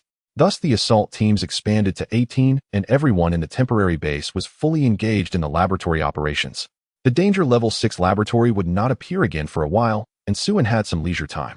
Therefore, he rode Wang Kai back to the headquarters base in the city center. There were still about 500 group members stationed there, most of whom were officially recognized members who had passed the ASI. On the 10th day after the emergence of the laboratory, approximately 2 months have passed since the apocalypse began. It is now the end of December, and winter is drawing near. Although Su-di is in the southern region, temperatures can still drop to single digits during winter. As the weather gradually turns colder, people in the camp set up metal barrels and fill them with combustible materials to create fires for warmth. Survivors can be seen huddled around bonfires along the roads. With the absence of the control by the 100 Alliance, everyone can explore the laboratory area, and many have brought back high-tech alloy equipment from the laboratory over the past 10 days. Even when facing the most basic laboratories, they have gained some self-defense capabilities. Most people are aware of their own limitations and only venture into the most basic laboratories for exploration. Although the output consists of low-level equipment and nutrient solutions, these are already sufficient. I would rather die in the laboratory. However, all these changes are heading in a positive direction, as the latest safety-rated level 6 laboratory will not refresh for another 4 days. He hardly needs to manage internal matters within the adventure group, and Su-an has little to do. He spends his days basking in the sun and relaxing, and at night, he plays games with the girls, making do with life. Today, Su-an plans to casually stroll outside and perhaps snag something. It has been several days since he last used his plundering ability, and his little hands are feeling a bit itchy. Su-an stepped out, this time in a black sports outfit, also wearing a mask to avoid being recognized. Fame is not necessarily a good thing, at least for Su-an it was not. Almost everyone in Su-di recognized him, having seen his portrait or photographs, even if they had never met him in person. To ordinary people, he was a great benefactor, a hero who brought hope to the masses. But to the awakened, he was a nightmare. Everyone knew Su-an was the awakened slayer. Awakened individuals would steer clear of him. This undoubtedly caused a stagnation in Su-an's plundering ambitions. To be honest, he wasn't entirely fixated on plundering abilities at this moment. There were only about 2,000 awakened left in Su-di, and these people were the main force exploring laboratories. Without them, the production of catalysts would inevitably drop several times, making it a loss that wasn't worth it. One must be patient in harvesting benefits. After the 3rd phase begins another wave of awakenings. Before plundering, he needed to conduct a small experiment. He still didn't know whether the skills plundered from zombies could be used, or if they had side effects. He wouldn't dare gamble with his own safety. The best method would be to find someone to test it, giving a skill that seemed to have side effects to another person and seeing what would happen. However, just like abilities, gifting skills to others requires a goodwill index of at least 60. It would be unwise to use his sister as a test subject, so he should find someone else. With this thought, Su-an slowly made his way toward the True God Sect base. As for his mount, Wang Kai had recently gone with the exploration team to tackle the laboratory, spending all day with Li Xiaoyu. Their goal was to consume those bows to level up. Su-an had heard of the True God Sect before. It was a church force that recruited followers under his name. Its rise was remarkably swift, and in terms of numbers, the True God Sect was the largest. "Hey dude, you here to join the True God Sect too?" A lean man struck up a conversation with Su-an. "Yes, I've come out of admiration," Su-an replied with a hood and mask on, making it hard for anyone to recognize him. "Dude, you're a fan of Captain Su, right?" "What a coincidence, me too. Are there many fans of Captain Su?" The lean man looked at Su-an with disdain. "Dude, you rarely go out, do you?" "Not many, but quite a lot." Let me put it this way, out of 10 people who can still breathe, 9 are fans of Captain Su. If the Chongqing adventure team hadn't stopped taking members, I would have castrated myself just to try. Suin couldn't help but take a deep breath. This guy was a real diehard fan. That shouldn't be the case, right? I heard they only accept beautiful women. The lean man deflated like a punctured balloon. Exactly. Who knew I was born with a bit too much meat? Sigh, I guess I can only come to join the True God sect. Is there really no entrance requirement for the True God sect? How could that be? Not only are there requirements, but they're also quite high. If there really were no requirements, the True God sect would have been overrun by now. I really didn't know that. Please elaborate. First, to join the True God sect, your purity must be high. Purity? Suin was left puzzled. Yes, purity. The more devout your belief in Captain Su, the higher your purity. Someone will come to test our purity, and only those with enough purity can join. Suin was speechless. How could something like purity be tested? Even he could only judge based on others' goodwill towards him. What right did this True God sect have? Soon the line reached its end, and it was Suin's turn. A person in a black robe recorded some basic information before leading Suin into the True God sect base. Along the way, most of the people were ordinary survivors similar to those from the outside world, with men and women of all ages. Temporary houses lined the road. While they couldn't be called great, they were barely livable. Suin noticed that these people shared a common trait. Their goodwill towards him was remarkably uniform, mostly ranging between 60 and 70. There were none below 60 and none above 70. Suin couldn't help but frown slightly. Could it be that this True God sect really could test purity? Then they would categorize the followers' ranks based on purity. That was rather interesting. Seeing Suin looking around, the black-robed person slowly asked. Suin was ushered into a hall that resembled a cathedral. In the center lay a reclining chair. At the far end loomed a 4 to 5 meter statue. A young man astride a gigantic cat, gazing down with sovereign contempt. When Suin took in the likeness, the corner of his mouth twitched involuntarily. Isn't that me riding Wonkai? Creak. The cathedral doors closed slowly. 6 hooded figures, their faces concealed by shadow, emerged, clutching burning candles. Please sit in the chair and accept the trial of the Jinshin, they intoned. Suin cast a measured glance across them. Among the 6, 4 were ordinary. 2 standing at the front, a tall one and a shorter one, were awakened. Ability Dream Creation A. Wealth 1000. Ability Hypnosis A. Wealth 300. Both were mental type abilities. Seeing those readings, Suin quickly pieced together how the Jinshin sect purified its faithful, likely by hypnotizing believers and then subjecting them to manufactured dreams, testing them within those fabricated worlds. Those trapped in a dream would not perceive they were dreaming. Actions taken there sprang from the heart and could not be faked. The purification would be uncannily accurate. Suin could not help but muse. This Jinshin sect was remarkably clever.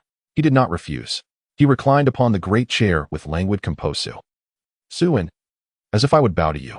An impostor who loves nothing more than posing, flashy illusions with no substance. Does the real me affect this much pretense? How had he failed to notice?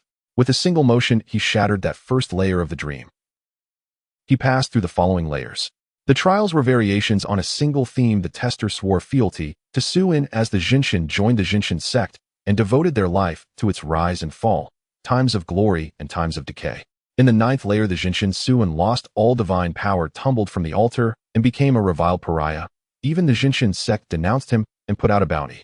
If the dreamer had passed the previous 8 layers faithfully by that point, they would have followed Jinshin Suin for decades and become a high-ranking leader of the sect. Having discovered the fugitive's hiding place, they could seize him, and thus the dream would collapse. Trial concluded as failure. Only if the dreamer remained unwaveringly loyal would the vision continue, and their future deeds would determine the depth of their devotion. Understanding the sect's purification method, Suin could not help but be bemused. Was the Jinshin sect in fact helping him assemble a con? That cannot be. It seemed he ought to have a word with the higher-ups of the Jinshin sect. He exited the dream at once and rose. The vision dissipated. The awakened, who had been trapped within the dream, snapped back to reality and stumbled backwards several paces, alarmed. You? Who exactly are you? What purpose do you have in coming to our Jinshin sect? The smaller hooded woman pointed at Suin and scolded him. She had never before been trapped in a dream she herself had woven. Plainly her mental ability was far inferior to his. The others assumed combat stances. One of the robed figures quietly pressed an alarm, summoning the faithful. In short order, the hall's doors burst open. Dozens of people in the same sect uniform poured in and encircled Suin. Leading them was an shrank, awakened woman knight, clad in heavy armor. A brown-haired, green-eyed, fair-skinned mixed blood, whose brow carried equal measures of competence and resolve. The small robed woman hurried to the knight's side and pointed at Suin. Sister Junda, this man is here to cause trouble. he disrupted the Jinshin trial. Capture him. The knight's face was ice. She drew the knight's sword at her waist and leveled it at Suin, voice cold. You dared to profane the sacred rite. You shall suffer divine punishment. Suin shook his head in mock exasperation, peeled back his hood and mask, and revealed a playful smile. Having met the Jinshin, why? Oh no, what, you don't even recognize your Jinshin in the flesh. He currently possessed few zombie abilities, having spent the past few days indulging in leisure without attending to serious matters. It seemed he needed to procure more zombies. The selected few disciples were all level 1 followers with a 100 approval rating, 3 women and 2 men. The 5 displayed a hint of surprise at Suin's attention, kneeling on the ground awaiting the divine oracle. Suin first bestowed upon one of the female believers a witch's rending skill. Try to see if there are any changes if you can feel any abilities. The female disciple, filled with excitement, followed Suin's instructions to sense the changes in her body. I can feel it, I also have abilities now. The female disciple stood up excitedly, waving her hands as crimson sharp claws sprouted from her fingertips, identical to the witch's claws. Suin retrieved a large log from the vast space and threw it on the ground, commanding, test its power. Yes, true, God, the female disciple replied, scratching at the log with her claws. The sharp claws instantly sliced the log, which was as thick as a person's arms, into several sections, leaving the cut surfaces remarkably smooth. Can the claws retract? Yes, they can. The female disciple retracted her claws, which disappeared back into her flesh. Suin nodded in satisfaction. It seemed the rending skill was indeed effective. He proceeded to test the next skill, Berserk. This was a skill he had obtained from a tank during his recent visit to the old base in the city. He granted the Berserk skill to one of the male disciples. As soon as the skill was activated, the disciple's eyes turned red, veins bulging, and he fell into a state of rage. His physical capabilities instantly multiplied, several times his body enlarging by half, and his strength significantly increased. However, a clear drawback emerged after activating the Berserk skill. His temperament became extremely irritable, displaying considerable combativeness even in front of Suin, the true god. Fortunately, he could still restrain himself and did not directly become a madman, resembling a simplified version of endless fury. The after effects were yet to be determined, but there's some potential here. By this calculation, the potential of zombie skills was not much lower than that of supernatural abilities. First, he would experiment with the true God sect disciples, selecting skills with high value and no side effects, then bestowing a high-level skill upon each member of his adventure team. Hundreds of Scrayed Awakened ones with top-notch zombie skills. Just thinking about it made him a bit excited. With that in mind, Suin couldn't sit still and ordered Xiao Laosan to take a few disciples down to observe for any side effects. He then left the true God sect base. Time to procure supplies. Accompanying Suin as he left was Saint Jean Dark. From beginning to end, Jean followed Suin closely like a little companion. Why are you following me? Aren't you returning to the true God sect? Jean knelt on one knee and said earnestly, respected true God, please grant Jean a mission. She is prepared to face any trial. Seeing Suin effortlessly create awakened ones, Jean was further convinced of her inner thoughts. The devotion of the disciples had earned them a reward. She finally embraced her destiny. The true God was about to guide her to fulfill her mission. Watching this serious no-nonsense knight, Suin felt quite speechless. What mission could there be? This was just latest Chinibu. He could only cough a couple of times to lower his voice and try to play along with her act. Suin was also quite the dork himself. Jean, do you know that the path you are about to tread is fraught with killing and bloodshed? Have you thought it through? Yes. Jean took a deep breath, her azure eyes filled with determination. Great true God, I am ready for anything. Suin feigned a look of satisfaction and nodded. As expected of the one I chose, I have always been watching your performance. Jean, you are my most admirable disciple. Saying this, Suin took out a nanoalloy sword from his vast space, transforming it into a knight's sword and resting it on her shoulder. In the name of the true God, I confer upon my most loyal knight, Saint Jean d'Arc, the title of War God Knight. Grant her humility, honor, sacrifice, bravery, compassion, spirit, honesty, justice, and virtue. She shall fear no darkness nor strong enemies, as courage and valor accompany her always. Suin felt he had scored a perfect mark with this improvisation. Hearing Suin's words, Jean trembled with excitement, hurriedly responding, I swear to treat the weak kindly. I swear to bravely resist violence. I swear to fight against all wrongs. I swear to battle for the duh. He casually waved his hand dismissively. You should understand even if I don't say it. If you don't understand, saying it won't help, and if you do understand, you naturally will. My beloved knight, you are special. The answer is already in your heart, isn't it? Just follow your heart. After saying this, Suin slipped away. He was feeling awkward and couldn't endure Jean's Chinibu antics any longer. Watching Suin disappear from sight, Jean's heart raced, murmuring, I am special. The true God said I am special. After listening to the man's brief explanation, Suin understood the origins of the true god sect. He never expected it to be like this. When he subdued Wang Kai, it was being worshipped as a divine beast by a group of people led by a shaman draped in a white sheet. This must be the initial origin of the true god sect. Looking back, it seemed that the sect was birthed from his unintentional influence and has been developing smoothly ever since. Suin couldn't help but chuckle in disbelief. Moreover, he realized that those guards who had rushed in, as well as Saint Jean, and even this family of 3, had a 100 favorable impression of him. What was going on here? Were they brainwashing themselves? For Suin, this could be considered a good thing. At the very least, he wouldn't have to worry about finding test subjects for the skills extracted from zombies. Soon Suin entered a spacious room decorated extravagantly. There was a goose feather carpet, a clean and soft large bed, neatly trimmed green plants, and the walls were adorned with portraits of Suin himself. This was a specially prepared residence for him, the most confidential and sacred place within the true god sect. Even the hygiene was personally taken care of by Saint Jean every day. Sometimes she would sit by the door hugging her knees and staring into space, squatting there for an entire night, seemingly awaiting the arrival of the true god to bestow her with a mission. Just as Jean had hoped, Suin truly arrived. This room, which had never been occupied by anyone, finally welcomed its long-awaited master. Not only Jean, but the entire true god sect was stirred into a frenzy by Suin's arrival. Most of the believers had only seen Suin's portraits and heard tales of his deeds, but few had ever seen him in person, mostly just having caught a glimpse from afar. Soon the followers of the true god sect were summoned, a sea of people gathering. However, not everyone could meet Suin. The sect's rules were exceedingly strict. Only level 1 believers could meet the true god and listen to divine revelations. Based on the loyalty demonstrated during the true god trial, believers were divided into 5 levels. Those who performed adequately in the trial were the lowest level 5 level believers belonging to the outer members of the true god sect, usually residing in the peripheral areas of the sect's stronghold. The next level consisted of the more loyal 4-level believers, followed by the 3-level believers. The second-level believers had reached an extreme level of devotion, willing to unconditionally offer their lives for the true God. Lastly, there was the management level, also known as divine envoys. The number of divine envoys was not large, fewer than 10, including the family of 3 from the Chu family. The mother was the high priestess, the father was the high priest, and the daughter was the saint. As for Jean, she held dual identities as both saint and war god attendant. After resting for a while in his room, Suin personally went to the plaza to meet these so-called level 1 believers. The number of followers in the true god sect exceeded 10,000, but only a little over 1,000 had reached level 1, a ratio of about 1 in 10. There were men and women of all ages, and as they looked at Suin standing on the balcony, their eyes were filled with fervor. It's really the true god. This is my first time seeing the true god. Is the true god here to guide us? Many believers were so moved that tears welled in their eyes, kneeling down and pressing their palms together in front of their chests, performing the prayer gesture invented by the true god sect. Suin looked down and found that most of these level 1 believers were ordinary people, with very few being awakened ones. It made sense when he thought about it.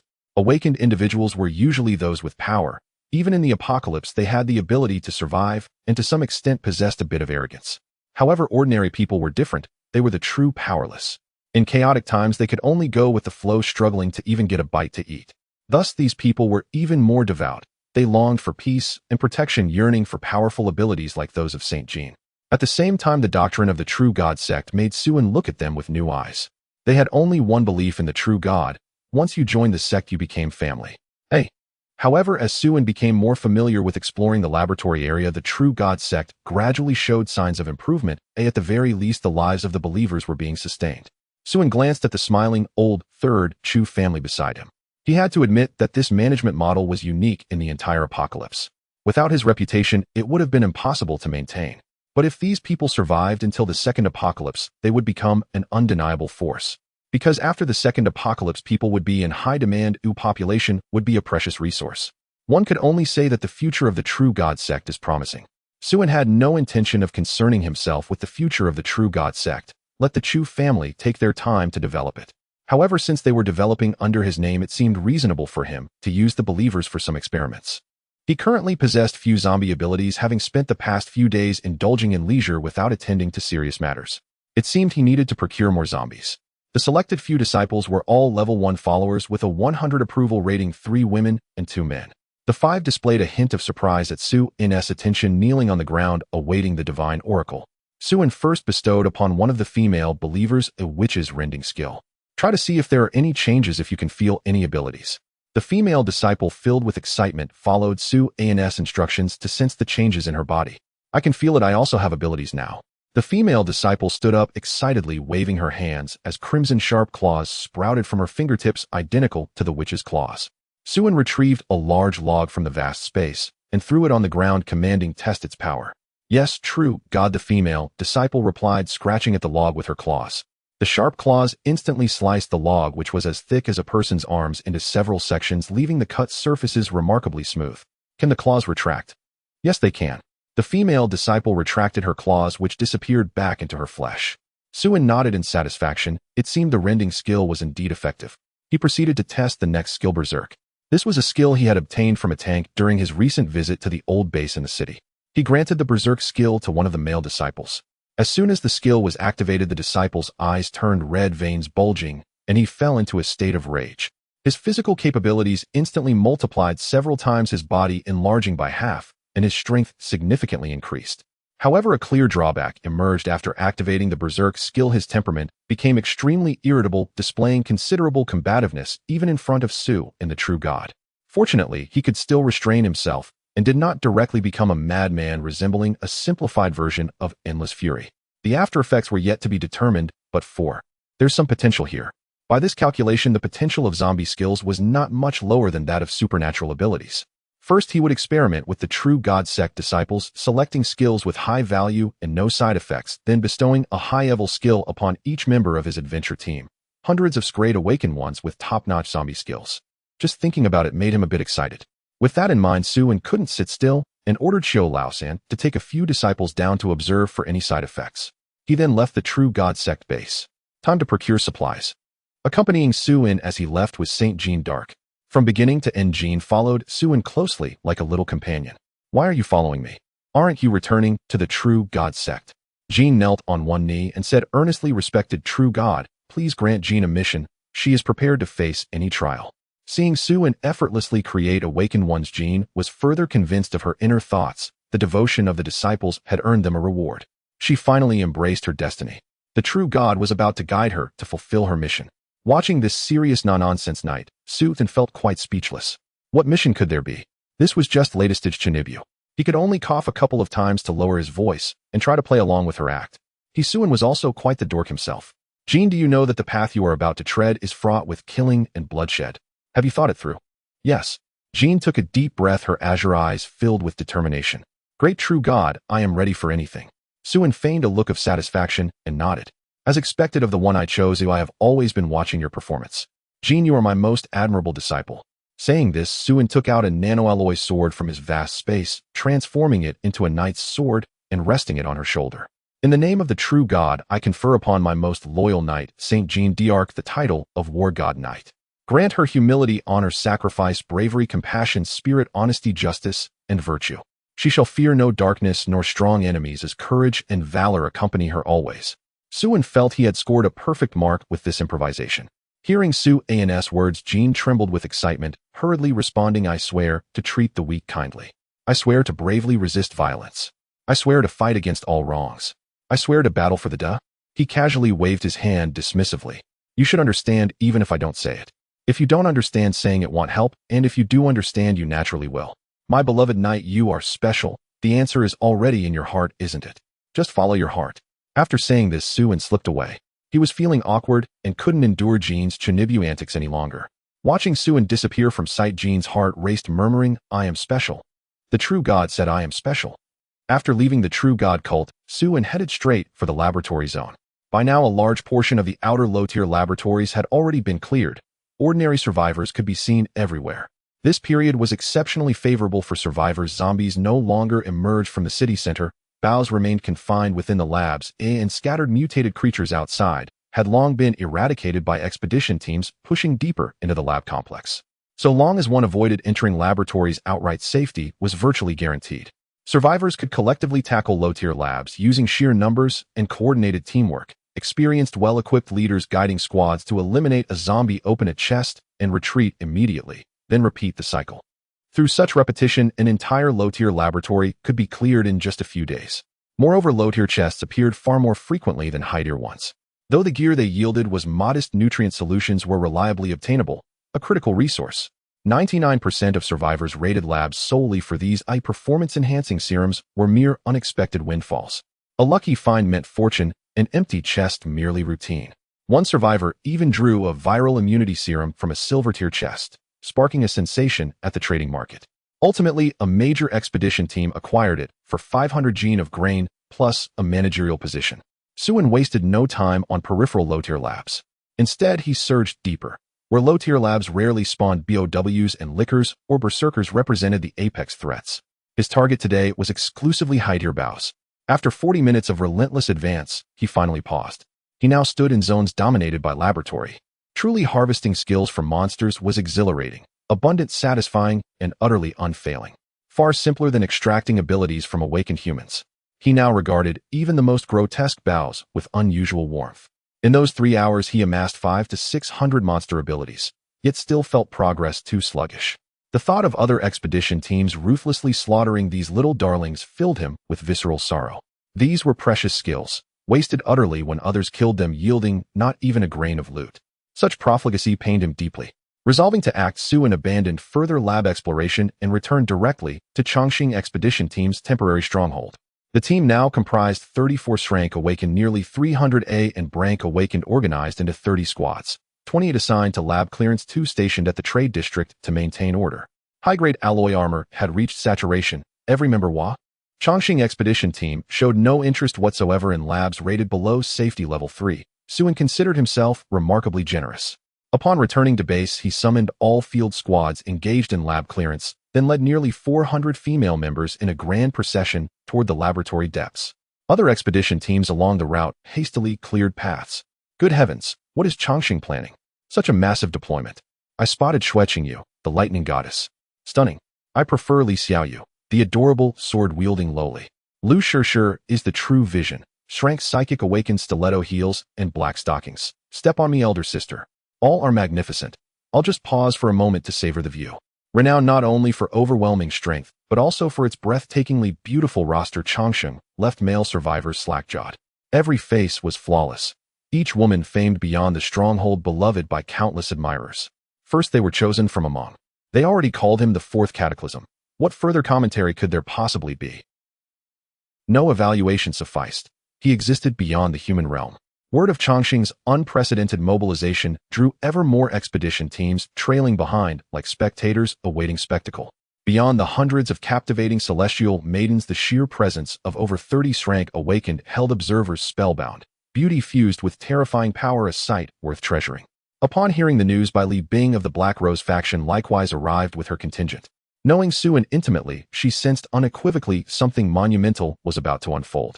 Once they reached a high-tier laboratory sector, Suin issued orders. 28 squads took positions before 28 lab entrances. Yet none advanced. They waited, motionless, at the threshold awaiting his next command. Suin dismounted from Wang Kai and stretched his joints. Clearing labs solo was inefficient. 90% of his time was spent opening chests. His plan was simple: storm and alone annihilate every mon. Since it was their first joint operation with Suin, the women of the Chongqing Adventuring Guild were equally exhilarated. Each sat ramrod straight, brimming with unwavering focus, eager to impress Suin. A favorable impression from the guild master might lead to a private meeting in his office and an instant promotion with a substantial raise. Suin beckoned to a tall woman wearing black stockings. She hurried over, bowed gracefully before him, and greeted him respectfully, guild master. Her name was Lu Shishir, one of the 8 Shrank Awakeners Suin had personally elevated at the outset. Within the guild, her status ranked just below senior executives such as Xueqingyu and Li Xiaoyu. She served directly under Su and as part of his elite personal guard. Her privileges far surpassed those of ordinary members. Moreover, among the 8 guards, Lu Shishir stood out for her exceptional beauty and figure, the very embodiment of the guild's aesthetic standard. As personal attendants to Su, and they meticulously maintained not only their attire, but also their skin, physique, and poise, gradually becoming the public face of the Chongqing Adventuring Guild. Consequently, these 8 guards had amassed considerable fame and legions of devoted fans. Lu Shishir exuded mature, commanding elegance, an archetypal doyen, and her long perfect. Lu Shishir possessed sharp intellect, keen perceptiveness, and remarkable charisma. She often assisted Xueqingyu with administrative duties, quietly ascending toward the upper echelons of management. Suin pulled out a mechanical watch and tossed it to her. Time me once I enter. Record precisely how long I take from entry to exit. Understood, Guild Master, she replied with a gentle nod, her eyes already shimmering with quiet devotion. Suin intended to push his full power to clear a level 4 security laboratory to determine the exact time required. With concrete timing data, he could coordinate his members' entry, treasure retrieval, and supply transport with surgical precision. Without such planning, even his extraordinary speed would prove futile. Disorganized execution would inevitably stall progress. Without another word, Suin strode toward the laboratory's sealed metal doors. Dozens of strength abilities erupted simultaneously. Tremors shook the earth, carving a crater 5 meters wide. Deity or demon, it's just an awakener with multiple abilities. At heart, he's no different from us. Shoo, lower your voice. If the true God sect hears you, they'll haul you off for heresy trials and flay you alive. Well, it's true. I'm an awakener too. Does that make me divine as well? Absurd. He has how many abilities? And you have how many? In the blink of an eye, I counted at least a dozen strength abilities, perhaps even more.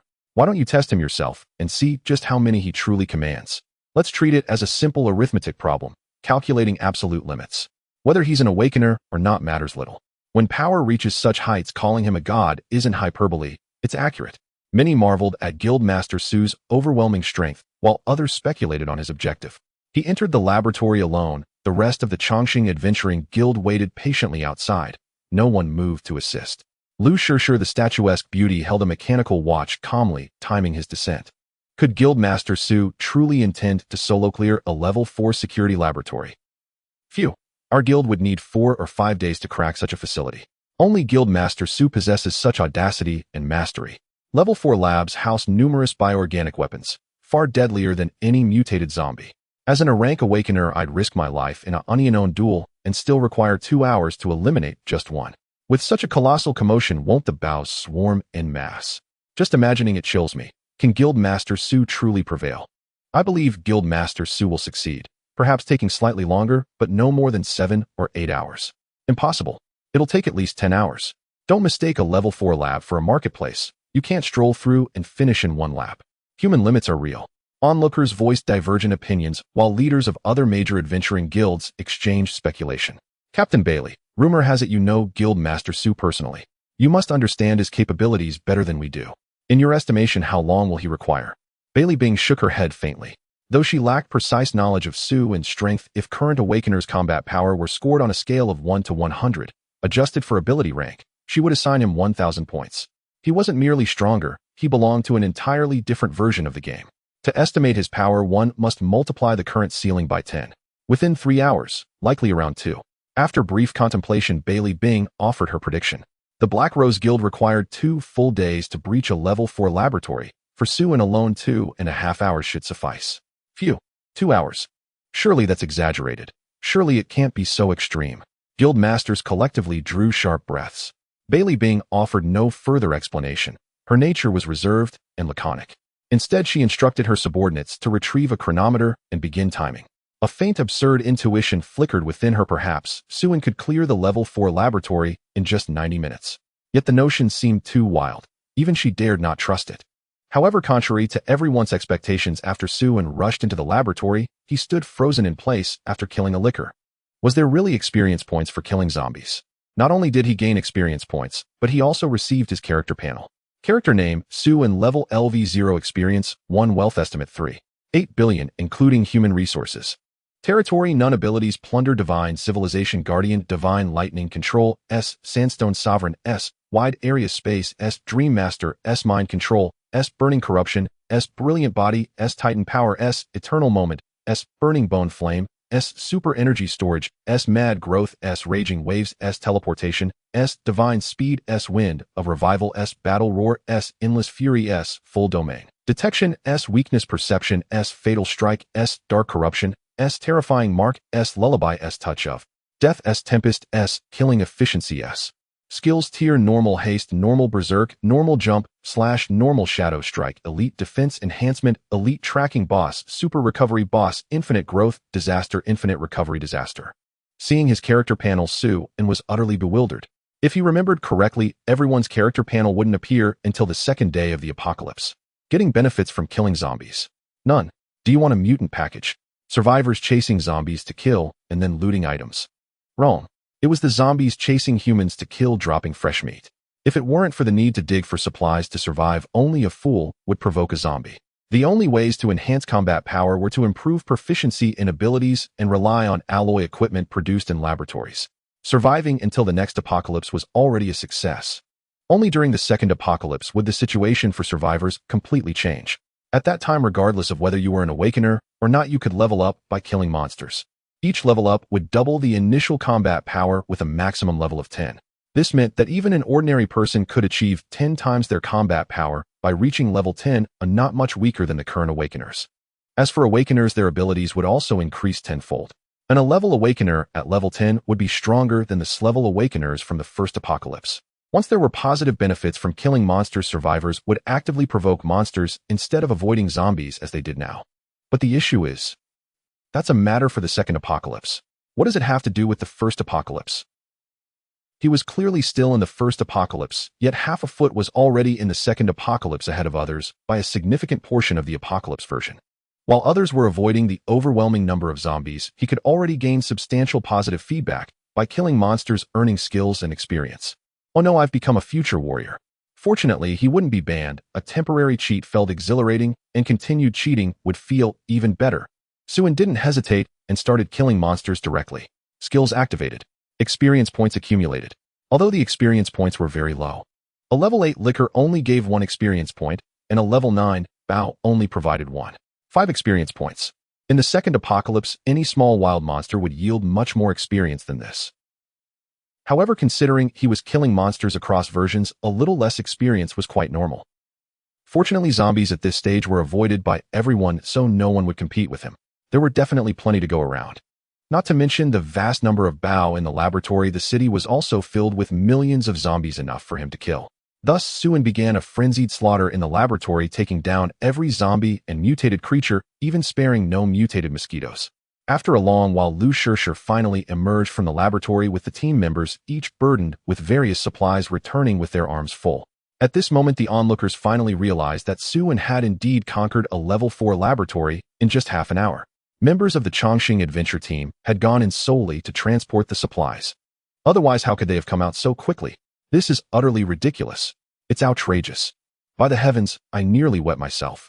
Conquering a level 4 laboratory in half an hour. The fourth catastrophe. This is the fourth catastrophe. Amidst the exclamations of the crowd, Suin turned a deaf ear. Too slow, far too slow. The speed of collecting supplies was simply insufficient. Lacking spatial abilities, a team had to gather supplies and open treasure chests while also transporting them out. This back and forth took over an hour. Moreover, he had to conquer the laboratory, unable to store each item into the expansive space in time, necessitating the dispatch of some team members to transport items back to the base. If this continued, the speed at which team members scavenged supplies would gradually fall behind his speed in conquering the laboratory. Once the team members could not spare their hands, the laboratories he conquered would be laid bare before the other survivors. Once the laboratory was free of zombies and BOWs, anyone could swagger in to open chests and take supplies. Wouldn't he just become a free laborer for others? This cannot be allowed. Thinking of this, Suin first instructed Li Xiaoyu to lead a team back to the base to bring over the 10 or so large trucks parked there, forming a transport team.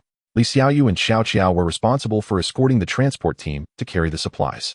The remaining teams were consolidated into 8 large groups, with 6 teams tasked with moving supplies out of the laboratory. The other 2 teams were responsible for maintaining order at the site, remaining vigilant against other survivors to prevent anyone from sneakily stealing things. As for loading the cargo, Li Xiaoyu would bring more people from the base. The distance to the base was about a 40-minute walk. If driving along winding routes, it would take roughly 15 minutes. Additionally, due to Qiaoqiu's ability as the Sands Master, she could manipulate the ground sands to level it out, quickly opening a direct highway to the base. The one-way trip could be shortened to 10 minutes, including the back and forth for Lo. Are they planning to dismantle the laboratory and take it back? In these times, no one collects scrap metal. Food is extremely scarce, isn't broken iron and steel everywhere. Taking it back wouldn't be useful. Amidst the bewildered expressions of the crowd, Suin quickly briefed his team before charging back into the laboratory. Coming back again. Captain Su is probably addicted to soloing dungeons. Half an hour for one laboratory is indeed astonishing, but leaving so many subordinates resting outside is quite the waste. If it were me, I would have everyone tackle the laboratory together. With the strength of the Chongqing adventure team, how many laboratories could be conquered in a day? In just a few days, freedom of supplies and equipment could be achieved. They couldn't even finish the nutritional liquids. Wake up, buddy. You're not the fourth catastrophe. Moreover, the Chongqing adventure team has already attained freedom of supplies and equipment. Everyone wears top-tier alloy suits, and it's said they eat meat at every meal, while we refugees treat nutritional liquids like treasures reveling in a sip for a whole day. Just a few words, yet the impact was so immense. As the crowd whispered among themselves, Suin had already transformed into a whirlwind of powers rampaging through the laboratory. In just 20 minutes, he conquered another laboratory and jumped out through a broken wall. Seeing Suin emerge, Xue Qingyu immediately led her team inside to scavenge for supplies, while a large truck turned around positioning its cargo box at the laboratory entrance as the loading team rushed to keep up and prepare to load. Suin feigned urgency and charged into another laboratory. A cute girl with twin ponytails quickly assembled a team to guard the entrance, waiting for Su and to come out before rushing in. The spectators were dumbfounded. What is this? I don't understand, but I'm profoundly shocked. Another level 4 laboratory conquered in 20 minutes. Is this even reasonable? Is this fair? My goodness, it's too absurd, too monstrous. In the midst of the crowd's confusion, within 15 minutes, Suin burst through the wall again, heading towards the next laboratory. The girl with ponytails shouted an order, leading her team inside to quickly scavenge for supplies as another large truck approached to load up, with the loading team following closely. 14.5 minutes. Everyone stood frozen in place, horrified. Isn't this practically a race?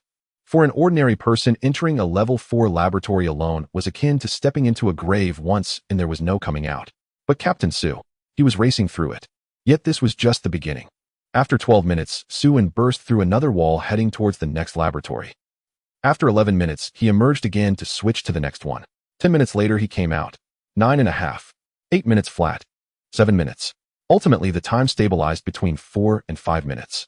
Not only ordinary people were stunned, even the leaders of the large adventure teams were petrified. Bailey Bing, her lips slightly parted, wore a dazed expression, murmuring, "He really is racing." 2 hours passed in the blink of an eye. Suin had already conquered nearly 30 laboratories, ranging from level 3 facilities to 4 formidable level 5 strongholds.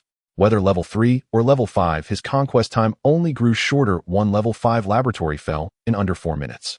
Suin's figure blurred into a lightning bolt wreathed in a maelstrom of awakened abilities. No mutated creature survived his passage. Later, when 2 laboratories stood in close proximity, he simply assaulted both simultaneously, darting between them, unleashing devastation in rapid succession. While Suin streaked through laboratories like a storm of divine retribution, the female members of the Chongqing adventuring team scrambled to haul away loot, often too overwhelmed even to open treasure chests, just loading the crates wholesale onto trucks and rushing them back. Some hauled supplies, the others loaded cargo, their frenzy unrelenting. Hundreds of people strained every sinew just to keep pace with Suin's blistering conquest speed. 12 massive cargo trucks shuttled ceaselessly between the laboratories and the base, forming a relentless logistical assembly line. Onlookers stood utterly stunned. So many high-tier laboratories, so many overflowing treasure chests. The women of the Chongqing adventuring team stormed straight in and claimed everything, without encountering the slightest danger. This was no longer exploration. It was sovereign zero-cost acquisition. Golden treasure chests and armloads of supplies streamed out non-stop, cartload after cartload. Only then did the crowd begin dazedly grasp the truth. Captain Su wasn't racing. He was restocking. He was openly restocking, in the elite experimental zone itself. As truck after truck rolled past, laden with gleaming chests and crates, onlookers' eyes bulged in disbelief. Their eyes bloodshot, envy searing their very souls until they felt ready to splinter apart. Each truck carried the full yield of at least 1.5 high-tier laboratories, a fortune beyond the wildest dreams of any mid or small-tier adventuring team. High-tier labs were simply beyond their reach. And yet Chongqing had seized it all, without losing a single life, without shedding a drop of their own blood. Jealousy and greed erupted like wildfire across the crowd. Restlessness swelled. Many began calculating whether to seize the spoils by force. Before absolute profit, human avarice blazed like dry grass doused in gasoline, ignited by the faintest spark. Chongqing has gorged on so many labs. What's left for us? Once Chongqing finishes clearing them all, what will we have left to explore? It's downright unscrupulous. They feast while we starve. At least leave us some broth. Exactly. Several trucks should be shared fairly among us. That's only fair. Whoever sees it shares in it. This is the apocalypse. We're all suffering. Now more than ever, we must stand united in adversity. With great power comes great responsibility. Captain Su must lead by example. Don't you agree? Well said. Great power demands great responsibility. Awakened individuals quickly rallied, chanting slogans like "Great power, great responsibility." And who sees it shares it. Those speaking up were almost exclusively awakened beings. Ordinary civilians rarely joined in. 99% of them fled far away, unwilling to get involved. To commoners, Suin was a savior. His eradication of the 100 Alliance had liberated them from brutal exploitation. Many would have starved long ago without him. Now they enjoyed unprecedented freedom to explore laboratories. 99% revered Suin as a deity. Naturally, they held the Chongqing adventuring team in equal awe, daring to touch anything belonging to Suin. Not even 1,000 lifetimes would grant them such audacity. Who courts death so brazenly? Meanwhile, the agitated awakened had been blinded by greed. Their elevated status bred the delusion that moral pressure, cloaked in lofty rhetoric, could compel Chongqing to yield. Suin's dismantling of the 100 Alliance for the common good and his selfless establishment of trade zones and residential districts had painted him in many minds as a benevolent sage king devoted to all under heaven. They believed public opinion alone could bind him. Claims like Chongqing has consumed all high-tier labs, leaving nothing for us, were hollow noise. How many adventuring teams present, even among the elite, possessed the strength to clear such labs? Across Suzhou territory, fewer than 10 teams could muster that capability. The crowd's unrest escalated. Some even crossed the red boundary line previously marked by Chongqing. Clearly, Suin's earlier decision to station 2 squads solely for crowd control had been prescient. Instantly, those units surged forward, executing those who breached the line. With their superior gear and refined awakened abilities, Chongqing's warriors rendered these awakened foes utterly insignificant. Don't kill them outright. Leave them breathing. They'll be useful to my husband. Li Xiaoyu, normally overseeing transport, roared this command, hefting her colossal greatsword and charging into the fray. She ordered her comrades to spare lives, preserving captives for Suin's return. The women understood instantly and held back their strikes. Unable to kill, they severed limbs instead. Screams of agony and desperate pleas filled the air. Blood sprayed across the ground, severed arms and legs littered the scene. Many awakened fled in terror, but others, intoxicated by greed and adrenaline, plunged into frenzied madness, lunging toward the supply-laden trucks. Xueqingyu, who had been coordinating logistics, immediately diverted forces to intercept these rabid opportunists. Not all adventuring teams joined the chaos. Leaders of top-tier large teams urgently ordered their subordinates to withdraw far from the conflict zone, refusing to entangle themselves. These veteran commanders were no fools. The 100 Alliance's grim fate remained vivid in memory. None wished to become. Moreover, these large teams were established entities. Unlike smaller, desperate outfits with nothing to lose, they could sustain themselves through skill and discipline, needing no stolen spoils. Even if they succeeded in seizing supplies, that feast might well be their last meal. Though ordinary folk dubbed Suin the Fourth Cataclysm, elite adventurers privately called him Yan Wang the Soul Reaper, Su the Skinflayer. The Black Rose Alliance likewise abstained from looting, instead dispatching troops to assist Chongqing in maintaining order. Even Bai Li Bing personally joined the effort. Black Rose still owed Suin a lavish banquet, and her cousin served as deputy captain of Chongqing. Loyalty and kinship alike demanded support. Nor was Black Rose alone. The True God Church also arrived. Its robed faithful, clad in uniform vestments, aligned themselves with Chongqing. Saint Joan, armored in gleaming knightly plate, hovered high above the crowd, radiant golden wings unfurled behind her like a celestial war angel. Her sapphire eyes shimmered with glacial resolve as she spoke, voice calm and incisive. Those who defy the divine shall be purged. After clearing yet another level 4 laboratory, Suin shattered the ceiling and stood atop the building, gazing down upon the chaos below, the riot of awakened individuals unfolding beneath him. His expression remained utterly unmoved. This was precisely what he had anticipated. Starving wild dogs spotting an elephant would lunge without hesitation, not caring whether they could tear into it, only eager to sink their teeth in first. He couldn't be bothered to intervene. Hundreds, or even thousands, of awakened beings meant nothing to him. If the Chongqing Adventuring Corps couldn't methodically dispatch foes while simultaneously managing logistics, loading, unloading, and advancing, they would hardly deserve the title of strongest adventuring corps. These rabble were no more than brittle clay tiles and straw dogs, unworthy even as whetstones to hone the Chongqing Adventuring Corps' blades. Suin leapt instantly into another laboratory to continue his campaign. His priority remained unwavering. Frankly speaking, I'm truly gratified that you've gathered in formation today to deliver your head straight into my hands. For some time now, awakened individuals had avoided him like venomous serpents. He hadn't harvested any abilities in ages. Hundreds arriving en masse to offer up their powers. That genuinely warmed his heart. I'd assumed everyone feared me as if I were a plague, but apparently my reputation remains rather favorable. Perhaps this was what they called virtue rewarded. He resolved to do more good deeds henceforth. With that, Suen drew a nanotech combat blade, its edge gleaming softly, and wore a gentle, almost benevolent smile. Rest assured, I wield my blade with consummate skill. You'll feel minimal pain. Give me 5 minutes, and I shall escort each of you to paradise. At his words, panic erupted among the awakened. The faint-hearted wept outright.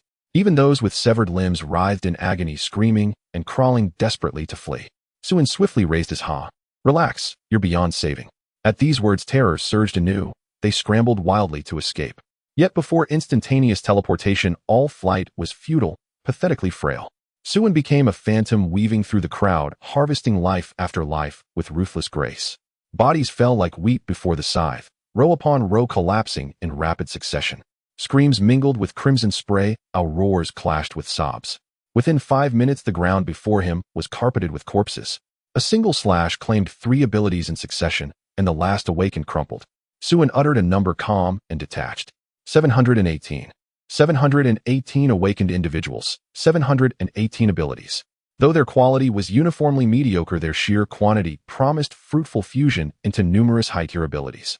Wealth value was negligible, one poorer than the next. Alas, such large-scale ability harvesting would likely never recur in the first cataclysm. Of Sudi's several thousand awakened Su and had already culled half, 4,000 reduced to 2,000. Now another half fell, 2,000 dwindling to 1,000. One more cull and extinction loomed. No more would come to offer their powers willingly. From here on, leaner days awaited, slow, grueling endurance. Unexpectedly, however, slaying awakened individuals yielded experience points, albeit sparingly 2 or 3 at most, sometimes as little as 0. 1. His level had thus risen from the initial LV 0 to LV 2. His experience bar now read 12. 68. His raw strength had doubled, his abilities likewise amplified twofold. This was the terrifying reality of the new multiplicative tier in combat progression, exponential scaling, yet agonizingly slow advancement. Dozens of elite laboratories monsters and hundreds of awakened individuals had been required merely to reach level 2. Moreover, each successive level demanded exponentially more experience 1,000 points to ascend from LV 0 to LV 1,200 from LV 1 to LV 2,400 from LV 2 to LV 3,800 from LV 3 to LV 4,1600 from LV 4 to LV 5,320 from LV 5 to LV 6, and so forth. To advance from LV 9 to LV 10 would require a staggering 5,120 experience points. Each elite bow granted only 2 points. He would need to slay precisely 256,000 of them. Without sleep or sustenance, killing 1 per minute, it would still take over half a year. Yet the second phase of the first cataclysm lasted less than 6 months. He simply lacked the time to grind his way upward. Reaching LV 10 was out of the question. LV 6 or LV 7 remained barely plausible. Cross-version leveling was brutally, unforgivingly difficult. In the second cataclysm, even a mere little scorpion awarded dozens of experience points. Being a future warrior is no easy feat. Having subdued these awakened Su and prepared to proceed with the systematic clearance of the laboratories. Yet his pace was so astonishingly swift that the women could barely keep up, leaving roughly 10% of the labs incompletely looted, though 90% were thoroughly scavenged. Suen promptly ceded those unclaimed laboratories to the True God cult and the Black Rose. The Black Rose required no further explanation. As for the True God cult, though not directly under his command, it functioned in all but name as a semi-affiliated faction, effectively one of his own. Moreover, it served as his experimental testing ground. Bestowing favors upon it was both logical and justified. Handing over surplus resources was far preferable to leaving them idle for other survivors to claim freely. Upon learning that Suen had gifted them the residual laboratory supplies, both the True God cult and the Black Rose erupted in elation, though they were merely collecting what the Everlife Advent.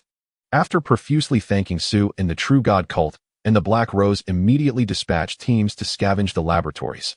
Meanwhile, the major adventuring corps who had watched from the sidelines stood utterly dumbfounded. Was this even permissible? They bitterly regretted not stepping in earlier to assist the Everlife adventuring corps in quelling the uprising.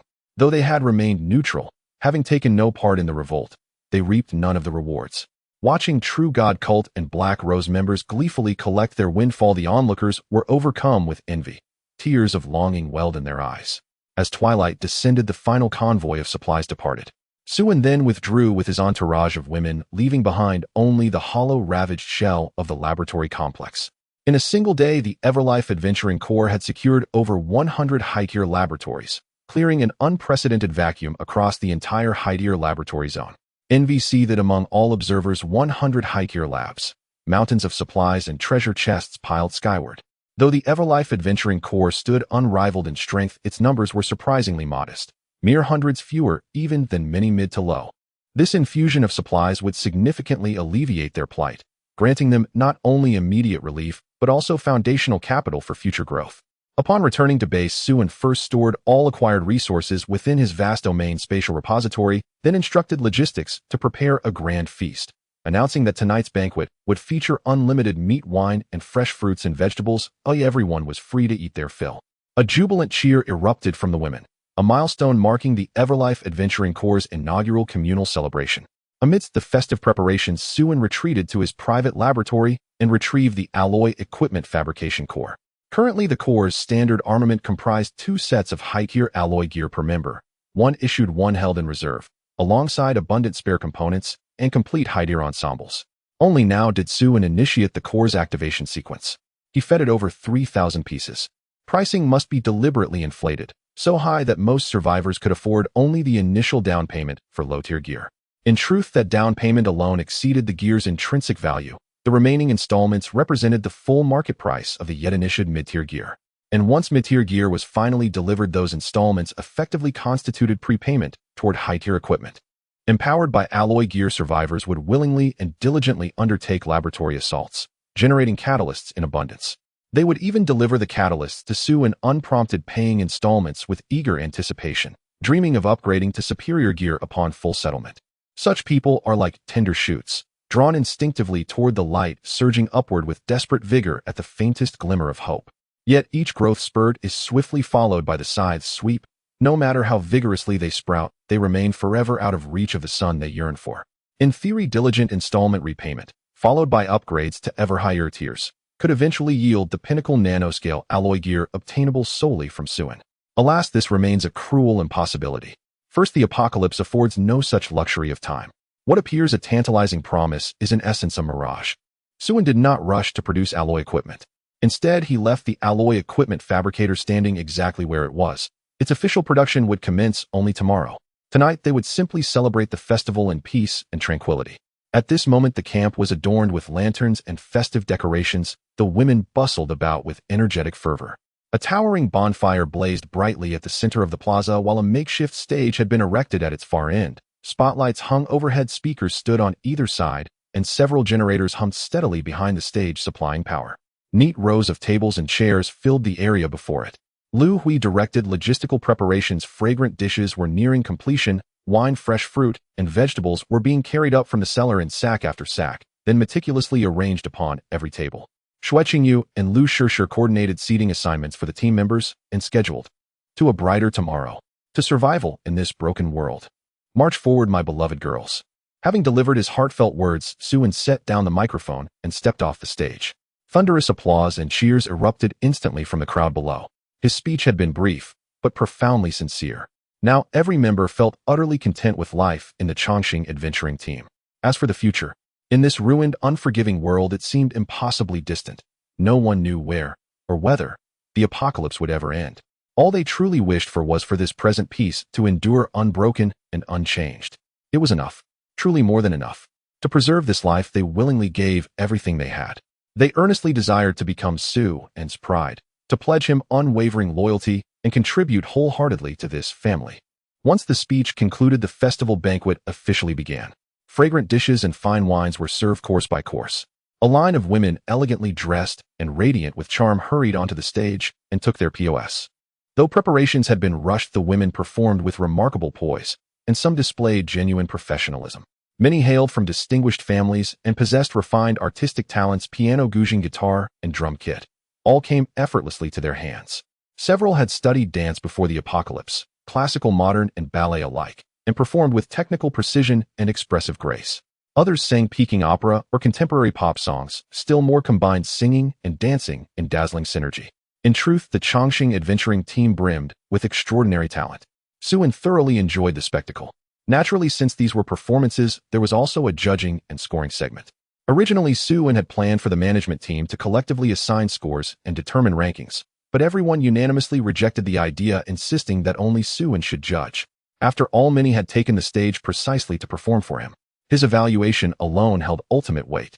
Thus, with no choice but to accept, Suin reluctantly assumed the sole role of judge, vowing fairness, impartiality, and strict adherence to merit alone, with no favoritism whatsoever. Even Li Xiaoyu attempted to bribe him with a SE. Who among us isn't an artist? The performers who stepped onto the stage were as diverse as plum, orchid, bamboo, and chrysanthemum, each distinct in temperament and charm. All possessed exceptional beauty and striking figures, making visual distinctions nearly impossible. Thus, the quality and originality of their acts became the decisive factor in winning the contest. One woman clad in classical Hanfu performed a traditional dance that left the deepest impression. Her movements flowed like liquid silk, supple, ethereal, and breathtakingly elegant. One intricate maneuver followed another, evoking poetry, painting, and celestial grace, an otherworldly, transcendent beauty. Next were Li Xiaoyu and Xiaoqiao's youthful duet, a vibrant, playful anime-style dance that sparked delighted smiles across the audience. Another performer, a girl with a neat bun, danced a spirited descending the mountain routine. Her performance deeply resonated with Suin. He recognized her Yukiki, though she usually wore twin braids when 6. Lu Shishir's solo piano performance exuded quiet elegance and an innate aristocratic refinement. One woman even ascended the stage to sing a love song, openly declaring her feelings for Suin. Later, original compositions emerged. Glances flickered meaningfully toward him. Lyrics grew increasingly bold and unabashed. One self-penned piece, Longing for Red Beans, featured verses so audacious that listeners blushed crimson. The women had unexpectedly unlocked new dimensions of creativity. This left Suin, the lone judge, genuinely perplexed. Their artistry was simply too accomplished. His own abilities as a judge, admittedly second-rate, proved insufficient. In the end, he could only rely on personal preference. Ultimately, the classical dancer claimed first place. The original prize, 100 consumption coupons, was exchanged at her insistence for a single modest request. One promise from Suin. He gladly agreed, unwilling to dampen the festive spirit. Second place went to UK. Lu Shishir's requested reward was equally unconventional, merely relocating her dormitory to the room adjacent to Suin's bedroom. 10 consolation prizes followed, 20 consumption coupons each. These could be redeemed at the Chongqing Adventuring Team's internal convenience store for snacks, cosmetics, and other essentials. Thus concluded the team's inaugural internal festival, a celebration spontaneously dubbed the Confession Festival by the women themselves. Yet before the evening drew to a close, Suin was once again coaxed, almost dragged, back onto the stage for a final closing performance. He considered his own artistic repertoire modest at best. After careful thought, he chose a guitar and performed an acoustic rendition. Paper Too Short, Emotions Too Long, dedicated to every woman present tonight. His fingers coaxed soft crystalline notes from the strings. Then his voice, slightly hoarse yet deeply resonant, began to rise. You walked with me into summer's cicadae song, past city clamors roar. Your voice lingers still, your pomegranate bright eyes shine once more. I miss your tenderness, Luz Lao. All in all, the Longevity Adventurers Guild's small festive gathering concluded successfully. The women thoroughly enjoyed themselves, their laughter and cheerful chatter filling the air as they ate and drank without restraint, until inevitably a great many collapsed into drunken slumber. This, however, proved rather taxing for Suin, the guild's sole male member, especially after his impromptu heartfelt serenade addressed to the entire group. Every teammate gazed at him with eyes shimmering like autumn lakes. Emboldened by the wine, his inhibitions loosened, and before he knew it, Suin had been pinched, patted, and playfully groped countless times amid the revelry. He fled to his bedroom as though escaping a battlefield. The episode starkly underscored the critical importance and urgent necessity of his special enhancement ability. Without delay, he immersed himself in skill fusion, striving to synthesize an unprecedented, never-before-seen special enhancement technique. The next morning, Suin staggered out of his room, bracing himself against the wall with one hand. Drawing on yesterday's experience, Suin resolved to mobilize the entire Longevity Adventurers Guild today. As before, 28 squads would accompany him to the laboratory zone for resupply. The remaining 2 squads would hold the base, while part of their members transported alloy raw materials to sustain the low-tier alloy equipment assembly line. Meanwhile, Lu Hui was instructed to select another cohort to receive Awakening Blessings, a ritual bestowing unique abilities upon his return. Yesterday's session had yielded 718 abilities, though their tiers varied. Careful curation could still yield 20 rank abilities alongside over 100 A and rank ones. Once distributed, the guild's ability holding ratio would approach 2 awakened members per 1 non-awakened. By now, roughly 5 and 10 members were high-tier awakened, nearly 60 had attained rank. The guild's collective strength had thus surged once more. After a brief regrouping, Su-in led the 28 squads forth again. Though equipment demand had long since plateaued, high-tier treasure chests still occasionally yielded alloy equipment schematics, now invaluable. Such schematics appeared frequently in high-tier chests, but were virtually absent from low-tier ones. Most major Su-D adventuring factions had already been dismantled, fewer than 10 remained capable of assaulting elite laboratories. Relying on those few to generate schematics was clearly insufficient, so Su-in chose self-reliance. Moreover, he intended to hunt zombies within labs to acquire skills and grind experience points. Supplies were merely collected en route. Leveraging yesterday's insights, he deployed heavy trucks, and Xiao Qiao activated her ability along the way to forge a high-speed highway. Su-in also dispatched messengers to invite the True God Cult and Black Rose faction to join the salvage operation, though nothing came free. In exchange for scavenging rights, both factions were required to surrender all catalysts and alloy equipment schematics in their possession. The True God Cult complied without hesitation. Black Rose raised no objections either. Those catalysts and schematics were useless in their hands, so handing them over incurred no loss. Indeed, paying such a trifling price for access to the Longevity Adventurers Guild's salvage runs was an extraordinary bargain. Were they aware of the catalyst's staggering value during the second apocalypse, they'd likely choke on rage, but ignorance, alas, was absolute. At present, catalysts were universally reviled as hazardous trash. Only the Longevity Adventurers Guild's trading district accepted them as entry tokens. Otherwise, no one would bother hauling them out of laboratories. This policy, of course, was deliberate on catalysts, merely a pretext to secure collective welfare. What truly mattered was unwavering selflessness. Today, Su-in once again selected an elite laboratory for resupply. Personnel deployment mirrored yesterday's arrangement. He entered the lab to negotiate prices with its automated vendors, while fellow members handled loading and transport. The True God Cult and Black Rose scoured the periphery for salvageable remnants. Onlookers merely watched in awe, shouting 666, gasping, freezing in disbelief, or exclaiming vulgar astonishment, gaining nothing tangible beyond sheer spectacle. Many even suffered heart fractures from the overwhelming intensity. Around 10 o'clock, the exhilarating high-stakes resupply operation commenced. Su-in shot forward like a bolt of lightning, vanishing into the laboratory. With each ascension in rank, his abilities surged dramatically. Take lightning control. Though devastating in power and velocity, its excessive speed initially compromised sustainability. The lightning dissipated moments after leaving his body unless channeled through conductive objects to P. Amplified by multiple synergistic abilities, he could already compress over 100 lightning marbles, and under overcharge mode that number soared into the thousands. Furthermore, he could encase each marble in a fiery shell using his pyrokinetic ability, then shroud that shell in a layer of razor-sharp spiritual gale. The cumulative destructive potential of these layered strength abilities defied quantification. Even Su-in himself could offer no definitive assessment.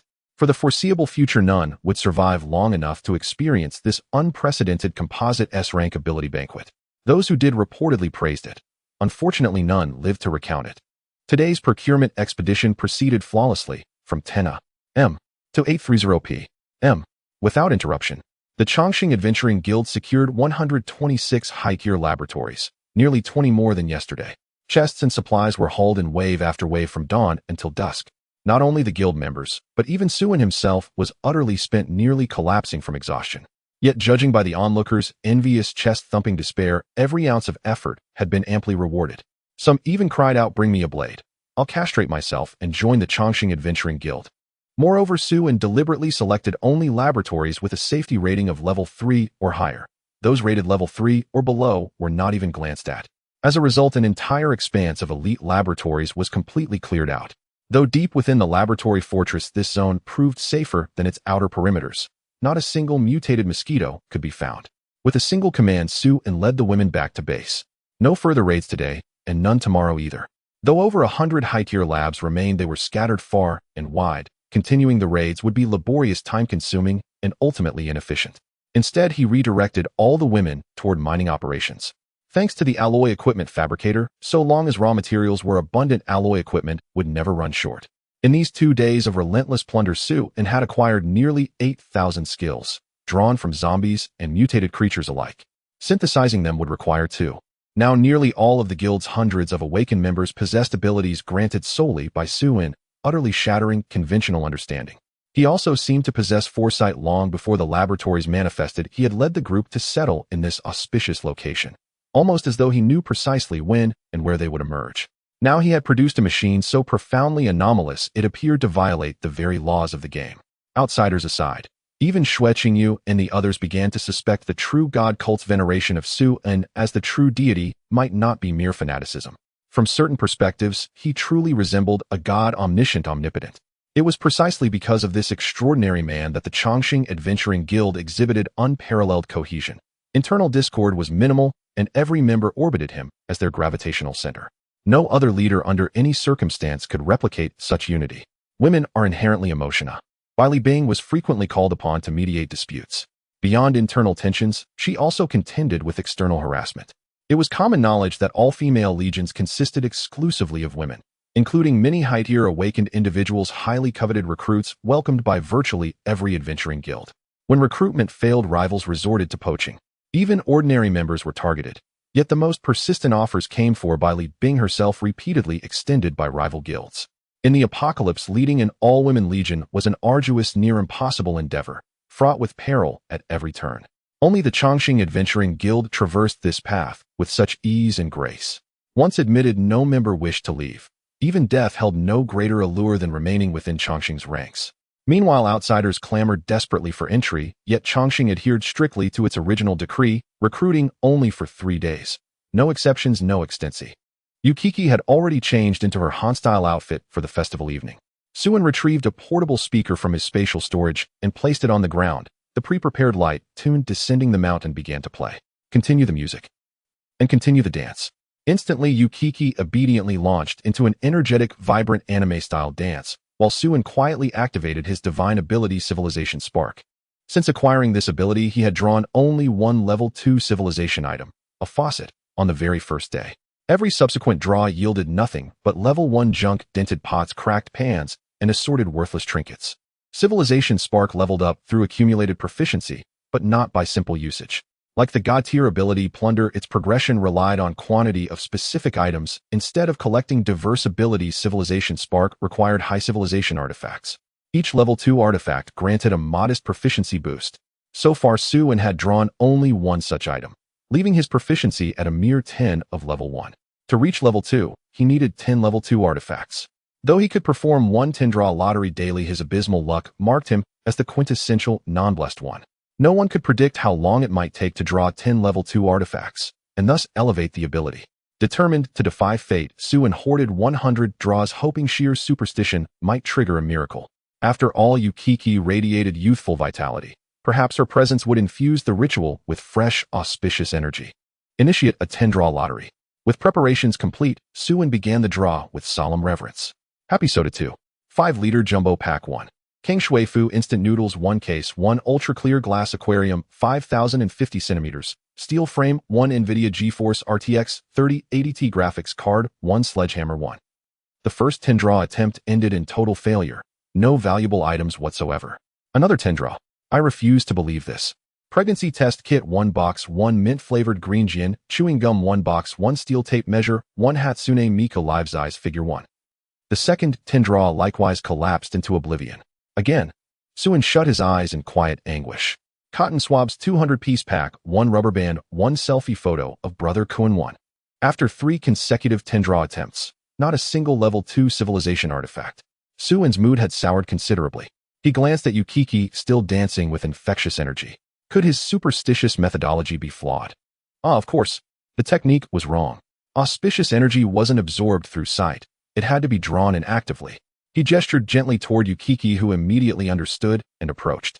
It was common knowledge that auspicious energy was profoundly elusive. Its acquisition defied logic or certainty.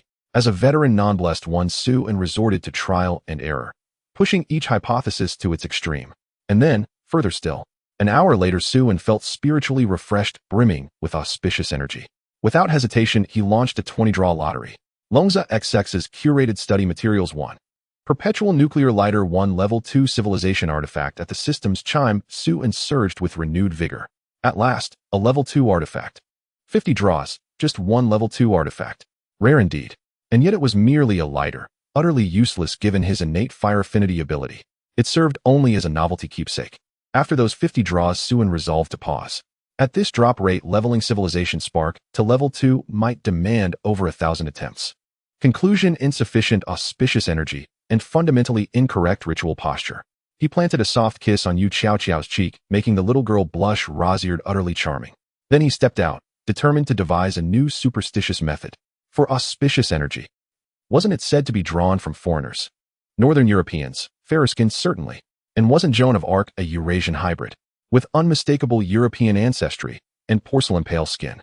To accelerate his quest for level 2 artifacts, Suin committed fully. He headed straight for the True God Church. Upon entering, devotees instantly knelt and prayed. Though accustomed to such displays, Suin couldn't suppress a twitch at the corner of his mouth, feeling uncannily like the leader of a cult. True God brother, you're here? Xian, the little girl, leapt joyfully into Suin's arms, beaming with delight. Though life at the True God Church was austere, Xian, as its saintess, had enough to eat. Yet her cheeks retained a faint sallow pallor. Suin gently ruffled Xian's hair and withdrew a lollipop and a bucket of crunchy chicken from his spatial storage, handing them to her. Where is your sister Jean? Summon her to me. Clutching the bucket of fried chicken, Xian's eyes sparkled, saliva pooling at the corners of her mouth. Then she hastily wiped it away. Thank you, True God brother. I'll fetch Sister Jean right away. She dashed off without delay. Soon Jean arrived, swiftly entered the chamber, and knelt on one knee in a formal knight's salute. Hail, my lord, the true God. Rise. Follow me to my chamber. As you command, my lord. Suin strode toward the private room specially prepared for him. Jean followed, calmly silent and composed. Within the congregation, Jean stood apart. Not effusive, not vocalizing devotion, but steadfastly fulfilling duty with unwavering discipline. Upright, noble, elegant, courageous. She embodied these virtues, deliberately cultivating the bearing of a true knight until the role had fused seamlessly with her identity. Facing such earnest chivalry, even Suin found himself at a loss for mockery. Undeniably cliché, yet undone. A subtle, lingering floral fragrance mingled beneath it. Meanwhile, most survivors focused their efforts on securing the laboratory zone, postponing urban salvage operations indefinitely. Though countless supplies remained buried across the city, prolonged entombment had rendered most foodstuffs inedible, rendering excavation futile. Only vacuum-sealed goods and canned provisions retained viability, and even those were scarce. Laboriously unearthing them rarely satisfied hunger. In contrast, lab-synthesized nutrient solution, though unpalatable, offered exceptional caloric density and satiety, making laboratories the priority target. With no one venturing downtown, daily necessities dwindled. Critically, shampoo, soap, body wash all grew exceedingly rare. Even laundry detergent had become a luxury. Suin pondered briefly, then retrieved a bottle of osmanthusscented body wash from his spatial storage and gestured toward the bathing chamber. Go. Infuse your auspicious energy with a fragrance I prefer. Suin was still adding ingredients to Jean's European luck for the lottery, engaging in mysticism. Meanwhile, the Chongqing adventure team was orderly carrying out the tasks of material transportation and producing low-grade alloy equipment. Currently, the team comprised a total of 769 members, with half of them engaged in work while the other half rested at the camp. However, two small teams, led by Qing Xiao, were stationed in the trading area of the residential district. There was an abundance of alloy materials easily obtainable, and the half engaged in transportation sufficed. In just a day's effort, they could move enough to fill a small mountain. Fortunately, the Chongqing adventure team's base was large enough with ample open space, and no other adventure teams dared to camp nearby, making storage simple. Once Suin returned, most of the alloy materials would be stored in a space, so there were no immediate concerns about preserving the materials. The only regret was that there was only one alloy equipment manufacturing machine, limiting production efficiency to an average of one low-grade alloy equipment per minute. Since Suin announced the halt of the laboratory exploration, many had idled, returning to a rare, relaxed daily life. The Chongqing adventure team had a small shopping street exclusively for internal members, consisting of 4 or 5 small supermarkets selling snacks, cosmetics, daily necessities, clothes, shoes, and books for tea. The distribution of the dormitories alone indicated that the closer one was to Suin, the nearer they were to the core management. Rumor had it that once honor points reached a certain quantity, one could even move directly into Suin's grand bedroom. Although no one had yet accumulated enough points, this did not hinder everyone's aspirations. It could even be said to be the ultimate dream of every member. To live in the leader's bedroom would mean stepping directly into management, with shopping vouchers increasing from 10 a month to 100. Of course, the temptation of resources was just a small part. The most important aspect was being able to live together with the leader. However, thus far, aside from a few from the initial management, like Xue Qingyu, no one else could move in. Even Lu Shishir, who was currently in the spotlight, had not been able to move in. It was incredibly difficult. Of course, there were shortcuts. The most typical case was Yukiki, who was promoted to ins level, awakened after being summoned to the office by the leader half a month ago. This wasn't the end. After the holiday, the day before, she was called to the leader's office again. When Yukiki emerged, Lu Hui informed her that she would be moving to the leader's dormitory that evening, making her the only privileged one. The other girls were filled with jealousy, envy, and hatred, but they couldn't replicate her success. No one knew what kind of person the leader liked, or what kind of computer system he used. It was much harder to win the leader's favor than to earn honor points honestly. The competition was fierce and shortcuts were difficult to navigate. At this moment, Lu Hui was inspecting the dormitory area with a cold woman in OL attire and glasses. Personal hygiene and appearance were also under Lu Hui's management. Even though everyone in the Chongqing adventure team was beautiful, it did not mean that all were diligent and clean. There were quite a few lazy ones. The water resources in the Chongqing adventure team were sufficient with public baths available. Shampoo and body wash could be purchased with shopping vouchers, so as long as snacks were bought in abundance, basic living necessities were absolutely adequate. Lu Hui absolutely did not allow the existence of lazy individuals who neglected cleanliness. The master had granted them absolute protection, luxurious living conditions, and do you think the leader has some unmentionable issues? Otherwise, why have only 5 people been able to move into the leader's dormitory after such a long time? At this rate, when will it be my turn? How about we go to the shopping street to see if there's something that can help the leader? Upon overhearing the two girls' conversation inside the room, Lu Hui's face darkened to an ominous pallor. Though the Chongqing Adventuring Guild imposed no formal restrictions on speech, an unspoken code governed their conduct. Everyone knew precisely what was permissible to say and what was not. To privately speculate, fabricate, and disparage Suin behind his back. Even without Lu Hui's intervention, such behavior warranted immediate reprimand. Words spread like wildfire. Even falsehoods repeated often enough hardened into truth. Was Suin truly inadequate? He was not. On this point, Lu Hui knew all too well.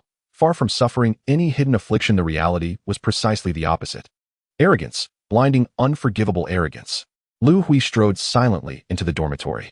The moment she entered, the two girls sprang to their feet. Director Lu, good day. Director Lu, good day. Lu Hui regarded them coolly, her gaze unwavering. You know full well what may be spoken, and what must remain unsaid. Who granted you the audacity to slander the master in secret? The girls paled instantly. We're sorry, we were wrong. We'll never speak rashly again. Lu Hui shook her head, voice laced with icy contempt. How dare you, lowly, contemptible beings, dare profane the master's dignity? I cannot abide your arrogance, your boundless self-importance. She turned sharply and left without another word, pausing only to murmur to a woman beside her dressed in crisp office attire. Yun Bing, take them both to the captain's office. Understood. Yun Bing, elegant, aloof, meticulous, and rigorously impartial, had recently been promoted by Lu Hui as her personal aide. Her life was governed by iron discipline, as she judged solely by facts, never by sentiment. A temperament perfectly suited to the guild's need for unyielding, emotionless administration. Within moments, the four stood before the captain's office. Lu Hui settled softly into Suin's chair, her fingers tracing the cold surface of his desk. Then gently pressing her cheek against the backrest, she inhaled. Why did I not meet him sooner? Why was I born 10 years too early? Her expression twisted, agonized, then grotesquely radiant, as a sudden breathless giggle escaped her lips, shaking her entire frame. Is a wretched creature like me even worthy of standing beside him? As a human being? Giggling, soft, sharp, unhinged. Let me fall completely. Her hands rose to cradle her face, then with deliberate slowness she pulled, her razor-sharp nails scoring crimson gashes across her own delicate skin. Meanwhile, Li Xiaoyu remained blissfully unaware that her beloved camera had already been borrowed by Lu Hui. As chief instructor of the Chongqing Adventuring Guild, Li Xiaoyu ranked second only to Suin in raw power, the sole awakened individual possessing 2 rank abilities, Overcharge and Titanic Might. The former stored kinetic energy for devastating counterattacks, the latter amplified physical strength to titanic proportions. Combined, they unleashed catastrophic force, capable of obliterating multiple bows in an instant or overwhelming other rank awakened beings with ease. Across Suzhou, she commanded considerable renown. Many jokingly dubbed her the violent Lolita. Li Xiaoyu loathed the term.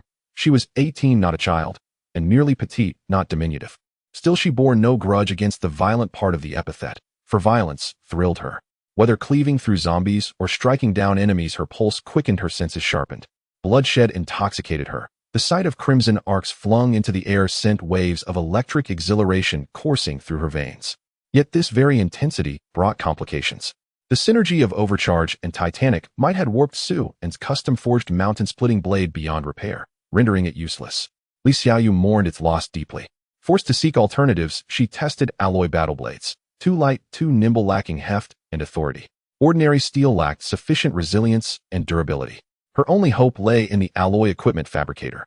She'd acquired blueprints for heavy weaponry, but could anything under 2 or 300 gene truly qualify as heavy? It was still far too light. At last inspiration struck. Her weapon need not be edged nor complex, only durable, blunt, and capable of delivering crushing impact. Why not melt alloy ingots in the fabricator, then cast her own mold? A war hammer, massive 7 or 800 gene in weight.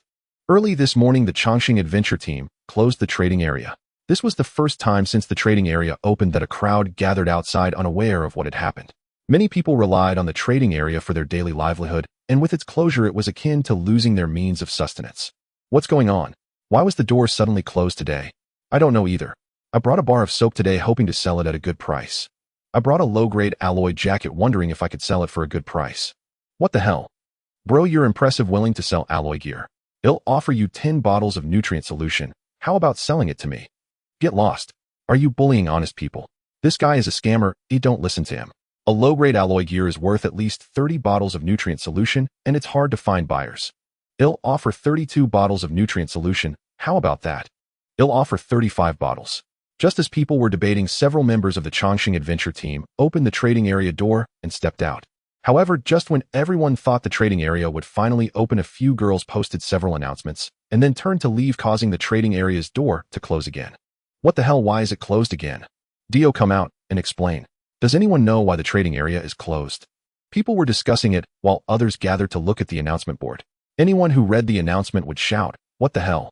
and then turn to flee within a minute. What's going on? Are they crazy? What does the announcement say? Let me see. What the hell? Oh no. Something big is coming. Brothers, the Chongqing adventure team is going to sell alloy gear. You can buy alloy gear directly from the Chongqing adventure team, brothers. Sales start at 2 p.m. sharp. Upon seeing the announcement posted by the Chongqing adventure team, the crowd erupted in excitement. Even though laboratories had been around for quite some time, people still lacked alloy gear at this stage. Most low-grade labs contained wooden boxes and bronze boxes, and the output of alloy gear was alarmingly low. Opening dozens of boxes might not yield even one piece. The toxic catalyst, however, was in abundance, making the survivors sick. Even large adventure teams found alloy gear to be extremely scarce, constantly seeking to acquire it. The price of alloy gear rose day by day, yet very few were willing to sell. Even if they obtained the same components from treasure chests, people would choose to trade them for other components to complete their sets rather than sell them. Completing a set of alloy gear meant safer and more efficient exploration of laboratories, providing them with the means to survive. However, such a precious item could now be purchased directly from the Chongqing adventure team. And it wasn't just a single piece, an entire set could be bought. A jacket, pants, shoes, a helmet, a combat knife, and a shield. The Dream 6-piece set is for you. What's even more outrageous is that the items used to purchase the alloy gear are not valuable life necessities or precious nutrient solutions. Instead, they are the loathed catalysts. This is outrageous. Survivors immediately went crazy, rushing home to grab catalysts. The news of the Chongqing adventure team selling alloy gear spread like wildfire among survivors. There was no need for extensive promotion from the Chongqing adventure team. Within a morning, it became common knowledge. Everyone immediately began collecting the catalysts that everyone had previously despised. Since the trading area had previously used catalysts as an admission ticket, most people had not discarded them, but kept them at home as backups. Thus, many people held a considerable amount of catalysts. Less than an hour after the announcement was posted, a long queue formed at the trading area's entrance, with at least 10,000 people visible at a glance. Even though there were still several hours before the trading area opened, it didn't stop people from lining up early. Some were happy while others were worried. The happy ones were those who hadn't discarded their catalysts, while the worried ones were those who had only saved a few days' worth of ticket money and had thrown the rest away. The Chongqing adventure team's announcement clearly stated that a low-grade alloy gear would require 100 bottles of catalysts. To be honest, most people could not produce that many catalysts. Even those who had previously been reluctant to throw them away couldn't manage it. But the Chongqing adventure team is benevolent. They are rich and generous, loving to do charity. You don't have to buy it all at once. You can make a down payment and pay in installments. The down payment for an alloy gear is only 200 bottles of catalysts, and the remaining 800 can be paid off in up to 10 installments. This means that if you gather a total of 1200 bottles of catalyst, you can exchange for a complete set of low-grade alloy gear. Although most people cannot produce that much, it is still feasible to scrape together 500 or 600 bottles to get half a set of alloy gear. Wearing half a set allows for bold exploration of low-grade laboratories. With a bit of effort, they can quickly gather the remaining money for the other half and soon they will possess a complete set of low-grade alloy gear. Initially, many clever individuals thought of obtaining a complete set of low-grade alloy gear and becoming deadbeats planning to default on the installments and take advantage of the Chongqing Adventure Team. At worst, they could simply stop interacting with the Chongqing Adventure Team, keeping their distance, and with a full set of low-grade alloy gear they could get by, as there was no credit check, and they wouldn't incur any losses, but instead they would profit handsomely. However, when they learned that the Chongqing Adventure Team was also selling mid-grade alloy gear with the stipulation that one must pay off the installments for the low-grade alloy gear before purchasing the mid-grade gear, everyone retracted their thoughts of defaulting and freeloading. If low-grade alloy gear was the dream of ordinary people, then the mid-grade alloy gear set was the dream of everyone, even large adventure teams coveted it. Compared to mid-grade alloy gear, low-grade gear was significantly inferior in performance and durability, and even their appearance was not in the same league. Although there are currently no identification cards for identity verification, there was no way to trick the Chongqing Adventure Team, because the announcement clearly stated that to purchase mid-grade alloy gear one must undergo a hypnotic check by the Chongqing Adventure Team's spiritual power awakened individuals. No matter how one tries to lie or resist, the truth will come out under the influence of spiritual abilities. On this day, the trading area of the Eternal Life Adventurers Guild was bustling with crowds, with over 100,000 survivors gathering in just half a day. Each one carried bags filled with catalysts waiting in line to purchase alloy equipment. Some attempted to cut in line, but after a few were publicly dealt with by the guild members, they learned to behave. No matter your status, everyone must wait their turn, including large adventure groups. Moreover, each person was limited to one set of equipment, and group purchases were not allowed. Equality among all beings was enforced. In less than 3 hours, 5,000 sets of low-level alloy equipment were sold out. Just as the line kept growing, the Eternal Life Adventurers Guild suddenly announced that they would not be selling any more today and urged everyone to come early tomorrow. Indeed, the alloy equipment was sold in limited quantities and the exact limits were not disclosed, leaving everyone to speculate. This DRO, did it sell out before it was even my turn today? Some people cursed and walked away, but more refused to leave. If they couldn't buy today, there was always tomorrow. A queuing in advance couldn't hurt. Who knows how many sets would be limited tomorrow? If they had to queue again tomorrow, it might take an eternity before their turn came. No matter how many catalysts one had, if they couldn't get the equipment, it would all be in vain. Thus, a remarkable scene unfolded at the entrance of the trading area. A dense crowd of survivors sat on the ground, some lying down to sleep. Everyone shared a common thought: I want leave. I want to queue. They'll sleep here tonight. In a small building at the end of the trading area, Qing Xia and Lu Shishir were organizing today's accounts. All 5,000 sets of low-level alloy equipment were sold out, bringing in a total of 60 million vials of catalysts. Quite a bounty, much quicker than scavenging in the laboratory. Xueqingyu was adjusting the purchase limits for tomorrow's equipment. After all, the alloy equipment from the Eternal Life Adventurers Guild was not infinite and required sales limits. Currently, there were only over 10,000 sets of low-level alloy equipment left, along with more than 3,000 sets of mid-level equipment and only 400 to 500 sets of high-level equipment. If sold at the same rate as today, they would be gone in no time.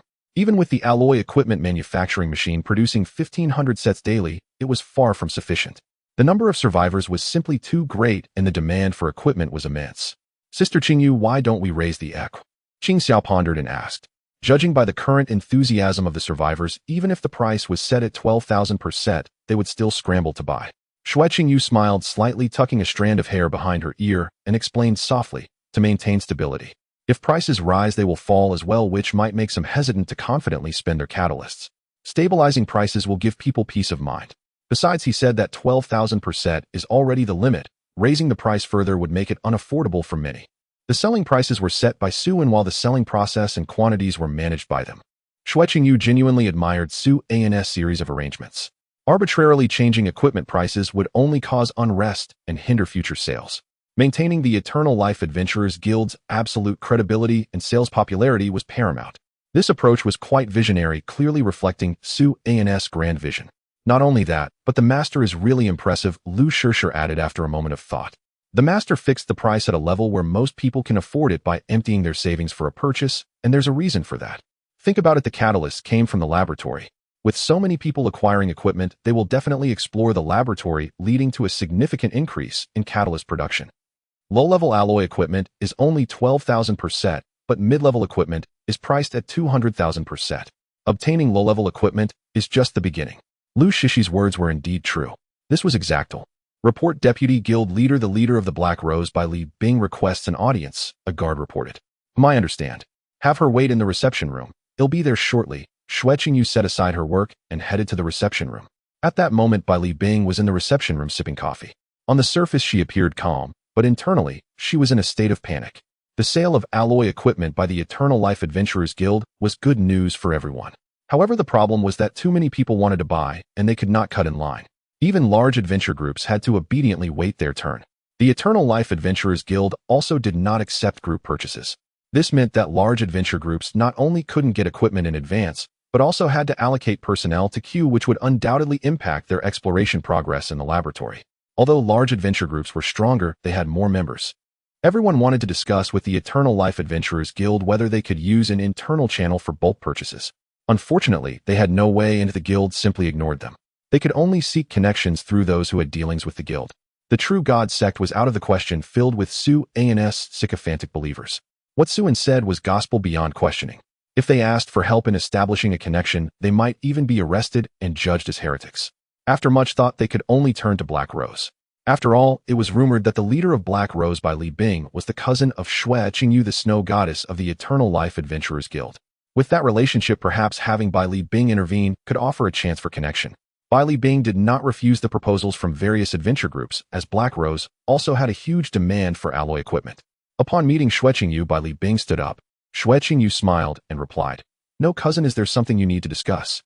Bai Li Bing hesitated. Although they were cousins, it felt a bit awkward to come and ask for a backdoor deal for equipment. Sensing Bai Li Bing's reluctance, Xue Qingyu pulled her down onto the sofa and said, "Cousin, you're here today, probably regarding the alloy equipment, right?" Bai Li Bing's cheeks flushed slightly, but she nodded. "You know well that everyone is short on alloy equipment right now. Could you?" Xue Qingyu immediately shook her head to refuse. Seeing this, Bai Li Bing sighed, her expression dimming. Xue Qingyu then slowly explained, "My husband Su-An anticipated that you would come. He said that if you want to arrange a group purchase of equipment, it's not impossible. You should go back and discuss it with other adventure groups. Each group should send a representative to come back tomorrow to discuss the specifics." Bai Li Bing. Well, it seems he had anticipated everything from the start, even knowing she would be sent as a negotiator. However, Bai Li Bing still picked up on some subtle details from Xue Qingyu's words and asked with a strange expression, "You just called him husband. Are you too?" Xue Qingyu did not deny it, breaking into a sweet smile, her bright eyes turning into lovely crescent moons. Bai Li Bing couldn't help but shake her head and lament, "Cousin, you're foolish." Xue Qingyu smiled and remained silent. Foolish? Not at all. If anything, it was just as she wished. She had secretly admired Su-An for years before the apocalypse, and her heart had long been promised. In this chaotic world, being with her beloved was already a luxury. She was genuinely content with this. Meanwhile, the Chongqing Adventuring Company operated with disciplined efficiency. Su-An, meanwhile, immersed himself in the True God Church, drawing upon an extraordinary surge of fortune. At that moment, St. Joan sat upon a soft, lavish bed, clad in sleek, form-fitting attire, clad only partially in gleaming armor, her delicate face flushed crimson with shy embarrassment. Su-An reclined comfortably against her supple thigh, spinning the wheel of fate. Su-An found Joan unexpectedly endearing. Though admittedly a touch dramatic, she was otherwise exceptional, peerless in every regard, and one of the four holy beasts. Her personality, too, proved delightfully engaging. Teasing her was endlessly entertaining. The way she bravely suppressed her flustered shyness, cheeks burning scarlet, while feigning nonchalance, was utterly charming. Yet what delighted Su-An most was Joan's innate aura of extraordinary luck. She was quite literally the sovereign of fortune. In merely 5 consecutive 10-draw lotteries, she yielded no fewer than 10 level 2 civilization artifacts. Though most level 2 artifacts were trivial trinkets of negligible utility, 2 stood out as profoundly practical. The first was the purifying self-circulating toilet, outwardly indistinguishable from an ordinary commode. It required only a single water fill to initiate infinite, fully automated flushing. Waste was decomposed internally into odorless, colorless, dry, organic sand, easily managed and even suitable for cultivation. The second was the water cycle adhesive bath module, a palm-sized square box composed of advanced nanomaterials. Though compact at rest, upon activation, it expanded seamlessly into a vast 10-meter bathing pool accompanied by a dozen shower stations. Water temperature could be adjusted manually or intelligently calibrated to match human body temperature. The bath continuously purified itself. Shed skin cells and impurities were neutralized and transformed into the same inert organic sand, while conserving water with astonishing efficiency. A single fill could sustain civilization continuity, grants the ability to replicate one previously acquired civilization artifact each day. Its effect was elegantly direct, endless recursive replication. Any artifact he coveted could be duplicated anew each day, then reduplicated the next. With this ability, his already affluent household surged toward unprecedented abundance. Crucially, the production bottleneck for alloyed gear was now decisively resolved. By replicating several alloy gear fabricators' output would soar within a week. Daily production would exceed 10,000 units. Within a month, it would stabilize at over 10,000 complete ensembles per day. In essence, this ability marked definitive completion of the current era's challenges. As a reward for Joan's prodigious fortune, Sue bestowed generous recognition, inviting her to deepen her auspicious resonance once more. This, he mused, was the art of refined living. After a spirited exchange on chivalric philosophy, and indulging in a flourish of youthful idealism, with Joan, Sue departed the True God Church, returning to the Chongqing Adventuring Company's base. There he immediately replicated an alloy gear fabricator. To his surprise, the copy manifested not as the energy-dependent core, but as a fully functional intermediate alloy gear fabricator. With 2 units operating continuously, output doubled, from 1500 to 300 units daily. Though demand still vastly outstripped supply, steady daily replication would inevitably balance the equation. Yet equilibrium was his ceiling, not excess. He would never flood the market nor devalue alloyed gear through reckless oversupply. Even if stockpiles gathered dust in vast dimensional vaults, he would never discount them. Sui hummed a light melody as he strode back to his office, only to freeze upon crossing the threshold. What in the world had happened? Lu Hui emerged silently from behind, gently encircling Su's waist with slender arms, her breath warm and fragrant as she whispered, "Master, do you like it?" Unfazed, Su calmly closed the office door behind him. The following morning, Su returned to the True God Church. First, he drew upon Joan's fortuitous energy. Then he summoned several faithful adherents for experimental trials. Today's research agenda held 2 objectives: 1. Investigating combinatorial synergies and immunological rejection responses among diverse zombie-derived abilities, and 2. Assessing the feasibility of targeted renal enhancement and functional amplification in human physiology. As Su devoted himself to scientific inquiry, a parallel gathering convened in the Chongqing Adventuring Company's trade district, the Mass Alloy Gear Procurement Summit. Over 100 adventuring companies attended. Every notable faction across the Su region represented by their leaders and deputy leaders alike. The summit. Is Deputy Leader Xue speaking in earnest? Can high-tier alloy gear truly be procured daily? 2,000 units is no trivial quantity. Precisely, and how shall allocation be determined? Surely not by lottery. Currently, only low-tier alloy gear was available for public purchase in the trade district. Intermediate and high-tier access remained restricted, scheduled to open in 10 days and 1 month respectively per Chongqing's announcement. Securing advanced gear ahead of schedule represented a monumental advantage. Who would settle for inferior models when superior ones were attainable? These leaders were men and women of formidable resources. Collective catalyst reserves were substantial. Even without high-tier acquisitions, intermediate-tier purchases would be abundant. Xue Qingyu raised a hand, silencing the room. I assure you, 2,000 units marks only our initial capacity. Volume will increase steadily. Allocation methodology will follow shortly, but first certain conditions must be accepted. First, any company purchasing gear from us forfeits all rights to subsequent resale or third-party trade. Second, all design schematics must be surrendered, 1 schematic extra. The first condition, however, struck many as excessively authoritarian. Though few understood the catalyst's purpose, Chongqing's aggressive acquisition signaled profound strategic significance. Several adventurers had indeed profited by buying gear from Chongqing, reselling immediately to accumulate catalysts. A portly middle-aged man voiced dissent. Deputy Leader Xue. Is this conduct truly honorable? What precisely is the catalyst's function?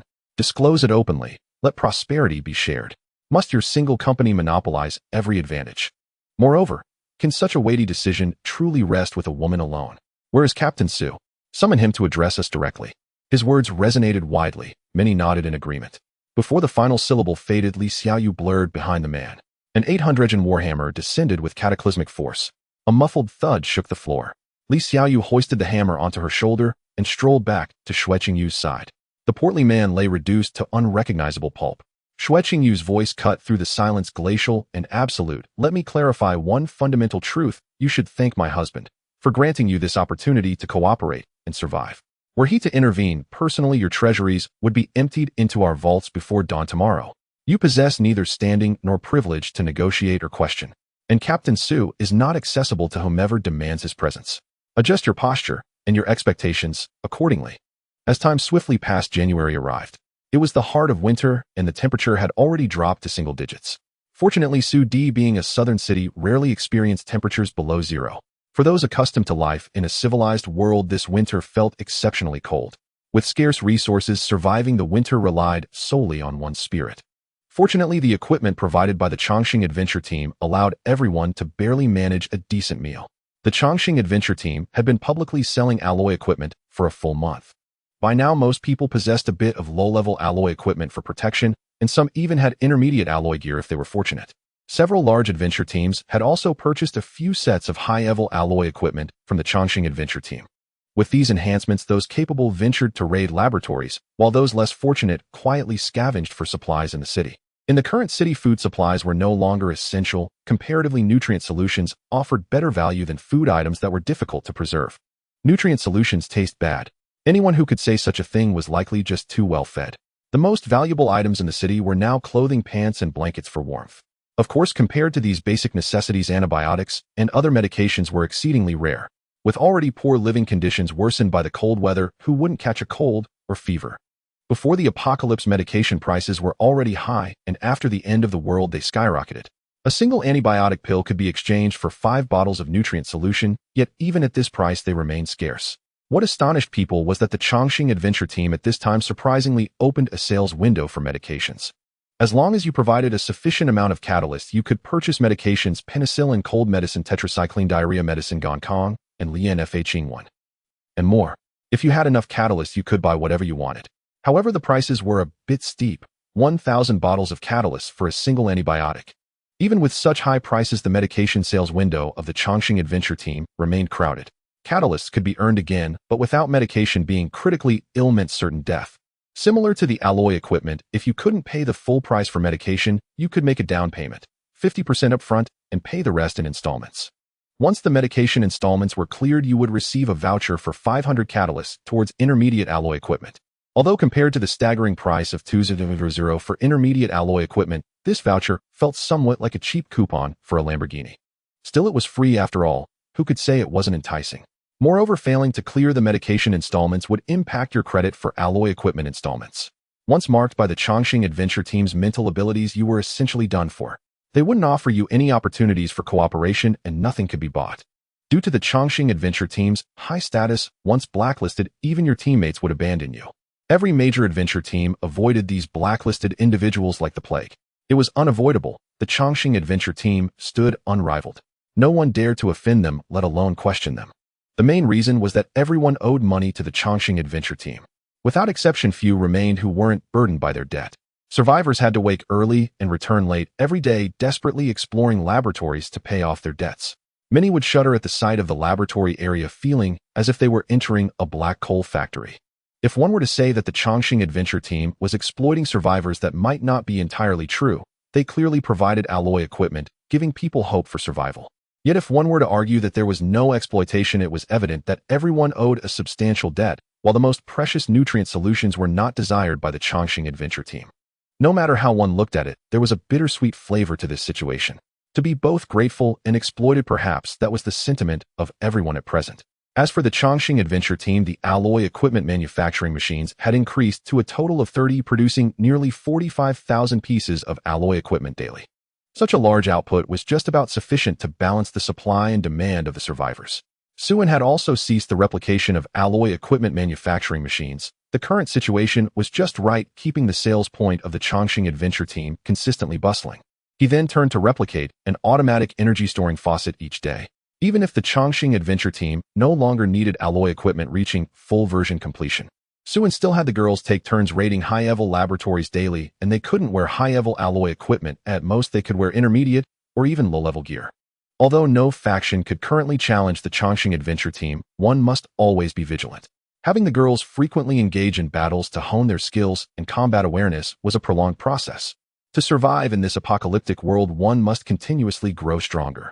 As for the others, most had immersed themselves in the transportation of alloy raw materials.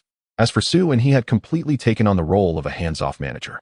Every day, he moved back and forth between the True God Cult and the Chongqing Adventure Team, either conducting experiments at the True God Cult or combining zombie skills. After this period of research, Suin had managed to grasp most of the zombie skills. Generally speaking, zombie skills had no side effects. However, this was not the case for all. A few would carry certain after effects after use.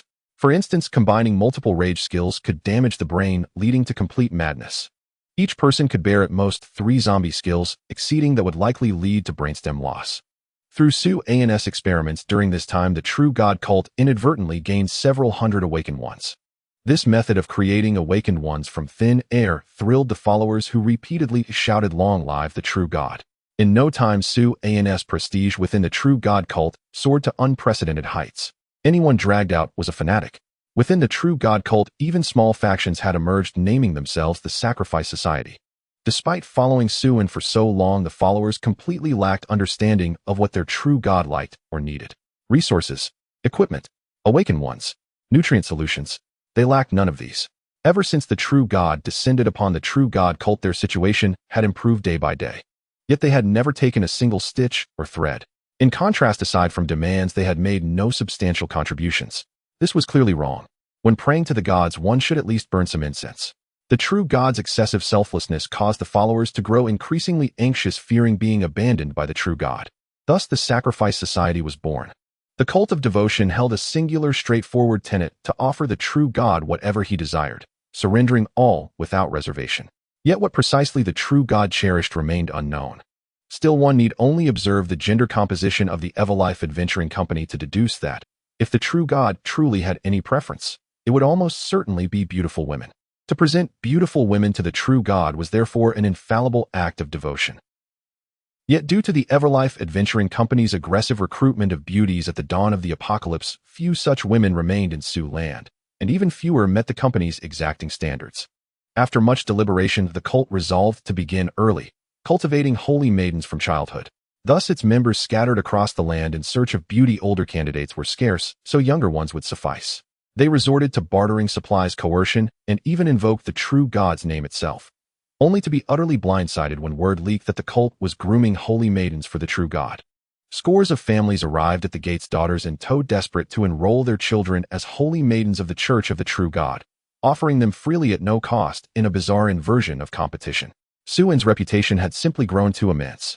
The Everlife Adventuring Company had ceased recruitment entirely, and the Church of the True God now accepted only level 1 believers. One path was entirely closed, the other steeply gated. To secure a child's place within the church, even provisionally, was thus no small achievement. In this apocalyptic world, raising children had become unbearably arduous. Peril lurked constantly, and survival itself was precarious. Many struggled merely to feed and clothe themselves, let alone nurture offspring. Entrusting a child to the Church of the True God offered a sliver of hope, a lottery win perhaps if the child caught divine favor. Parting with one's flesh and blood was agonizing, but at least it granted the child a chance to live, to escape starvation or worse, enslavement by marauders. Within mere days, crowds lined the church's gates, parents offering their children freely. The cult of devotion stood stunned. Even the church's highest echelons were thrown into disarray. The Church of the True God preached but a single doctrine: no branches, no chapters. Establishing affiliated sects was expressly forbidden. St. Joan immediately arrested every member of the cult. Each was interrogated separately, yet all were released the following day, and the selection of children as holy maiden candidates continued unabated. More astonishing still, Joan herself chose to join the cult.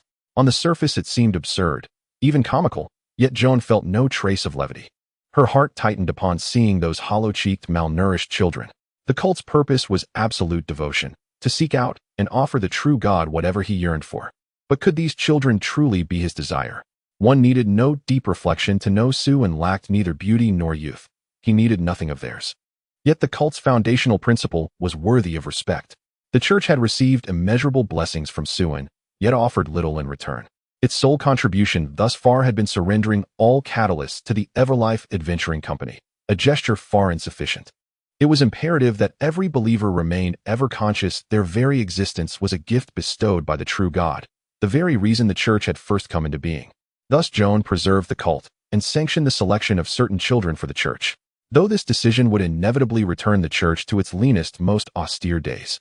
Yet with the hundreds of awakened ones Sue-An himself had created, they could manage, just barely. Joan remembered clearly how Sue-An had once told her a great convergence of heaven and earth loomed near. When that moment arrived, dawn would break upon humanity. Those who endured would find scarcity lifted, hunger would recede, and starvation would fade into memory. Then population would plummet, and each surviving soul would become an irreplaceable treasure. Joan believed his words without doubt and held them sacred in her heart. Perhaps this was Sue-Ann's subtle guidance, not only for her, but for the church itself. These children were burdens today, but might one day prove invaluable.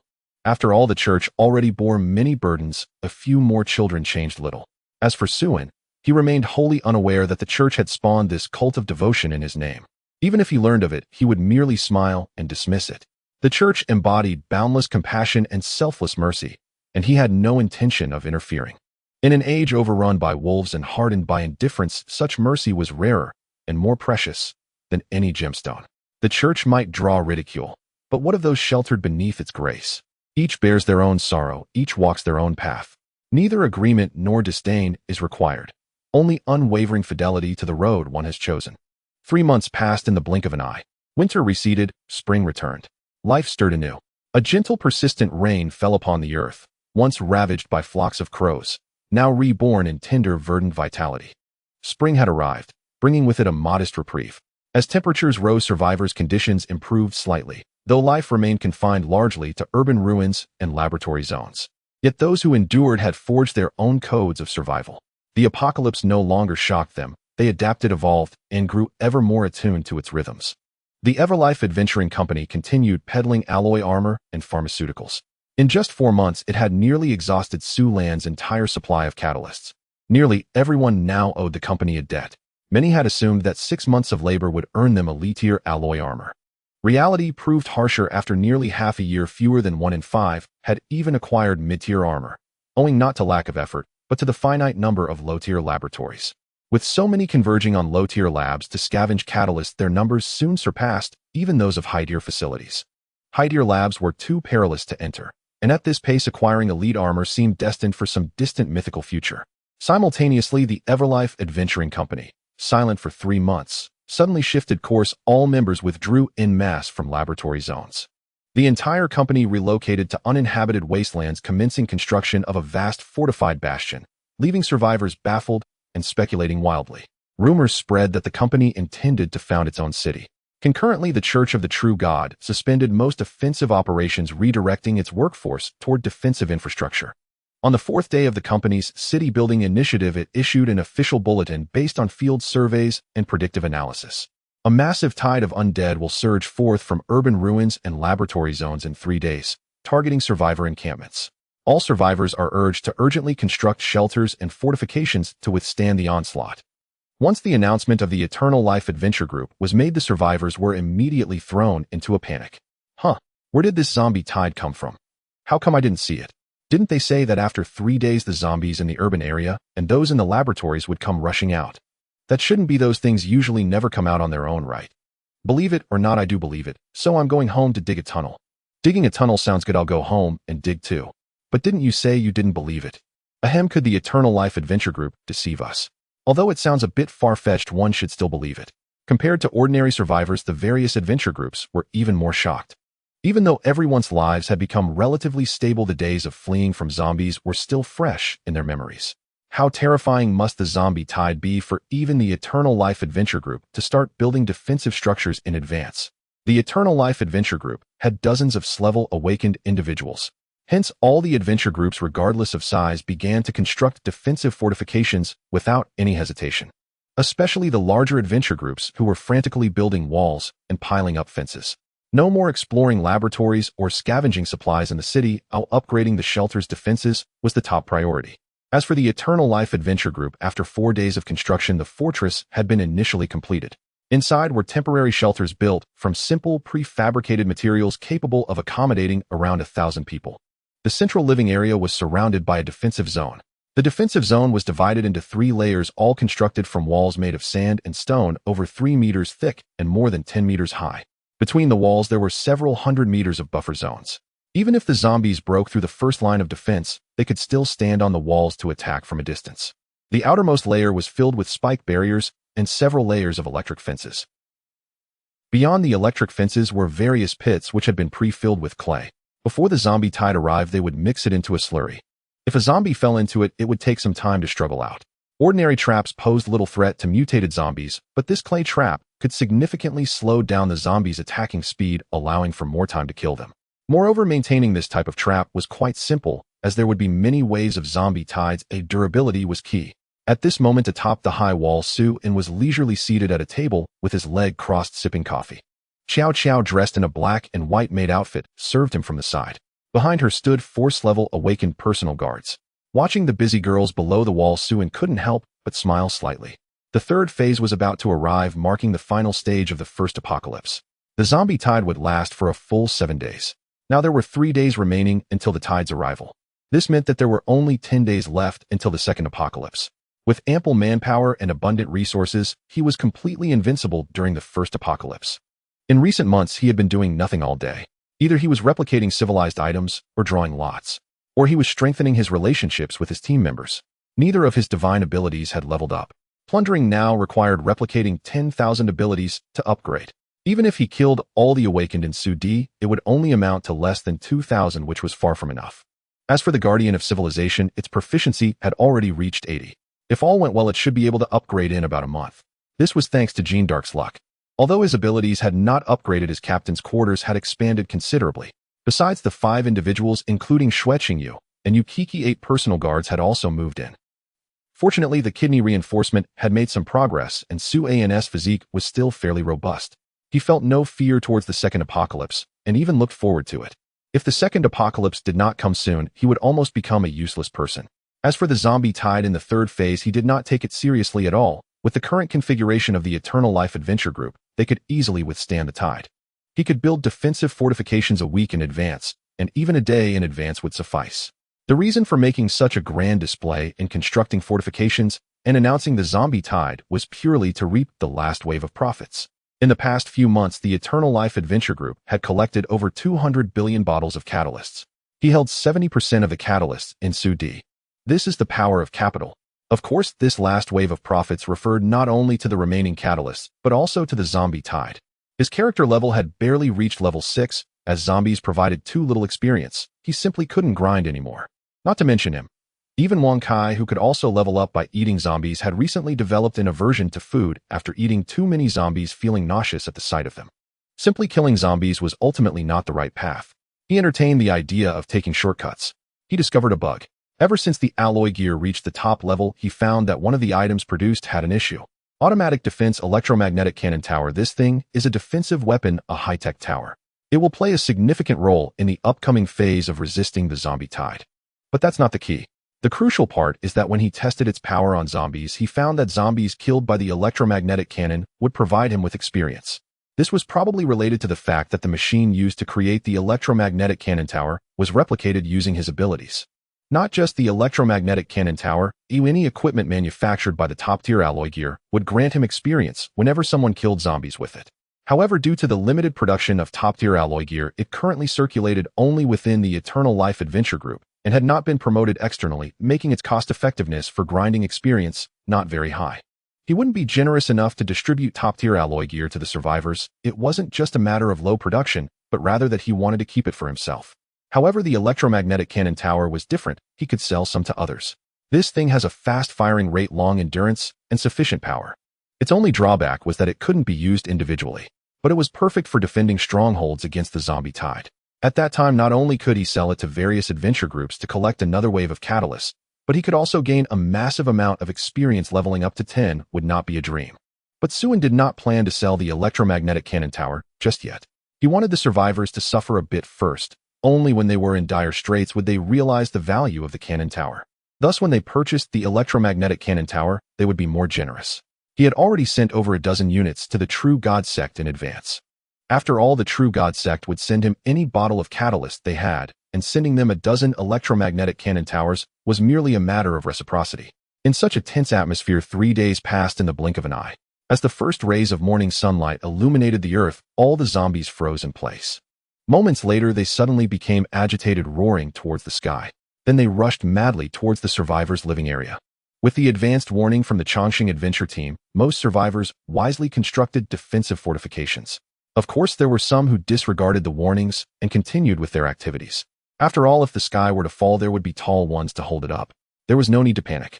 Some survivors still got up early, heading towards the laboratory area and the city.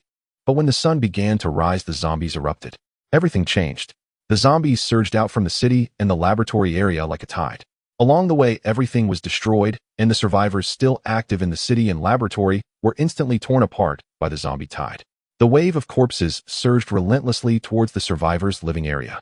The survivor on the lookout tower responsible for reconnaissance saw the zombie tide pouring out from the city and panicked.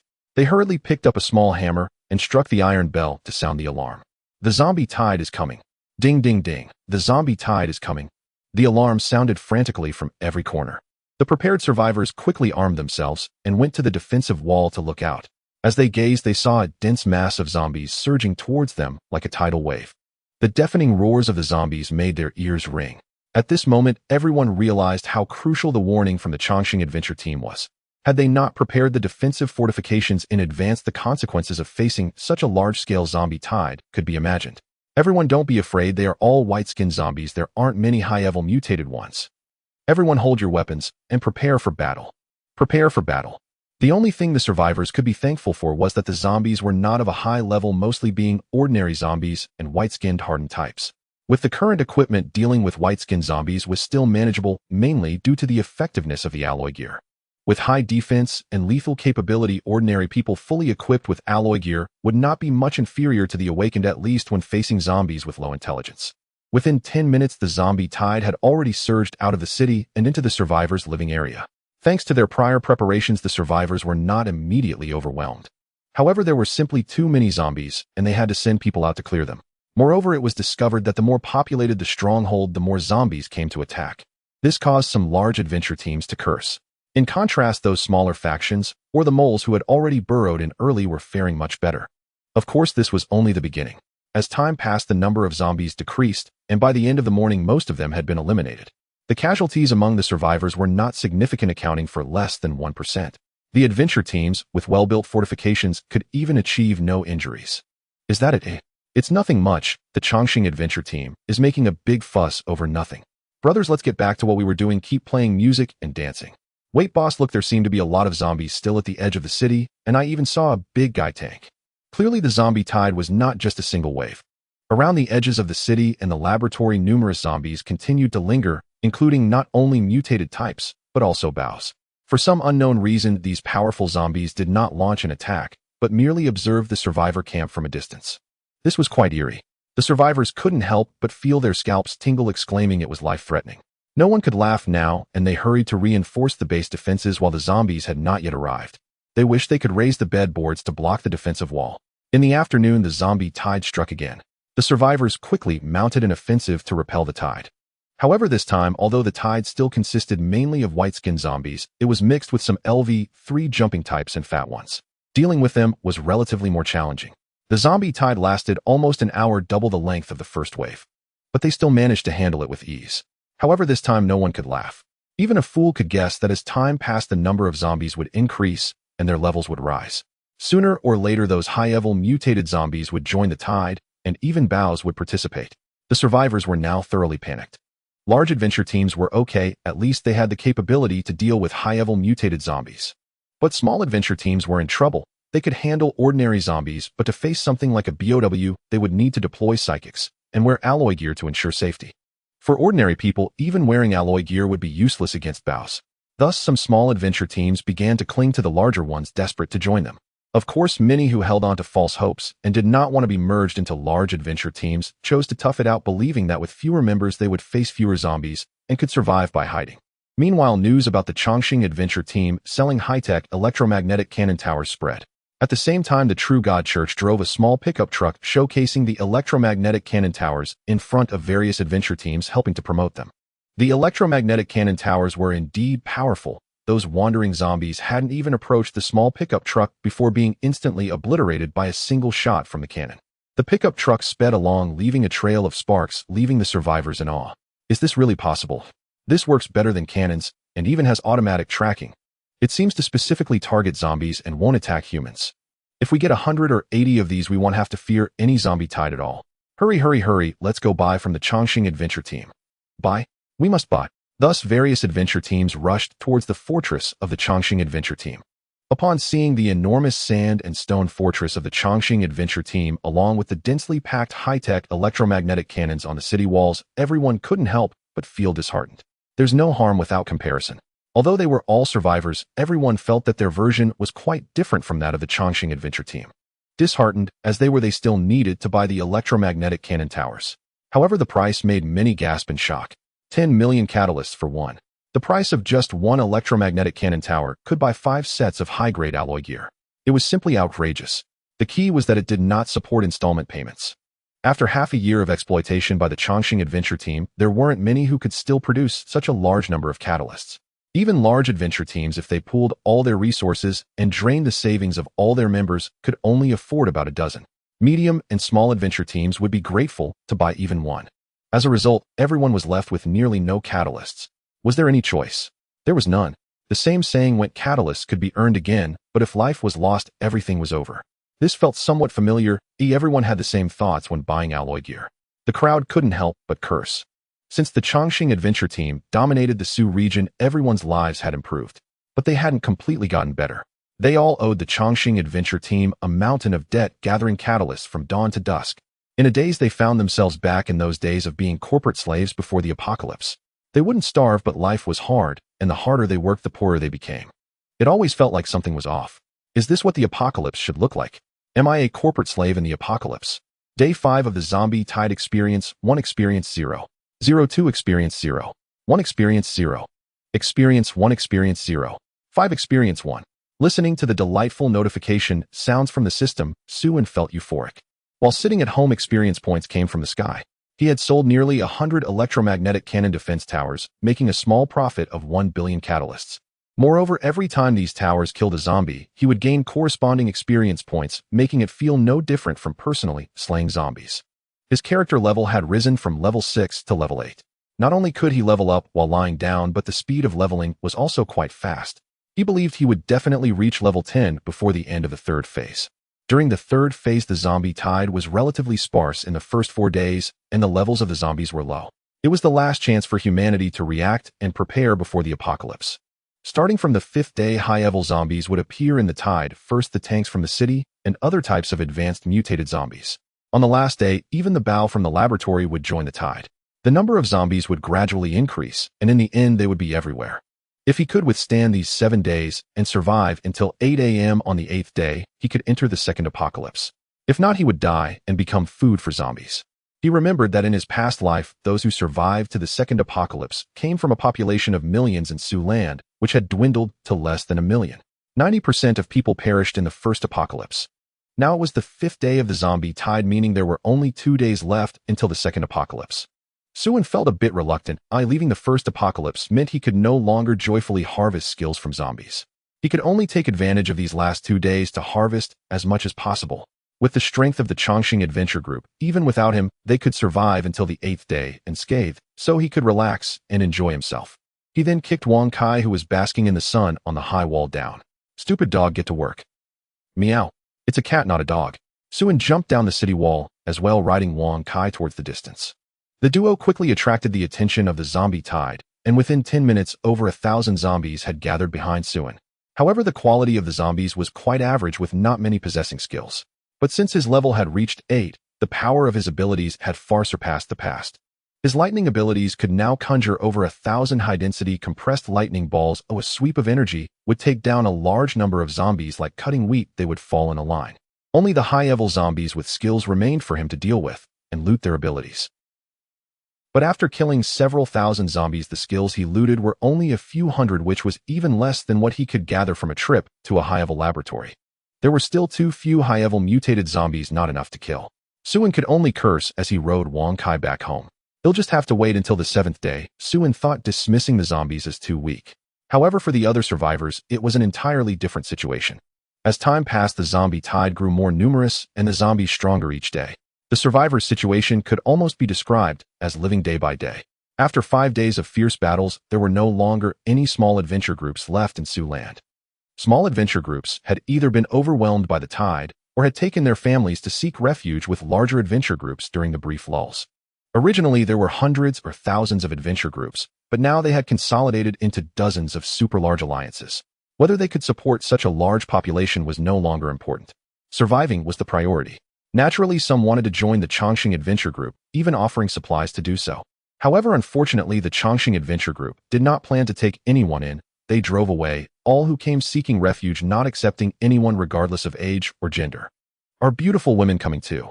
Where have you been? Get lost. Thus, the Chongqing Adventure Group, consisting of fewer than 800 people, became the smallest and least populated super-micro adventure group in Siuland. Now, adventure alliances with fewer than 10,000 members were nearly impossible to find. However, although the Chongqing Adventure Group had the least number of people, it was undoubtedly the strongest. The thousands of electromagnetic cannon defense towers standing on the walls of the Chongqing Adventure Group spoke volumes. After 5 days, not to mention any zombies breaking through the first line of defense, even the walls of the Chongqing Adventure Group were untouched. Of course, the people seeking refuge with the Chongqing Adventure Group were not without value. Suin introduced them all to the true god cult for Jean to take in. They didn't have to spend resources to support them. They were housed on the outskirts of the true god cult's base to attract the zombie tide. The number of zombies would indeed be affected by the number of people. The more there were, the greater the tide. Setting up some electromagnetic cannon towers around the crowd, their experience points would rise rapidly. As for those who were accidentally scratched or bitten by zombies and mutated, it didn't matter, experience 1. Of course, it was best if these people could survive. The number of high-level zombies they could attract on the 7th day would be enough.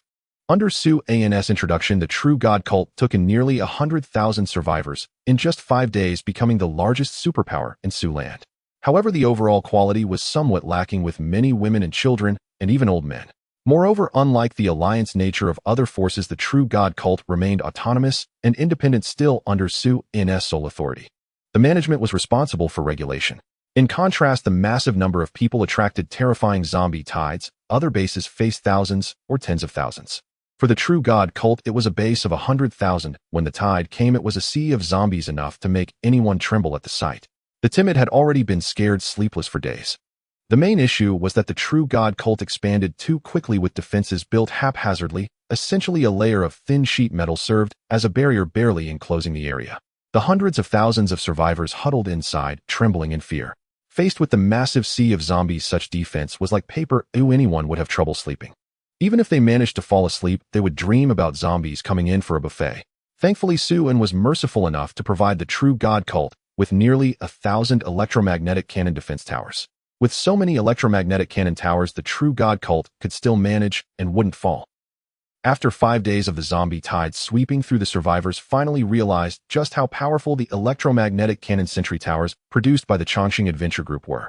This device boasted great power, accuracy, and rapid firing speed, with the crucial advantage of lasting endurance.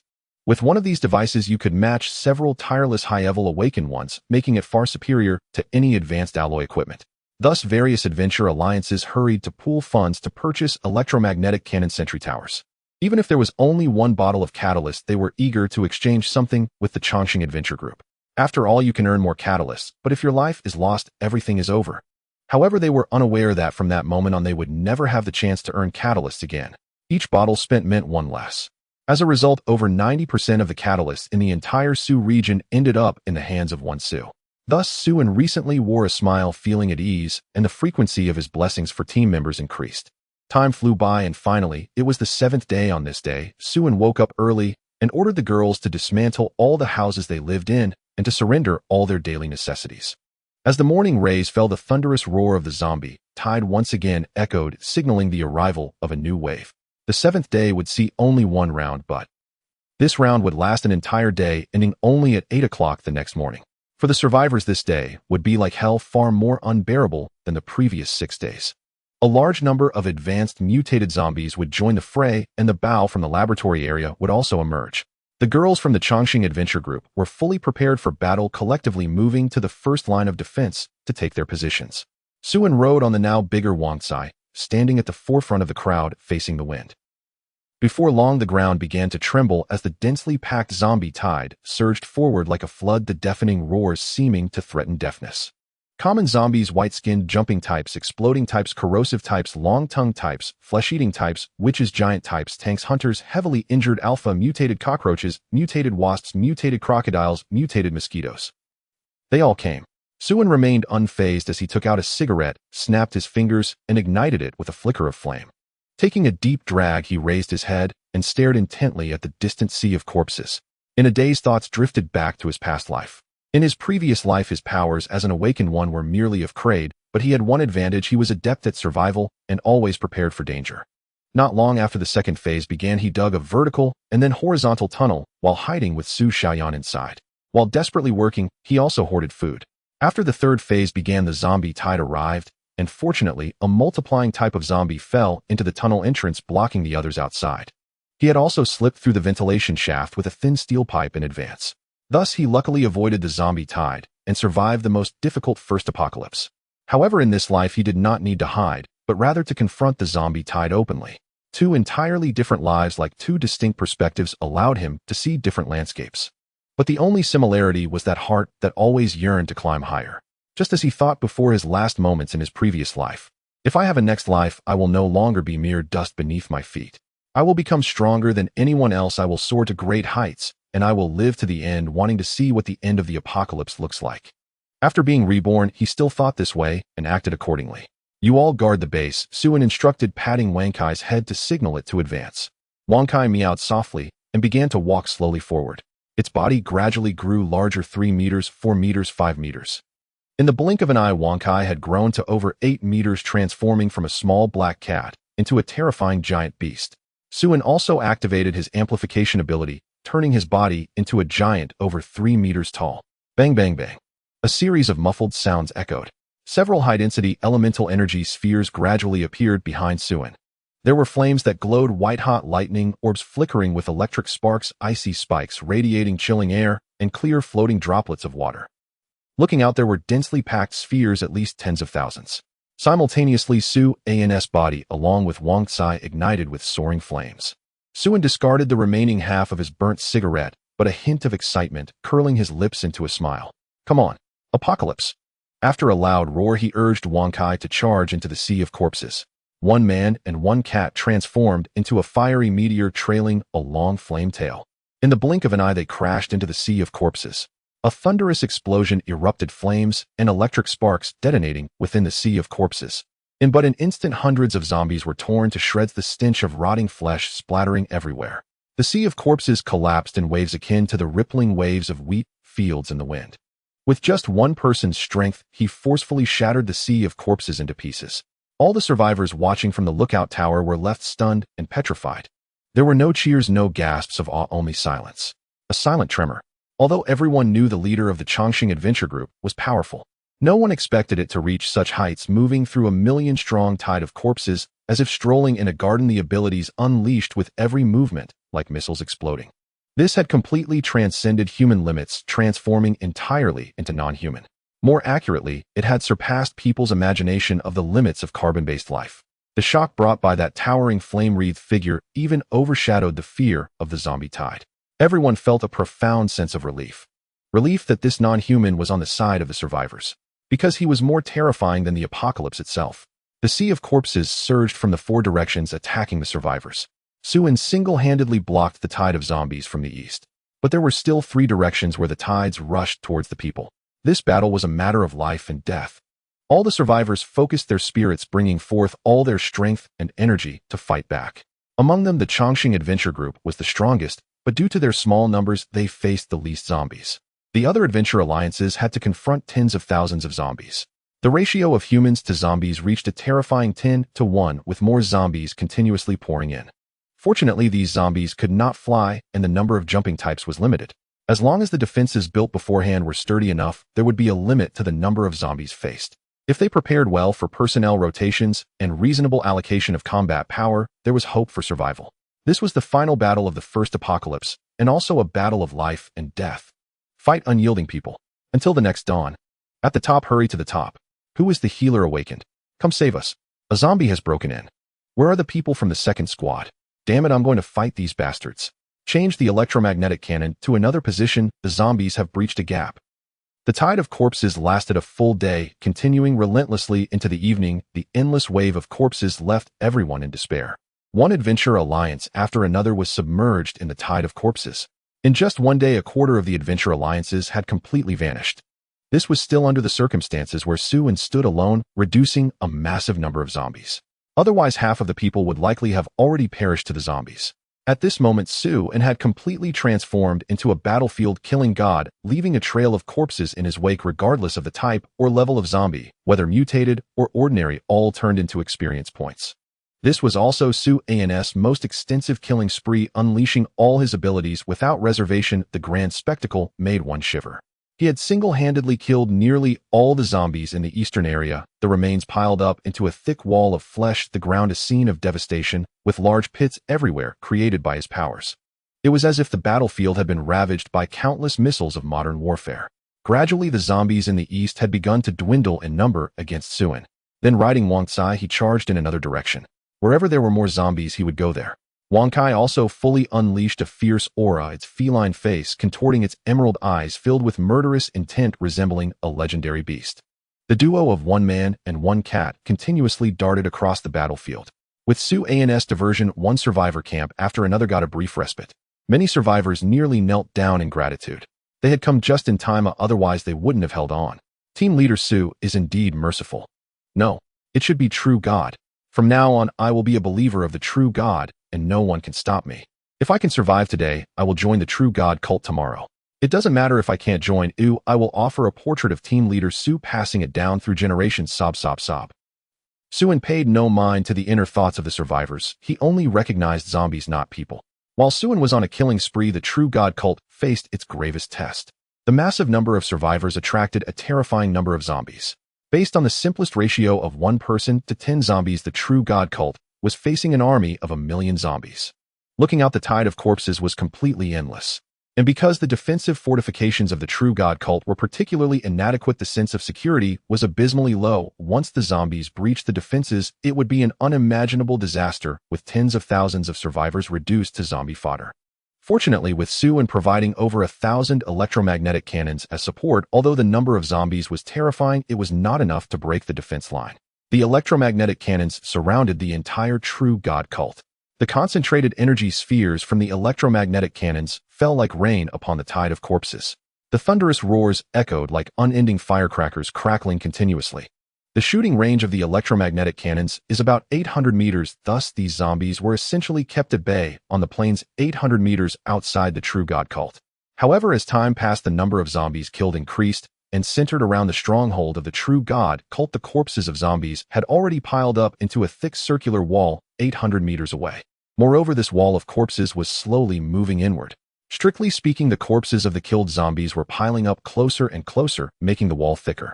The electromagnetic cannons are indeed powerful, but their drawbacks are also obvious. They can kill zombies, but they lack penetration and cannot clear the corpses.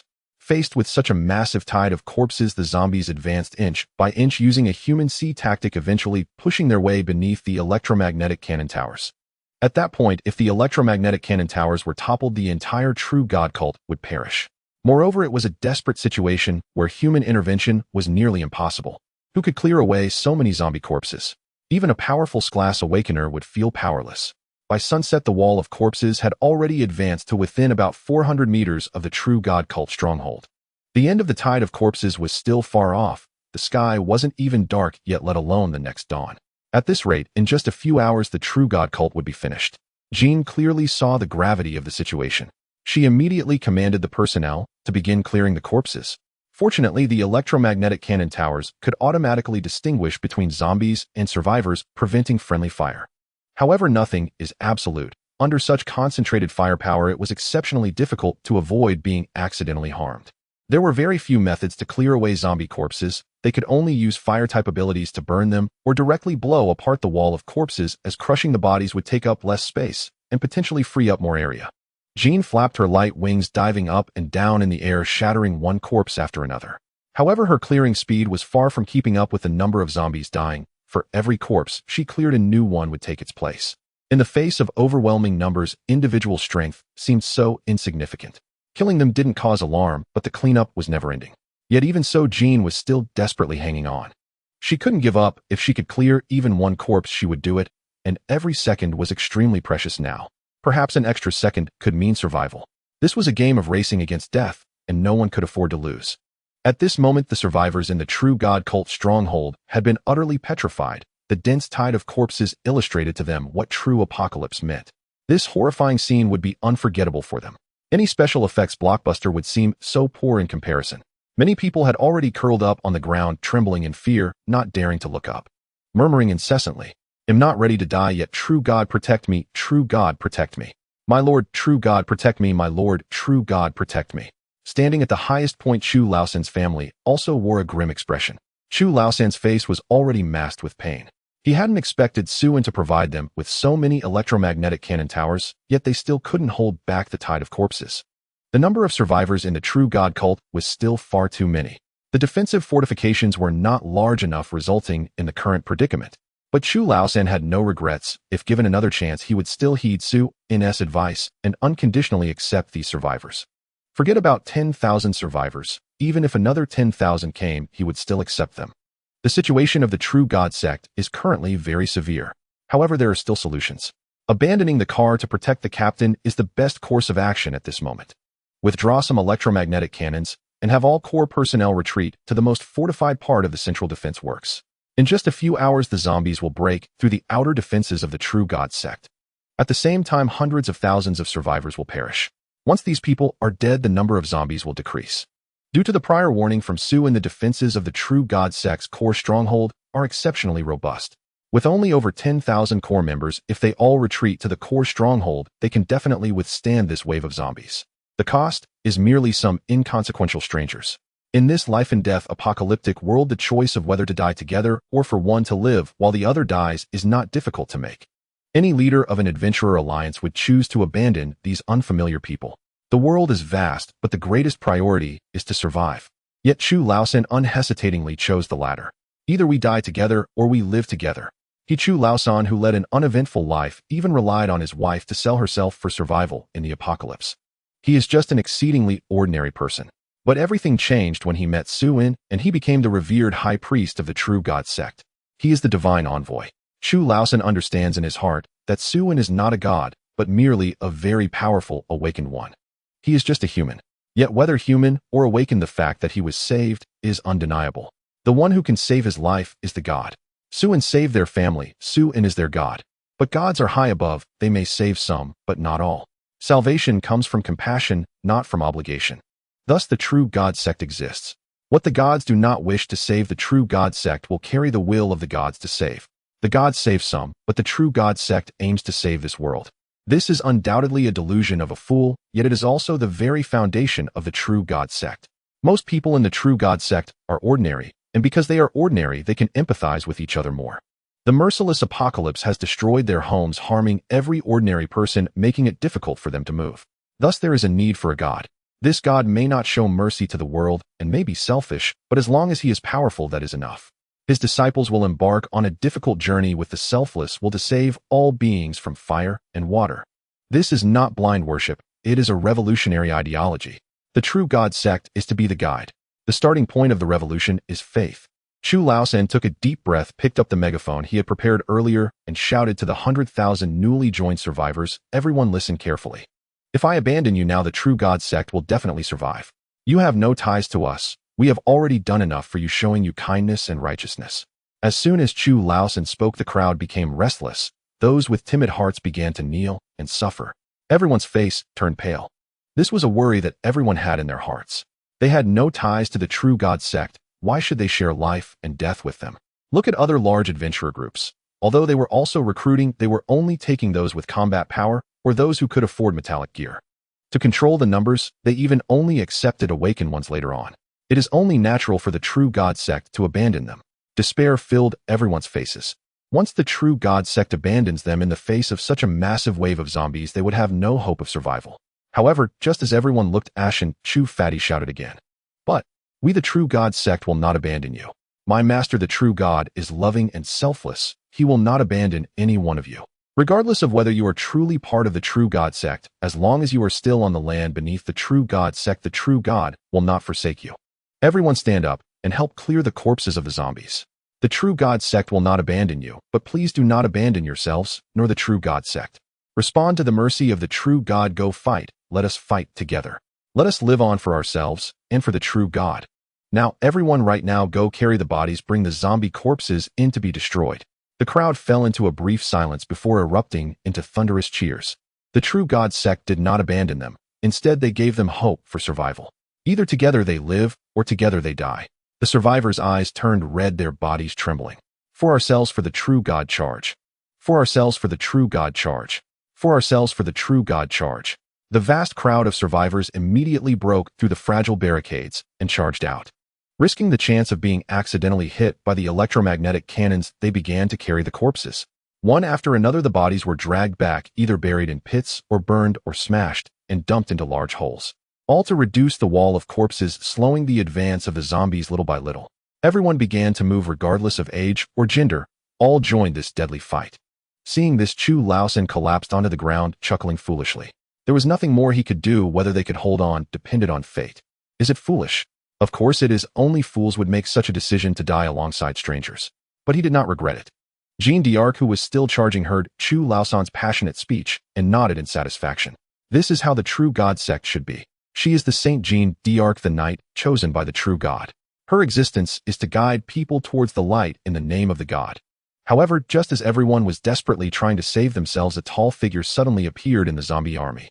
It was a bald man over 3 meters tall, with dark blue-black skin, wearing a black raincoat. He stood quietly among the zombies, and the surrounding zombies not only did not attack him, but instead avoided him. A vacuum zone formed amidst the tide of zombies, extremely eye-catching. In the next moment, the man suddenly raised the heavy machine gun in his hands and fired hundreds of shots towards Jean. Faced with the sudden attack, Jean hurriedly shielded her body with her light wings, deflecting all the bullets. When she realized that the one attacking her was actually a bald zombie man, waves of anger surged in her azure eyes. Gathering a light spear in her hand, she threw it at the zombie man. However, even the bow could penetrate it, yet the light spear could not harm him in the slightest. It only left a small hole on his raincoat.